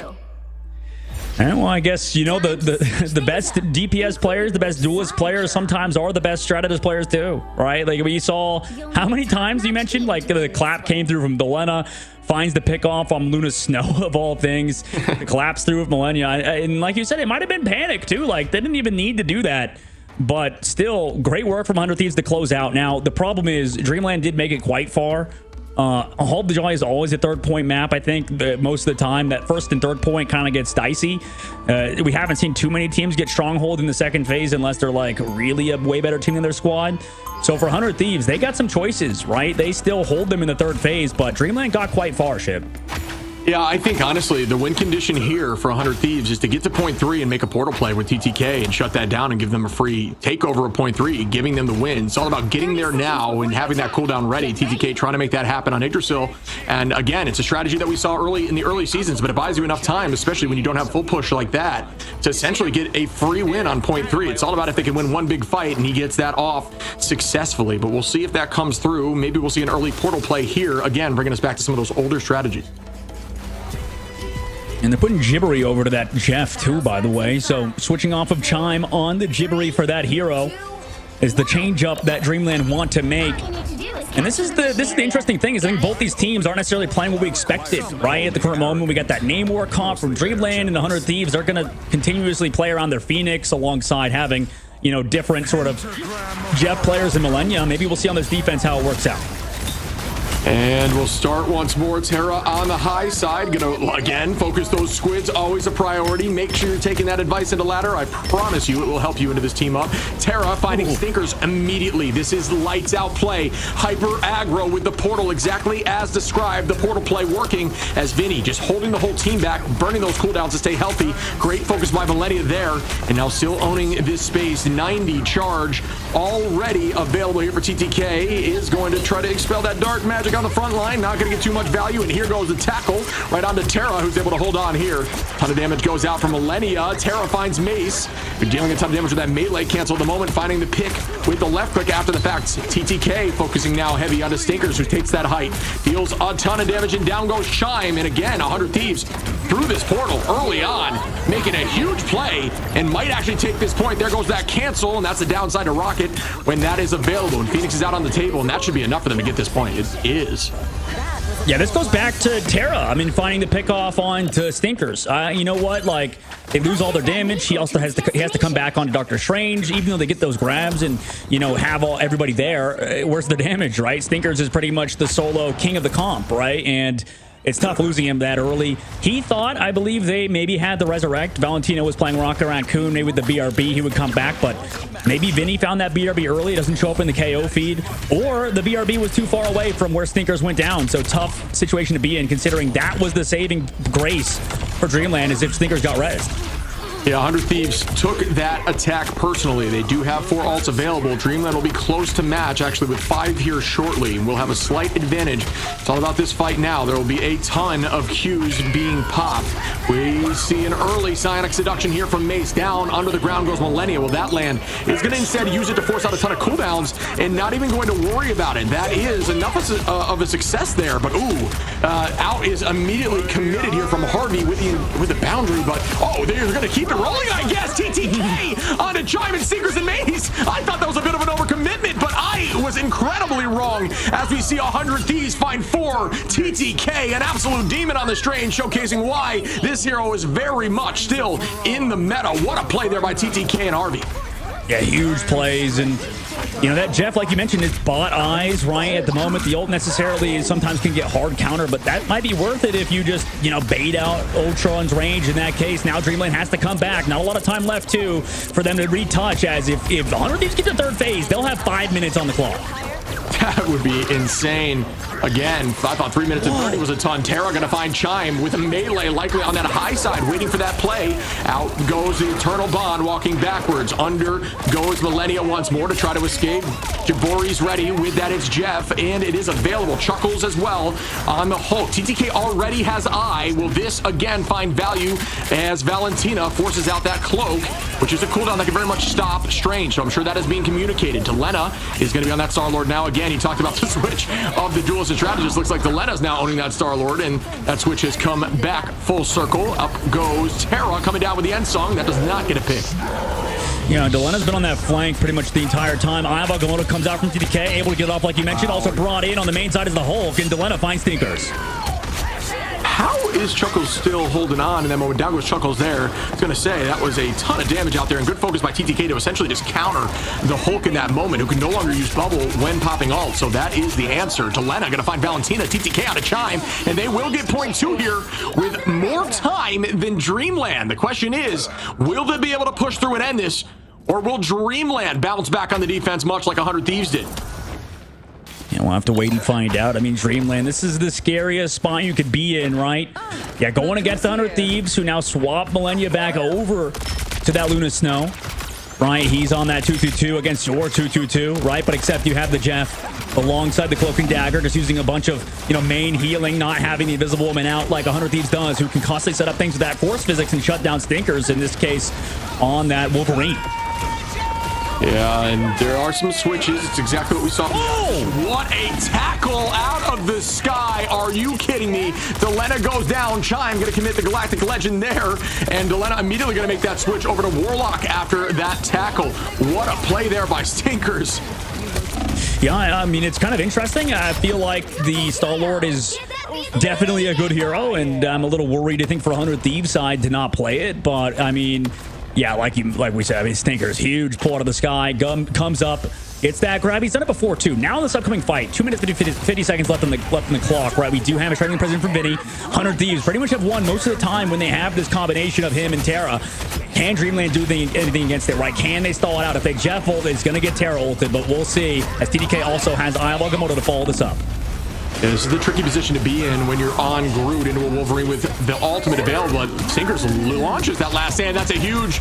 Oh, it gets stuffed there, I believe. Does find one as Jabori goes down. Vinny gonna find Chuckles. Numbers in their advantage again. Terra gets tackled, but does drop back using cooldowns and in a very dangerous position. Yes, down goes Stinkers from Harvey with that pick. Make that mace as well. And the 100 Thieves squad is walking now. The question is, can they stop this? Is a portal gonna come through? Haven't seen it yet. Terra onto Valentina.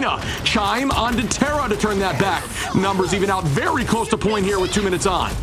And we have a meter to go. Oh my God, touches in the nick of time is Chuckles. Stinker's also going to come back onto Psylocke as well. 100 Thieves can't even pull because TTK was still alive on Dr. Strange, so Terra's not going to be in this fight as Dreamland have the 6. Wow, this is insane. Huge eye. Agamotto opportunity goes out. It does find a bunch as Vinny takes out one. We get another here. Make it 3 as the Letta and Terra. Chime falls and 100 Thieves win the map. I mean, who needs that Phoenix in the fight if you just do that? TTK, you called it out earlier, was a hero on the map for 100 Thieves. 2-1 lead now for the squad. Dr. Strange gameplay has led this team before, and it seems to be doing it again, Shib, as they win and get themselves on map point. Almost there to securing themselves for the playoffs if they were to win this one and then also the next series. I mean, you gotta, although the MVP was very much sent over there to a well-deserved Terra, 45-6, 23 finals, TTK's eyes, there was 2 just absolutely game-winning eyes that forced a ton of free space on the streets phase, and then on point 3 there, it was so valuable. Strange still showing up in the meta, especially when you don't have something like a Magneto, which was banned out on the side of Dreamland there, unable to have those shields to protect against the eyes. So great banning phase and decision there by 100 Thieves, who may have struggled at first, but bounced back heavy and just kind of walked through on their attack. And for the side of Dreamland, they got to figure something out, man, because really, we know how good this team, you talked about earlier how good it is, how good they are on this map. I mean, they were undefeated here for a very good reason. And 100 Thieves just come in and they just, put Terra on Phoenix, put them on really whatever, and you kind of dominate. This has kind of been interesting in terms of the meta development shit that we keep talking about, but it's definitely true. Phoenix, Torch are 2 heroes that you just can't let the other team probably get in the modern game, right? Just with how much these characters do, and honestly, just how much commitment is going over to this Namor Hulk combination that just really wasn't working out from Dreamland, unfortunately. I mean, it was kind of actually good on attack. It's surprising they didn't do it too much on the defense shit, but for 100 Thieves, I mean, they really just kind of stuffed Dreamland in every single case, and the defense of Dreamland was just absolutely horrendous. Yeah, it's difficult. I do agree. I think that Hulk Namor team up was working so well for them. I think it was driven away with the changes, and I'm not sure if it was just they weren't confident in the play there, but no matter what, as we look here again, TTK with these huge eyes, we're going to be checking out the MVP, which again, Terra playing lights out. 23 finals is obscene. Next closest being TTK with 12. And 32k damage is by far the most in the lobby, with the opposition reaching at most 26 from Stinkers. Yeah, I mean, that was pretty dominant by 100 Thieves and Terra, and the whole team really coming together, right? I mean, we've seen some change-ups for Delena going over to the Luna Snow. We saw some, Millennia going over to the Star-Lord. There were so many interesting changes that 100 Thieves decided to do, and it just worked out for them in the long run. Now we go back over to Domination map, probably, and at the current moment, 100 Thieves look to have the edge, right? I mean, this team, whenever they get to play Terra onto really any duelist he's comfortable on, I mean, he does exactly what you would expect out of him, just pump damage down range. Yeah, I mean, I think you made a good call. Some of these duelists in the hands of something like Terra is just too much to handle. So it goes back to the conversation, which is more valuable? You want to get rid of these Vanguards and Strategists, or do you want to try to shut down a little bit of Terra? But again, it's just, what do you give them? I think the Torch and Phoenix maybe are a little too much. Bucky was clearly counterable. They were able to get around that on Domination, made him switch off the Bucky. So maybe that's the thought process. Again, it's so difficult to be in their minds and to find out what the right solution is, because these teams have so much of a deep hero pool. It's very, very tricky, but we will see if 100 Thieves can close this out, or if Dreamland could push this to Game 5 right after this break.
Welcome back, everyone. Game point here for 100 Thieves against Dreamland. Dreamland has looked very good, but they kind of crumbled there on the defense. You and I are trying to figure out what the solution might be, and I'm not sure there is one, but you looked a little bit at this upcoming map. What does it look like in terms of percentages? Who may take this one? I think, to be honest, 100 Thieves, right? They've won this map before. There's not a lot of sample size. It's a big problem, I think, with the group stages, right? It's also like, patches or not patches, teams figuring out the meta. Same thing with the ban phases, right? That kind of enact it. But from what we've seen earlier, right? The biggest thing is that I think 100 Thieves at points look kind of like they show it a little bit, right? When we talk about domination, right? Dreamland shouldn't have done that well in domination, but they did, right? And now going into it, kind of similar situation, right? Dreamland theoretically shouldn't do that hot on domination, but also the 100 Thieves side, right? Maybe something is possible for the other squad, right? For Dreamland, we'll kind of see how it goes, but this is their pick, and honestly, I would favor them a little bit in terms of figuring it out, just because eventually they should notice that you can't give, Terra the torch. You can't give him the Phoenix. Yeah, I'd have to agree with you there. It's clearly working for them. This is back-to-back now. Terra popping off here on these MVPs with insane stat lines, almost doubling the opposition in terms of finals. Granted, Stinkers had 15 on that last matchup, but we will be getting into the banning phase here. I'm curious to see if that will come into fruition. Do we see the torch getting removed? And it looks like, at least so far, it's going to be the same old story here, where they are going to remove TTK's opportunity to play Emma. Yeah, they want to put Mace on Emma, have that matchup, but it hasn't mattered too much. I think on map number 1 it did, but also, after the few maps where Dreamland's, had that uncontested Emma Frost, it hasn't mattered, because it's like you said, he's flexed over to things like the Doctor Strange, which is protected this time around. Making kidnaps are always a problem, and then Dreamland protects the Jeff again. So they've not changed it up, Ship, and this is my biggest problem, I think, with this team at the current moment, and a lot of teams that make this mistake. It feels like they're not dynamic enough with their ban phase, right, or the draft phase. 100 Thieves are changing it up a little bit, right? They want to mix it up slightly. But already, I mean, we're seeing some prioritization towards the strategist, in which last time we saw the Jeff stuff not necessarily be the focal point of Dreamland. At least it was shut down by 100 Thieves in their side. Yeah, I mean, that's something I think 100 Thieves have done very well. There hasn't been a ton of value in the Jeff, or to be honest, even when they're playing the Jeff. It did force out a ton of cooldowns on the side of Millennia there on the streets phase of their attack, so that was huge. I do think they committed a ton of ults expecting that to come through, which we've seen some of the top Jeffs do, essentially just launch ult, use the healing, and then just go away and set yourself up for more healing after the fact, forcing out whatever cooldowns they may be using to counter you. But again, yeah, I just haven't seen it be that valuable on really either side. It's just not sure it's worth that. Again, I think Dreamland, an incredibly strong team, but maybe getting that coaching front, a couple more resources, some of these things that allow them to help with the banning phase may be massive for them in the future. For sure, you're right. Because, I mean, if you think about it too, like, yeah, you get the Emma Frost, but just from like a strategic standpoint, you're banning out Jeff, you're banning out Mantis, you're banning out the triple comps. 100 Thieves don't even care about playing that, first of all. Second of all, when you play these Jeff comps, it's been hard for you to even keep Mace alive sometimes, right? Like, it doesn't matter how much Mace is doing on, for example, the Emma Frost, if he's just outmatched on the front line in terms of healing, right? So the prioritization of the hero bans in terms of strategists coming out from 100 Thieves onto Dreamland, but at least they've banned out the Torch this time, Ship. That's something. That's a change up, I suppose, for Dreamland's side, but it might be a little too late in the upper bracket, as 100 Thieves look to close out versus Dreamland and send them down to those lowers. Yeah, it's a pretty scary comp in terms of raw poke here on the side of 100 Thieves. But again, I personally think this comp isn't horrible for them. It's tricky with the backline strategist when you are running that Ultron and thinking about what else you could pepper in terms of healing on that front, especially when Mantis is removed. So, but their poke comp is disgusting. They've got Warlock in there, they do have Ultron, and they will have the Phoenix. So all of that combines, raw damage is wild. It'll really shut down some things, like those group walls will be deleted if the team has the right focus. But like you're kind of mentioning, it does force them to struggle a bit on the healing front, though you mentioned that more so for Dreamland. I think that's the only tricky part I have with some of these comps here run by 100 Thieves, is they really got to play heavy poke, and once these sustained fights start, it's tricky for them. They don't have a lot of answers for that. So on domination, I feel like it typically lends itself to having more of those sustained fights. So I'm just not sure how well it's going to bode for them, but 100 Thieves has been insane, so we'll see. As they pick it up now, Dreamland got to go over back to their original composition. They get out that Loki alongside that Rocket Raccoon yet again for a very evasive backline, but 100 Thieves wanting to play this front-to-back style. Kidnap coming from Chuckles again. And as I mentioned, not having sustained Millennia is going to make that switch over to Luna to make that answer immediately, or, you know, get shut down there. So the switch and comp already coming through. A huge tackle here is going to find value as Chuckles goes down. Terra on the Wolverine. Saw a lot of that early on in Ignite Stage 1, and now it is back again. Potentially one of, if not the best Wolverine in the game. Mace falls 2, as we will see this come back. Lena on the hit scan. Terra again, back and forth with these duelists. Looking like I said, stage 100 Thieves at this moment, just walking them down. Yeah, I don't think Dreamland expected Mr. Terra to be on the Wolverine. That was terrifying for sure. And, you know, they get the kidnap, but at the end of the day, they've kind of kidnapped their own point percentage away from them. 100 Thieves still have that objective. Delena also goes over to the Ultron off of the Phoenix. That's going to be interesting, I think, in the long run. Not sure if we've seen the Ultron alongside the solo duelist Wolverine. Moving forward, though, Dreamland do not and haven't prioritized the Invisible Woman ship. That's been something that's not been in their mind, and that kind of allows Terra to get so much more value consistently. Nothing's really countering him besides the Magneto on Wolverine. As we start up once again, Vinny is going to have that Strangling Prison available. The Groot hug, if you will, if you are my friend Cozy. As we start up again, there it is. Does find one, but can they collapse? Doesn't look like they can. Chuckles, as I say that, does fall relatively quickly. Good focus there with some good walls to buy them enough space. Huge last stand from Terra on a Chime. And those even one trades, if you find one with an ultimate, that is plenty. You do not need full stack ults. I believe that is one of the bigger struggles from folks who are trying to climb the lower side of the ladder. They think they need to find a 5-piece with every ultimate. One is plenty of value, or even forcing out cooldown. CTK finds another Vinny onto Chuckles, and 100 Thieves are already at 80%. Yeah, this has been an absolute snowball from 100 Thieves' side. I mean, Dreamland might have won the first domination, but in this case, I don't know what you do versus 100 Thieves when they're this free at the current moment. You have 10% to go. You can't touch because Doctor Strange isn't picked up for the squad. They're going to make it dicey, but you at least have ultimates to work with. Zone in this space at 99% now. It's all about one alt fight for them. Dreamland trying not to commit too much and still get the point here, as Chime immediately going to put that Song Inferno out. Valentina going to launch with this TTK, though, going to find one. Delena on the Chuckles. Even through these alts are making it happen. Valentina going to res bat Stinkers, who is back in the fight again, holding on to the point. And there is that Strangling Prison and a double follow-up once more. Make it 3. Why don't you? As Terra gets another. It's all about cleaning up the point now, and 100 Thieves are going to get this job done very quickly.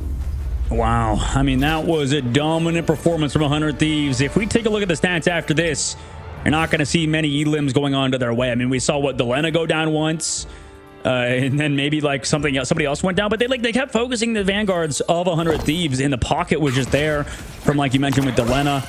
I mean, only one. It was literally at the very beginning, and it took 3 people to take him down. So not exactly the best, start for Dreamland.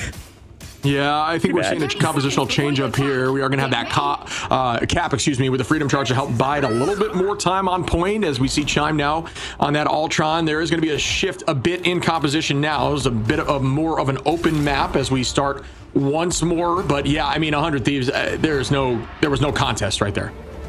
This is the interesting part of 100 Thieves, is like they have close series and then they eventually just kind of do this, right? Like this was their losses in their group stages. Like they would lose too early, right? They would lose like a map early or whatever, and then they would just come back, and then on the third map when it was like 1-1 tied, they would just dominate. And it was like they were just playing with their food. Like this team somehow, like I don't know what it is, but they just sandbag early and then just crush their opponents. But Dreamland still have a chance here.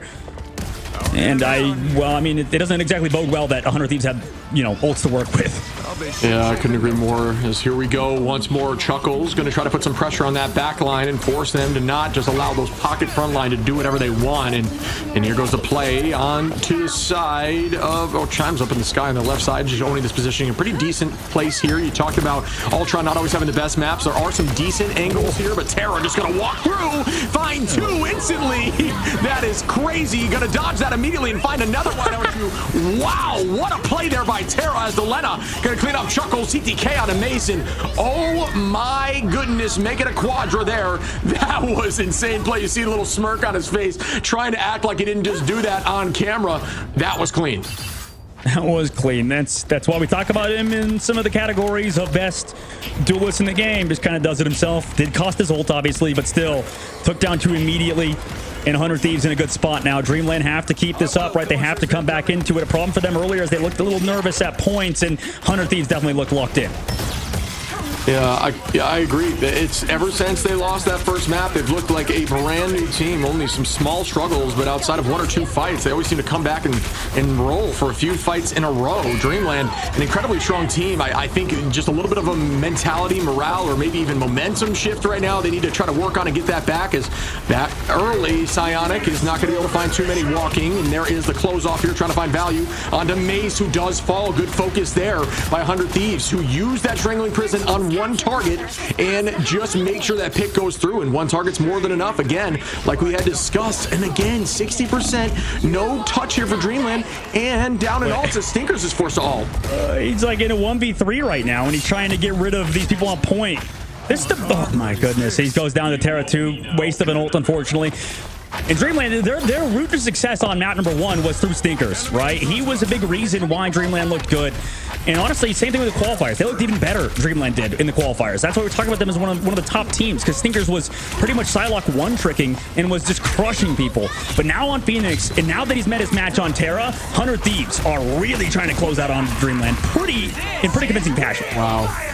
Really smart play there by TTK. Ton of damage out onto the front line. Vinny gonna find Mason again, folks. This is a dicey position. This is the most lights out play by a team in domination we have witnessed in a long time. No mistakes here, and just constant value in picks. The portal has to come through. The touch comes through, but now likely down in numbers, and there goes Chuckles' portal. Will they be able to commit? They're gonna try to stand in front. Stinkers is gonna find Terra, though. That might be enough of a momentum shift they need to keep this moving forward. TTK gonna put eyes on Jabori, who goes down. Mace finds Harvey, though, to try to trade this. There goes another Strangling Prison from Vinny, which is unable to get too much value yet. Delena going to take out Chime in the sky. Stinkers onto Delena to even that again. And I believe Dreamland now are going to hold on as Chuckles takes out Millennia. No real strategist to keep the team up as Harvey's coming back. But TTK's committing either way. Finds a few in the back line. Not able to make that happen through the Strange Shield, but a great idea. But still a lot of commitment for a fight that they might have been down on. But you know what? Coming in again, Terra going to find Valentina on the off angle. And even though they gave up point, the numbers are roughly even again. They are. I mean, maybe you could pick off somebody here, but the even point and the flip comes through from Dreamland. If they win this close fight, that bode well for moving forward, because Harvey commits that invisible boundary. Yeah, again, there's a lot of commitment when being down in numbers. I think they just wanted to end it quickly, feeling confident, but them doing that may have put them in a disadvantageous position here, as Stinkers has ult, Chuckles has ult, and there's nothing really on the answer as Terra goes down there from Chime. Yeah, nice job from Chime. That's definitely huge moving for them. And at the moment, you know, you put Chime over to that Ultron. He deals with him on the sky. Delena sure finds one. But as long as they're only getting one, that's what matters, right? The problem is in previous fights, for every one you get, it just felt like 100 Thieves were getting multiple. Finally, Stinkers getting online. Maybe something is going to get started for Dreamland. Yeah, I mean, this is that momentum shift, right? Like, it's starting to look like a team that's coordinated again. Oh, just going to go right to the back line here and play aggro on the spawn. And that is a crazy smart play. Stinkers goes down. That is genius here. Coming in again, up in numbers. Stinkers going to have to res back. No way to get here quickly. Is going to switch immediately over to the Wolverine and try to get back fast with some of those dives. But again, up in numbers. They got to make a play now. 100 Thieves needs to make something happen. Ult advantage up for Dreamland, but 100 Thieves is closely on that tail, as TTK and Vinny are almost there. Millennia, Harvey, Terra, all of them available at this moment now.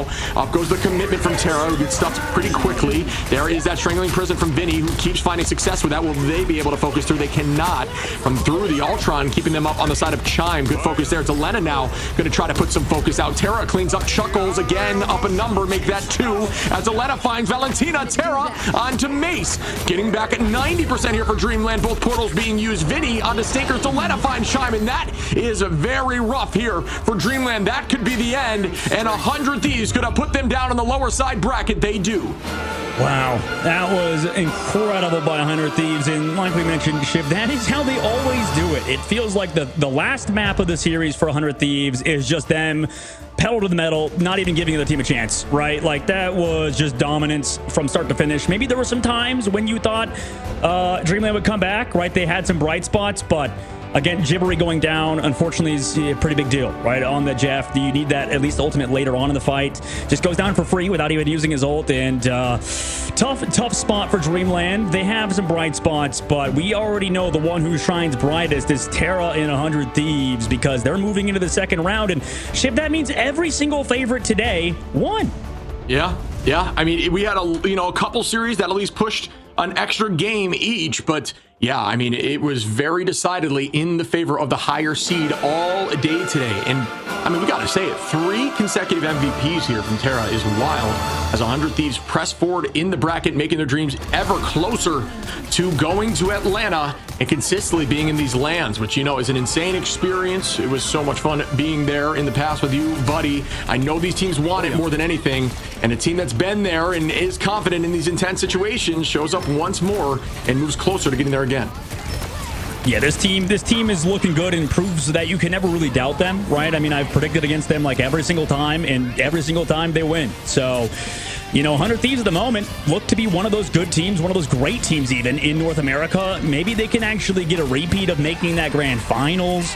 There's going to be some fun games tomorrow, man, because these two teams, or every team that's played today as the first seed, I mean, at worst, they dropped a single map, right? So, because all these games were not necessarily not close, but I mean, because they were all pretty dominant for the winning team, this kind of bodes well for tomorrow's semifinal matches as Terra takes home yet another MVP.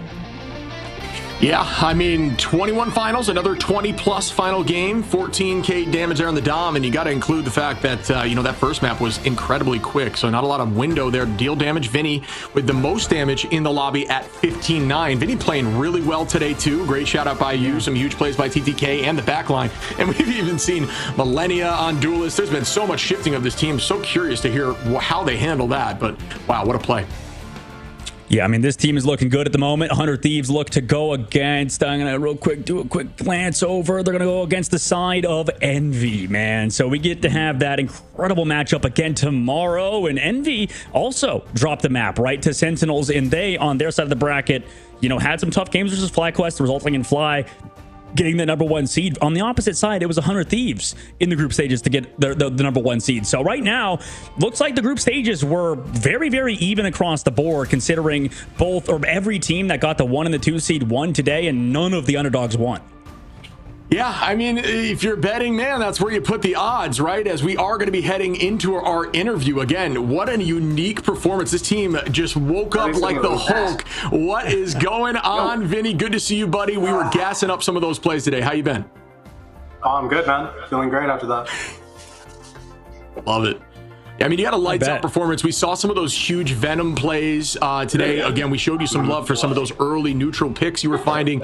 I mean, the first question I have to ask out of just curiosity is, your team was all over the place and having people in different roles, but I'm curious, who decides who goes where? Is it led, or is it more of a team decision?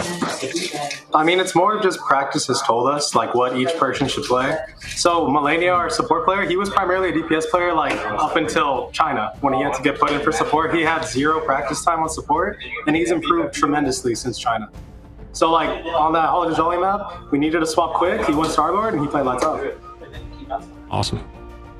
Yeah, that was a very impressive series, and this is kind of, I don't know what your take is on it, Vinny, because it feels like every single time you guys, early maps sort of have this back and forth of the team you're playing against, but then on the last map, it's just like you guys crush them. Like, is there a flip that gets switched, or is it like, what is the difference maker on these last maps? You guys always seemingly just dominate the team on the last map that you play.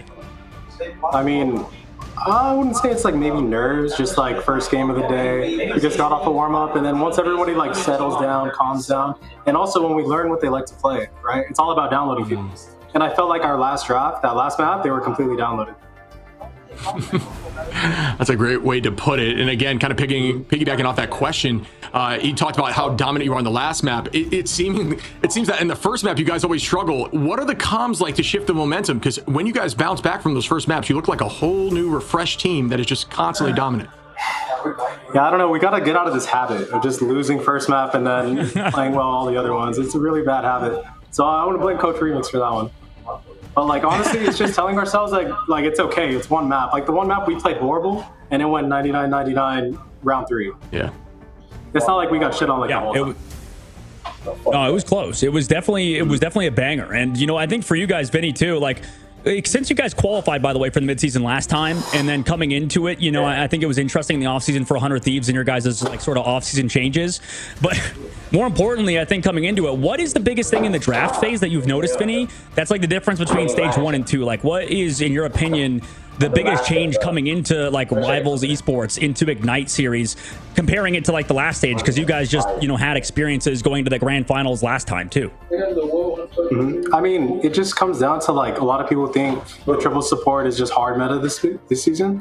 So like back in the other stage, they weren't banning these like random off supports that do damage a lot. Like Ultron was never really banned, only for Torch. Adam, Jeff is like one of the strongest supports right now, which probably a lot of people like to see. So it just depends. I mean, right now, I think the shift is either you ban supports or you target it. Awesome. Like Mace. Great Mace is absolutely terrified of TTK on Emma, so they got to ban it every single game. Solos can lose. So he has, I mean, Envy does that too. I'm just saying, they're a little scared. Let's take the mirror back. We always talk about when you're forced to ban someone out, it's a huge advantage. So clearly, you know, it's something that you guys are able to work with. It gives you enough. But again, great answers across the board as always, Vinny. You're super easy to talk to, great at this, PR trained. But real quick, giving you the floor. Anything you want to say, call out, thank. Now's your time, buddy. I mean, I just want to thank my brother back home, always supporting me. He watches the games with my nephew every day. And then shout out my mom. Awesome, man. Well, it's been a pleasure. Thank you so much for your time, buddy. I'm sure we'll be talking to you soon. Awesome. Thank you. All right. Well, there you have it. Vinny played really, really well today. Huge Groot ults, too. If you want to get a good, you know, eye on how to play Groot successfully, and even Venom, check out Vinny, who does a great job on those heroes. Yeah, Vinny's insane. And, you know, 100 Thieves look to just sort of close out the day on all of our favorites winning. As we take a look back at the bracket, we're going to see who gets sent down to those lower bracket, Shib, that you mentioned are win or go home. That is going to be Nemesis, Rad, and Sentinels alongside Dreamland. Meanwhile, in the upper bracket, FlyQuest and Dark Zero is going to be your matchup over there. Meanwhile, also, Envy just is going to get that matchup versus 100 Thieves, which we just heard Vinny talk about. Maybe that they're scared of seeing TTK on Emma Frost. Shib, what's your, you know, biggest, you know, things that you would takeaways from today from that bracket, and like what are you looking forward to most tomorrow? I mean, these matchups are insane. Obviously, I'm very much looking forward to watching the lower side bracket. It's got to be terrifying. I think these high stress games with the potential to be removed from the tournament as a whole before you make it to those finals in Atlanta is super intense. It just adds another level of anxiety on these plays and all these big plays. And I'm sure the fans are very much looking forward to those in terms of takeaways. Huge plays today. Triple looking very good. There wasn't a ton of success with triple Vanguards actually in our last two matchups, and we saw some more traditional stuff. So maybe the circle is spinning around a bit. It is clearly very strong, but yeah, I mean, even those duelists coming back into play, the meta is still shifting and things are still very viable. It's not always just triple. Yeah, things are very viable, and tomorrow is going to be a banger for sure. It's definitely, yeah, things are constantly changing, Shib, and that's a good point. Like, you never really have a read on Marvel Rivals, it feels like things can always change. 2-2 can come back, you know, it can go away. We could see triple if we want at points, and, you know, it does feel like anything's possible in this game, and especially tomorrow as we get a new patch, right? That's going to be a lot of fun for a lot of our players to experience for the first time. Yeah, the new patch coming in. I'm very excited to look at that. Daredevil coming in, a lot, you know, new team ups, removal of some of these team ups. Obviously, that'll come into Ignite later on, but that is going to shake things up immensely at this level of play. And in ladder, I'm sure there's going to be a ton of people out there grinding tomorrow and jumping right in with Daredevil into ranked. I know people are going to do it, despite how much people don't want them to. They will do that. Just make sure you get some testing on the hero, who is incredibly strong and has a ton of skill expression, just a huge skill ceiling. Yeah, that's what you said. I'm curious to see how he performs, especially because, you know, we've heard all the streamers who, you know, got to play him early, you know, what they benefited from. But let's take a look back at their predictions from the day. And Shib, you appear to be in first place, buddy. Congrats. You've had some good predictions. Appreciate that, my man. I mean, but again, it's every single one of these teams throughout this entire tournament. It's been whoever shows up in that moment. We've seen some upsets, although today didn't see a ton of that, and kind of just went with the top seed here on the the predictions, which a lot of us did. But look how close we all are: 12, 13, 14. It's not like anyone's blowing anyone away. It's just been very much a battle on these Preds. It's been a ton of fun to do, though.